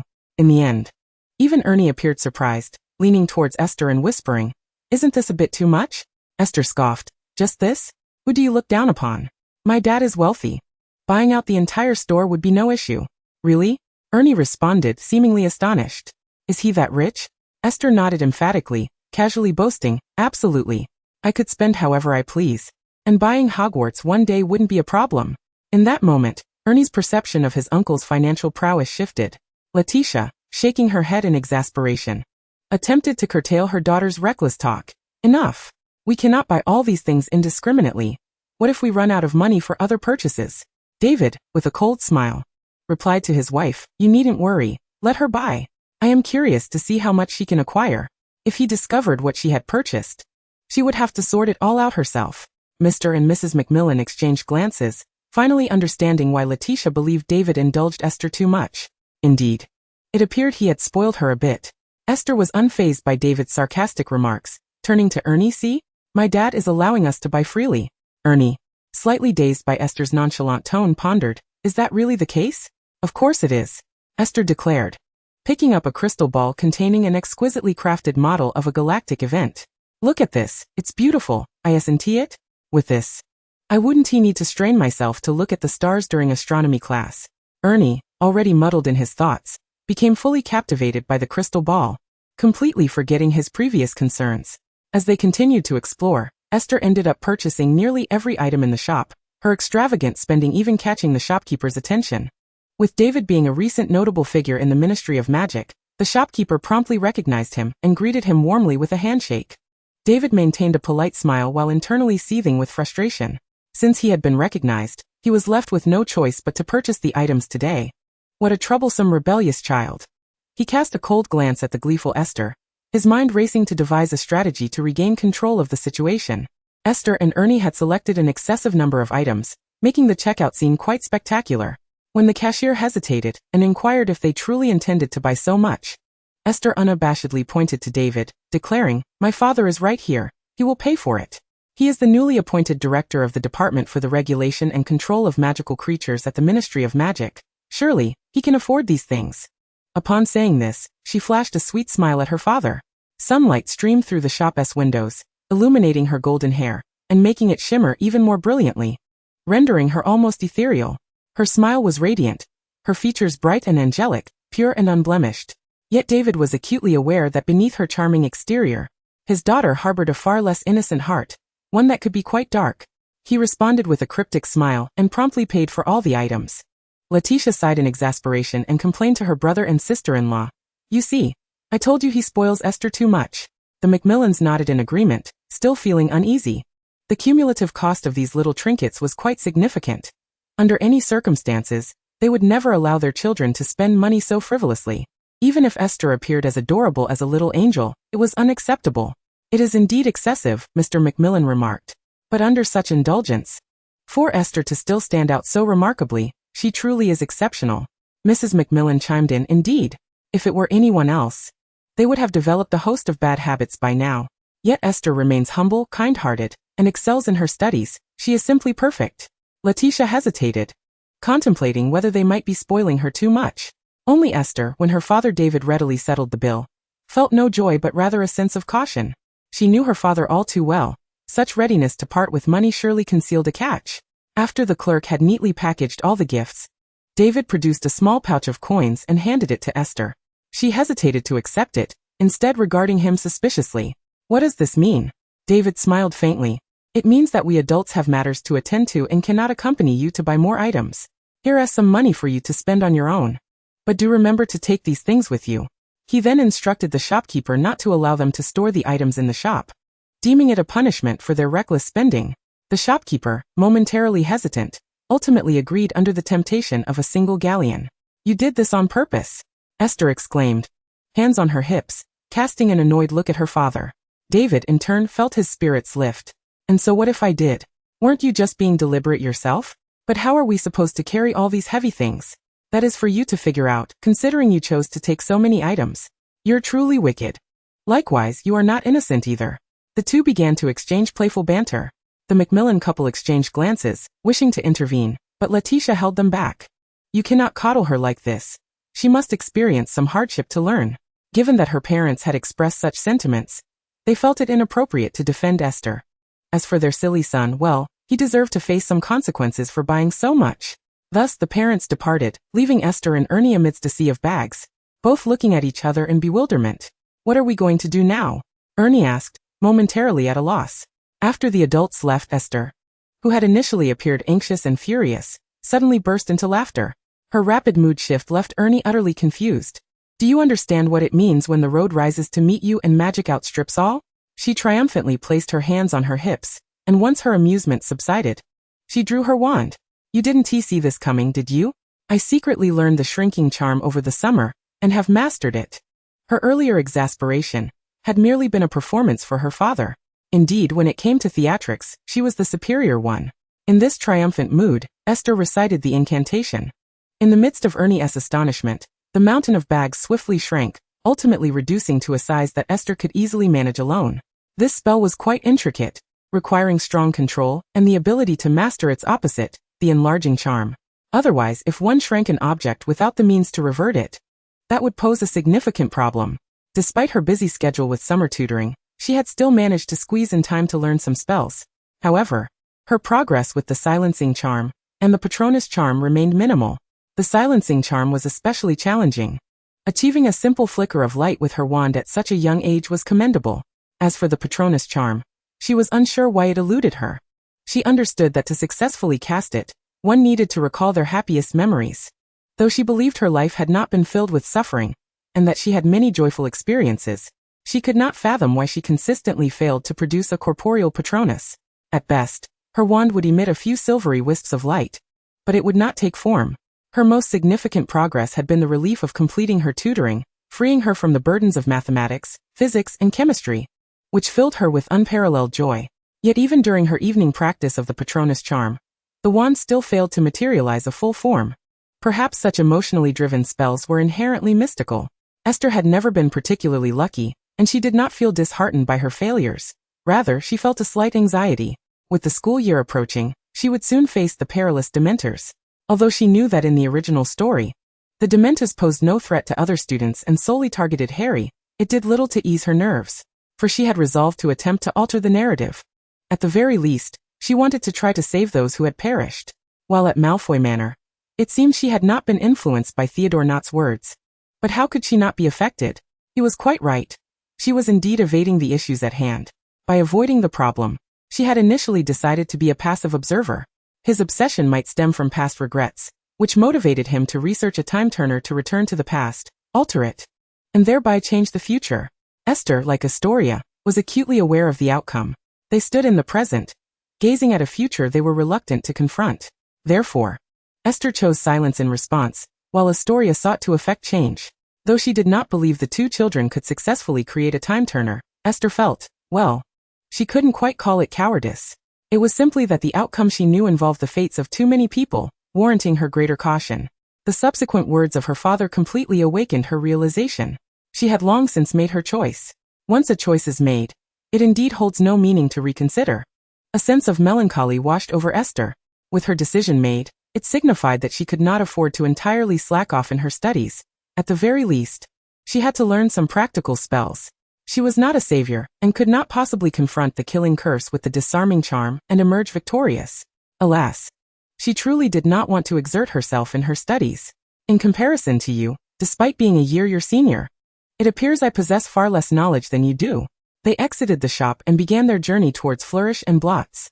Ernie was taken aback by the display of skill that Esther had just exhibited, followed by a twinge of envy.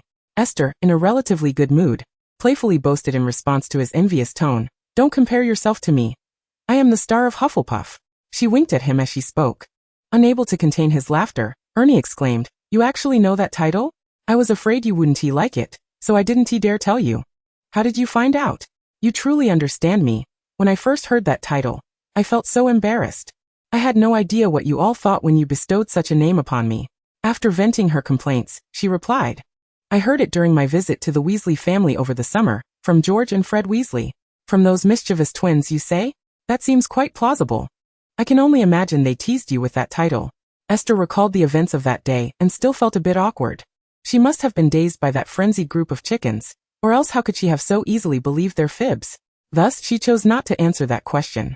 Fortunately, Ernie was not overly concerned about it. His interest lay elsewhere. "I heard the Weasley family won the Galleon Award and received a substantial prize.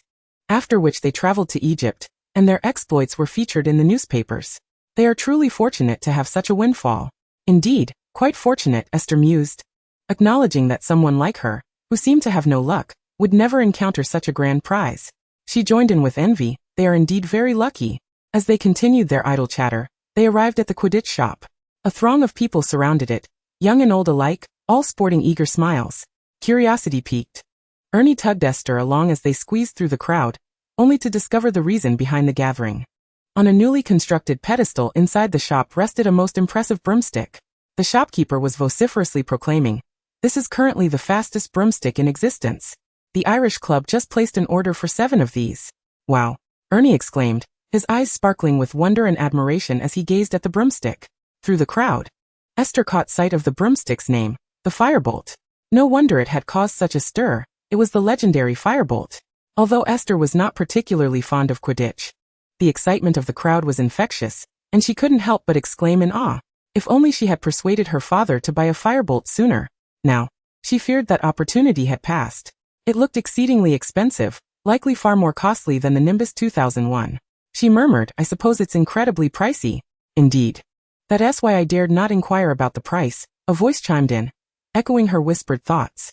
Esther turned to see Harry, whom she hadn't seen in quite some time, standing beside her with a smile. "Harry!" Before Esther could speak, Ernie had already exclaimed in delight. Harry gestured for them to follow him away from the crowd, making a shushing motion as he led them to the street corner. Chapter 71, The Monster Book of Monsters. They stepped away from the bustling mass and began conversing on the sidewalk.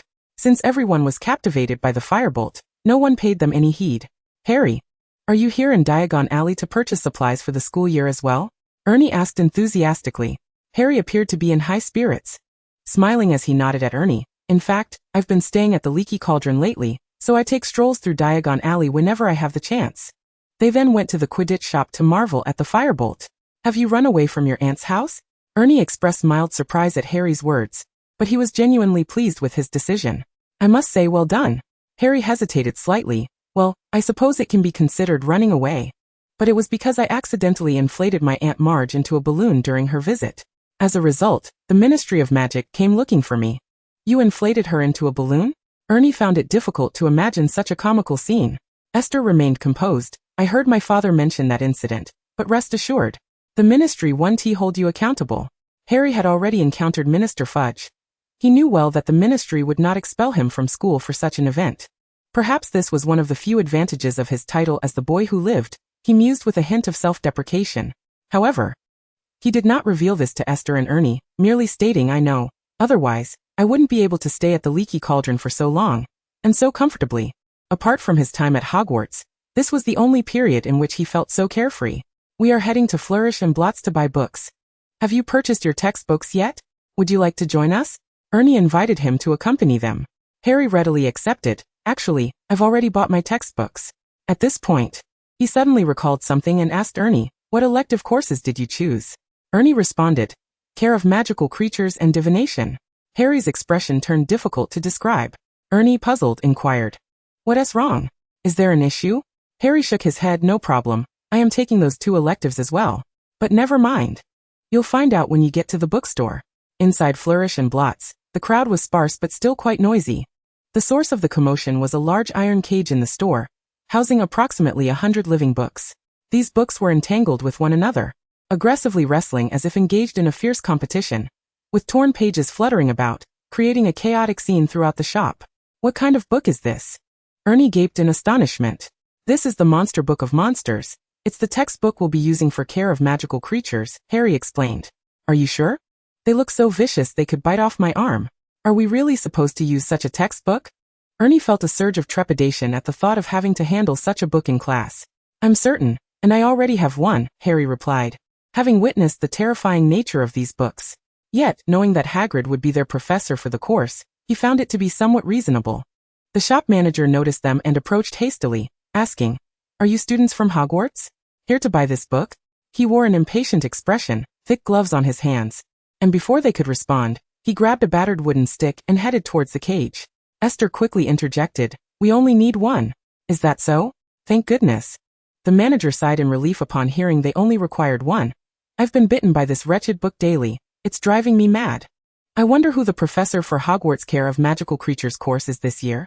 How could they assign such a dangerous book for students to buy? As he continued to grumble, he used his stick to separate a few of the brawling monster books, seized one, slammed it shut with a thud, and handed it to them. Who wants this book? Ernie stepped forward, but faced with the still ferocious-looking book that seemed poised to bite him at any moment, he felt quite at a loss. Should we perhaps put it in a box? Merlin, it truly doesn't resemble a textbook at all. It looks more like some dangerous magical creature. Esther, sensing Ernie's fear, approached him and reached out to touch the spine of the menacing book. The onlookers were taken aback by her bold gesture, especially Ernie, who, forgetting his fear, rushed to block her hand. Be careful, came Harry's concerned voice from behind. Don't reach out. It might bite. This was the voice of Ernie, filled with panic. Yet, astonishingly, the books that had just been in a state of tumultuous chaos fell miraculously silent after Esther gently caressed their spines. Now they lay quietly in the manager's hands, resembling ordinary tomes. The onlookers were rendered speechless by this transformation. Unfazed, Esther explained to the crowd. The Book of Monsters can indeed be quite ferocious, but a simple stroke along its spine will pacify it. A moment of realization dawned on Harry, as he discerned a shadow of Hermione and Esther. Indeed, those who excel academically always bring a sense of reassurance. The most delighted of all was the bookstore manager, whose grin was uncontainable as he thrust the book into Esther's hands, exclaiming, Wonderful! You've truly been a tremendous help. Consider this book a token of my gratitude. With that, he turned his attention back to the monstrous tomes, methodically stroking their spines one by one. Esther handed the book to Ernie, stating, All right. We still have other textbooks to purchase. Let us hasten to complete our shopping before we move on to the next destination. Ernie gazed at Esther with adoration, exclaiming, Esther, you are truly remarkable. Harry nodded in agreement. Flattered by the praise, Esther's lips curled into a small smile as she replied, "It's nothing extraordinary. I simply read a lot." Indeed, Harry Potter is also a book, and she was merely a bit more well-read, without any deception. After procuring the books and other essential items for the new term, the trio returned laden with their purchases. With an abundance of items to carry and their guardians mysteriously absent, Esther and her companions decided to follow Harry back to the Leaky Cauldron, where they took a moment to rest in his rented room.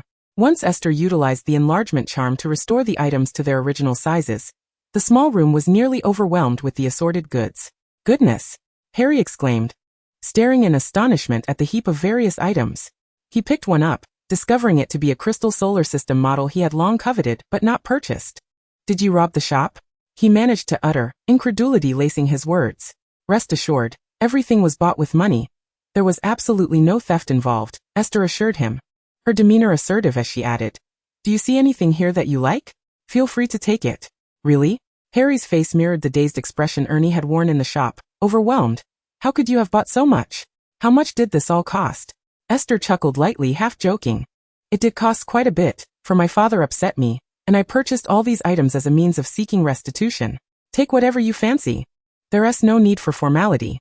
In truth, aside from the initial thrill, Esther felt a twinge of regret for indulging in such excess out of spite for her father. As most of the items held little interest for her, her desire for revenge had led to unnecessary extravagance. She prided herself on being more mature than her peers, yet every encounter with her father seemed to erode that rationality. "Your father is so kind to you," Harry remarked enviously, unaware of the underlying complexities. He pondered whether his own parents, if they were alive, would express their affection in a similar manner. Yet, as he surveyed the plethora of items, he concluded that even if they were present, they would hardly shower him with such extravagant gifts. How much did all this cost? It could probably buy a crossbow. Only Ernie tilted his head in confusion. Were these items gifts from his uncle meant to placate Esther? The connections seemed to align yet felt somewhat off. Unable to articulate his thoughts, he opted to remain silent. "Harry, do you know how to play gobstones? Shall we have a game?" he suggested, brandishing the coveted gold gobstones set before Harry. This was precisely the game Harry had long desired but had resisted purchasing. Despite possessing a considerable inheritance from Gringotts, he was cautious with his spending, having seen many fascinating items in Diagon Alley, but refraining from making any purchases. Esther, however, had acquired most of those treasures. "Absolutely," Harry responded enthusiastically, and the two boys immersed themselves in their game of gobstones. The game itself involved marbles that would emit foul odors toward the losing player. It required a degree of luck, and Esther, believing herself to be rather unlucky, wisely chose to abstain from participating. As the boys became engrossed in their game, Esther stepped out of the room and into the bustling main area of the Leaky Cauldron. This establishment, steeped in history, dates back to the 16th century, a time when even muggles could enter before the implementation of the Statute of Secrecy. After its enactment, the Leaky Cauldron transformed into a concealed pub visible only to wizards. Due to its antiquity, the pub was quaint and somewhat cramped, filled with witches and wizards engaged in lively conversation, some of whom appeared rather eccentric. For instance, there was an elderly woman clad in a thick woolen coat, consuming what appeared to be a rather unappetizing raw liver. Esther could not discern the source of the liver, but it struck her as peculiar, reminiscent of the witches described in Muggle fairy tales. She dared not linger, weaving through the crowd until her gaze fell upon a wanted poster affixed to a pillar. It depicted a gaunt, haggard man with disheveled hair in disarray. The poster bore the name, Sirius Black. Esther focused intently on the moving likeness. In the original narrative, Voldemort, upon learning of the prophecy, believed that the child destined to vanquish him was Harry Potter. To safeguard Harry and his family, he, with Dumbledore's assistance, employed the Fidelius charm to conceal them, while Sirius Black was the public secret keeper. However, in a foolish twist, Sirius had entrusted the identity of the secret keeper to Peter Pettigrew, who later betrayed them to Voldemort, resulting in the tragic demise of Harry's parents. Consequently, Sirius Black was wrongfully labeled a scapegoat and imprisoned in Azkaban, while Pettigrew fabricated evidence of his own death and spent years hiding in the form of a rat among the Weasley family. In the original tale, Sirius Black was celebrated as a handsome figure, yet the wanted poster offered no hint of his youthful bravado. Burdened with the stigma of guilt and the anguish of indirectly causing his best friend's death, he had endured year after year in Azkaban, maintaining his sanity only through sheer strength of will. A pitiable soul indeed, Esther thought with a silent sigh. Their stay at the Leaky Cauldron was brief. Once time permitted, Esther ascended to summon Ernie, preparing to return home. Before departing, she gifted Harry her gobstones set along with a few other small items, shrinking the remainder to carry with her. Harry accompanied them to the exit. Are you two returning alone? Aren't your parents coming with you? Harry inquired, puzzled as they walked. Yes. Esther, where have our parents gone? Diagon Alley is so vast. How will we ever find them? Ernie echoed his concern, casting an anxious glance at Esther. Unfazed, Esther replied calmly, Fear not. I know precisely where they are. Just follow me. Before her arrival today, she had repeatedly expressed her desire to indulge in the new ice cream flavor at Floren's ice cream parlor, a fact her parents undoubtedly overheard. Thus, it is highly likely they would be waiting for them there. Of course, should their assumption prove incorrect, it would not be in vain. They would have the opportunity to sample the new ice cream, ensuring that the trip would not be wasted. Harry halted his steps as he escorted them into Diagon Alley. Esther turned her head to glance back. Amidst the bustling crowd, Harry, with his signature round glasses, waved them a fond farewell. The throng was lively, with many groups of people passing by him, laughing and chatting, creating a delightful atmosphere. Even though Harry maintained a warm smile as he watched them depart, he appeared solitary and somewhat forlorn in contrast to the surrounding merriment. Esther said nothing, merely returned his wave before taking Ernie's hand and melding into the ebb and flow of the crowd, quickly disappearing from Harry's sight. Do not feel desolate, Esther silently reassured Harry. After this semester, you shall have a beloved family member, your godfather, Sirius Black. Thus you will have a home. Chapter 73. The new semester begins.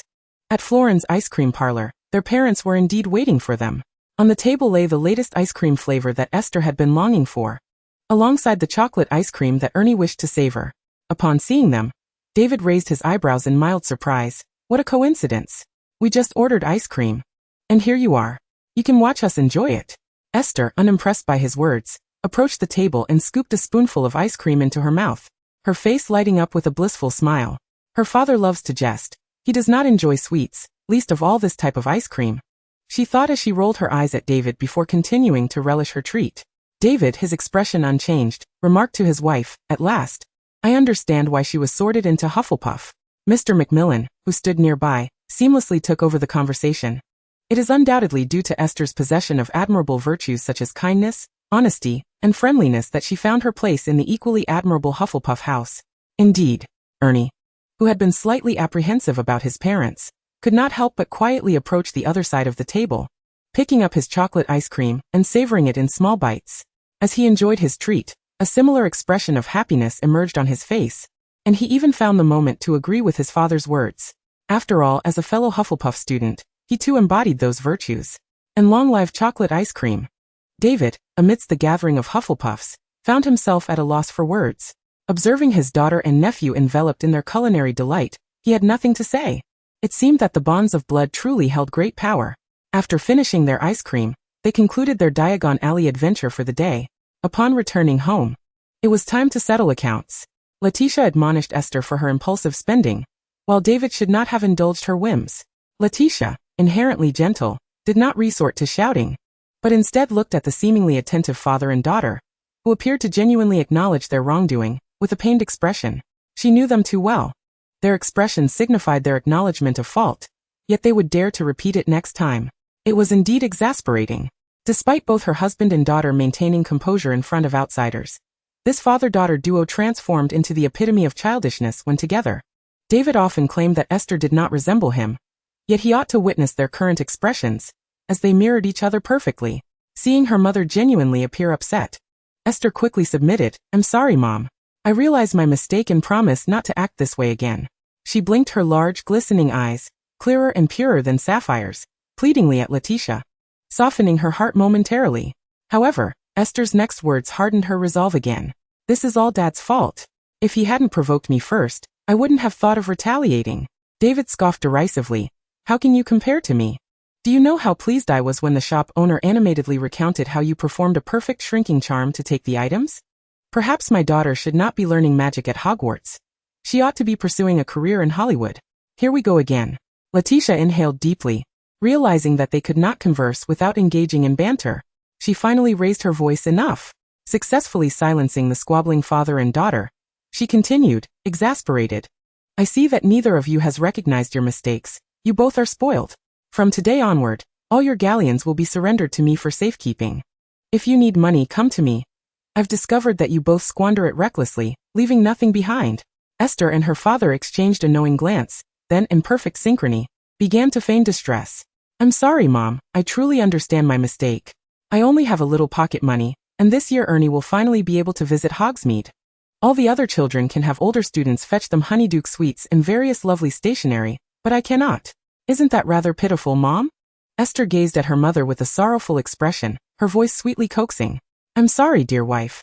I truly should not indulge her. Although I've been busy with work lately, and there are many expenses to manage, you work even harder, so I am willing to hand over all my money for you to manage. You can buy clothes and jewelry you like without worrying about me. I can skip colleague gatherings, and I can handle my own expenses, even if it means facing their disdain. David feigned magnanimity while retreating. Letitia knew their father-daughter duo was intentionally playing the sympathy card, yet she found herself swayed by it. With a sigh, she remarked, You too. Now you seem united against me. Very well, I will let you off this time, but should there be a next time, I assure you it will not be so easily forgiven. Esther beamed, happily embracing Letitia and cooing, Thank you, Mom. I knew you loved me the most. David shot a disapproving look at his daughter, but given Letitia's earlier outburst, he refrained from further comment. Thus, their family continued to playfully bicker until the day of the new term arrived. Calmly passing through the barrier between platforms 9 and 10, Esther and her family arrived at platform 9. The vintage red steam train let out a thunderous whistle as parents bid a reluctant farewell to their students. David squinted thoughtfully, suddenly recalling something, and cautioned Esther, I just remembered, due to Sirius Black's escape, there may be Dementors patrolling your school this year.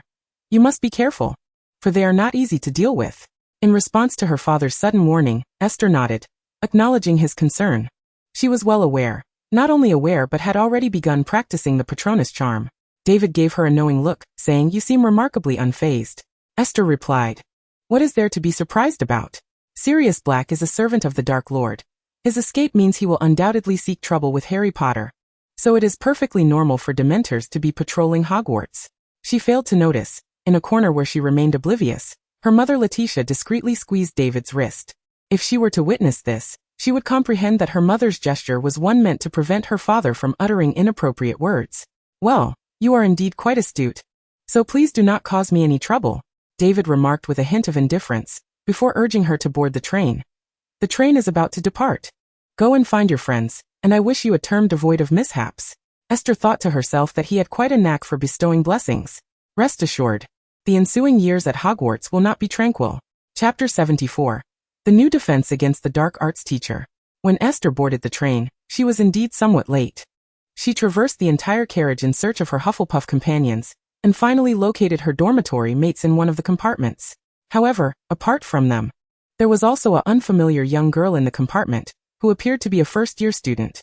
Given the limited space in the compartment, Esther felt it was rather cramped to join them. Thus, after exchanging a few words with her roommates, she departed in search of Ernie. Unfortunately, the compartment where Ernie and his group were situated was also filled to capacity. While they would certainly have made room for Esther had she arrived earlier, the moment a naive first-year cautiously inquired if she could rest in their compartment, the soft-hearted Hufflepuff seldom declined. Observing this, Ernie promptly stood up, intending to accompany Esther to another compartment. He was slightly vexed, as he had originally saved a spot for her, but 2 first-years had arrived midway, and the Hufflepuffs accompanying them, being of a kind nature, could not refuse their entry, resulting in Esther lacking a place to rest. He recognized this was a trivial matter, with the 2 first-years being innocent, so he suppressed his frustration, albeit feeling a twinge of sympathy for Esther. Others also bore expressions of remorse. How about we squeeze a bit? We could still fit, Hannah suggested. Esther shook her head in refusal. She did not feel it was an issue. If anyone were to blame, it should be her father, who had promised to accompany her to school, but ended up being late, causing her to arrive later than the other students. The fact that she managed to catch the train was already fortunate, and with so many compartments on the train, it was improbable she would fail to find a place. Moreover, just look at those 2 first-years. They were already beginning to feel flustered in this situation. If she were in their shoes, she would feel awkward as well. Thus, she encouraged Ernie to stay put, while she sought out other upperclassmen in a different compartment. Reluctantly, Ernie acquiesced, still slightly miffed, and settled down. Esther offered a reassuring smile to the 2 apprehensive first-years before turning to head towards the rear compartment. Indeed, today had been rather unfortunate. Several compartments were filled to the brim, and Esther ultimately had to make her way to the last carriage. She was aware that the final compartment housed Harry, Ron, and Hermione, as well as this term's defense against the dark arts teacher, Remus Lupin. Upon her arrival at the last compartment, Harry and his friends were visibly taken aback, but soon greeted her warmly. "Long time no see, Esther. Long time no see, Harry. Hermione and Ron." Esther reciprocated their greetings. "I was a bit late boarding the train. The compartments in the front were all full. May I sit with you?"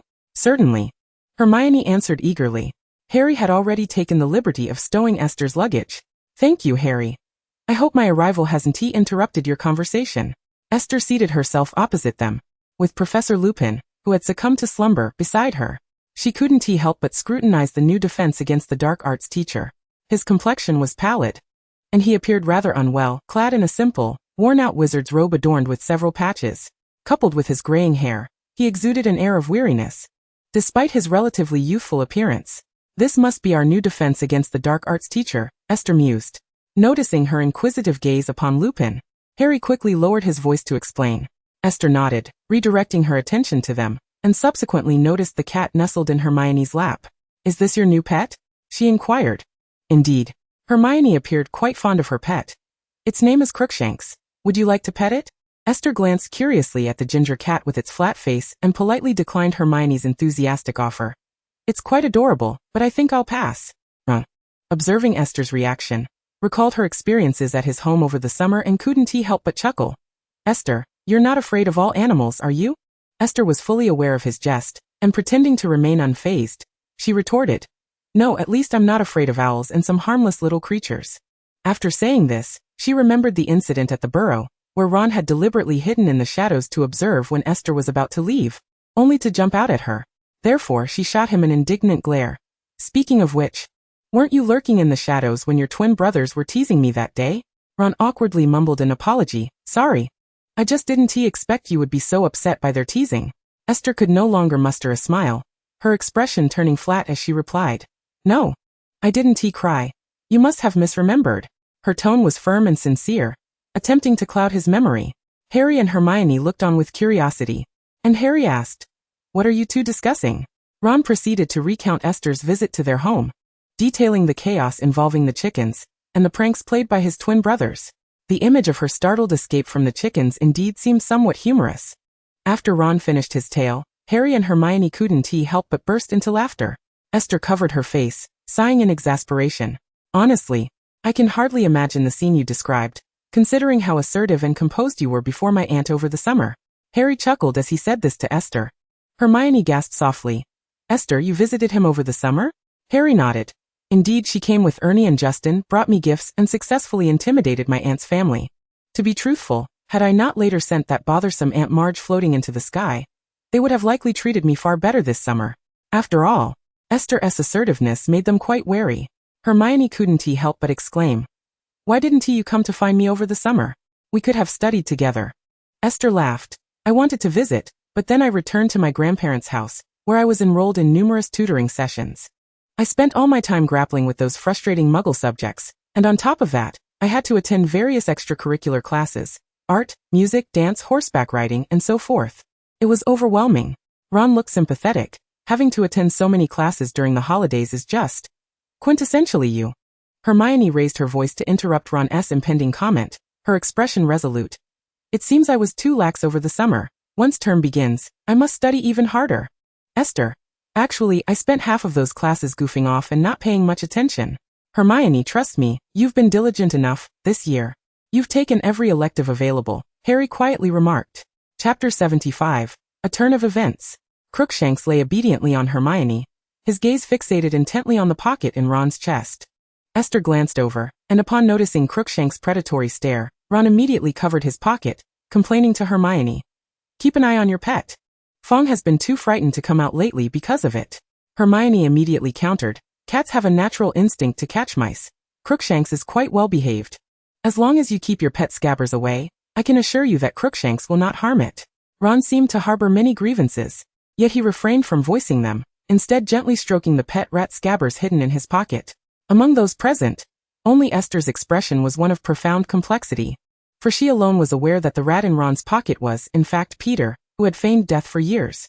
Capturing Peter would clear Sirius of all charges against him. However, despite Peter's timid appearance, he had been hiding in the Weasley household in his animagus form since his fake demise. He was still a fully fledged wizard, and given his actions during Voldemort's return, his magical abilities were formidable. A direct confrontation could lead to unforeseen calamities for the group of students, so revealing his true identity recklessly was out of the question. A more cautious approach was required.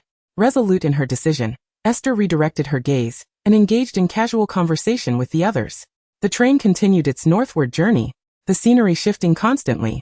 Gradually, thick clouds rolled in, darkening the sky, suggesting an impending downpour. Around 1 o'clock, a witch pushing a food cart appeared at their compartment door. With Esther and Harry among them, they indulged in a fair amount of snacks. Esther purchased several pumpkin pasties and chocolate frogs, along with a few cups of pumpkin juice, while Harry opted for a stack of cauldron-shaped cakes. Passing a pumpkin pasty to Hermione, Esther took a bite of a chocolate frog. The chocolate frog was quite delectable. And while Esther could certainly accept a simple frog-shaped chocolate, it was regrettable that it moved. Thus, each time she consumed one, she would first break it apart to ensure it remained still, for otherwise, it gave her the unsettling sensation of devouring a live creature. "Should we wake Professor Lupin to have something to eat?" Ron asked, somewhat at a loss as he held his cauldron cake. Perhaps he needed sleep more than food, as he appeared quite fatigued. After finishing a piece of her chocolate frog, Esther sipped her pumpkin juice and replied to Ron, "But he has been sleeping since we boarded." "I mean, is he all right?"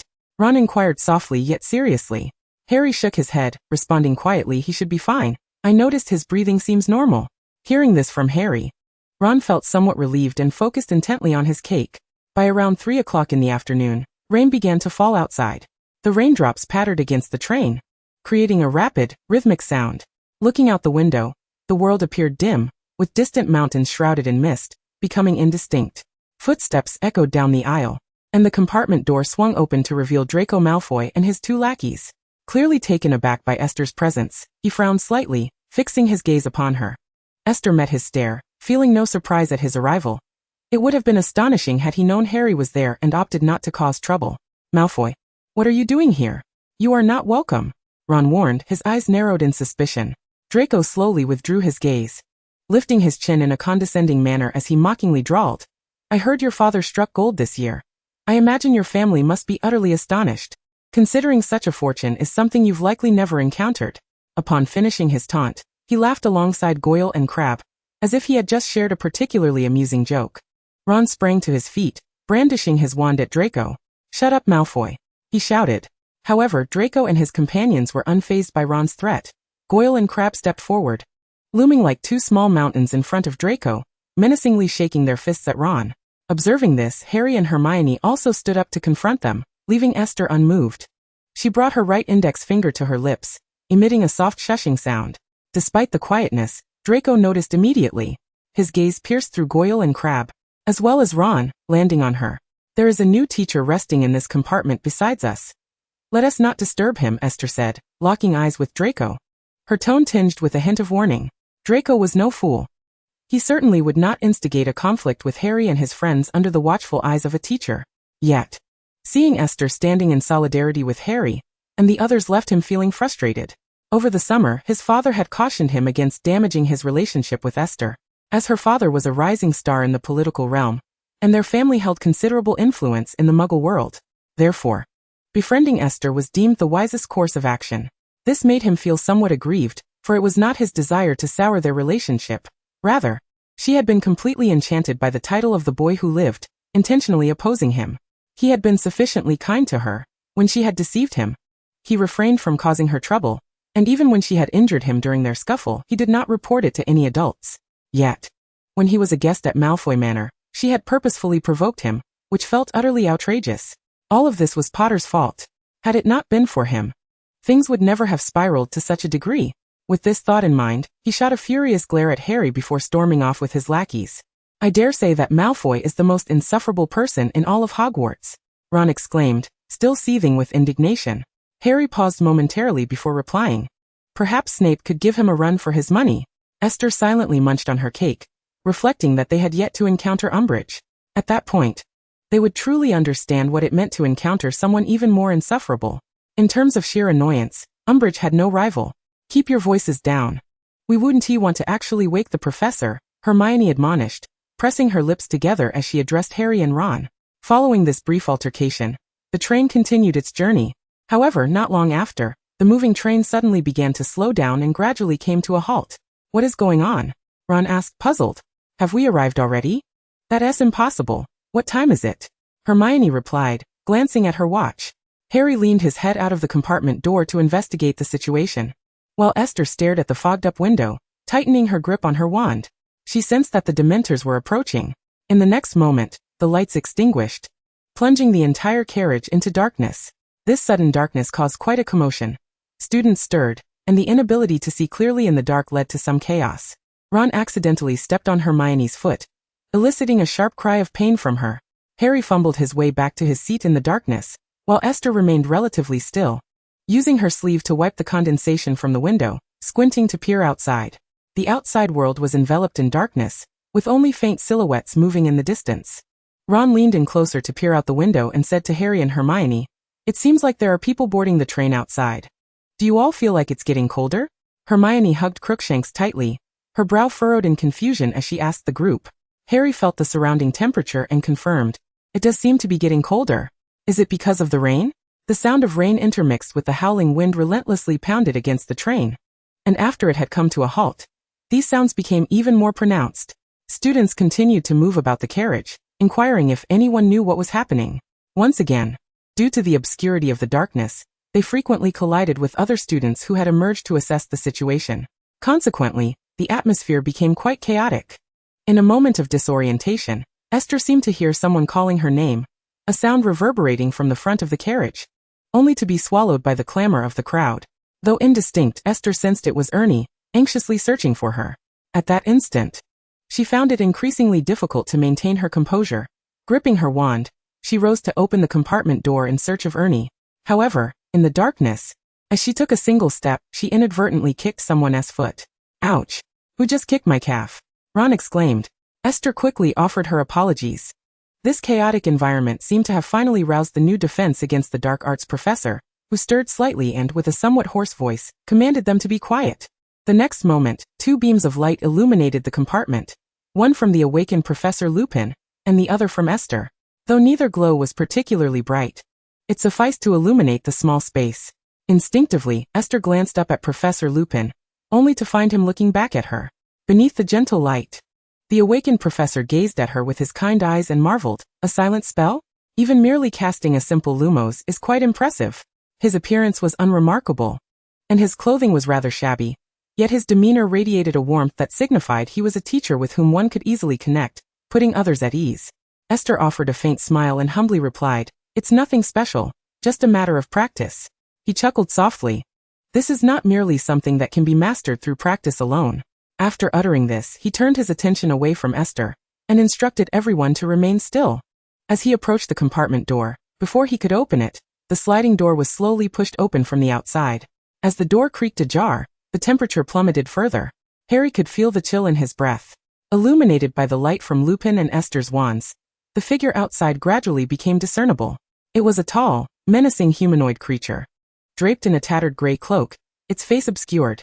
Its form resembled that of a decaying corpse submerged in water, eliciting a sense of dread.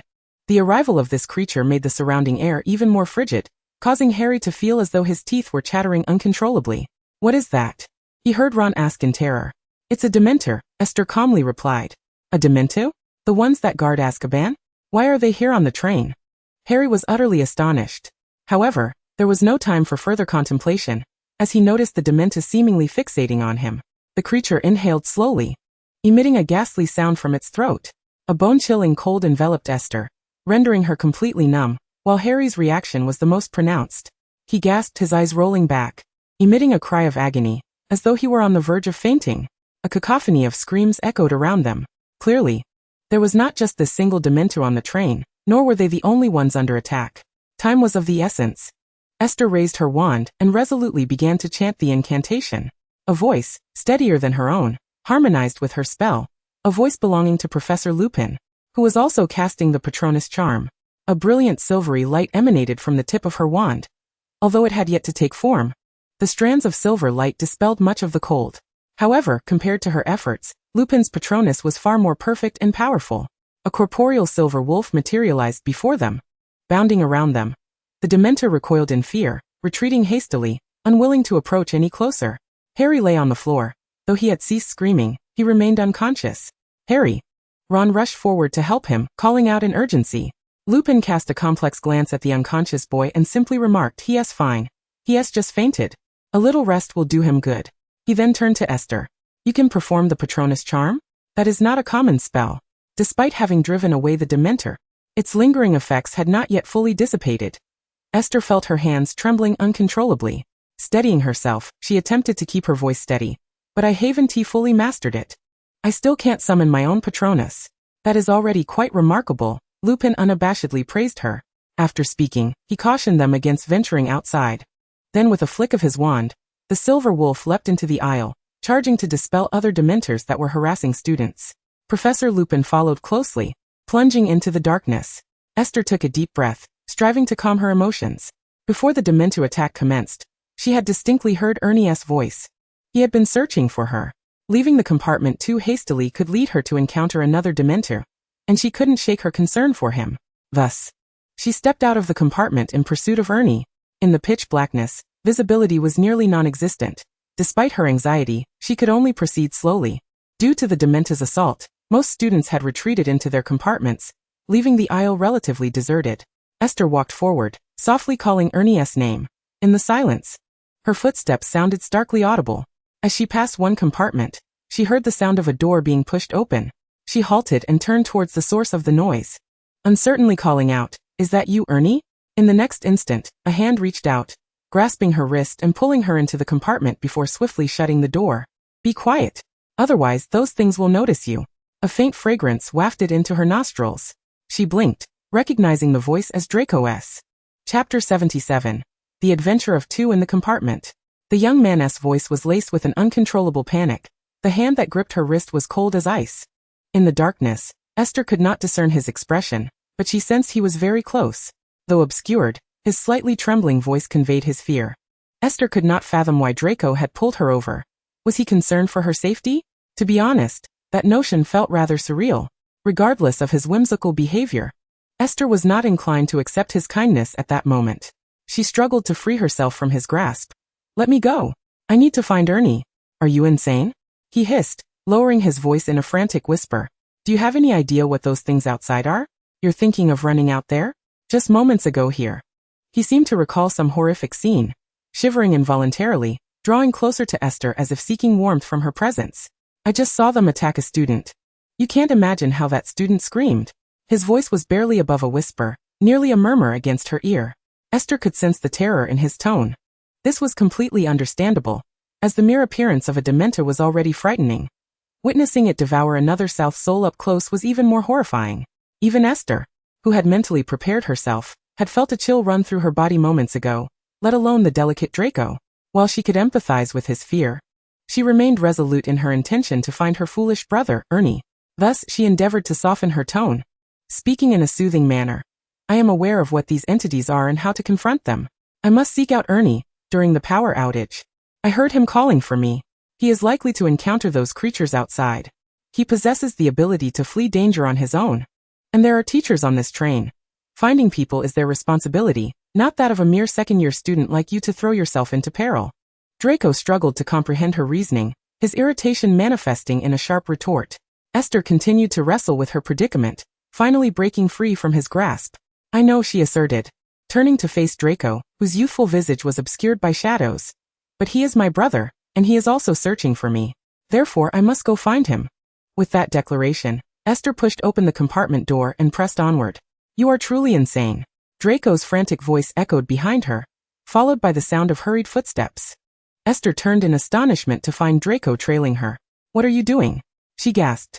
"I am merely taking a stroll," Draco replied with a derisive laugh. "Deliveren aan il timetiest." He then added, "You should be grateful that your father is a rising star in the Ministry of Magic. Otherwise, I wouldn't bother with your well-being at all." Esther was genuinely taken aback. Even after his explanation, it still felt surreal.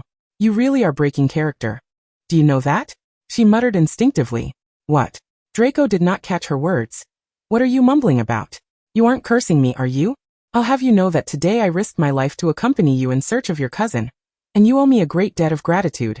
If you dare insult me again, I'll hand you over to the Dementors." He continued to ramble beside her. "You actually know those creatures are Dementors?" Esther queried in astonishment. As she spoke, she began to chant a spell, casting lumos to illuminate their surroundings slightly. "Of course I know," Draco replied impatiently. "And don't emit light. What if you attract those creatures?" Esther countered. "Since you are aware of Dementors, you should also know they are blind and can only discern people through scent and emotion." As they conversed, they had passed through one carriage and were moving toward another. This carriage was far more chaotic than the previous ones, for a Dementor was floating restlessly within, its towering shadow cast ominously over the compartments, eliciting shrieks from some timid students. Fortunately, they all huddled within their compartments, but unfortunately, the Dementor could open the compartment doors itself. Esther and Draco halted abruptly. "Hasn't Professor Lupin already dealt with this?" Esther wondered aloud, perplexed as to why another Dementor remained unbanished. "Who is Professor Lupin? The new teacher who sleeps?" Draco's entire body tensed, his eyes fixed nervously on the looming figure. After his question, he abruptly pushed Esther, urgently insisting, "Hurry back. It seems to have seen us." Although the Dementor was blind and could not see them, it certainly sensed their presence and began to drift in their direction. Esther cast a glance and finally understood why there was still a Dementor here. The door to this carriage had not been secured. Seeing that she remained motionless, Draco, with no time to waste, seized her and pulled her back. Esther was genuinely astonished. At this juncture, Draco had not abandoned her to flee alone, or pushed her out to face danger. It was truly moving. She began to question whether the person before her was truly Draco. Could it be that someone had consumed Polyjuice potion to assume his form? "Draco!" she exclaimed as they ran. "Your actions today are rather moving. I have decided to temporarily forgive your past transgressions." "What do you mean by temporarily forgiving me?" Draco retorted with irritation. He felt Esther must have been frightened into stupidity. Otherwise, how could she utter such foolishness? "It is I who should decide whether to forgive you. Right? And can you focus on escaping?" Esther suddenly halted, turning to cast the Patronus charm at the Dementor. A warm, silvery light radiated once more, forcing the Dementor to retreat in fear. In that moment, the tables turned, and Esther smiled slightly at the astonished Draco. "Actually, we need not run." Draco's expression was one of utter disbelief. His lips moved, and ultimately he could only manage to say, "I realize I have underestimated you all along." Esther, following the silver light forward once more, glanced at him and replied, "You haven't underestimated me. You have simply never regarded me as worthy of your consideration. Therefore, sometimes it is wise to practice humility, for you can never truly discern who the genuine fool is, and who is merely playing the part of the naive." "I have a feeling your words are directed at someone specific," Draco remarked. "No, you are reading too much into it," Esther denied. He scoffed, "I'm not foolish. You're subtly calling me a fool, aren't you?" Esther would not concede. "You are simply overthinking it." Draco huffed dismissively, unwilling to engage further in their argument. Chapter 78. An unexpected conclusion. With the assistance of the Patronus charm, Esther and Draco successfully drove away the Dementor and secured the door to this carriage, preventing any further intrusions by other Dementors. Having utilized the Patronus charm only twice, Esther began to feel a twinge of exhaustion. She estimated she could cast one more spell. Yet, she had not yet located Ernie, and there was no telling whether they might encounter more Dementors ahead. She paused, sincerely advising Draco, "You should not accompany me any further. The path ahead is too perilous. You ought to find a safe place to hide." Draco scoffed derisively, producing his wand to cast lumos, illuminating the area for Esther. "If you are unafraid, then why should I be? It's just a Dementor. I'm not scared." Despite his bravado, Esther could see from his pale complexion and anxious eyes that his bravado was merely a facade. Esther hesitated, but Draco exploded. "What is that expression? Do you think I'm boasting?" As she walked forward, Esther replied insincerely, "No, I am merely astonished by your bravery." Draco hurried to catch up with her. "You've only just noticed? You should know that when I was in first year, and was punished in the Forbidden Forest, I faced a creature that fed on unicorn blood without so much as flinching, unlike Potter, who was terrified and could hardly run." Esther's lips twitched. Had she not known the plot, she might have believed him. After traversing another carriage, they finally spotted Ernie. Due to the sudden chaos, many students who had come out to investigate were unable to return to their original compartments, resulting in a haphazard mix of students. This was also why Draco found himself alone, having become separated from his entourage amidst the confusion. "Ernie, had stumbled into a compartment in his panic after the Dementa's appearance, where he found himself alongside 2 first-years, a Ravenclaw girl, and a Gryffindor boy. Esther. Thank Merlin you are safe, Ernie exclaimed, nearly weeping with joy as he embraced her. It's all my fault. I should have stayed with you. There were too many people, and I couldn't find you anywhere. I'm just relieved you're unharmed. Esther gently patted his back in reassurance. It's all right. I heard you calling for me, which is why I came looking for you. Once Ernie had composed himself, he began to scold her. Well, I appreciate your concern. You shouldn't wander off like that. It's far too dangerous. And he paused, casting a wary glance at Draco beside her. Why is he with you? Draco, sensing the unfriendly tone in his voice, immediately straightened his back and, crossing his arms with an air of arrogance, declared, I merely escorted her for a while out of pity for her running around alone. Ernie displayed a look of incredulity, exclaiming, when has Malfoy ever been so benevolent? One might almost suspect he harbors ulterior motives. Esther tugged at Ernie's sleeve, urging, don't say that. Regardless of his reasons, whether he seeks to collect a favor or has some other scheme, he did not throw her to the Dementors, which is quite commendable. Draco scoffed. What do you mean? Am I expected to push her out to feed those Dementors to be considered normal? A nearby Gryffindor boy interjected quietly, isn't that the case? This boy, whom Esther recognized as Seamus Finnegan, was from the same year as Harry, though they had little interaction. Draco likely knew him better. Draco shot him a glare, a cold smirk twisting his lips as he retorted, before meddling in others' affairs, perhaps you should spend some time preparing more healing potions, given that blowing everything up seems to be your forte. You, Seamus irked, was about to retaliate when the previously silent Ravenclaw girl intervened. All right everyone, let us not quarrel. We might attract those creatures. With her words, both Draco and Seamus fell silent, though they still wore expressions of defiance. Esther looked up at the girl and recognized her as yet another familiar face. This girl bore a strikingly beautiful Asian visage, her silky black hair cascading like satin. It was Cho Chang, the seeker for the Ravenclaw Quidditch team, petite and charming, with a pleasant demeanor. Esther had observed several Ravenclaw Quidditch practices while watching Hufflepuff's training. Cho was the only girl on their team and played exceptionally well.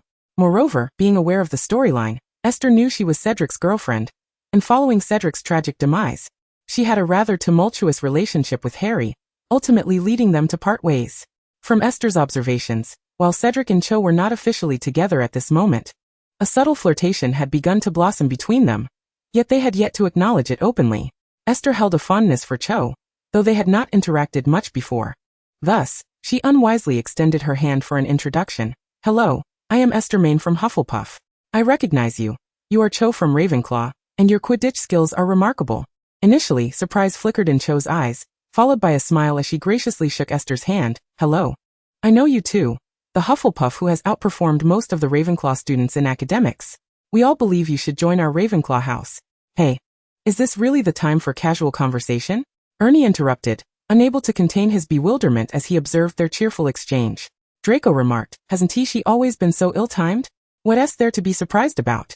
Although he did not mention names, it was clear he referred to Esther. Upon hearing Draco's jab at Esther, Ernie bristled, retorting sharply. Who are you calling ill-timed? You parade around with your nose in the air like a peacock and dare to criticize others. Draco. He Lord Malfoy. Never tolerated such insolence. Just as he prepared to respond, the previously dim lights abruptly flared to life. The blinding brightness caused everyone to squint uncomfortably. The once quiet compartment erupted into a cacophony, the train resumed its journey, and the terrifying Dementors had vanished without a trace. As the temperature gradually rose, it became evident that the unexpected ordeal had come to an end. Chapter 79. Arrival at Hogwarts. Once normality resumed, everyone finally relaxed, collectively exhaling in relief, even Esther included. With order restored, the prefects from each house began moving about, guiding everyone back to their respective compartments to await their arrival at school in silence. In their compartment, students from all 4 houses were present, and the earlier threat from the Dementors had failed to maintain their unity in darkness, let alone after the danger had passed. Draco was the first to depart, snorting dismissively as he opened the compartment door. He walked a few steps before turning back, casting his gray-blue eyes upon Esther with a less-than-friendly tone. Aren't you going back to your original compartment? Of course, she intended to return, but what was he implying? Did he wish to accompany her? When had their relationship reached such a level? Esther hesitated for a moment before replying, I do plan to go back. Ernie, hearing her response, seized her wrist. You still want to go back? Don't wander off, just stay here with me. but her snacks were still in the original compartment. Esther hesitated, then said, "But before I came here, Harry was attacked by the Dementors, and I'm a bit worried about him." She was even more concerned about whether her snacks had been trampled in the chaos. Upon hearing that Harry had been attacked, Draco's previously disinterested demeanor brightened instantly. Potter was attacked? His tone betrayed a hint of malicious glee. Esther desperately wanted to roll her eyes at him, but refrained. Considering Draco's somewhat decent behavior earlier, she decided to let it slide for now. "Goodness! Harry was attacked?" Seamus exclaimed, his voice laced with concern. Being a half-blood wizard, he lacked the inclination to exclaim phrases like Merlin's Sagisox. In moments of shock, unlike some pure-blood wizards. "Where is he in the carriage? I want to check on him."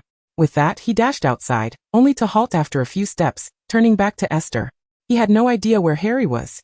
Ernie sighed. "All right, fine. I suppose I'll have to follow you both." Reluctantly, Esther led the way. Seamus cast a disapproving glare at Draco, who was cheerfully trailing behind, seemingly unfazed by the animosity directed at him, and managing to avoid trouble. As they neared their destination, Esther could only advise Draco against bothering Harry. "Professor Lupin is still in that compartment, so I suggest you refrain from seeking trouble with Harry at this moment."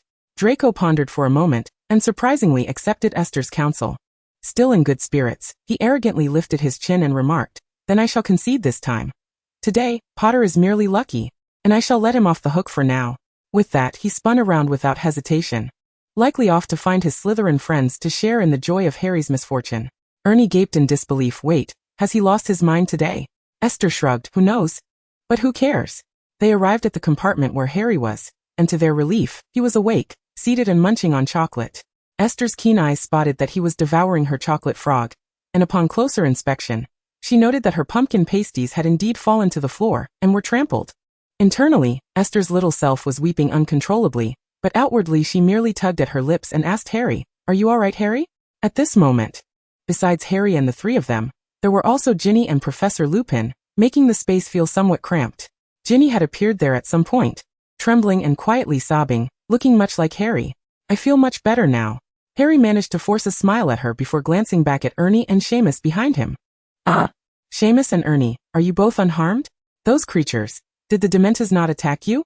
The two of them shook their heads simultaneously, deeply touched by Harry's concern for them despite his own discomfort. Due to the limited space, they exchanged a few words before departing. Hermione cradled the trembling Ginny in her arms, and offered her a piece of chocolate for comfort. "Here, have this. It will make you feel much better. Just like it does for Harry." That piece of chocolate also belonged to Esther. Esther's inner thoughts. That was her chocolate. How foolish of her. She had only known from the original text that Professor Lupin carried chocolate to replenish Harry's strength, but she never imagined that in reality, they were consuming her chocolate. Where was Professor Lupin's chocolate? Why didn't he share it with them? Was he reluctant? After all, Harry is the son of your good friend. Couldn't he spare a piece of chocolate for him? As if sensing her gaze, Hermione exclaimed, "Oh, I'm sorry, Professor Lupin said that chocolate helps lift their spirits. So I took the chocolate you left for Harry and the others." Esther smiled gently. "It's quite all right. I'm not particularly fond of chocolate anyway." "Why did you run out by yourself earlier?" Ron inquired, holding a piece of chocolate that he was nibbling on. Esther explained, "Before the lights went out, I heard Ernie's voice. I knew he was looking for me, so I was worried and went out." "The spell you cast earlier, the same as Professor Lupin's?" Hermione asked. "Was it the Patronus charm?" "You can perform the Patronus charm." "Oh my goodness. How remarkable. I can't even do that spell. You're truly a genius." Faced with Hermione's praise, Esther felt a bit bashful. I just practiced it over the summer, and it wasn't exactly a proper Patronus charm. I didn't conjure my own Patronus." Professor Lupin looked at her kindly and remarked, "But performing the Patronus charm is quite a feat for a young witch who hasn't even begun her second-year curriculum. Achieving this much is impressive." Yet, she was no ordinary lower-year student. Uncertain of how to respond to their compliments, Esther decided to change the subject. "Let us not dwell on that. How did Ginny end up here?" Upon mentioning his sister, Ron frowned with concern. "Ginny was attacked by Dementors as well. Professor Lupin brought her here to rest." Esther's expression turned sympathetic. "That's unfortunate. Why does she seem worse off than Harry?" Ron sighed with worry. "Perhaps it's because Professor Lupin found her a bit later than he did Harry." As they spoke, Ginny, under Hermione's soothing presence, began to calm down, slowly nibbling on her chocolate like Harry. Throughout the remainder of their journey, they exchanged little conversation. Soon the train came to a halt once again, this time genuinely arriving at their destination. Chapter 80. Returning to school life. As they disembarked, the rain outside had ceased. Hagrid's immense figure appeared at the far end of the platform, continuously beckoning the panicked first years to gather. Following tradition, they would cross the lake as the previous year's newcomers had done. The other students, however, needed to take carriages to Hogwarts' grand entrance. The path was muddy and treacherous from the recent rain. Esther carefully followed the crowd forward, and soon spotted the many carriages waiting ahead. These carriages appeared horseless, yet once someone boarded, they would move on their own, jolting forward. I've been curious about this marvelous magic since last year. Ernie, having somehow arrived at her side, looked at the self-moving carriages with a hint of confusion. Magic? This isn't magic. A passerby overheard Ernie's exclamation, and quietly remarked as he walked by. Not pausing in his stride, Esther looked up and recognized him immediately, even from just his back. After all, he had made a lasting impression on her at Malfoy Manor. Theodore not. She averted her gaze after a single glance. These self-propelling carriages were not a product of magic. Rather, they were drawn by magical creatures known as thestrals. The unique trait of thestrals is that only those who have witnessed death can see them. Esther had not witnessed death. Thus she could not perceive them. Most of those present could not either. Yet there were exceptions such as Theodore Knott. The original text had noted his ability to see thestrals. Considering his obsession with the time turner, and his mother's early demise, Esther couldn't help but ponder. Of course, these were merely conjectures. Why was he so fixated on the time turner? Perhaps only he knew the answer. Let us go, Esther urged Ernie to move forward. Ernie, following her, voiced his confusion. Hold on, aren't we familiar with Knott? Why did he suddenly respond to us? And the way he spoke was incomprehensible. Esther brushed a few stray strands of hair blown by the wind and softly replied, if you can't understand, then don't think about it. Just pretend he didn't say anything. They boarded a carriage, and after closing the door, it began to jolt forward. In the safety and tranquility of the carriage, Esther finally relaxed her heart, gently closing her eyes to rest. Ernie refrained from disturbing her. Before long, the carriage came to a stop. They entered Hogwarts through the main entrance. Notably, a pair of Dementors stood guard at either side of the door, resembling soldiers. Ernie's face displayed concern. What are those doing here? Esther explained. Don't you understand? Recently, Sirius Black escaped from Azkaban. And these Dementors are clearly sent by the Ministry of Magic to capture him. Ernie seemed perplexed. Does the Ministry believe Sirius Black will enter Hogwarts? Esther nodded lightly. Because he is a devoted supporter of the Dark Lord, the Ministry suspects he might infiltrate Hogwarts to attack Harry. This reasoning seemed plausible to Ernie, who expressed sympathy. Sometimes I feel Harry is truly pitiful. As the chosen one, he possesses great renown, yet it also signifies immense peril. Just think about it. Every year of his life seems tumultuous. Did you faint, Potter? What's it like to be kissed by a Dementor? A voice filled with malicious delight interrupted Ernie's musings. He and Esther turned to see Draco Malfoy surrounding Harry and his friends as they disembarked from the carriage. Standing at the stone steps leading to the castle, looking down on Harry with a triumphant grin illuminating his striking gray-blue eyes. Draco was once again seeking to provoke Harry. Ernie disapproved of Draco's behavior. He is so desperate to surpass Harry, yet he always fails, be it Quidditch or anything else, so he resorts to mocking Harry over trivial matters. Esther sighed as well. Let it be. He won't gain anything from this. Let us ignore him. After all, Professor Lupin was still present. No matter how arrogant Draco might be, he wouldn't dare overstep boundaries in front of a teacher who could deduct points. They traversed the stone steps and entered the grand hall. Before commencing their meal, the sorting ceremony for the semester was to take place. Esther, over here. As she approached the Hufflepuff table, Donna waved enthusiastically at her. After a summer apart, the changes in Donna were unmistakable. Her previously striking silver hair had transformed into a more captivating shade of macaroon purple. I meant to tell you while we were in the car. That hair color looks absolutely stunning, Esther exclaimed as she settled among her roommates. Her first words a compliment to Donna's vibrant locks. Donna tossed her hair with pride, grinning as she replied, I dyed it just a few days before school started, and used a bit of magical potion to keep the color from fading. I adore this hue. Kathy, unable to resist, reached out to touch her hair, clearly enamored. Did you have it done at a Muggle salon? It's truly beautiful. Too bad my parents would never allow me to dye my hair. You Muggles have it good. Unlike some pureblood wizards who cling to archaic beliefs and are so close-minded. No, Kathy, you're mistaken. Not all Muggle families are so progressive, interjected Ariane, who also envied Donna. My parents would never permit me to dye my hair in such an extravagant color. They don't even allow me to date at school. Upon the mention of romance, the roommates' curiosity piqued, and they eagerly began listing the boys they deemed handsome at school, ultimately agreeing that Cedric was the most charming and the ideal candidate for a boyfriend. What a pity. I heard Cedric seems to have a crush on Ravenclaw's Cho. Who told you that? Is it true? The small group of gossiping girls, ever so intrigued, began to chatter animatedly about the various rumors surrounding the Hogwarts houses, and thus Esther learned of many couples she had previously overlooked. For instance, this year, Percy Weasley had become the student council president, and was now dating Ravenclaw's Penelope Clearwater. Quite astonishing. Chapter 81. A new semester, a new atmosphere. Engrossed in their gossip, Esther hardly paid attention during the sorting ceremony, and by the time she regained her focus, the ceremony had concluded. The bespectacled Dumbledore took to the stage, announcing that this year, the Ministry of Magic had sent several Dementors to Hogwarts to carry out official duties, stationed at the various exits of the school. He urged the students to refrain from leaving the premises while the Dementors were present this semester. After addressing this serious matter, he shifted topics to introduce the new defense against the dark arts teacher. Lupin stood and acknowledged the students, though his tattered appearance garnered little applause. Apart from Harry and his friends who clapped vigorously, the sparse applause from others betrayed a sense of indifference.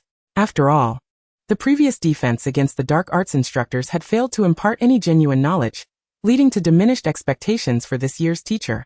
Esther, however, clapped sincerely, her enthusiasm standing out among the Hufflepuff table, catching the new teacher's attention and earning a warm smile in return.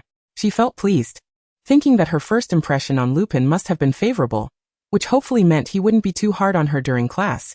At least not as frequently as Professor Snape, who had a penchant for calling on her. In stark contrast to Lupin's relatively pleasant demeanor was Professor Snape, whose normally brooding expression now appeared almost contorted with rage as he glared at Lupin, his eyes betraying a mixture of hatred and barely concealed disgust. Esther understood that this was a long-standing grudge between Snape and the Marauders.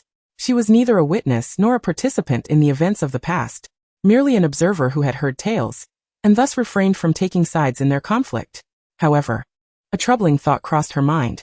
If Snape were to learn that Lupin thought favorably of her, would he redirect his animosity toward her and make her life difficult in class?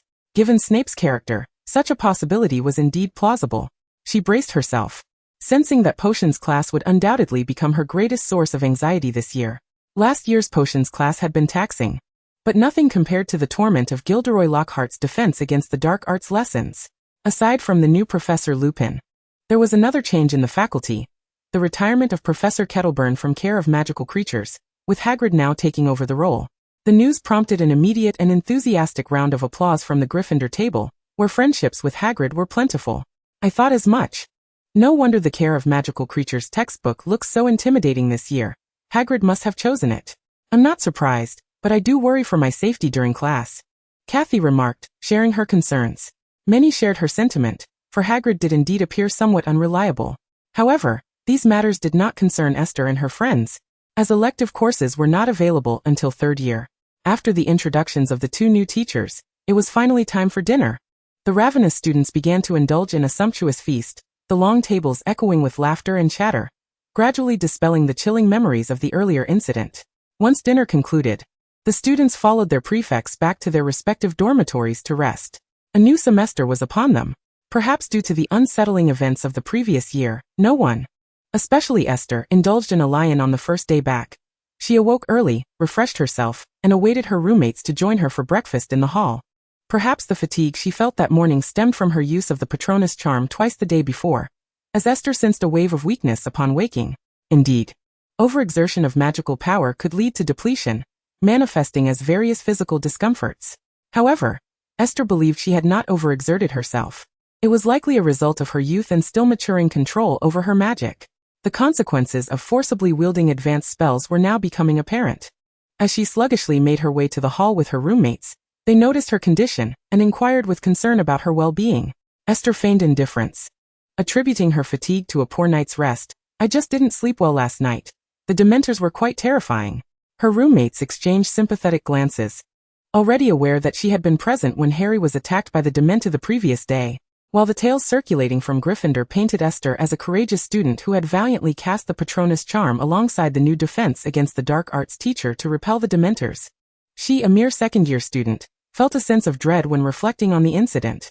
It was perfectly normal to feel apprehensive in light of what had transpired, as many others had also experienced restless nights. The consequences of her distracted state led to an unfortunate collision as Esther entered the hall, where she inadvertently bumped into someone. That someone was none other than Draco. At that moment, Draco was animatedly recounting the details of Harry's encounter with the Dementor to a group of Slytherin students, his expression brimming with arrogance.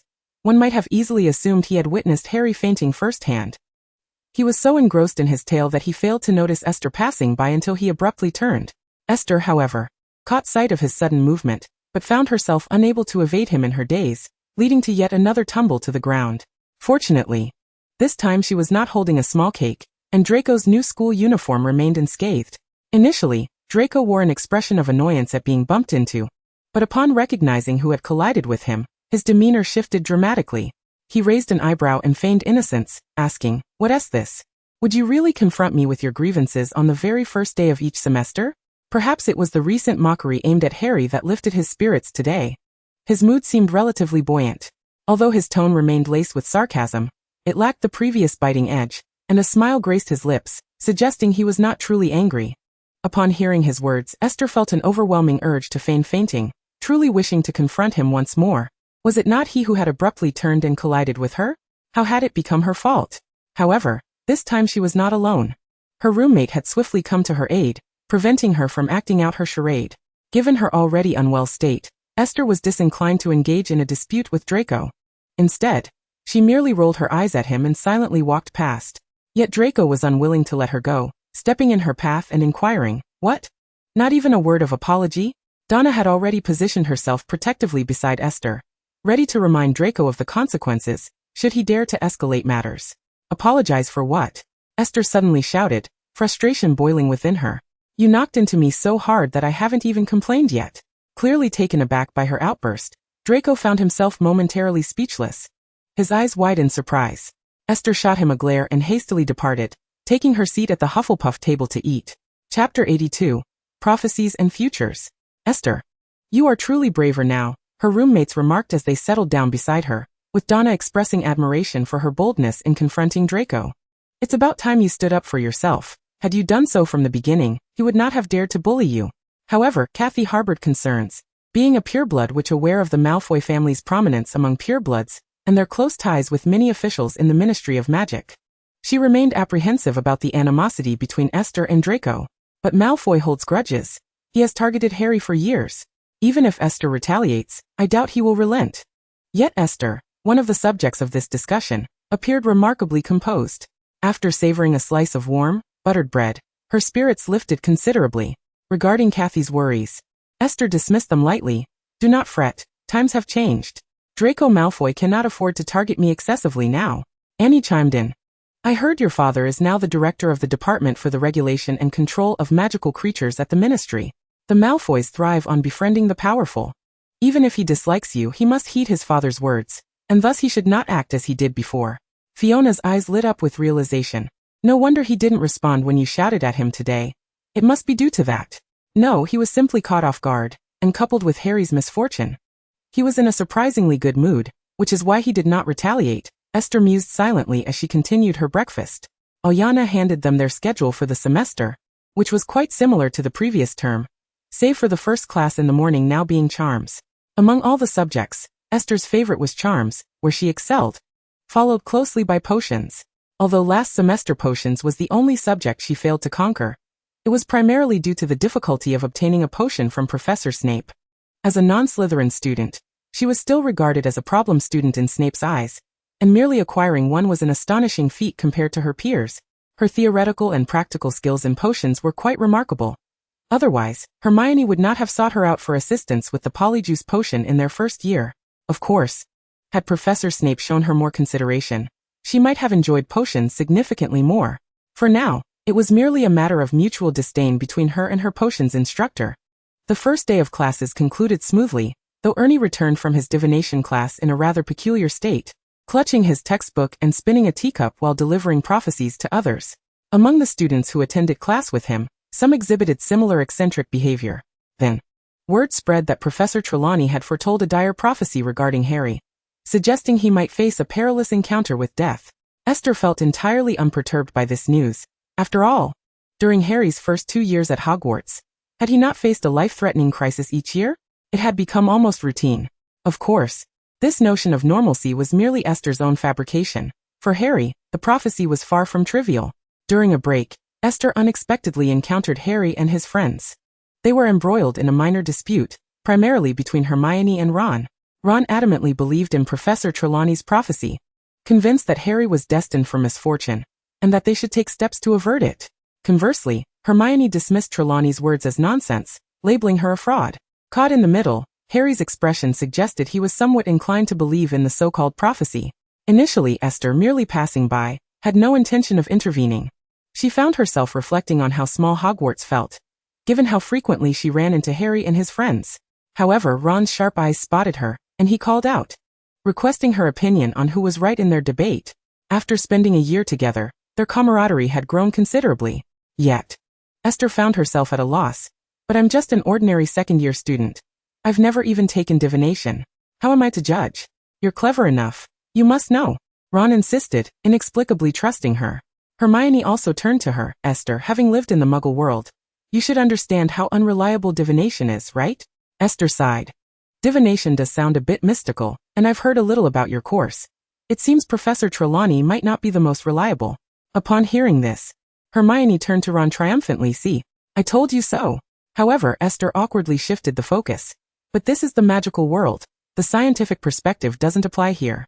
While Trelawney's predictions may lack credibility, it doesn't mean the subject of divination is mere charlatanism. Its existence and recognition as a course must hold some significance. At this point, a playful thought struck Esther. Actually, I dabble a bit in divination myself. Ron, extend your hand. Let me read your palm. Really? Ron asked, half skeptical yet obediently extending his hand. Esther grasped his hand, feigning profundity as she studied it, then declared, your love line appears quite promising. You will marry a formidable witch and have one daughter and one son, an older sister and a younger brother. Is that true? Though Ron's tone was questioning, his expression revealed a glimmer of belief. Even Harry was drawn in by her words, eager to extend his hand for a reading, yet fearful of discovering a fate of misfortune. Hermione rolled her eyes at Ron's foolishness. Esther, don't lead him on. He might actually believe you. Esther burst into laughter, responding to Hermione, if you doubt me, we can wait until the future and see if I was right. Harry quickly extended his hand. Can you read my fate? Am I truly doomed?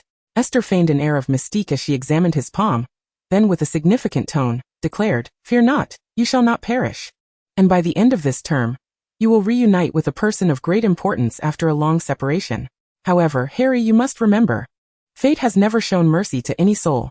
From the moment you were chosen, the wheels of destiny began to turn. Do not cower in the face of death, nor linger in sorrow, for reunions and farewells are eternal, forever oscillating in their cycle. After holding her tongue for so long, Esther could no longer resist revealing a glimpse of the future she knew, albeit in a half-joking manner. As Harry furrowed his brow in contemplation, she broke into a chuckle, saying, all right, I'm done teasing you. I must take my leave now. It seemed as though she had indeed been playing a trick on them, fabricating an elaborate tale. Chapter 83. This damn fate. The weather in England is notoriously fickle. The morning may dawn bright and clear, only to be engulfed by torrential rain by noon. Esther and Donna, caught up in watching the Quidditch practice, found themselves drenched alongside the team. Even in the sweltering heat of summer, a sudden downpour rendered Esther ill. And that very evening, she succumbed to a fever. Her roommate hurriedly escorted her to the infirmary, where Esther lay in bed, drowsily sipping the potion Madame Pomfrey provided. Madame Pomfrey suspected that the severity of her fever was linked to the Demento encounter on the first day of school, believing that the fright had inflicted some harm, hence her subsequent reaction to a mere sprinkle of rain. Well, one could certainly sense her aversion towards Dementors. After spending a night in the infirmary, Esther awoke the next morning feeling far from recovered. Her temperature had decreased, yet she felt utterly drained, her complexion pale. Consequently, Madame Pomfrey excused her from classes for the day, allowing her to continue resting in the infirmary. Esther felt a twinge of regret, not because she was particularly fond of studying, but because today marked their first defense against the dark arts lesson of the term, which she was eager to attend. Out of boredom, Esther asked Ernie, who had come to check on her, to fetch her textbooks, hoping to review some material. However, after merely 2 pages, fatigue overwhelmed her, and she slipped into slumber. This respite did not last long, as she was abruptly awakened by a cacophony.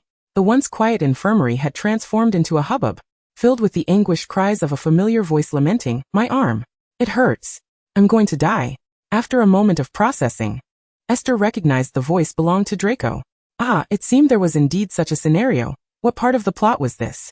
Her discomfort dulled her mental acuity, but soon she recalled that they had already attended care of magical creatures class, during which Draco had been injured by a provocation involving a hippogriff.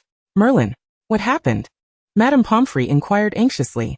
He was injured during class, Hagrid's pale voice rasped in response. Was it a scratch from a magical creature? Madame Pomfrey swiftly assessed the injury, staunching the flow of blood. I've lost so much blood. I'm going to die? It wanted to kill me. Draco continued to wail. Esther, her head throbbing from his incessant cries, flung aside the curtain and gazed at them with a quiet intensity.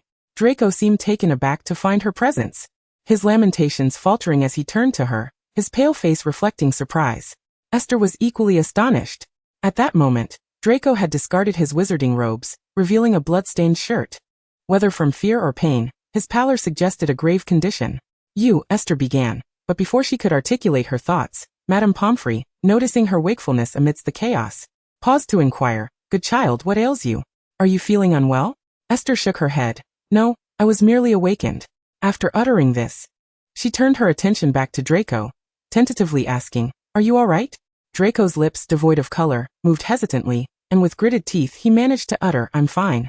Yet your expression belies your words, Esther thought, though she nodded in feigned acceptance.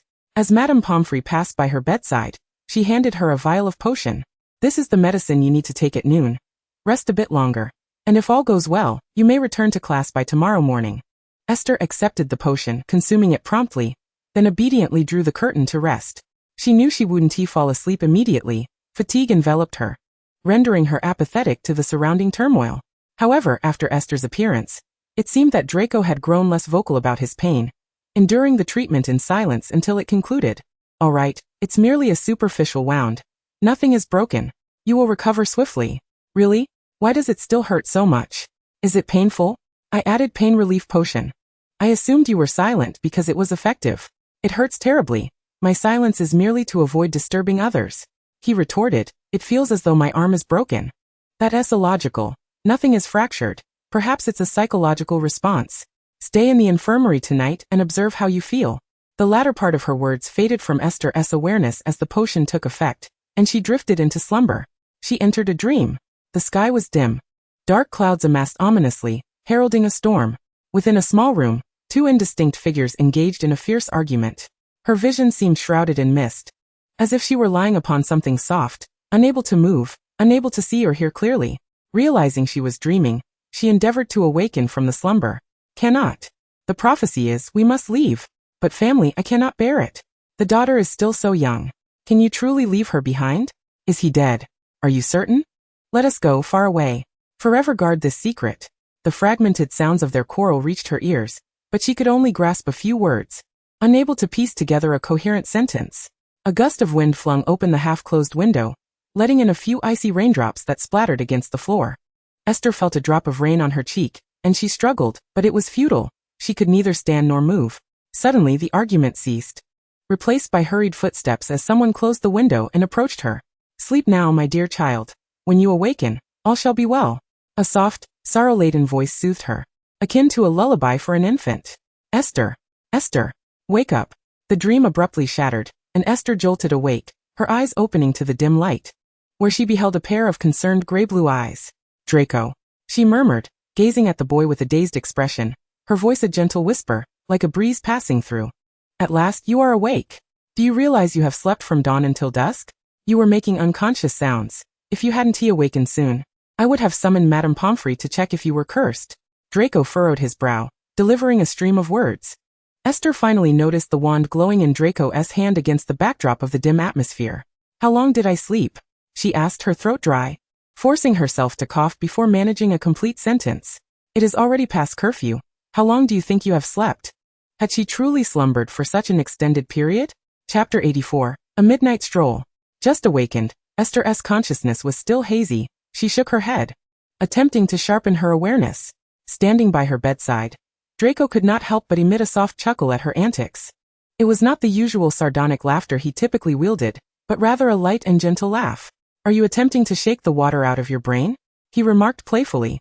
Esther shot him a glare, her eyes narrowing. "If you can't think of anything worthwhile to say, perhaps you should remain silent."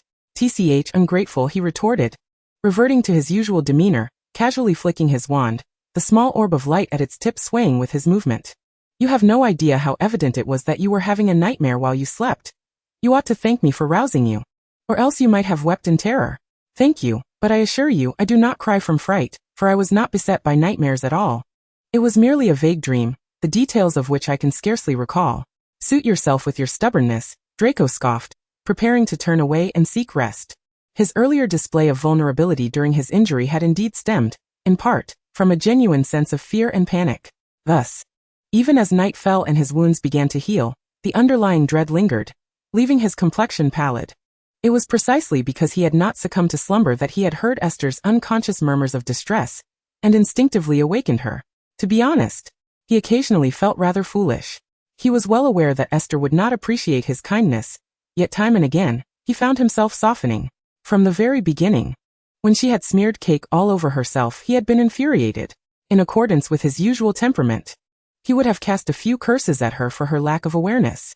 However, witnessing her flustered state, the haughty young Malfoy had surprisingly shown a rare moment of compassion, merely issuing a couple of verbal warnings and taking one of her books as a form of punishment, which he deemed exceedingly magnanimous. Moreover, he intended to return the book, merely wishing to induce a couple of days of worry. He couldn't help but contemplate how she had treated him in return. Initially, upon hearing that she had fainted in potions class, causing herself to be punished, he had not truly blamed her, merely thinking her somewhat timid. It was only later, as she ceased to feign weakness, that he began to comprehend her intentions. She must have orchestrated the entire affair deliberately. She had intended to escalate the situation, fashioning herself into a pitiful victim in order to draw the professor's attention, leading to a series of subsequent events. It was often said that the Malfoys possessed profound cunning and excelled in various schemes, yet Esther Main was no less adept, capable of concocting such a stratagem in a short span of time. It was no wonder she had achieved second place in her year, he thought with a hint of derision. The more he pondered, the more irate he became, prompting him to halt abruptly after taking a few steps, turning to glare at her while emitting a cold huff. Esther found his behavior rather inexplicable. She could not fathom the reason behind his incessant mockery, which was more ostentatious than the white peacocks his family kept. She had no desire to speculate on his thoughts, for she had a pressing issue to address. She was hungry, having slept from afternoon to evening without dinner. It was entirely reasonable for her to feel famished at this hour. Curled up in her blankets, she listened to the soft growls of her stomach and murmured, "Is there any food to be found if I sneak into the kitchen now?" However, it was already past curfew, and wandering the castle at this hour would likely result in her being caught by Filch. Yet the pangs of hunger were undeniable. Draco, do you have any food?" Faced with her hunger, Esther set aside her prejudices and shamelessly solicited his assistance. Draco's icy voice emerged from beneath the covers, muffled yet clear. No. Alas. She had not harbored much hope. Reaching for her school uniform jacket resting atop her bedside table, she rummaged through the pockets, retrieving only 2 candies. She unwrapped one and placed it in her mouth, the sweet and tangy flavor rapidly enveloping her palate. It turned out to be plum-flavored candy. Now she was even hungrier. Letting out a sigh, she groped her way out of bed, picked up her wand from the bedside, and tapped it against Draco's bedpost. "With such splendid moonlight tonight, why are you still sleeping? Would you care to join me for a midnight escapade around Hogwarts?" The covers on his bed were thrown aside as Draco sat up, a smirk playing on his lips. "A midnight escapade? And where does this adventure lead? To the kitchens of Hogwarts?" Esther raised her thumb in approval. "Clever deduction. You guessed it immediately. No wonder you excelled in divination."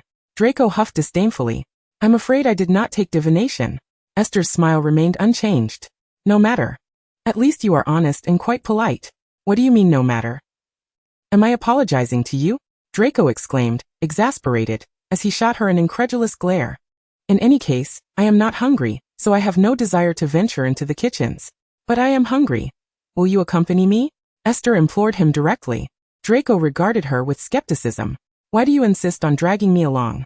Are you secretly hoping that if we get caught, you can pin the blame on me? How could you think that?" Esther vehemently denied. "We Hufflepuffs would never stoop to such behavior. I simply lack the courage to go alone. Which is why I wish for your company." In truth, Esther felt that having him accompany her would be beneficial, as he had spent an additional year at Hogwarts and possessed far greater experience in nocturnal escapades. She never considered the notion of making him take the fall. She wondered why he would even entertain such thoughts. Perhaps it was his own dark disposition that led him to perceive the worst in situations. Draco snorted again. Is there anything else you lack the courage to do? As he spoke, he slipped out of bed and donned his shoes. I can assist you this once. But remember that you owe me a favor. Such debts must be repaid in the future, he stated slowly. The candy melted gradually in her mouth as Esther bit the remaining piece and swallowed it down, nodding at him. All right, I'll remember. Only then did Draco reveal a satisfied smile. His injured hand was tightly bound in bandages, the wound still causing slight discomfort. Yet this did not dampen his current good spirits. He was already plotting how he would have Esther repay this favor, for such a precious opportunity should not be squandered. They stealthily exited the infirmary, one after the other, stepping into the darkened halls of Hogwarts, embarking on their evening adventure, or rather, their quest for food. Chapter 85, Shadows. Soon. Esther realized that enlisting Draco's assistance had been a wise decision, for he indeed possessed far more experience than she. This way. There's a secret passage that will lead us there more quickly. Be cautious. Filch's cat often roams this area, and it would be difficult to evade her if we were spotted. We cannot go that way. The portrait there is prone to waking, and once disturbed, they tend to make a racket, ensuring we are caught. Following his guidance obediently, Esther trailed behind him. Their path was unobstructed, and they successfully reached the entrance to the kitchens. The kitchens of Hogwarts were located near the Hufflepuff common room, and Esther was quite the frequent visitor. With ease, she approached the painting of a silver bowl brimming with fruit, scratched at the pear depicted within, and it transformed into a green door handle. She pulled the door open and gestured for Draco to enter. He sauntered in, swaggering confidently, while simultaneously critiquing, with how familiar you are. It's clear you've been here often, Esther retorted, and judging by your ease with the idea of a midnight escapade, it seems you've also indulged in your fair share of secret wanderings. Draco huffed, refusing to concede. I am not like those foolish Gryffindors. I have no interest in midnight escapades. Who would believe that? Esther thought, convinced that he was no different. Due to the frequent late-night visits from Hufflepuff students seeking midnight snacks, the house elves responsible for preparing meals for the Hogwarts staff, and students have become quite accustomed to the unexpected appearances of these students. Esther deftly ordered the food she desired and patiently awaited the house elves to present her meal.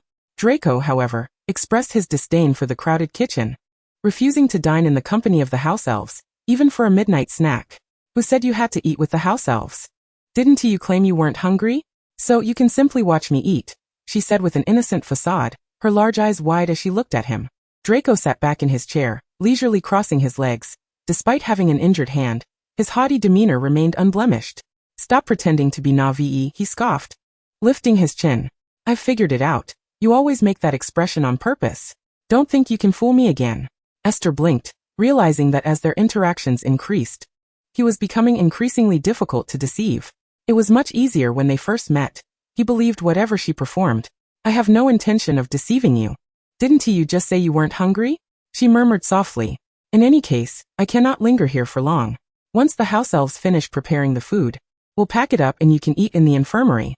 Yet there was a risk of the food cooling on the way back. And how would he explain the remnants of the meal to Madame Pomfrey the following morning?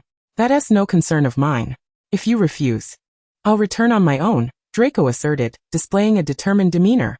Esther found herself at a loss, for she was currently in need of his companionship. With reluctance, she acquiesced. The house elves worked swiftly, soon presenting her with the packaged food. Esther picked up the lunchbox, with Draco leading the way back to the infirmary. The dimly lit corridors of Hogwarts were illuminated only by a few flickering torches, the feeble light failing to brighten the lengthy passageways, leaving many areas shrouded in darkness. A draft swept through from an inadequately closed window, causing Esther to shiver. The night air had grown cold, and the castle's overall temperature was somewhat low. Clad merely in her simple school uniform of a shirt and short skirt, she had not donned her robes. She hadn't felt the chill on the way there. But now she was growing increasingly aware of it. Glancing at Draco, she noticed he was similarly dressed, and his pallid complexion made him appear even more fragile than herself. Only then did Esther realize that his willingness to accompany her indeed posed a risk to his already compromised health, which sparked a rare sense of guilt within her. She resolved that once they returned to the infirmary, she would share half of her food with him. After all, they had become something of kindred spirits. Crossing paths in the infirmary time, and again seemed to be a twist of fate. To lighten the atmosphere, Esther crossed her arms and initiated conversation. Draco huffed in response. Have you forgotten who has been in the infirmary on my account so many times? Esther fell momentarily silent. Indeed, aside from this occasion, the previous 2 visits had been due to their quarrels, one of which had nearly resulted in her accidentally choking him. Nevertheless, the fact that they could stand here now, engaging in amiable conversation, was undoubtedly thanks to her father, the director of the Department for the Regulation and Control of Magical Creatures. Why so quiet? Draco intentionally turned his head to question her. I'm just contemplating what to say next, Esther replied. Just as her words left her lips, a low rumble of thunder echoed from outside the castle. The sound, while not particularly loud, struck sharply against the silence, startling both Esther and Draco. They nearly halted in unison, glancing around before relaxing when they realized it was merely thunder. Let us hurry. I'm not fully recovered from my cold, and lingering in this wind will only exacerbate it, she gently urged, nudging Draco to move faster.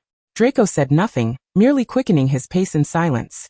As they traversed a lengthy corridor, Draco abruptly came to a halt, causing Esther to nearly collide with him.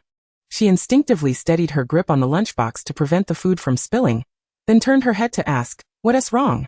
I just saw a shadow flit past ahead," he stammered, his body tense, his gray-blue eyes fixed on the front, panic etched across his face. Upon hearing this, Esther immediately grasped her wand and stepped forward, vigilant as she peered into the direction he indicated. Yet nothing was visible. Esther remained cautious. Hogwarts, with its millennium of history, harbored countless unknown entities within its walls, much like the basilisk from the previous term. She surveyed her surroundings, and then paused, a hypothesis forming in her mind. To confirm her suspicion, she advanced further. Draco, alert, followed closely behind, wand in hand. "Is it a ghost?" he whispered, his complexion paling. "Shouldn't we avoid this route, and take another way instead?" Esther shook her head slightly. "It's fine, I'll check it out. You wait here. Are you mad? What's there to check out? Whether it's a ghost or something else, we could just go around it. Why take the risk?" he whispered urgently. Esther disregarded his concerns, for she had just spotted a damp footprint. More precisely, a muddy paw print. While she was not particularly fond of animals, she could recognize a dog's print, and given her knowledge of this academic year's plot, she suspected that the shadow Draco had seen was none other than Sirius Black, stealthily infiltrating Hogwarts. At the end of the corridor, there indeed lay a series of indistinct, disordered dog prints, veering to the right at the corner. Esther crouched down to examine them closely, confirming they resembled dog tracks, but beyond that, she could discern little else. Draco, incensed by her audacity, stood rooted in place, tempted to turn and abandon her to her fate. "What are you looking at?" he called out in a hushed tone, his voice laced with anxiety. Esther stood up and beckoned him over. "Come see this."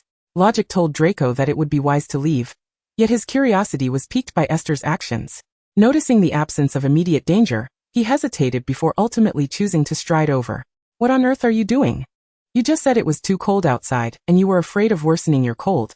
Yet now you're standing here in the chill." He could not help but complain. Esther paid no heed to his grievances, and simply pointed her wand at the footprints on the ground. "Do you think these look like dog prints?" Draco instinctively lowered his gaze. "I suppose so. So a dog just ran by? Is there anyone at Hogwarts who owns a dog?" he mused. "Not necessarily. It could be some magical creature resembling a dog that escaped from the Forbidden Forest." Esther replied slowly. "In that direction," Draco said, following the trail of footprints. "That seems to lead towards the Gryffindor common room." Upon hearing this, Esther tucked a stray hair behind her ear and inquired, "Are you certain that that's the direction of the Gryffindor common room?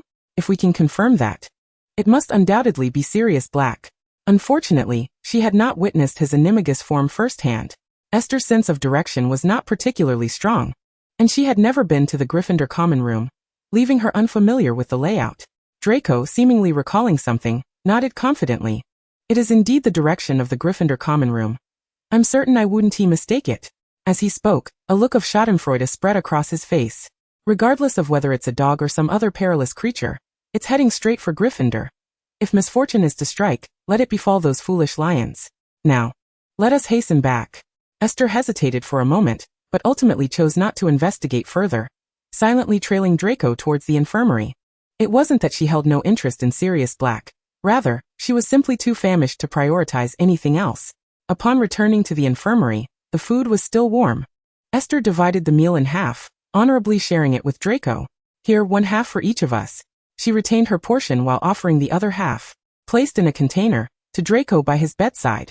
He regarded her with surprise before accepting it with a nonchalant demeanor. Since you offer it with such sincerity, I shall reluctantly accept. He spoke as he took it with his uninjured hand. Esther's lip twitched, refusing to relinquish her grip. Noticing her reluctance, Draco raised an eyebrow in confusion. Esther fixed her gaze upon him and replied, if you feel so unwilling, you needn't accept it. What? Are you having second thoughts? Draco frowned in discontent. It's not that I'm having second thoughts. It's simply that your tone is insufferably vexing. Can't you speak more amiably? Esther sighed and released her hold, allowing him to take the food. When have I not spoken amiably? Draco retorted, his displeasure growing. You merely find fault with me because you despise my presence. His tone was laced with indignation. Were it not for his injured hand, he would have angrily placed the food container on the bedside table. Fine. Esther glanced around, pulled up a chair and sat before him, taking a bite of the warm meat pie as she continued. Then let us converse properly. Discuss what? What is there to talk about? Draco replied in a stiff tone. Observing her relish the food, he finally succumbed to temptation, snatching a piece of the pie and eating while directing his ire at her. I do not wish to continue this antagonism between us. How about this? Let us play a game. Esther quickly finished her pie. I will describe how I perceive you, and you shall reciprocate with how you perceive me. Let us see what kind of person we appear to be in each other's eyes. Draco rolled his eyes in disdain. What a childish game. Finish your meal and go to sleep. Do not disturb my rest. Esther smiled mischievously, employing a bit of provocation. Are you afraid to play? Is it because you are aware of your multitude of flaws? The sudden turn of events stemmed from two reasons. First, Esther had napped excessively during the day, leaving her wide awake now. The magical world lacked mobile games or similar distractions, so she sought conversation to alleviate her boredom. The second reason was her genuine desire to communicate with Draco, as the dangers at Hogwarts only escalated with time, and she had much to accomplish, leaving no room to squander time in petty quarrels. After all, when it came to instigating trouble, Draco was quite adept at creating chaos. Draco scoffed, placing the food container on the cabinet beside his bed. Then please, Miss Main, enlighten me with my shortcomings. It was evident how easily he could be provoked. Esther managed a subtle smile. Since you insist, I shall begin. First and foremost, you are exceedingly arrogant. Draco did not even blink at this accusation, choosing instead to raise his already lofty head even higher, not perceiving it as a flaw. Aside from your arrogance, you possess a sharp tongue, delight in creating discord, harbor a fierce competitive spirit, yet when faced with actual defeat, you become irate and humiliated. Furthermore, you exhibit a strong sense of jealousy, craving admiration while lacking the courage to confront challenges, which is why you repeatedly fall short against Harry. He is far braver than you. She swallowed the final two sentences, refraining from voicing them aloud, as her intention was to engage in heartfelt dialogue, not to continue their bickering. Is that so? Draco replied with a bemused expression, elongating his tone mockingly. How unfortunate for a paragon such as Miss Main to be confined in the same room as a lowly person like me. The last remark was articulated through clenched teeth. Esther seemed oblivious to his sarcasm, accepting his apology with a smile. It is quite all right. An individual's character is greatly influenced by their upbringing and environment, so it may not be entirely your fault. Draco's lips twitched. Should I then thank you for your forgiveness? He gripped his wand tightly with his uninjured hand, struggling to suppress the urge to cast a silencing spell on her. As I said, it is quite all right. Now, you may share my shortcomings. Chapter 87. How to Turn Enemies into Friends with Draco, Part 2. Esther was genuinely curious about how she appeared to Draco. She felt certain that her image in his eyes differed significantly from how others perceived her. Draco narrowed his eyes, his expression a mix of suppressed anger and contemplation as he pondered his retort. After a moment of silence, he slowly began. You claim I am arrogant. Do you not realize that at times, you can be quite conceited as well? Esther paused, taken aback, for she had never perceived herself in that light. However, she chose not to rebut immediately but instead continued to listen. At times, you can be rather self-righteous and utterly oblivious to the goodwill of others. Reckless and capricious. You often exhibit a duality in your words and actions, adept at performing, and delighting in manipulating others, unable to discern right from wrong. A thoroughly spoiled child. As Draco grew more animated in his denunciation, a flicker of anger and resentment crossed his face. The more Esther listened, the more bewildered she became. She felt that aside from the mention of her theatricality, none of the descriptors truly resonated with her. Was she reckless? Unable to discern right from wrong? Enjoying the manipulation of others? With the memories of her past life, she was hardly a spoiled child. Throughout her life, the praises she often received were that she was obedient, sensible, intelligent, and beautiful. Hardly anyone had ever used such a string of negative adjectives to describe her. She suspected that Draco was deliberately maligning her as retribution, yet his expression suggested he might genuinely believe this. Fortunately, she was not a truly spoiled child. Despite her relatively young age in both lives, she was certainly more mature than a 12 or 13-year-old, and instead of reacting with anger, she began to reflect calmly. Oh, so this is how I am perceived. Esther tilted her head in contemplation. However, throughout my life, I have mainly received compliments. Very few have described me in such a manner. I suspect you, too, have heard more praise than criticism throughout your life, which is why you were angered when I described you thus. Draco turned away, refusing to look at her. I was not angry. Then why did I just hear someone nearly grinding their teeth? Esther inquired playfully. Draco fell silent, and after a moment, he decided to feign indignation. Enough. It's late. And I need to sleep. Please leave. I do not wish to engage in such pointless conversation. Yet Esther merely chuckled softly. Their previous discussion had not hindered her appetite. By now, she was nearly full, having nearly finished the food she brought. Do not be upset. Now that we have addressed the shortcomings, let us discuss the virtues. Why don't you start by telling me what my strengths are? She looked at Draco with eager anticipation. The girl's eyes sparkled like a lake reflecting the azure sky, or perhaps like dazzling gems, filled with hope as they gazed at him, making it hard to refuse her request.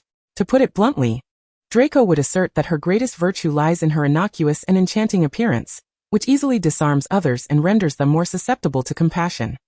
He must concede that a significant factor in his decision to show her mercy, rather than hurl a curse at her like he would at Longbottom, was indeed her visage. Even now, in the throes of anger, the moment he confronts those innocent, crystalline eyes, despite being acutely aware of her tendencies and knowing that her apparent innocence is likely feigned, his fury becomes lodged in his throat, rendering him unable to swallow or express it. It is a sensation akin to a thorn in his throat, leaving him with a profound sense of helplessness. What do I know about your merits? We are hardly acquainted. However, if possessing a hearty appetite can be considered a virtue, then I suppose that is indeed one of yours, he finally retorted coldly. Esther, upon hearing his words, did not feel anger. Rather, she nodded in agreement. A good appetite certainly counts as a virtue. Beyond that, think again. What about qualities like intelligence, beauty, or kindness? Kindness? Innocence? Draco scoffed. Do you truly believe those two words are applicable to you? Your scheming is as convoluted as lotus roots. Oh, so you think I'm intelligent and beautiful then? Esther responded unfazed. Draco, disinclined to engage further, reclined back on his bed, enveloping himself entirely in the covers, exuding an air of tranquility. Don't avoid the question. Evading is not the solution. If you truly believe I'm intelligent and beautiful, you can simply express that without embarrassment. Draco remained motionless. All right. I know you're not asleep, so it's my turn to enumerate your strengths. I believe your most notable asset is your decent appearance. You have no idea how much your face has saved you. Every time I felt the urge to strike you, I've had to suppress it upon seeing your face. Even when I could no longer resist, I did my utmost to avoid hitting that face. And well, she paused thoughtfully, you're quite clever, and in a certain sense very persistent. This certain sense referred to her relentless pursuit of trouble with Harry, a pursuit that only intensified with each setback. Is there anything else? Let me think. A moment of silence enveloped them. From the opposite bed came a derisive snort. Humph. Esther pretended not to hear. How many times had she endured his scoffs that night? Such meager taunts hardly fazed her. Thus, it stands to reason that everyone possesses both strengths and weaknesses, and depending on one's perspective, these traits can appear vastly different. Perhaps we could strive to temper our tempers, and endeavor to coexist more amicably? After all, we shall be sharing the same school for many years to come. I would rather not turn every encounter into chaos. School is already burdensome enough, and being punished for quarrels only adds to the annoyance. I loathe the thought of being subjected to the likes of a sniveling coward again. We have endured trials together, so please refrain from targeting me, and I shall set aside my prejudices against you. Let us not look at my face, but rather consider my father's current prominence. You could leverage that to your advantage. Even if we cannot achieve harmony, remaining strangers would suffice. I know you're not asleep. If you choose not to speak, that simply implies your acquiescence. Draco. Silence. So you're truly conceding then? Very well, good night. After chattering away, Esther contentedly returned to her slumber. feeling that her previous remarks might not have bridged the gap between them. But invoking her father's name would certainly compel him to think twice. After all, if he wished to have the creature that attacked him executed, he would need to navigate the approval process through the Department for the Regulation and Control of Magical Creatures. Chapter 88. How to Transform Enemies into Friends with Draco, Part 3. The consequence of her nocturnal escapade was that Esther's previously improving cold worsened, necessitating another day in the infirmary. That afternoon, the infirmary was bustling with two groups, Slytherins visiting Draco and Hufflepuffs checking on her. Each faction kept to their own, conversing around their respective beds. Yet the topics were strikingly similar. From the Slytherin side, Draco regaled his peers with tales of Hagrid's negligence, intending to inform his family about his injuries, hoping his father might leverage his influence in the ministry to have the creature that harmed him executed. The other Slytherins chimed in, fostering a harmonious atmosphere as they mocked Gryffindor. Conversely, the Hufflepuffs were somewhat quieter, but still discussing the same incident. You wouldn't believe it, because of Draco's injury, Hagrid has been in a foul mood. He forbade us from interacting with any magical creatures in class today, and his lectures were utterly incoherent, leaving us bewildered. Ernie lamented to Esther about his long-anticipated care of magical creatures class, which turned out to be a disappointing experience. In fact, isn't it a rather poor decision to have Hagrid teach? He doesn't seem particularly stable, and what if someone else were to get hurt like Malfoy?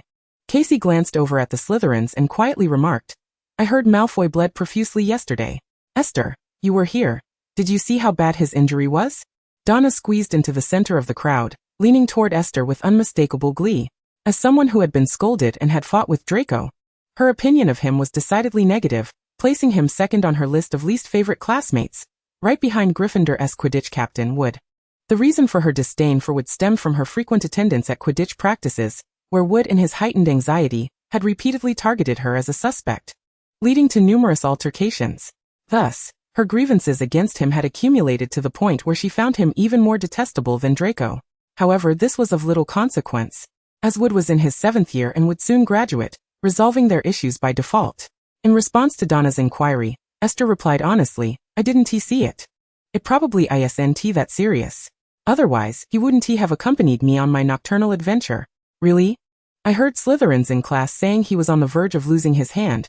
Hannah interjected curiously. Please, Ernie rolled his eyes, lowering his voice. Does he look like someone whose hand is about to snap?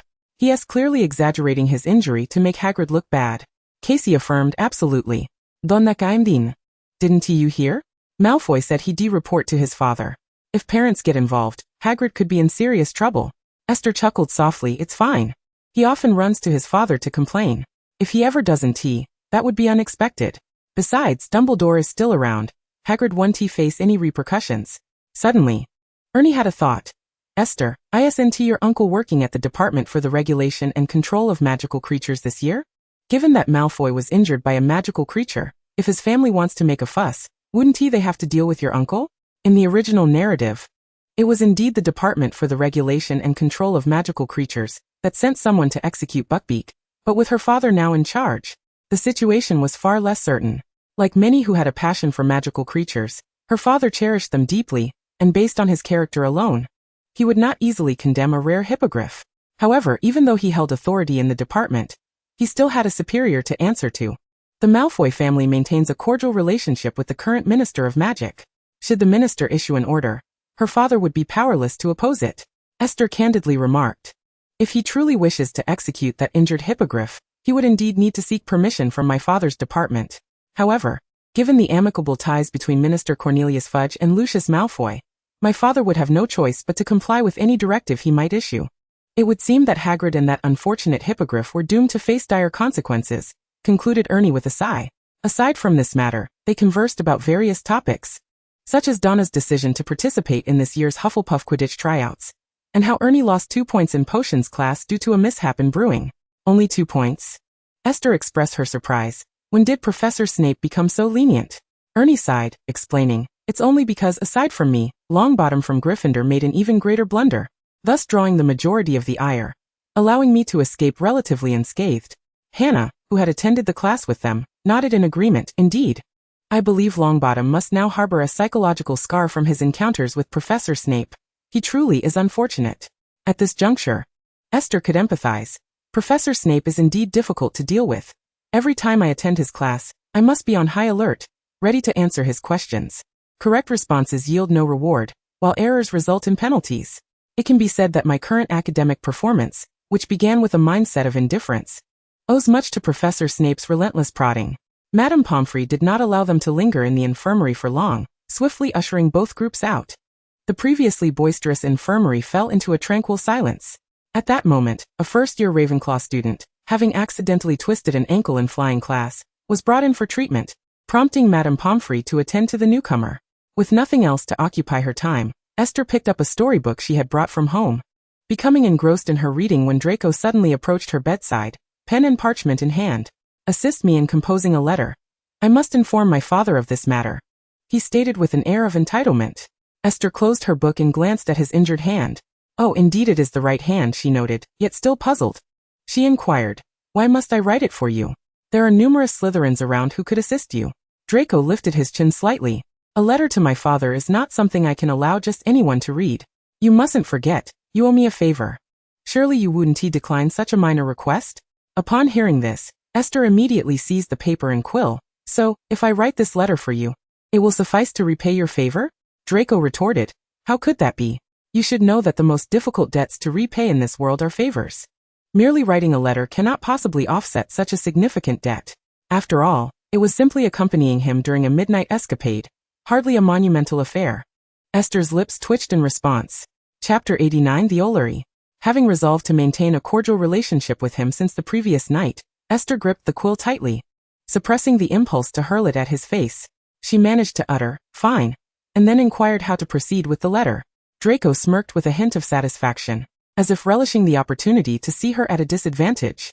He began dictating the contents of the letter. In essence, it was straightforward: to report to his father about his injury and request assistance in punishing the hippogriff that had harmed him, thereby instilling fear in Hagrid and the Gryffindors, ensuring they understood the consequences of crossing a Malfoy. As Esther penned the letter, her lips twitched in bemusement. The wording was quite direct, aptly reflecting Draco's character.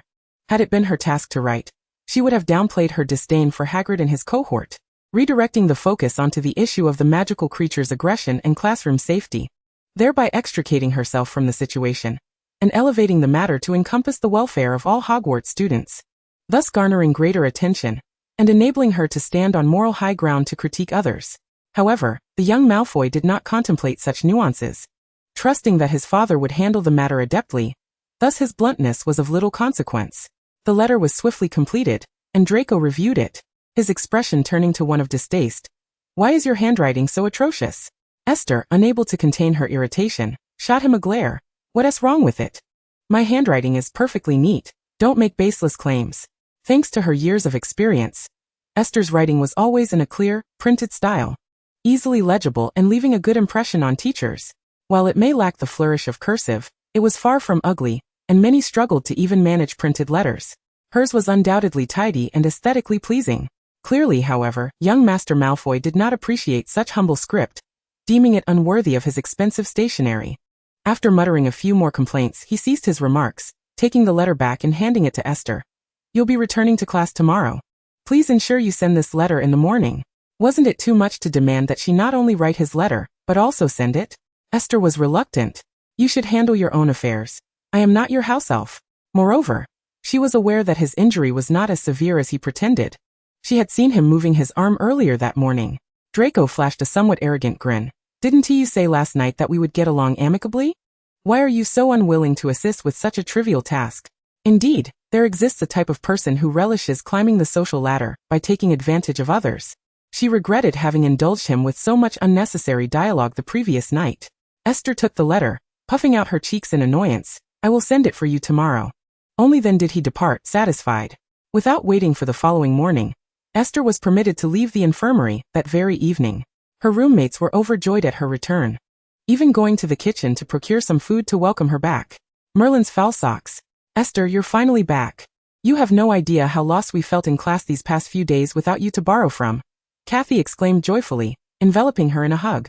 Annie, having procured a pink flower from somewhere, cheerfully presented it to Esther. "Congratulations on your recovery. How could we not celebrate your discharge with flowers?" Esther was equally delighted. No matter how one might regard the infirmary, It could never compare to the comfort of their dormitory. She never wished to spend another night there again. If it were absolutely necessary, she would at least request not to share the experience with Draco. After a joyous evening, the next morning, Esther rose early. She made her way to the Ollery alone to send Draco's letter. She casually chose one of the school owls for the task. She was unsure if Draco had a dedicated owl for sending letters, but she certainly wouldn't allow her own pet to deliver his correspondence. Descending from the Ollery, she unexpectedly encountered a figure. A boy with black hair and dark eyes ascended the stairs, his billowing robes accentuating his tall, slender frame. The tips of his hair were slightly damp, and as they brushed past one another, Esther distinctly felt a chill emanating from him. Curiosity piqued, she halted, but the boy seemed oblivious to her presence as he continued towards the Ollery. As he moved, his hand, concealed within the voluminous sleeves of his robe, emerged, revealing a letter and a small glass vial containing a thick, silvery substance. She did not linger long, quickly averting her gaze and continuing down the stairs. She met Theodore not at Malfoy Manor, but their initial encounter was rather unpleasant. Subsequently, they crossed paths again within the school grounds, yet they never exchanged a single word. He remained a solitary figure, rarely associating with students from other houses, and even keeping his distance from his fellow Slytherins.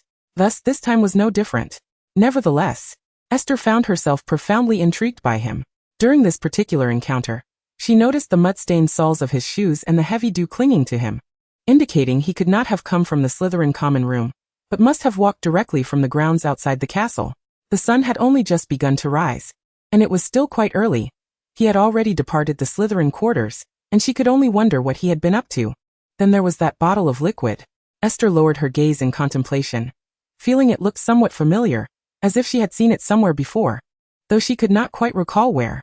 However, she did not dwell on it for long. After all, he was merely a somewhat unfamiliar classmate, and there was no need to invest too much thought into his affairs. What concern was it of hers? Even if he were to wreak havoc, there was still the savior, Harry Potter, to rely on, so it was hardly her place to worry. Having risen earlier than usual, Esther found the great hall relatively empty when she arrived for breakfast. She noticed Hermione had already risen, engrossed in her meal while poring over her textbooks. This voracious thirst for knowledge made Esther feel somewhat inadequate. She knew she could never find joy in studying. Even though others perceived her as an academic achiever, a so-called study guru, it was merely due to circumstance. If given a choice, she would rather not exert herself so diligently. Perhaps her evident disinterest caught Hermione's attention, for she flashed a friendly smile and waved at her, exclaiming, "Oh Esther, how delightful it is to see you this morning. Do you have any knowledge of magical creatures? I have a question I'd like to ask you." Despite being the daughter of a magizoologist, and having absorbed some knowledge of magical creatures from her father's influence, Esther had little desire to have information forced upon her so early in the day. Chapter 90. The daily gossip of Hufflepuff. Draco did not emerge from the hospital wing until the third day following his incident. According to a certain anonymous badger, he returned during potions class, feigning injury to enlist help for various tasks. Professor Snape, who favored Slytherin and harbored disdain for Harry and his companions, seized this opportunity to have Ron and Harry assist him with an array of chores. Harry and Ron were seething with anger, but could not express it. By the end of class, they were nearly green with frustration. After class, they engaged in a discussion about Sirius Black's escape from Azkaban, during which Draco began to taunt Harry, remarking that if he were Harry, he would personally hunt down Sirius. Those present sensed he knew more than he let on, yet he chose to remain silent. Esther first heard of this news while in the common room, intrigued as she twirled a pen while listening to her classmates' gossip. However, when the conversation reached its climax, the pen slipped from her fingers with a clatter. It is worth noting that Esther was not particularly accustomed to the quills commonly used by wizards, preferring the ease of a fountain pen for her assignments. The sound of the pen hitting the ground did not attract much attention, as everyone was engrossed in the gossip, oblivious to the fleeting complexity of emotions that crossed Esther's face. Given Draco's demeanor, it was clear he was aware that Sirius Black had betrayed Harry's parents, leading to the failure of the Fidelius charm and the subsequent murder of Harry's mother and father by Voldemort. Moreover, he might even know that Sirius was Harry's godfather. After all, Sirius Black was related to Draco's mother, Narcissa Malfoy, as a cousin. The Malfoy family was undoubtedly privy to some details regarding Sirius. It was remarkable that Draco could restrain himself from divulging such information to Harry. He must have either wished to see Harry humiliated, or simply did not want to mention the fugitive who shared his bloodline. Esther pondered silently, while lost in her thoughts. The gossip had shifted from the morning potions class to the afternoon's defense against the dark arts lesson. In today's third-year class, Professor Lupin introduced them to a fascinating creature, a boggart concealed within a wardrobe.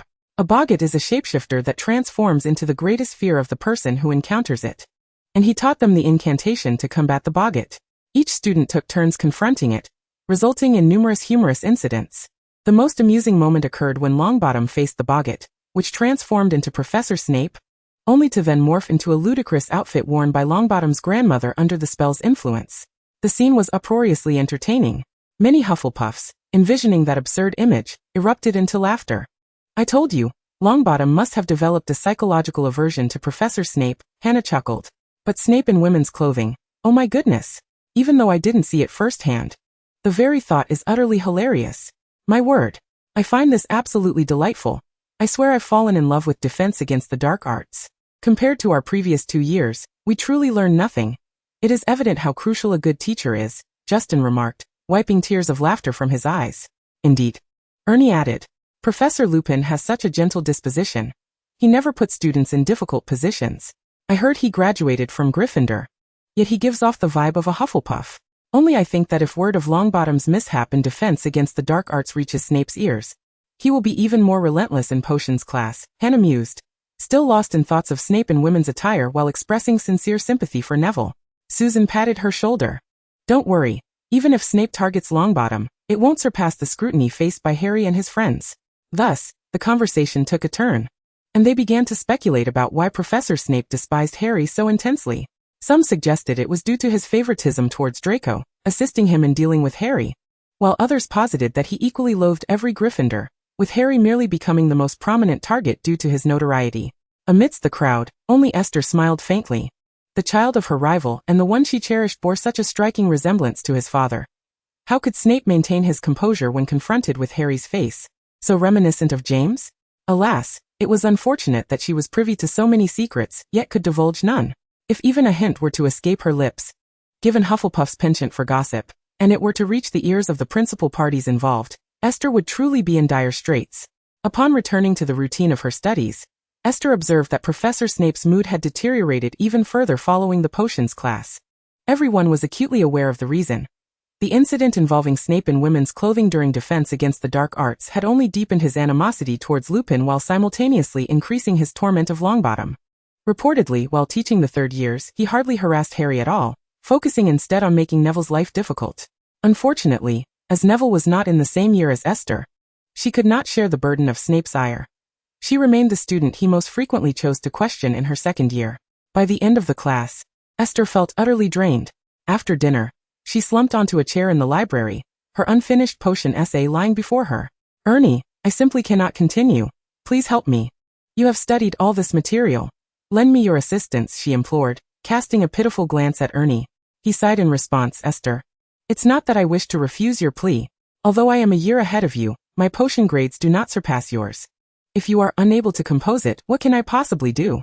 It's so difficult. Esther sighed again. Professor Snape seems to have detonated with fury lately, exploding at the slightest provocation.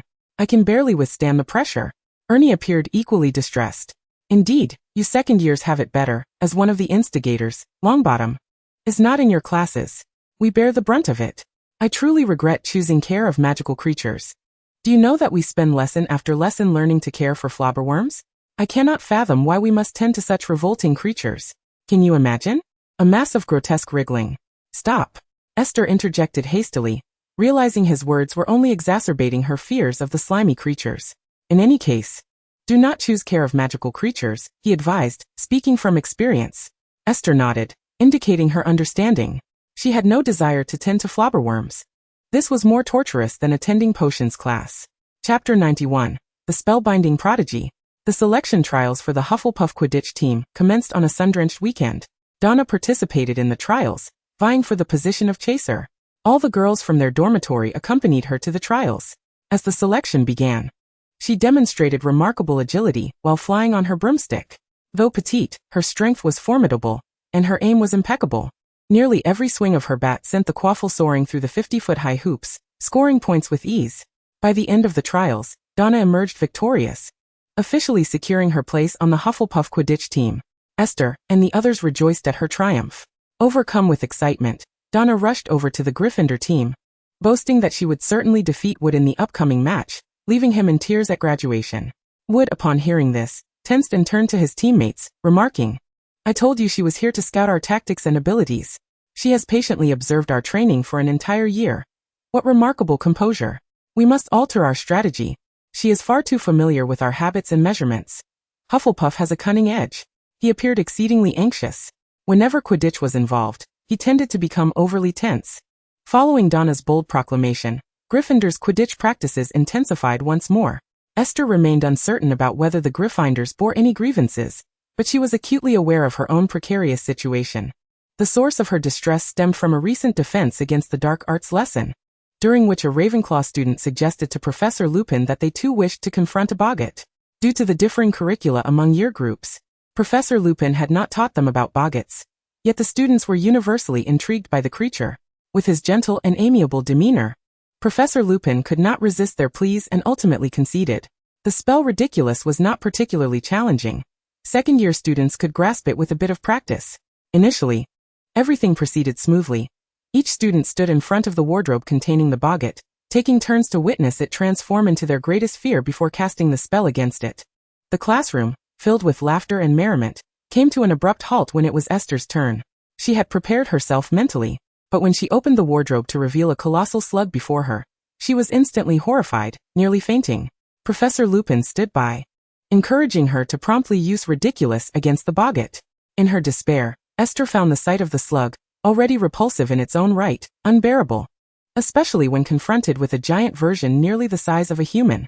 She could vividly observe its slimy, writhing body, its secretions glistening, and the unsettling sound it made as it slithered across the ground. At that moment, all thoughts of Ridiculous fled her mind, leaving her engulfed in despair. Professor Lupin, perhaps believing Esther's previous encounter with the Dementor had demonstrated her bravery, refrained from intervening immediately, instead urging her to confront the slug with courage. As the slug inched closer, her stunned mind finally snapped back to reality. She shouted and retreated, raising her wand and unleashing a flurry of spells. All petrified, splintered apart, collapsing. Quickly, bind it. Disarm you. Obstructed. Esther's mind went blank as she instinctively cast every spell she knew at the slug, nearly uttering Lumos and Expecto Patronum. Under the barrage of spells, the slug, or rather the boggart, retreated into the wardrobe. Professor Lupin swiftly halted her actions, exclaiming, "Enough!" Only then did Esther awaken from her daze. The room fell silent, all present astonished by the sudden turn of events. Esther looked up at Professor Lupin, whose eyes conveyed concern tinged with annoyance, and clutched the hem of his now pale robe, her voice trembling as she exclaimed, "That was terrifying, Professor. That slug was dreadful. I was so frightened. I didn't mean to cast so many spells." Professor Lupin, taken aback by her terrified expression, found himself at a loss for words. Believe me, if boggarts could speak, they would surely agree that was terrifying.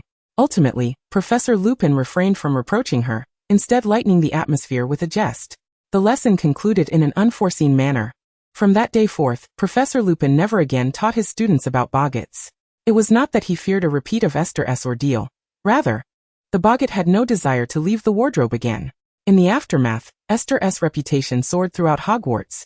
Students marveled at her extensive knowledge of spells, some of which were advanced incantations reserved for upper years.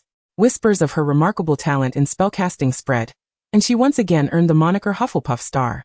The situation escalated to the point where Professor Sprout personally sought her out, advising her that while a passion for learning is commendable, she should not clandestinely delve into advanced spells, as improper use could lead to self-harm. Esther obediently agreed, consciously refraining from further study of complex magic in private. Following this incident, all the professors who taught Esther began to refocus their attention on her, seemingly eager to uncover her other talents, resuming their habit of posing questions to her in every class. Esther felt overwhelmed. The sole source of comfort was that on the eve of Halloween, Ernie and the others would be heading to Hogsmeade. Although Esther was prohibited from going, she had implored Ernie and the others to bring her back various treats, and lately, discussions of Hogsmeade had overshadowed any talk about her. Unlike the rest of the eager third years, Harry found himself unable to join them. Having failed to obtain his aunt and uncle's signature, Esther suspected that even had he secured the signature, Dumbledore would have barred him from leaving. However, with Professor Lupin present, He would undoubtedly notice Harry's dejection and offer him consolation, which would help significantly. To Esther's surprise, just before their departure, Draco deliberately approached her, uttering a remark unrelated to their trip to Hogsmeade. That brood is finished. Just wait for the news to arrive. He LLB in tears, he grinned, leaning in conspiratorially and whispering. Esther cast a glance at him, swiftly realizing that he was referring to his injury in the Care of Magical Creatures class. The narrative reverted to its original course. Esther remarked, Harry and the others would never stand idly by while Hagrid is distressed. And what of it? Draco retorted dismissively. Do they dare defy the Ministry of Magic? Look, Potter can't even venture into Hogsmeade. With that, he strutted away, a triumphant smirk adorning his face, to commence his daily round of mockery directed at Harry. Chapter 92, Guidance. Upon returning from Hogsmeade, Ernie brought a plethora of items for Esther, some of which she had requested, while others he had purchased for her. The pleasant atmosphere lingered only until after dinner, when an unexpected incident occurred, as everyone prepared to return to their respective common rooms. The portrait of the fat lady at the entrance of the Gryffindor common room had been attacked. The frame and canvas lay shattered, and the fat lady herself had vanished without a trace. This incident even drew the attention of Professor Dumbledore. It was reported that nearly headless Nick had witnessed the entire event, and claimed that Sirius Black had assaulted the fat lady in an attempt to enter the Gryffindor common room. Due to the sudden nature of the incident and the peril posed by Sirius Black, Professor Dumbledore instructed all Gryffindor students to return to the Great Hall, subsequently notifying the heads of the other houses to gather their students there as well. With the threat of Sirius Black possibly infiltrating Hogwarts, a thorough inspection of the school was deemed necessary. Therefore, for the sake of ensuring everyone's safety, Professor Dumbledore explained that everyone would have to spend the night in the Great Hall. Meanwhile, Professors McGonagall and Flitwick closed the doors to the hall. With a wave of his wand, Dumbledore sent the tables soaring to the corners, making way for hundreds of purple sleeping bags that appeared on the floor. After Professor Dumbledore departed, the Gryffindor students began to chatter about the events that had transpired, sharing the news with their peers from other houses. Percy, as the head of the student council, was busy maintaining order. Everyone, get into your sleeping bags and remain silent. Lights out in 10 minutes. However, with all four houses gathered in one place, it was nearly impossible to maintain control, and discussions about the incident erupted among the students. Just as Esther had settled into her sleeping bag, Ernie rushed over to her side. Esther, do you think Sirius Black is really still in the castle? He furrowed his brow, appearing quite concerned about their current predicament. It seems that Professor Dumbledore and the other professors believe so, but it's all right. We're all here together. If Sirius really did break in, the prefects and the heads of the student council would certainly notice immediately, Esther reassured him. But what if they discover him? Sirius Black is a dangerous dark wizard who escaped from Azkaban. How could a few prefects possibly stop him? Ernie remained visibly anxious. The prefects may not be able to, but the teachers certainly can. Dumbledore is still here. You needn't worry too much, Esther comforted him. As they spoke, Esther felt a gentle tap on her shoulder. Turning, she was surprised to find Hermione had appeared beside her. Oh, Hermione? Were you looking for me? Esther exclaimed. Hermione nodded. I can't shake the feeling that something is off. She lightly furrowed her brow, deep in thought. What do you think is amiss? Esther asked, intrigued. Sirius Black. Why would he want to infiltrate Hogwarts? And why attack the fat lady? Hermione's expression was grave. I feel like there's something we don't understand here. But I can't quite put my finger on it. I thought perhaps you might have a clearer insight. Esther mused that few could rival Hermione's intellect. However, she happened to know the truth. In that fleeting moment, Esther resolved to share some information with Hermione, guiding her toward the discovery of Peter Pettigrew's existence. Teaming up with Hermione indeed seemed to be a splendid choice. I thought you knew, Esther began. There have been rumors that Sirius Black intends to infiltrate Hogwarts to target Harry, and his attack on the fat lady might have simply been a means to gain access to the Gryffindor common room. That's where the issue lies. Hermione interjected. But we were all in the Great Hall for dinner that night. If he truly wanted to attack Harry, he would have gone directly to the Great Hall, not sneaked into the Gryffindor common room. Ron suggested that it was because he had lost track of time while on the run and didn't he realize it was Halloween Eve. Yet Hermione found that reasoning insufficient. Esther understood her point. Indeed, everyone was gathered in the Great Hall that evening. Even if he didn't know beforehand that they were dining there, once he entered, he would have undoubtedly noticed it, given that the other areas were utterly deserted while the Great Hall was alive with laughter and merriment. Exactly. Hermione nodded. That's why I find it perplexing. What if we flip this scenario around? Esther proposed. If Sirius knew today was Halloween Eve, and, being a former student of Hogwarts, he was aware that we would all be dining in the Great Hall, could it not be inferred that he specifically chose a time when everyone was absent to attempt to infiltrate the Gryffindor common room? Hermione's eyes lit up. That is indeed a possibility. But what would he want in the Gryffindor common room? Esther continued. It surely isn't to harm Harry. There must be something within Gryffindor that draws him in. Can you recall what might have been present in the empty common room at that time? She endeavored to hint at something significant. Hermione fell into contemplation, and after a moment, she observed, perhaps we ought to inquire with other Gryffindor students about this matter. And I'm also curious how Sirius managed to evade the Dementor's watch and enter Hogwarts. Esther hesitated for a moment before leaning closer to her, whispering hesitantly, I'll let you in on a secret. Recently another student and I, driven by hunger, ventured out at night to the kitchens for a snack. On our way back, we caught a glimpse of a shadow flitting past. It had rained that day, leaving footprints on the ground, and those footprints led directly to the Gryffindor common room. Hermione gasped, covering her mouth in disbelief. My goodness! Why are you only telling me this now? What kind of footprints were they? Adult male footprints? Could it be that Sirius has been lurking in Hogwarts all along? Esther shook her head. They weren't human footprints. They resembled those of some animal, perhaps a dog? Since it was nighttime, and we were uncertain if we had misidentified it, we didn't mention it before. But you all saw the footprints. So something must have passed through, Hermione said, excitement bubbling within her before she fell back into thought. If they were animal footprints, then they couldn't belong to Sirius. It might have been some creature that escaped from the Forbidden Forest, but that isn't the crux of the matter. What's paramount is what he intends to do. As long as we comprehend his motives, we might be able to turn the tables and capture him. You should ask Ron and Harry if they remember anyone or anything unusual in the Gryffindor common room at that time. Esther energetically suggested. Now lights out. No talking.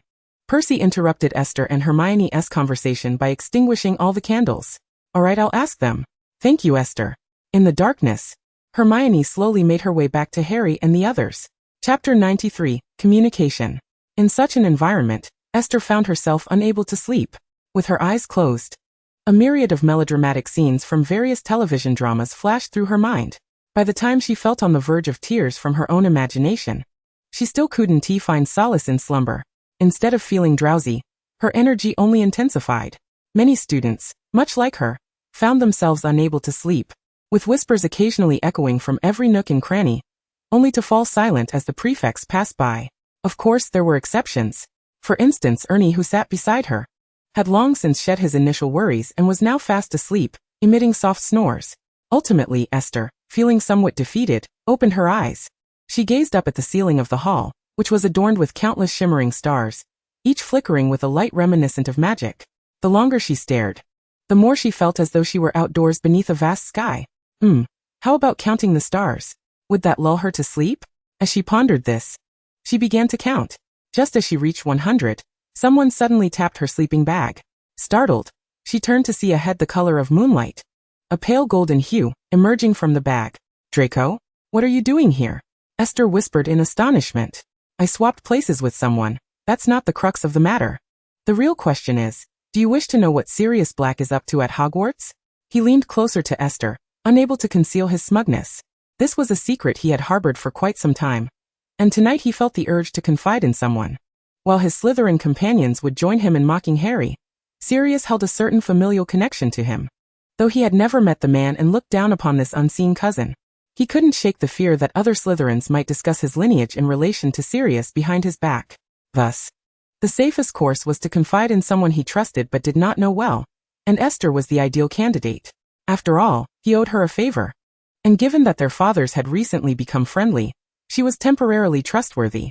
As fate would have it, Esther was not sleepy either. Although she was well aware of the implications, having someone to converse with might soon send her off to slumber. Moreover, she was eager to learn what Draco knew. So, feigning curiosity, she asked, "Oh, do tell me why." Draco began to speak with pride. "Sirius Black has come to kill Potter. He is a loyal servant of the Dark Lord, seeking vengeance for the Lord." Esther gasped in shock and questioned, "Is that true? Then Harry must be in great danger." "Indeed he is," Draco replied with a gleeful smirk. "That's why Dementors guard the school entrance. Which is also why Professor McGonagall wouldn't let him accompany us to Hogsmeade today. It explains why only Gryffindor's common room was attacked. Sirius is intent on killing Potter." "I see," Esther exclaimed, gazing at the smug boy before her. Suddenly, a teasing thought struck her. Although Sirius was supposedly here to kill Harry, his malevolent nature could very well endanger other students. Esther sighed dramatically, feigning fear. Noticing her expression, Draco raised an eyebrow and deliberately tried to frighten her, saying, "There's a possibility of that, especially for those who are closest to Potter, like Weasley, that muggle-born wizard, and you. Why on earth would I be compared to Ron and Hermione?" Esther retorted. While she was not genuinely afraid of his threats, she maintained a facade of compliance, saying, "You're right, I should definitely keep my distance from Harry and his friends for now." At this point, Esther shifted the subject. "But I notice you don't seem scared at all. Why is that?" "Of course, it's because of my brave demeanor," Draco began, only to be interrupted by Esther, who suddenly realized, "I know. It's because you share blood ties with Sirius Black, so he won't harm you." Draco. While it was true that they were related, he firmly believed that Sirius would not spare him merely due to their bloodline. That's not the case. He was about to elaborate when he heard Esther lower her voice, her tone filled with excitement. "I have a brilliant idea. Since Sirius Black might consider your blood relationship, how about I suggest to Professor Dumbledore that we use you as bait to lure Sirius out?" Draco. "Am I a Slytherin or are you?" He stared at her, flabbergasted. "Are you serious? When did your intelligence regress to this degree? Sirius Black would never show mercy to me just because of a blood tie. Potter is still his godson, and he showed no mercy to him. What makes you think he would spare me?" "Wow, you do know quite a bit," Esther chuckled, unable to contain her laughter at his incredulous expression illuminated by the starry ceiling. As soon as Draco heard her laughter, he reacted sharply, indignantly saying, "Are you mocking me?" Esther denied it vehemently. "No, I was just thinking of something amusing." Draco scoffed, "If I believe your nonsense again, I might as well change my last name." Clearing her throat to suppress her laughter, Esther said, all right, enough of that. You mentioned earlier that Harry is Sirius's godson. What's that all about?" Draco had turned away, clearly unwilling to engage further. Esther reached out, tugging at his sleeping bag. "Come on, you can't possibly keep such a huge secret to yourself. Don't you want to share it with anyone?" He did feel the weight of the secret, but his anger had silenced him. Esther then offered, "I'm sorry. I was wrong. I promise I won't do it again. Please forgive me just this once." Upon hearing her plea, Draco slowly turned back, saying, "Just this once. See? Who was it that said they wouldn't trust her nonsense again?" Oh, that would be Draco Lucius. Unaware that he had effectively relinquished his surname, Draco continued to share what he knew. "Sirius Black is indeed my cousin. My mother said he was always an exception in the Black family. He was sorted into Gryffindor, and seemed to have had a close relationship with Potter's father. After graduation, he sided with Dumbledore, aiding him in the fight against the Dark Lord. However, for reasons unknown, he suddenly betrayed Potter's parents, revealing their location to the Dark Lord, which led to their deaths." "How do you know so much?" Esther asked, somewhat astonished. It was impressive that he had kept such a significant secret all this time.